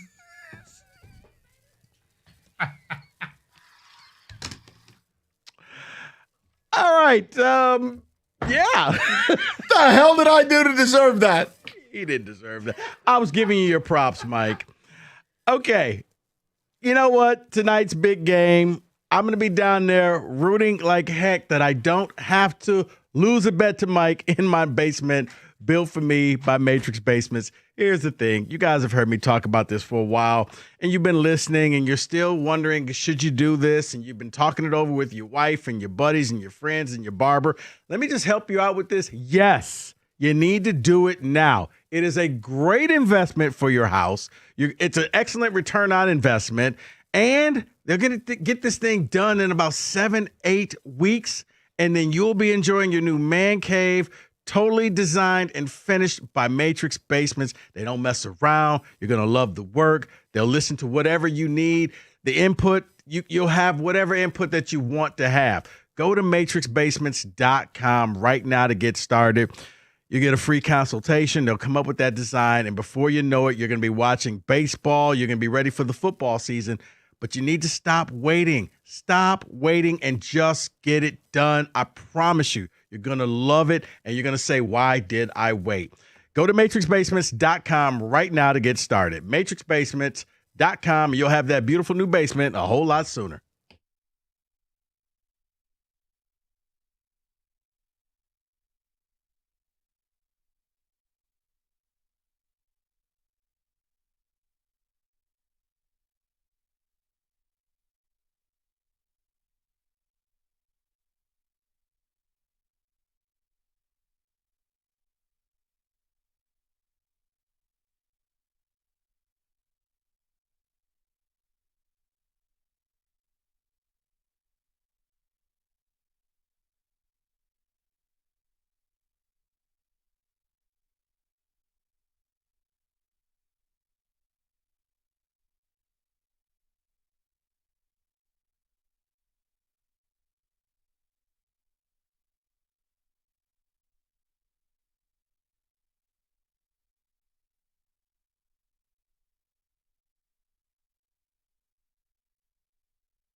248-539-9797. This is the Valini Show with Rico, and I am Hatchet Man, and that is Kenny Cott. We've effectively taken over the show because our radio hosts are nowhere to be found. They cannot be happy right now. The Wings have lost over the weekend. Let's get to some Michigan basketball. Kenny? How about no? How about no? Oh, there's Rico. How you doing, man? You're only too happy to talk Michigan basketball. You know what, David? Go ahead. Michigan basketball. But, look, it looks like I'm going to end up losing the bet to Mike. You said that known as good here? What did you say you were earlier? You were doing like penis activities or whatever? I said watching the Wings for 6 hours this weekend. It was just David, penis behavior. It was that like, for my me. God, those 6 hours, I want that back. Buddy, it's going to be okay. They're one of the greatest teams in history. If they win, yeah, they will be. No. But it doesn't feel. This is the difference. It's not that they're. I just don't want to lose the bet to you. That's right. it. But doesn't that say a lot for where the sport is? 10 years ago, this would have driven me insane. Yeah. Michigan winning a title. But now I would be Brendan Shabath. He needs counseling. I'm worried about him. That kid has a lot of his kind of. He needs help. The point is, this. I've told you that nothing feels the way it used to feel. I can just watch this tonight. It's not hate viewing. I don't care enough. I value good basketball. Like, I'm never going to like Michigan with the way that they act or operate. But that's not these kids. They haven't been there long enough for it to matter. No, and as a matter of fact, I mean, in watching the game, and I was telling David this pre-show, and I was trying to tell Shabath this. The laziest take is, well, the portal. You got to hit the portal to get the players. You got to get the portal. Everybody hits the portal. Everybody gets players. I don't think Dusty May gets enough credit. He doesn't. He's the Signetti of basketball. He nailed his evaluations. He nails his evaluation, Mike, and he constantly is doing things that other coaches aren't doing. He pushes the envelope. Hey, let's go get a guy out of the NBA draft and match the salary. Let him bet on himself, and we'll bet on him, and let's see where this goes. It was no guarantee that what Yaxel was going to do was going to happen, but it looks like it's about to pay off. And then the thing is, like, people were talking about in the Final Four, against Arizona, he practiced throwing the ball off the back of the backboard so that Mara could get it, and because Arizona was too tall, and so they went back and they readjusted some of Godot's shots that were misses and said, no, they were actually assists to Mara. No, that I'm not really buying. But what I am going to buy, and it was a brilliant move. Shooting in a football arena, the sight lines are off. And every game that you see in the Final Four, you normally see a lot of bad shooting, especially when it comes to threes. The stadium differential. He went and practiced at Michigan in the Big House and got his team prepared for the sight lines by practicing in the Big House. And I was just like, you know what? That was a brilliant move. Right there. Yeah, and right that's why. It's those little things that he is doing that I get angry when I hear people, well, you just got to go out and get portal people. Like, it's more than that. Dusty is doing some stuff, man. And this comes from a Spartan fan. I like what he is doing because it's smart, it's innovative. He's pushing the boundaries. And everything so far is working. Will everything work? No, it won't. But I'm not going to crucify anybody for trying to be creative. And that's what I like, what he's doing in this game. That being said, I don't want to lose this bet to you. No, I understand that. I respect it. I really don't. And just because you don't want Michigan to win, I get that too. I don't have that anymore. I don't care. Because the sport has turned into pro sports. It's hard for me to get angry about certain pro teams winning. Like, I'll make a joke about, like, the Chiefs. Like, I just get Chiefs fatigue. I don't hate the Kansas City Chiefs. I don't care. Like, with Michigan, look, at a certain point, just grow the F up if you're a Spartan. Tip your cap and go, look, I don't have to like them. This is one of the great teams in modern college basketball. And newsflash, like, Dusty is Signetti. Yeah. And there was nothing lucky about this run. They just dominance. Every time they had to play a tough team, the only time they ever struggled was when they played lesser than teams, and I don't think they took them seriously. No, but then look at the tournament run they've gone on, which has been sheer brilliance. Yeah, they've treated everybody like Howard. So the question is this, okay? Cookies. But then this happened. I know. There is no better way to ensure calamity than when Jim Costa takes the airwaves and Costa locks your favorite team. But even worse, Jim wasn't satisfied just Costa locking Michigan winning tonight. He also went double-digit disco. They are going to win and cover. Now, I happen to believe Jim is right. I do think Michigan wins, and I think they win comfortably. But it does scare me that Jim did that because he is the black angel of death. Mm-hmm. Jim is poison when he Costa locks things. He goes full Costa lock, Mike. It never works out well. And even though I'm like, Jim, you know it doesn't. No. But this time it'll work. Okay. Jim, Jim, please stop. So I felt a little better about. But what is your confidence level tonight? Look, I understand it's easy for me to say this. My team's not involved. I've had Michigan since January to win the whole damn thing. And I don't think anything impacts them. Like if Yaxel's not 100%, I don't think it necessarily matters because what they are is elite ball movement, and then they're not letting you score inside the arc. They're not giving up points in the paint. So, okay, I'm taking Terrace Reed away. UConn is not a great shooting team. Yeah, now I don't think the whole revenge factor for Terrace Reed is going to be that big of a deal. Yeah, that's made up stuff. Well, he said, no, that was stuff that he said. He made it up. I don't want to hear it. It's ridiculous. Yeah, I mean, for Michigan, don't turn the ball over and make your free throws. Other than that, you're right. They pretty much are. There's nobody that's going to go out there and hang with them unless they give you extra opportunities by 10-plus turnovers and they miss a ton of free throws where you see they miss like 10 free throws and let you back into the game. But are we overconfident? If you're a Michigan fan, are you feeling the way Cookies and me are feeling?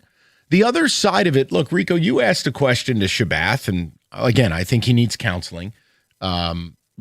Basically, like if you're a Spartan, are you hate watching or ignoring it? I'm the wrong person to ask. I'm going to watch it and just watch it. It's not what it used to be to me. That's not taking anything from Michigan. But I don't hate any of these people the way I hated Nick Stauskas. And that stupid look on his face. Like, it's just not that anymore. It's not Trey Burke. No, it's not those people. And I will say this, and then I'm done. You can take it to 6. I loved Beline's interview on the morning show today, and I don't know if you heard this. But he was asked the question about NIL and all this, and Beline's like, look, guys, of course I wish it was like it was. And he talked about being at West Virginia, and all 5 guys were 4-year starters, seniors, they broke through. He goes, that's the way it's supposed to be. But we're not living in that moment. So I can say I wish it was that way, but here's what it is. That's the whole point I'm at. I'm not denying where it's at. I just don't get the enjoyment out of it. The same way if my favorite restaurant changed their menu and I don't like the new menu. What do you want me to do? Eat food I don't like? No. And like I told you, you've been teetering on the I'm done with college sports for a while. I just think this was the final straw between the streaming and the conference realignments and all of the different things. This was just it for you. It broke you. But at least you were honest enough to say that. And like for me, look, how confident am I, Mike? I already have your meal pre-ordered. Okay. I just got to go ahead and hit the last 4 digits. Oh, wait, here's Kenny with meatball music.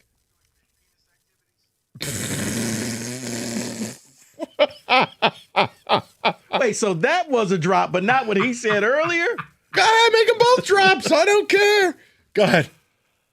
But like for me, I'm going to feel good for like a guy like Rieger because Rieger has gone through the ringer with this team. Rieger rooted for Michigan through the Ellerby years, through the Amaker years, through every bad season. He finally gets a chance to watch his team climb up to the top of the ladder and cut down the There is one other thing, and my life would be invariably easier if I didn't say it, but that's not how I do radio. I will tell you the one thing on the line tonight, that if you're a Spartan fan and you're still really engaged in this, let me tell you the cost of Michigan winning tonight. And I want to see where you're at with this. because this is not on our show sheet, and I'd rather not do this, but I think it's relevant to the conversation we're having because I do think Michigan's winning tonight. I want to offer this to you next, and then I'm sure Spartan fans will hate me. Too bad. 97.1. Let me take care of some business first. Yeah, I know that was pretty wicked. Hey, distracted driving's become an epidemic. Look around. You're probably dealing with it right now on the road where some idiot is texting right next to you. No one wants to talk life insurance. I hate Mike Valini. Right, I'm ticket texting this jerk. Yeah, good. Now you're off the road and you wrapped your car around a pole, you idiot. Call Mike Papura National Benefit Plans. Mike can help you find a life insurance plan. So if you get aced out while hate texting about me, at least your family's taken care of. Bottom line, National Benefit Plans, they'll shop 70 different life insurance carriers nationwide. They guarantee you the best possible rate. You're not going to deal with some phone jockey 6 states over. 30 years in the game, National Benefit Plans. They want to be your health and life insurance agency for a lifetime. Just go to nbphealth.com. That's nbphealth.com.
Okay, so let me offer this one because I do want to.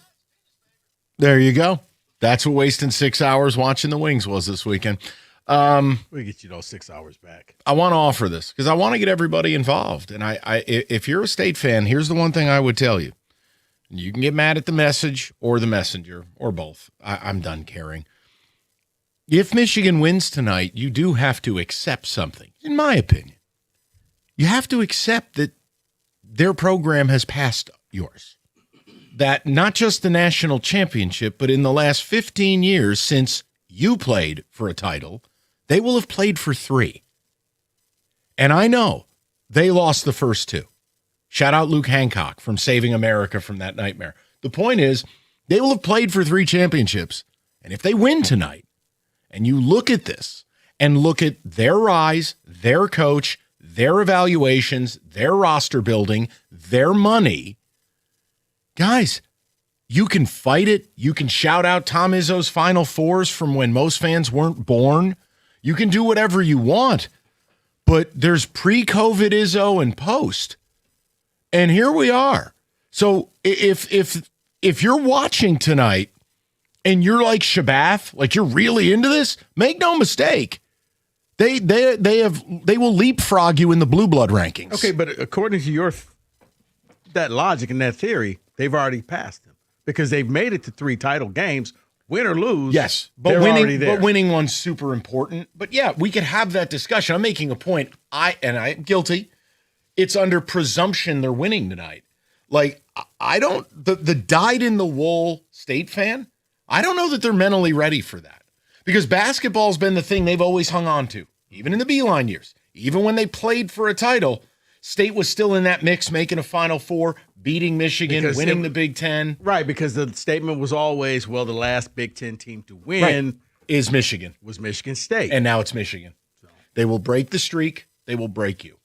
And until or unless Izzo evolves, you'll continue to falter. Yeah, I mean, like Shabath, he needs help. He will need therapy if that were to happen. I think a lot of State fans will be that way. I look at it as I've gotten to the point you're an adult, Rico. I can appreciate what I see, and I'll as I said earlier, I'll give Dusty May full credit of how he is doing this. Yeah, this doesn't bother me at all. When they cheated their way to a championship in 23, no, that bothered me because it was disgusting. And that may have been the last team that I actually disliked. Like, I didn't like their players because they had been around. They won this championship on merit, on skill, on evaluations, on coaching, and on dominance. It's just tip of the cap. And they also had just a little bit of luck, whereas the only player you lost was the backup point guard. You didn't lose any of your core I didn't players. panic about it. That guy dressed as a flower did. The pastel tulip right behind the glass. He's exactly right. And I feel bad in hindsight. You should. Because I saw that injury as, oh my gosh, we're in trouble. Because he was better than Godot. And I didn't trust Kenny McKinney. He doesn't know puck. I did not trust McKinney at the time. You should. But that has clearly Welcome back, David. That has clearly changed, and I'm glad I was wrong. Because this team, it may not matter at all. No, they're a freight train. They're going to put up arguably the greatest regular season you've seen in 20 plus years. They deserve all the respect in the world. And that's where I'm with Rico in this regard. Like, I understand people do copium all the time and butthurt Spartans with that stupid built not bought crap. Newsflash. Yeah, you built it. You're at home. Like, it still takes skill. It still takes evaluation. Now, if you're just buying a team to make the tournament and you're Will Wade at LSU, no, that's different. I can mock that. It doesn't go anywhere. And Will Wade's a scumbag. The whole point is, okay, yeah, they went out and got players. They were right on every evaluation. Mick Cronin ran Mara off the team. Right. But Lendeborg was at UAB. Cadeau wasn't really highly thought of at North Carolina. Like, you still had to go get the players. And that's the thing. And Rico, I want you to do what you did pre-show. Yell at Give Shabbat? those numbers. No, not that. Not that. No. What kind of pre-show? Go ahead. I don't know. But everybody says, oh, we got to go get these players out the portal. That's all we got to go get, we got to go get Kobe, and we got to get all these people. We got to get LeBron. We got to get all these top names. They bring Kobe back from the dead, yes. So if I said, okay, this player's in the portal, Mike. Yeah. And he averaged 7 points and 5 rebounds. Or this player's in the portal, he averaged 8 points and 6 rebounds. Or this player's in the portal, 7 points and 3 rebounds. And this player, 12 points, 8 rebounds. You've just described their players. No, I didn't. I described 2 of their players. I described 2 state players. That's what I'm saying.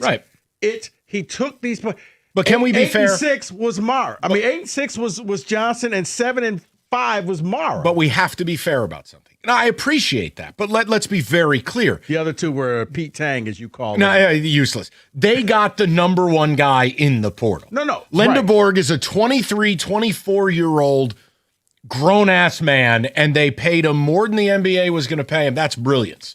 You got to have the guy.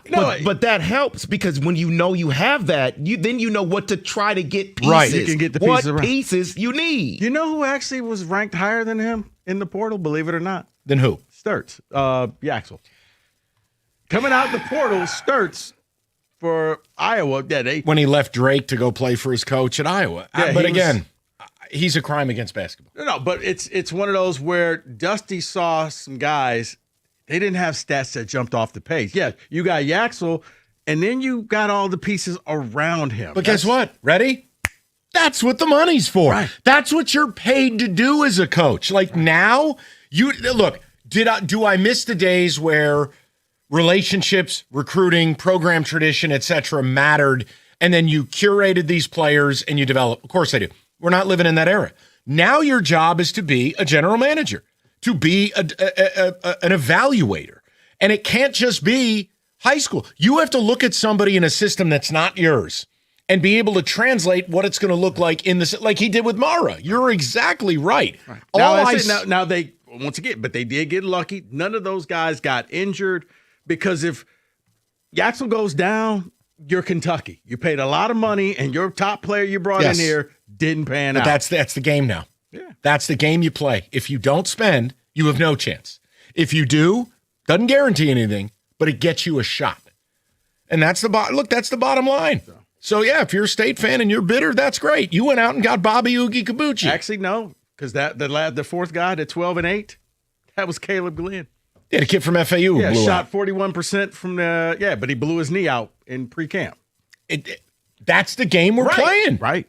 248-539-9797. You could tell Michigan fans are going wild for this game tonight. I'll say it again. It doesn't matter if State was playing tonight or Michigan's playing tonight. This is the worst college basketball city in America. I think Michigan fans will be lined up tomorrow. The second we walked in. And I'm happy to talk about it. Full phone lines of, see, I told you. See what? I've had them since January. You penises. Like, that would be penis behavior. I have had them as the best team in America, and I made a bet in January with this guy that was stupid. I said, I'll take Michigan and Arizona. You get everybody else. Man, you miss me with that. I haven't doubted you at all. You're awesome. What do you want from me? Don't do that penis behavior. Don't do that. See, nobody believed in it. What are you? This is Sparty Radio, so you didn't. So what? I picked. Nobody's going to hear that. I'm like, dude, your coach, stop saying it's just the portal. Your coach is coming up with innovative ideas that other coaches are going to say, Illinois, why didn't we go practice in the football stadium? Because they looked awful. They couldn't buy a three-pointer to save their life in that game. And maybe, the sight lines are always horrible, but it's all about the money because they never should play games inside of football stadiums anyway. And I like the fact he's staying. Honestly, everyone's a carpetbagger now. The players, the coaches. I like the fact he's not pursuing another gig. You're where you need to be. I think the only thing you got to worry about is if the NBA comes calling. That's about it. You can keep it. Have him call Beline and ask him how that went. No, because most coaches know you take the check, you'll be fired in 18 months, and then you can go back to college. Or just stay here and win and be happy. Be comfortable where you're at. But who would have thought if you take the NBA job, you get to take a break because you don't have to keep recruiting your players every day. They have regular contracts. I guess. You know what? I'm just going to take a year off. I'm going to coach the NBA, and then I'm going to come back to some real work. NBA is a nightmare. Like, if you're a good college coach, I don't know. I get it. The 4 seasons and, like, you get an elevated life. But it's the top. It's to say that you coach at every level. Your backups are making 5x what you make. I like, what are we talking about? I get it. But you coached at every level. Okay. David, we'll get some texts. We'll get with the people as well. And I'd like to continue talking about it. I think that if they win, I don't care if they win by 1 tonight. They will have put together the best regular season I've seen as an adult. Thank you, Jim Costa. I'm going to not have to lose this bet. I think Cookie's going to be okay. No, every time he does this. All right. Moran Buick GMC of Sterling Heights. Right now, Moran, the deals are fantastic. GM employees and immediate family members lease a 26 GMC Sierra Elevation Crew Cab, $199 a month. A 26 Buick Encore GX, $219 a month. Both deals 24 months, $999 down. Moran, premier Buick GMC dealer in the area, and it's all about the experience. So stop on by. You can visit them on Van Dyke just south of 18 Mile or shop anytime at moranexpress.com. It's Moran Buick GMC. We are professional grade.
Yes.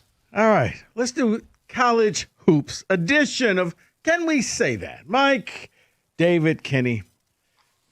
Thank you. Can we say the Wings have no pride? Yes. Okay, next one. Can we say that if UConn, despite all odds, wins the game, that Danny Hurley is the greatest modern day coach? Yes. Yeah. Better than Coach K? Yes. Now, that's not happening, but yes. Because ultimately it's about championships. And having 3 and 4 years. Yeah, and that to me, That's the equivalent of like what Wooden did at UCLA in an era where 7 teams really had teams.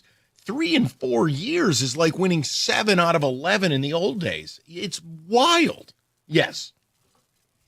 I'm not saying this to be offensive, but get thee behind me, Satan, because that's not happening tonight. So you can move on to the next one. Thank you. It's a can we say that, David? Okay. This one's for you then. Can we say, thank you, Kenny, if Michigan wins, they will be one of the best 5 teams to win a national title since the 1990s? Yeah, I would definitely say that. I agree with Charles Barkley's assessment at halftime of their game that they have become, in his mind, top 3 to what he said was Kentucky with Anthony Davis and then the second UConn team.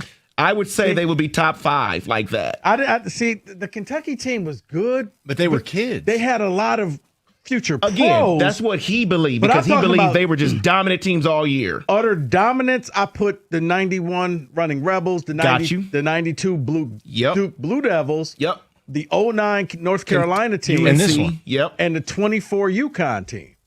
Yeah, but and again, and then it would be this team. But no team stylistically has ever had a season doing what this team has done. They don't just beat you; they kill you. Yes, they bury you.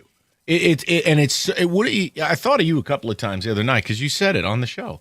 The quiet 12-2 run. Yeah. And you look up and you're like, how did it get here? What happened? That's what it felt like to end the first half. Yeah. It was like Arizona was like, okay, let's do this. And then Michigan said, oh, that's cute. All right, let's close them out. And they killed them. This is truly a can we say that? But can we say the Wings have no pride? Yes. David, if it goes how you feel, and Mike, Michigan wins, that the script writers have been setting this thing up all season long and we just never noticed it? What do you mean? Because you look and see there's a bunch of Michigan commercials and Michigan fans and Michigan everywhere. Not Kansas, not Duke, not Carolina, not UConn, not Kentucky, but Michigan of all teams. And they're having a documentary made about their entire season this year. Really? Yes. Didn't know that. So, yeah, I think it's on Amazon Prime. I think you can say that. Yes. I'm like, whoa. Did the we talk about script writers in the NFL. I'm good with it. But maybe it's been right under our nose the whole time. I'm good with it. I thought about that too, because I saw that and I was like, this is an odd amount of coverage before we even knew what was going to happen in the first place. Yeah, no offense, David, but it's like this Michigan game, like, Chrysler ain't never that packed. What are we doing? How did they get these commercials? I enjoy the commercials. I really do. All right. Can we say that North Carolina made a good hire in Mike Malone? He won a title with the Nuggets in the NBA. He's a red ass. His daughter plays volleyball at Carolina? Yeah, I don't care about any of that. Yeah, I don't care. I mean, congrats. He can have dinner with his daughter. Heartwarming. It's all about bankroll. That's it. It's evaluating and it's bankroll. That's it. So I would like to think he will be well-heeled. No pun intended, I like to think he would be a better evaluator than Hubert Davis. Well, they were saying, like, he saw Nikola Jokic before anybody else saw the potential there. Sure. Maybe he'll do what Illinois is doing. Hire Freddie Antigua or whatever his name is, and you just recruit the Balkans. I don't know. Yes, fine, good enough hire. Because, again, I don't think coaching's ever mattered less. It's evaluations and it's buying. That's all it is. I mean, you could do it the other way, but then you have a raspy voice and you're at home. So, yeah, I think Malone's coming in to run an NBA program at a place like UNC. Big money. Yeah, I could see it working. Sure. Yeah, we're definitely going to probably see the investment. That's the only way you do this hires if you're going to do the investment on the other side. And I am proud for his daughter gets to have lunch with him. So, good for them. Can we say that Arizona was just not prepared for that game against Michigan and may have been borderline frauds? I don't want to take away from the way Michigan played. I don't want to use the fraud thing. I think they ended up getting bullied. I think they got scared, and I think Michigan did it to them. Michigan played with a physicality and a pace and an intensity on defense. Rico, it took them out of their game. Like, you looked at, and obviously I know there were foul trouble both ways, but like the guards for Arizona, Man, they couldn't even get a clean handle. Michigan was up in their business. I just think Michigan does Burries that was to you. just he was To me, to me, that's what Michigan does to you. Yeah, I can't say that they're frauds. I mean, they were the number one team for such a long time until they finally lost back to back. But they're a really good team. It's just Michigan is probably just that great team. All right. Well, can we say that? Thank you, Kenny. Kenny, great addition. 97-1.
Oh, if only the mic was open. Yeah. Hey, we got a busy day today. We got to lock in. Victor's Home Solutions is your sponsor. Michigan hopes to take home their second basketball national title in history tonight. UConn is in the way. CBS sideline reporter Tracy Wolfson says the Wolverine star Yaxel Lundenborg participated in their walkthrough this morning after going through around-the-clock treatment as well. Tip-off the national title tonight at 8:40. There's some progress for Pistons star Cade Cunningham after facing an out designation on the injury report the last 10 games. He's now been upgraded to doubtful for tonight's matchup against the Magic. Isaiah Stewart has joined him here tonight's game over on WWJ News Radio 950 at 7. Tigers on the road in Minnesota to begin a 4-game series tonight where the wind chill expected to be in the 20s. Twins are awful. After a strong 6-inning start last week, Casey Mize will be on the bump versus Joe Ryan. Ryan is the 10th straight right-handed starter the Tigers have faced so far this year. First pitch right here on 97.1 at 7:40. A.J. Hinch has submitted his lineup card as well. Kevin McGonigal will lead off and play short. Gleyber Torres hits second at second. Colt Keith will bat third at third. Riley Green DHing. Spencer Torkelson follows him. Zach McKinstry in the sixth hole. It's Veerling, Meadows, and Rogers to round it out here today. After a bleak injury, Tigers right-handed pitcher Sawyer Gibson-Long has also been sent to AAA. At the Corwell Health Sports Desk, I'm Jeremy Otto. For more, go to 97.1 The Ticket or Odyssey.com.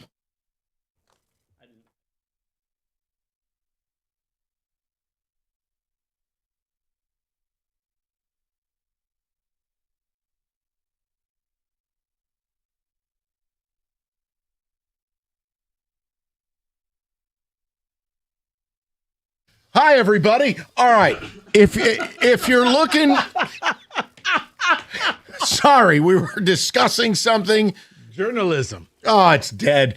Listen, talking Michigan, I think the Costa lock that Jim offered this morning along with the double-digit disco is very accurate.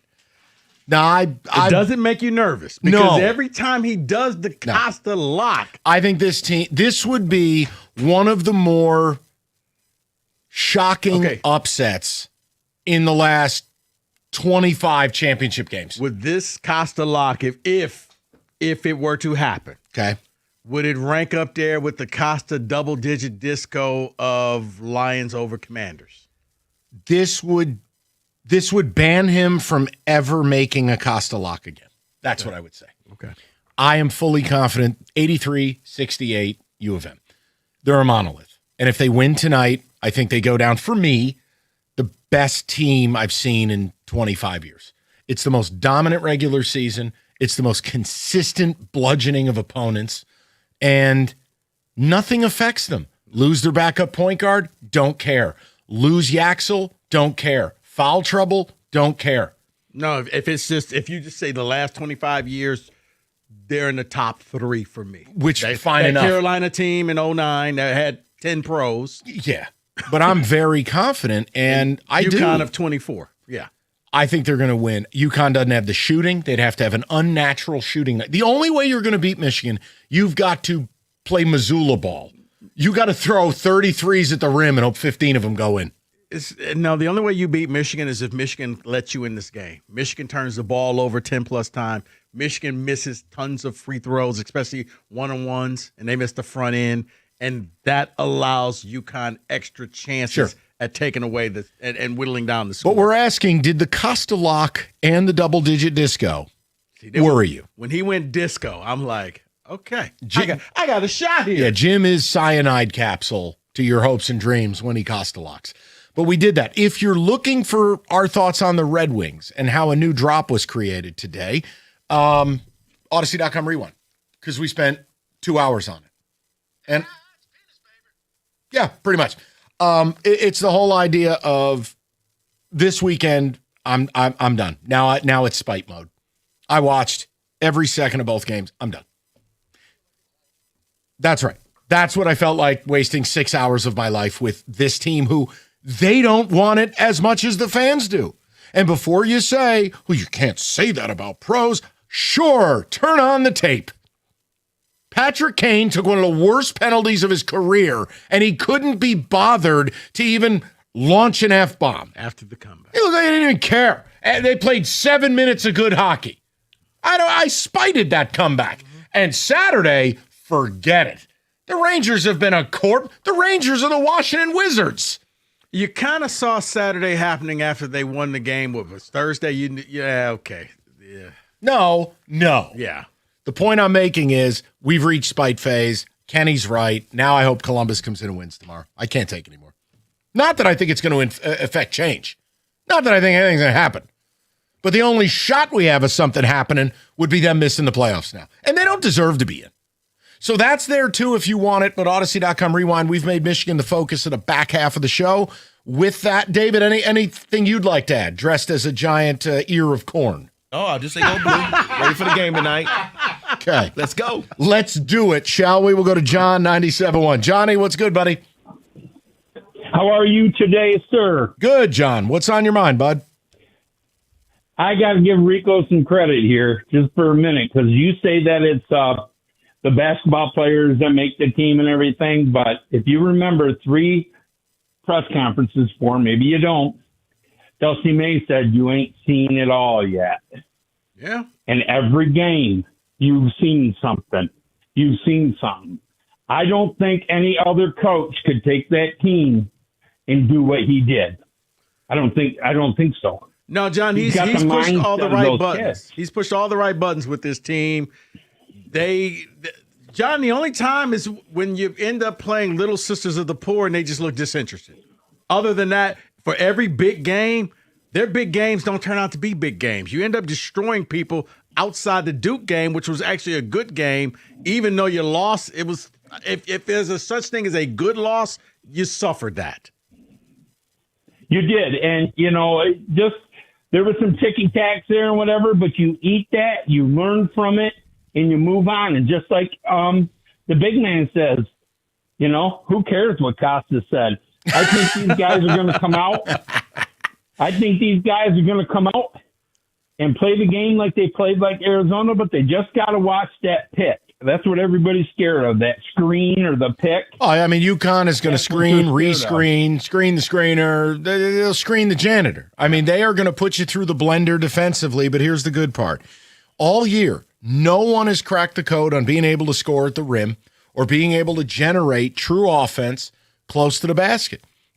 Michigan is going to force you to be able to take and make a lot of shots deep. And look, to credit them, like even when Kason went down, their guards are guarding. Their intensity against Arizona, you could tell how bothered Arizona's guards were.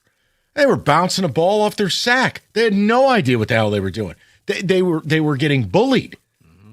Now, I don't think you'll get away with that against UConn as far as bullying, but yeah, I'm sorry. Solo Ball's not going to have a great night. Those guards are not going to be comfortable. Mullins is not going to be comfortable.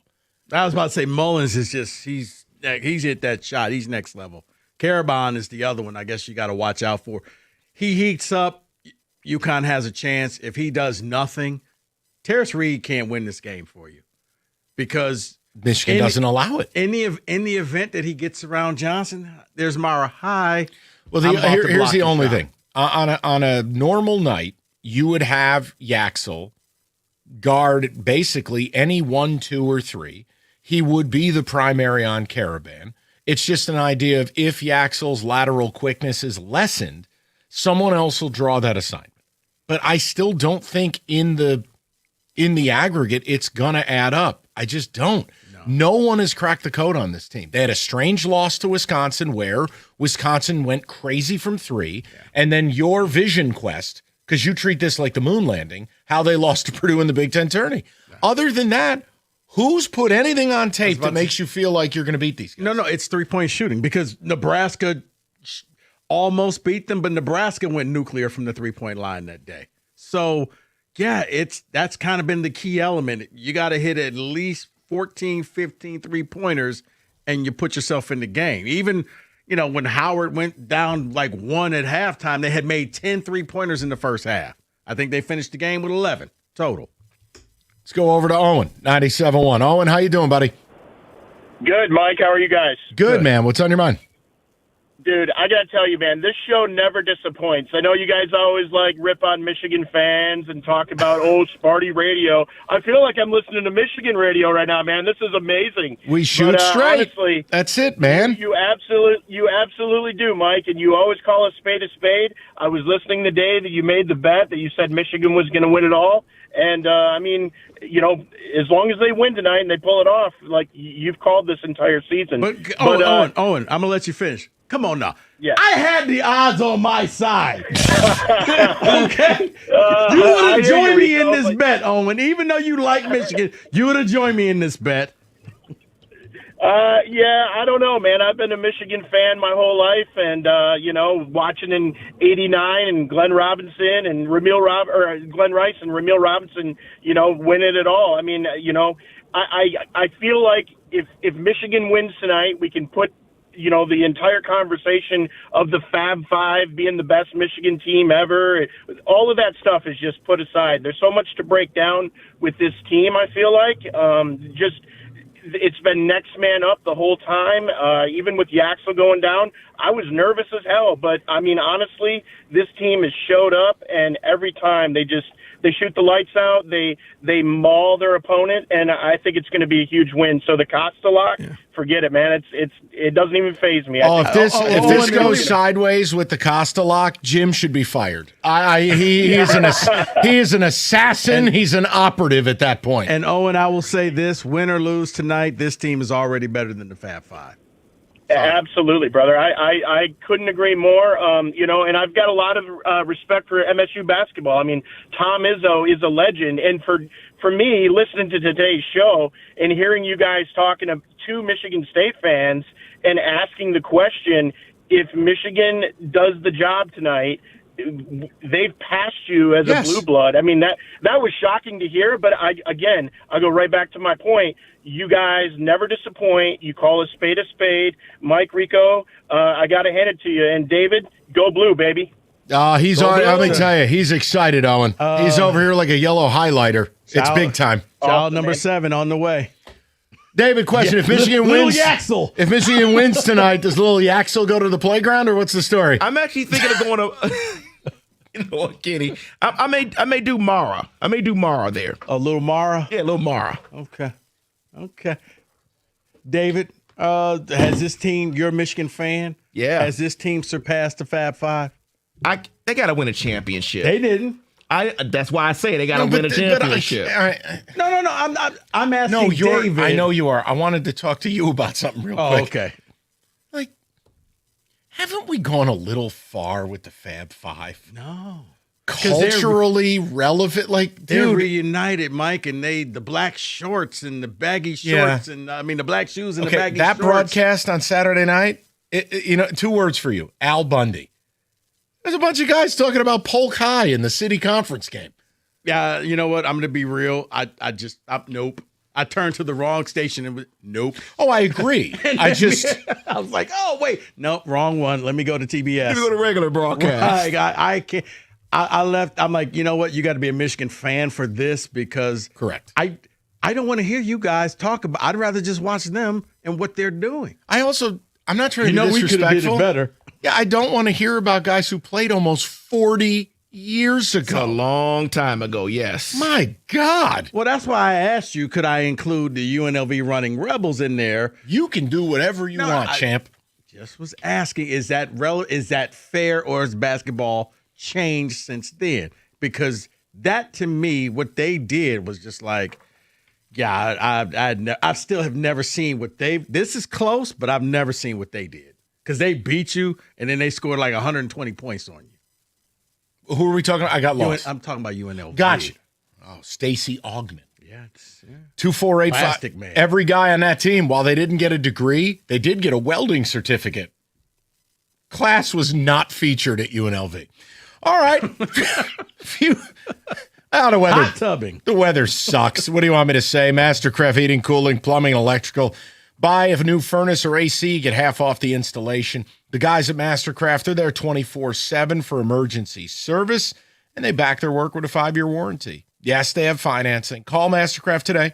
The pros for plumbing, electrical, generators. They have got you covered. Go to mastercraftheating.com. That's mastercraftheating.com.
David, some texts. We'll get more to callers. I have no problem if people want to roll with the Wings, but we're talking Michigan as well, and it's simple.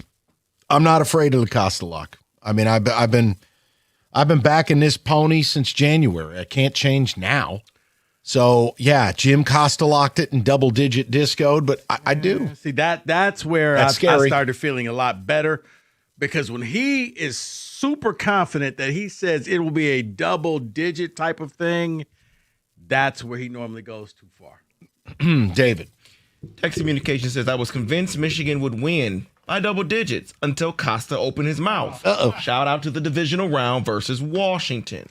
Someone else says, guys, as a Michigan fan, still nervous about tonight with Hurley coaching and Axel injury. It is far from the bag, but I will say it has been a blast watching this team all year. That is Paul and Celine. Another one comes in and says, this Michigan team should have an asterisk buying players does not make this team one of the greats. I am sorry, but this is bad for the game. Did that person leave a name? They did not. Okay, you should have left a name because I would address you by your name. You want me to pick a name? No. Okay. I know what you're going to say. No. First of all, if that's the case, then no one gets a title because everybody takes transfers, period. They didn't buy a team. They went out there.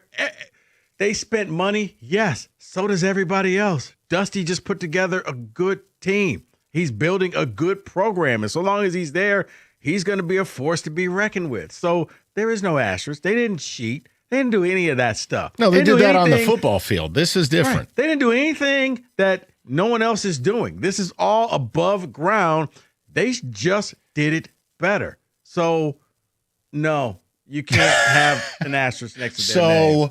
No, I agree with you. And honestly, I understood why State fans did what they did because this is what all fans do. They cope.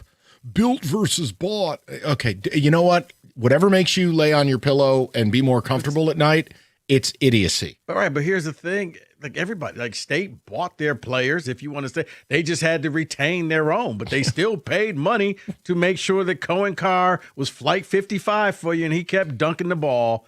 They paid him. Mike Rico, I'm a State fan.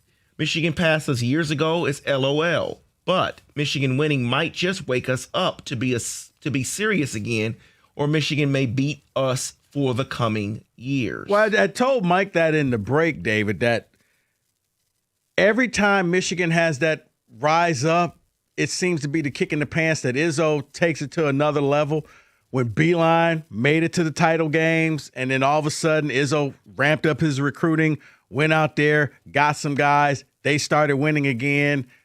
And now this is going to be one where, you got to look down the road 38 miles from your campus. They're doing something you're not.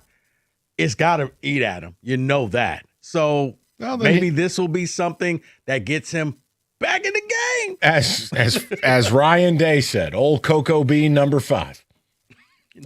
Jalen? Evolve or die. Yeah. Izzo's got 2 choices. And I'm sorry, I don't think he's going to make the right one. He's evolved. We're going to see if he takes the next step in that evolution. Sure. Let me know how it plays out. David, go ahead.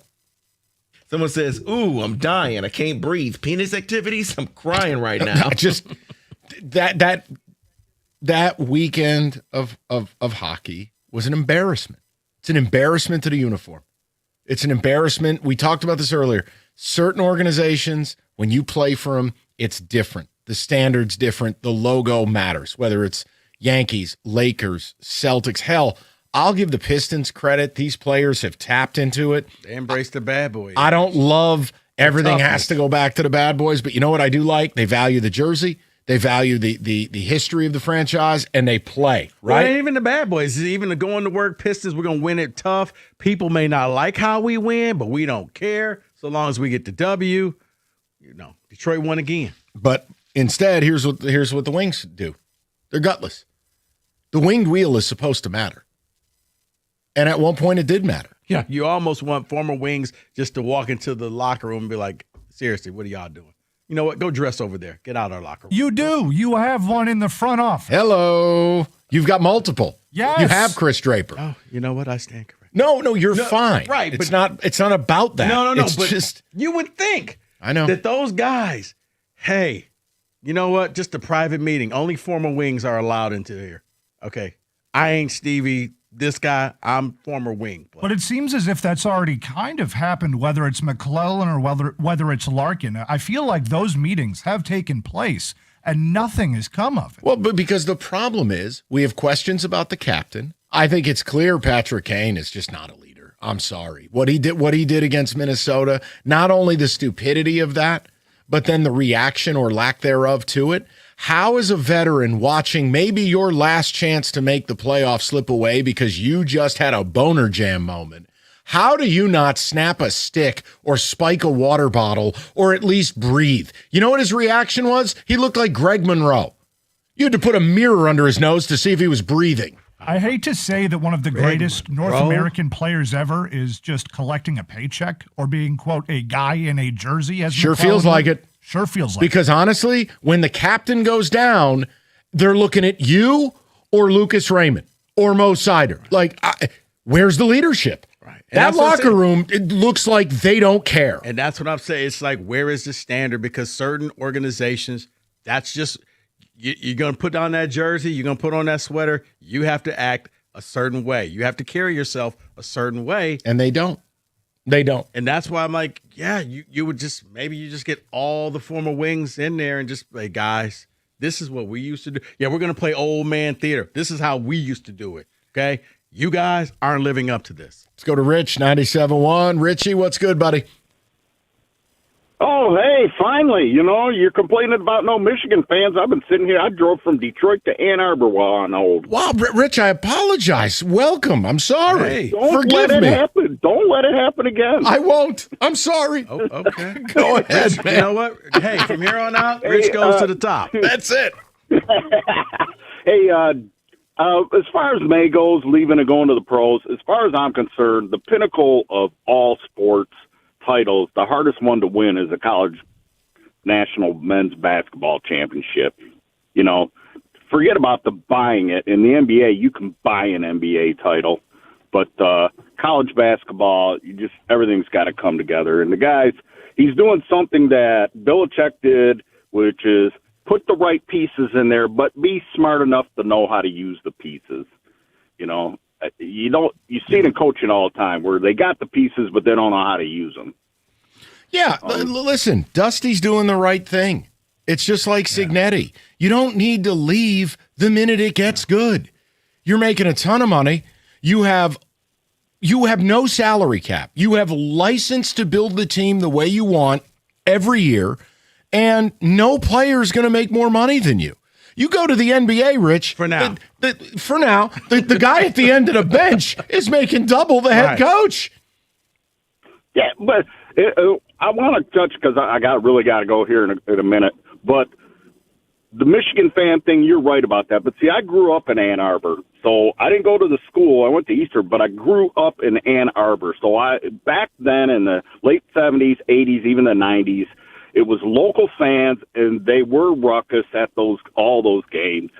It was real. But now we've gotten to this academia implants from all over the world into Ann Arbor, and you're right, man. Sit on the hand days. It's boring.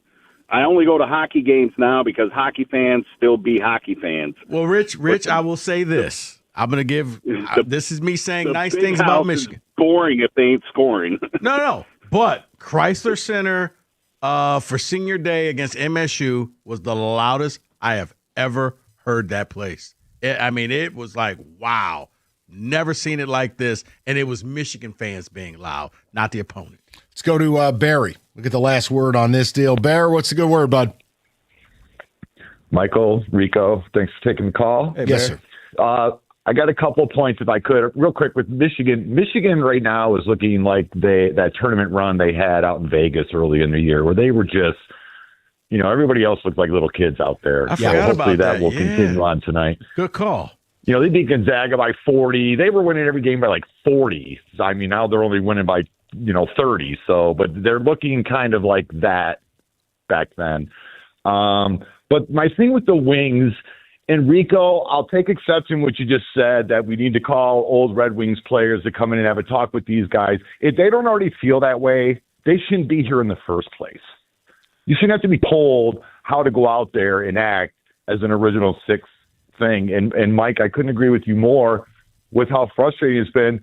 There's no sense of desperation. No. Absolutely none. And when they have had a couple games where they've had this sense of desperation, i.e. Buffalo and Philly, they have come out on top, and all of these others is absolute garbage. So I actually think, as sad as it is to say, that you have to go back to square one. And at this point, we need a centerpiece that we can build the rest of the team around, because clearly, and I always like to say, and my son plays hockey and still plays hockey, you need a dude, and we don't have a dude. No. And until we get a dude and can surround this dude with other players to complement all that, they're not going anywhere. No, the other problem is, nowhere. Barry, the other problem is, if they didn't have the high-end talent, right, but they were able to curate true forward depth, where the third and fourth lines were actually grinders and productive. And, they have arguably the worst bottom six in the league. Go look at the numbers. It's unbelievable because on one end, Barry, you're right. They don't have the high-end guy. But then on the other end, you go, okay, well, Yzerman's building depth and two-way forward. The bottom six is horrendous.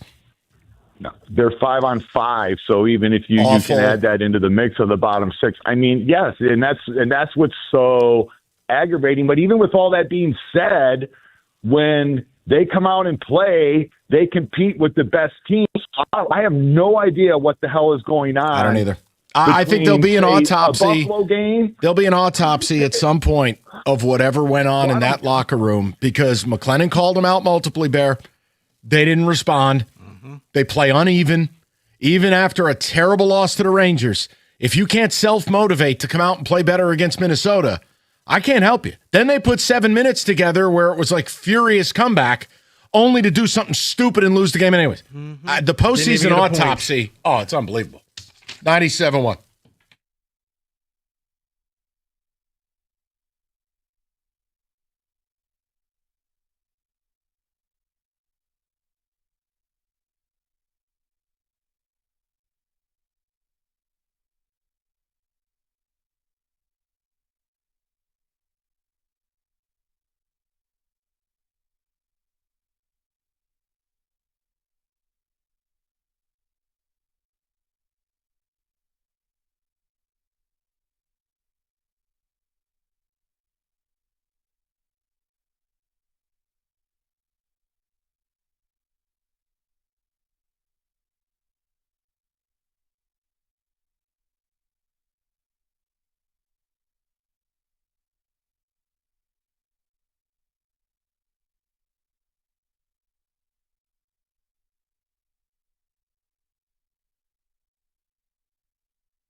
right, gentlemen, we're going to do this one a little differently.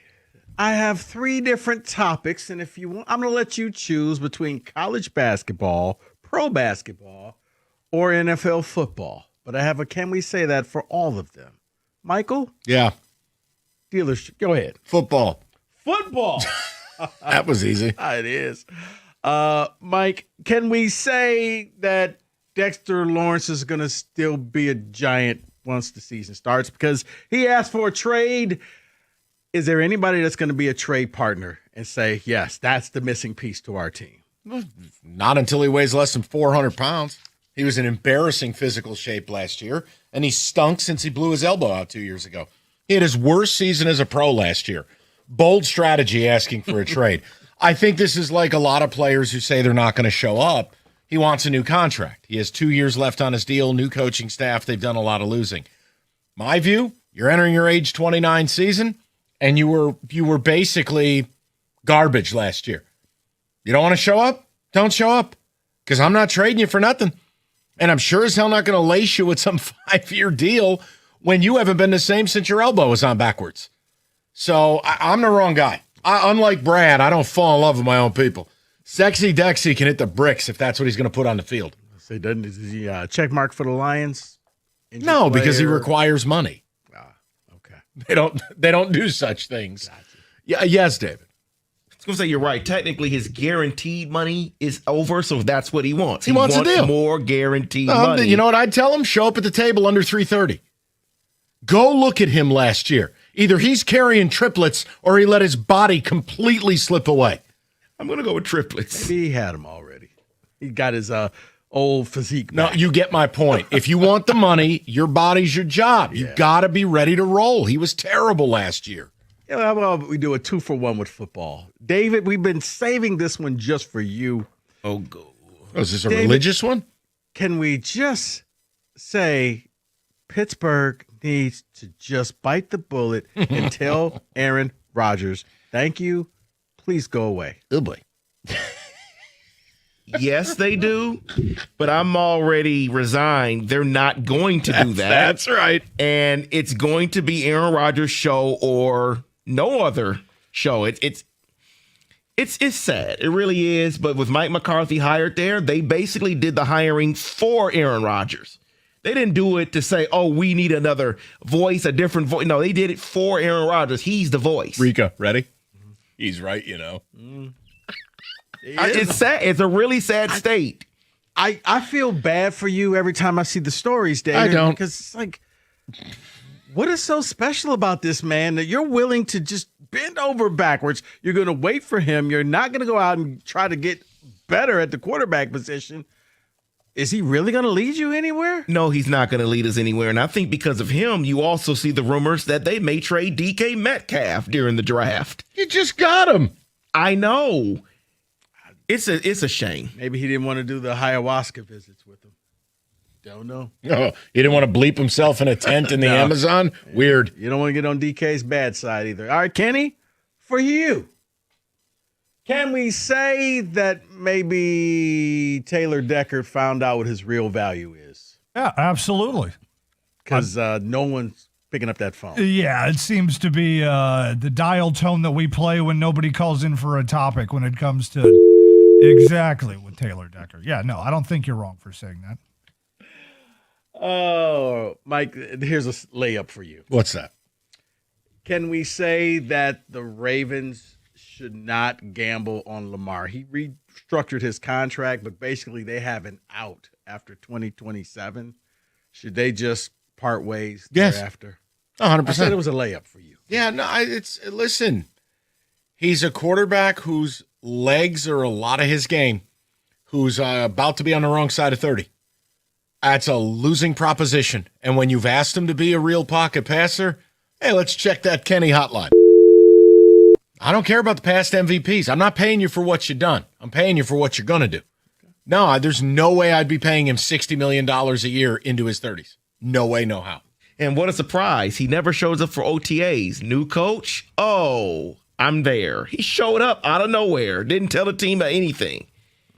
Okay. I bet he wants that money. Okay. Yeah, he did. He was like, oh, yeah, I'm all ready to go. But they can get out after 2027. Okay, David. College hoops? To NBA. college hoops, yeah. All right. Can we say that Fred Hoiberg actually deserved the AP Coach of the Year award? Wow. Here's why. Here's your preseason poll. Duke was picked 6th. Michigan was picked 7th. Arizona was picked 13th. Nebraska was unranked. Correct. And I get the idea of it because of where they were to start the year. But, I mean, Dusty May from top to bottom, beginning to the end, has just had a team here. And I think that he still should be Coach of the Year, yes. Well, funny you say that because the AP voting, Hoiberg finished with 17 votes. Shire finished with 13.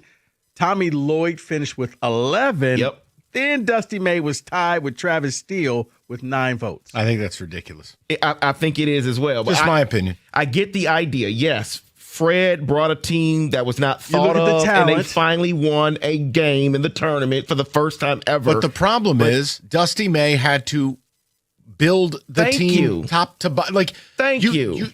Michigan isn't Michigan. Nebraska's not Nebraska. Indiana football, not Indiana. Yes. That's why I don't have any hatred for this tonight. These aren't Wolverines. These are just hookers in laundry. He had to take a team that had nothing and go, here's some jerseys. He nailed the evaluations. He's led this team on a demolition squad. Dusty would be my Coach of the Year. But I'm not mad about Hoiberg. I don't get mad about these awards.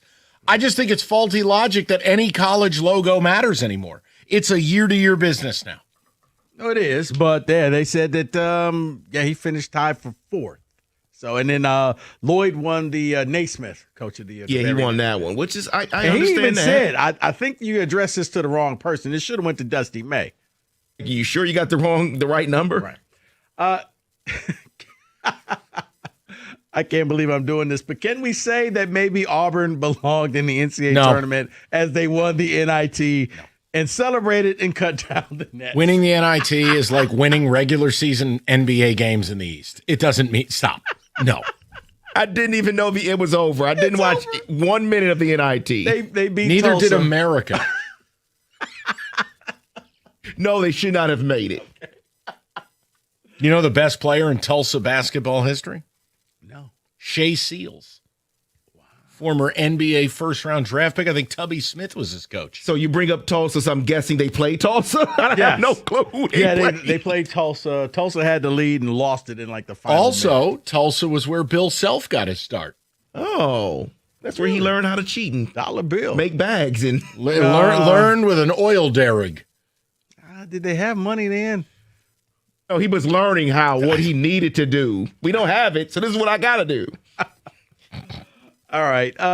Can we say NBA style that Luka's injury for the Lakers is probably going to hurt the Lakers in trying to win the West? The headline of him going to Europe to seek treatment to try to get back for the playoffs is really alarming. Yeah. Because then you know you're on some experimental ooh-wee. I'd be very concerned there. Yeah. I'll actually say this. I think the Austin Reeves injury killed the season because I still thought with him and LeBron they can win a series. It's LeBron's baldness, I think, that's really holding him. He just won't embrace it. He's close. Mama's calling. Now it's shaved so low. It's like, you but can't tell if he has hair or not. It's still there. Just let it roll. I know. He's one step from a Trey Holloman headband. You got to let it roll, man. Can we say that with Steph Curry coming back, that the Warriors have a chance in the West? That's a no for me, dog. But sure, if you want to. No, I'm good. They have nothing else. They're relying on an old guy. Just old. And then they got rid of the guy they should have been playing all along, and Kuminga went to Atlanta and went nuts. Him and Kerr just couldn't get along. I don't know what that was. Maybe Steve Kerr's insufferable. You ever think of that? It got personal. Very much so. David, I got time for one more. Sure do. This is off the books. Is this for Kenny? No, this is actually for you, my friend. Oh, great. Can we say that when Michael Valenti's career is over in radio, we should all just go out and support Just Balls, your restaurant out on the beach? It's the meatball stand nobody asked for. The reason being, I got to give Mike his props. So I made the burn ends over the weekend. He gave me some tips like, hey, try this, try that. Except we're talking about barbecue, you ethnically insensitive hillbilly. See, I was going to put a regular drop here, and he's going with that. But fantastic, Mike. I got to give you your props. Did you buy the yes, the one seasoning? Yep. And I It looked good. I got the sauce as well. Good man. You know what? Why don't we have this conversation offline? You know what? I was trying to give you your props. It was a surprise to say thank you. I appreciate it. They turned out. I'm glad fantastic. you enjoyed. Yes. So when you get this radio thing, you should really go into cooking. Just balls coming to a beach near you. Wow. You know, I'll tell you what, Kenny. Why don't we do some of that the next time Rico talks? Let's see how brave you are with the button, shall we? Please do, Kenny. Please refrain from ethnic slurs. That's who's.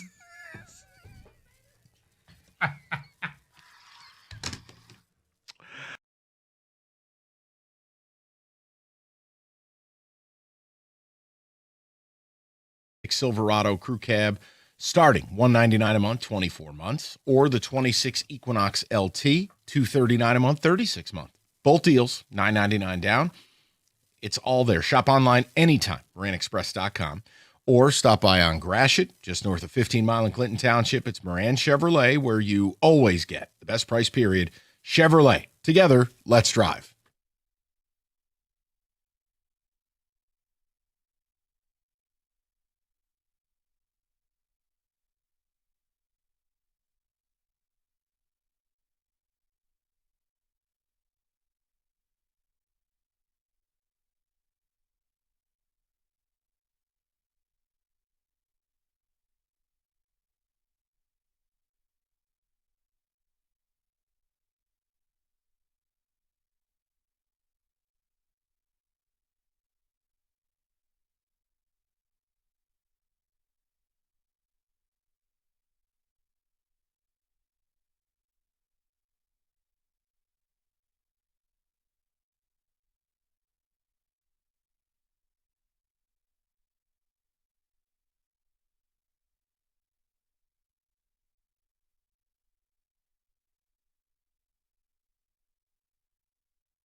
All right, I'm going to tell you this, and I just said it. Nobody deserves a title more than Rieger. Rieger is he is the biggest Michigan basketball fan from the time I got down here in 2004. This guy was dressed like Tommy Amaker. Nobody loves this team more. So if there's any Wolverine, I'm happy for. And there's a couple. I have a couple Wolverine friends who are normal humans. Yeah, my boy E is like Rieger. He has been a Michigan basketball fan. Would get angry at Tommy Amaker. Is he a founder? He is not a founder. No. Then he's a lightweight. So you guys don't want me to be happy, huh? No. Wow. Could Rieger be a founder if he wanted to? We don't care about you, David. I see. Wait, I can't be a founder? Well, no, David wrote the team. David wrote the team off when Kason got hurt. Not write How them did a off. Spartan have more faith than you? I said I was worried about that. They'll still make the Final Four is what I said. But no, my boy, he was actually at Michigan State so many times my freshman year. People were like, how come I never see him in class? Because he doesn't go here. He was just up every weekend to see me. Yeah, I was that guy. I went up to Michigan State to party a ton. Yeah, pretty much. But I rooted against Michigan State too. Reegs, what's going on, buddy? What's going on? I got penis activities. No, that's what I said. When you're wasting 6 hours of your weekend watching the Red Wings, I said you just end up feeling like a penis. So what's the victory meal for you tonight? Well, you know what, guys? I was actually going to ask for your advice. Yeah. This is a very strange day for me. I'm on till Tiger baseball, and then I'm praying like hell that the Tigers and the Twins play a 7-hour game because I got to come on after the game, which is going to be on against Michigan UConn. So it's going to be very difficult for me to do the post-Tiger, whatever the hell you want to call it. First of all, why are you on? I don't know. That's what I asked him, but he was just like... The schedule says I'm on. What can I do about it? You alter the schedule. I thought Tom was one of your guys. I already had to give Mark Ryan my firstborn to get that Tennessee. Why don't you just do what Mark has done? He's missed 3 or 4 shifts because he can't read the schedule. You just don't read the schedule. Oh, I forgot. Pretend you're Dexter Manley. You can't read. I might have a medical incident. I was supposed to do Tiger post game.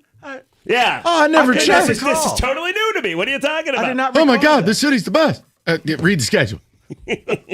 No, you don't want to pull that one? Okay. No. I'm excited to watch. So what advice do you need from us? It's I was just curious. When I come back on the air, if the game is still going on, I'm just going to use your drop board, I think, instead of saying anything so I can watch the game. What's your game time meal? I already ate. I had some Chipotle. I know that shocks people. I came in. I'm a little, here's what I would say. Are you nervous? I think Michigan wins by double digits. I do. But I'm uncomfortable being comfortable. The Costa lock. Because and you guys are going to call me soft and a wuss, and I don't care.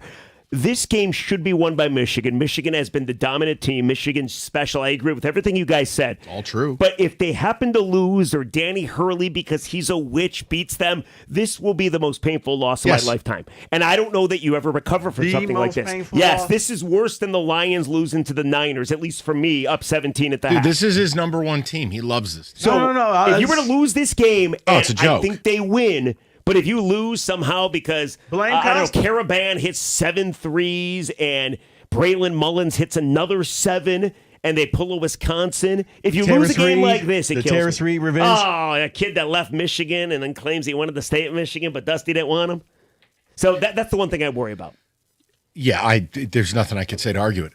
Yeah. So what's the topic then? It can't just be, hey, what's your prediction? We're not doing that kind of stuff. No. We're not the midday show. Have you not, Rieger during the Olympics was fascinating radio. He didn't listen to anybody. He was watching the game. That's it was post-game. a show for Pre-game. one, but it was a great show. I've always said there is, not that this place would sell it, not with this staff. The point is, remember Mystery Space Theater 3000? Yes! Okay. There would be a market to do a Michigan game watch. That'd be great. Of Rieger or me and you watching a Spartan game. So we'd be like the Fab Five. It'd be amazing. Yeah, yes. except we're not like Al Bundy talking about those were the days. We're just watching a game. Put the banners up for crying out loud. Of what? Best hair dye? They didn't Final win anything. Four. They didn't win. You guys got all kinds of Final Four banners. But we didn't cheat to get them. It's not please. cheating now. You're going to put a banner up properly tonight. I A real so. banner. I hope so. Runner-up. And it's great that Rico, you gotta let it go. Look, I want to win the bet. No. See, don't lie, though. Don't lie. You I don't want to care win about this bet. No, you just want Michigan to lose. You're a Spartan. See, Rieger. I actually agree. I believe when Rieger. Mike says it doesn't mean much to him anymore. This Rieger, will kill you it to would see not Michigan kill win. me. No, as I which told actually you. makes me very happy. No, Rieger, I told you, I'll be happy for you. As a matter I of fact, appreciate that. I may even show up tonight if they're just Wow. just to give you the Why don't you show satisfaction up?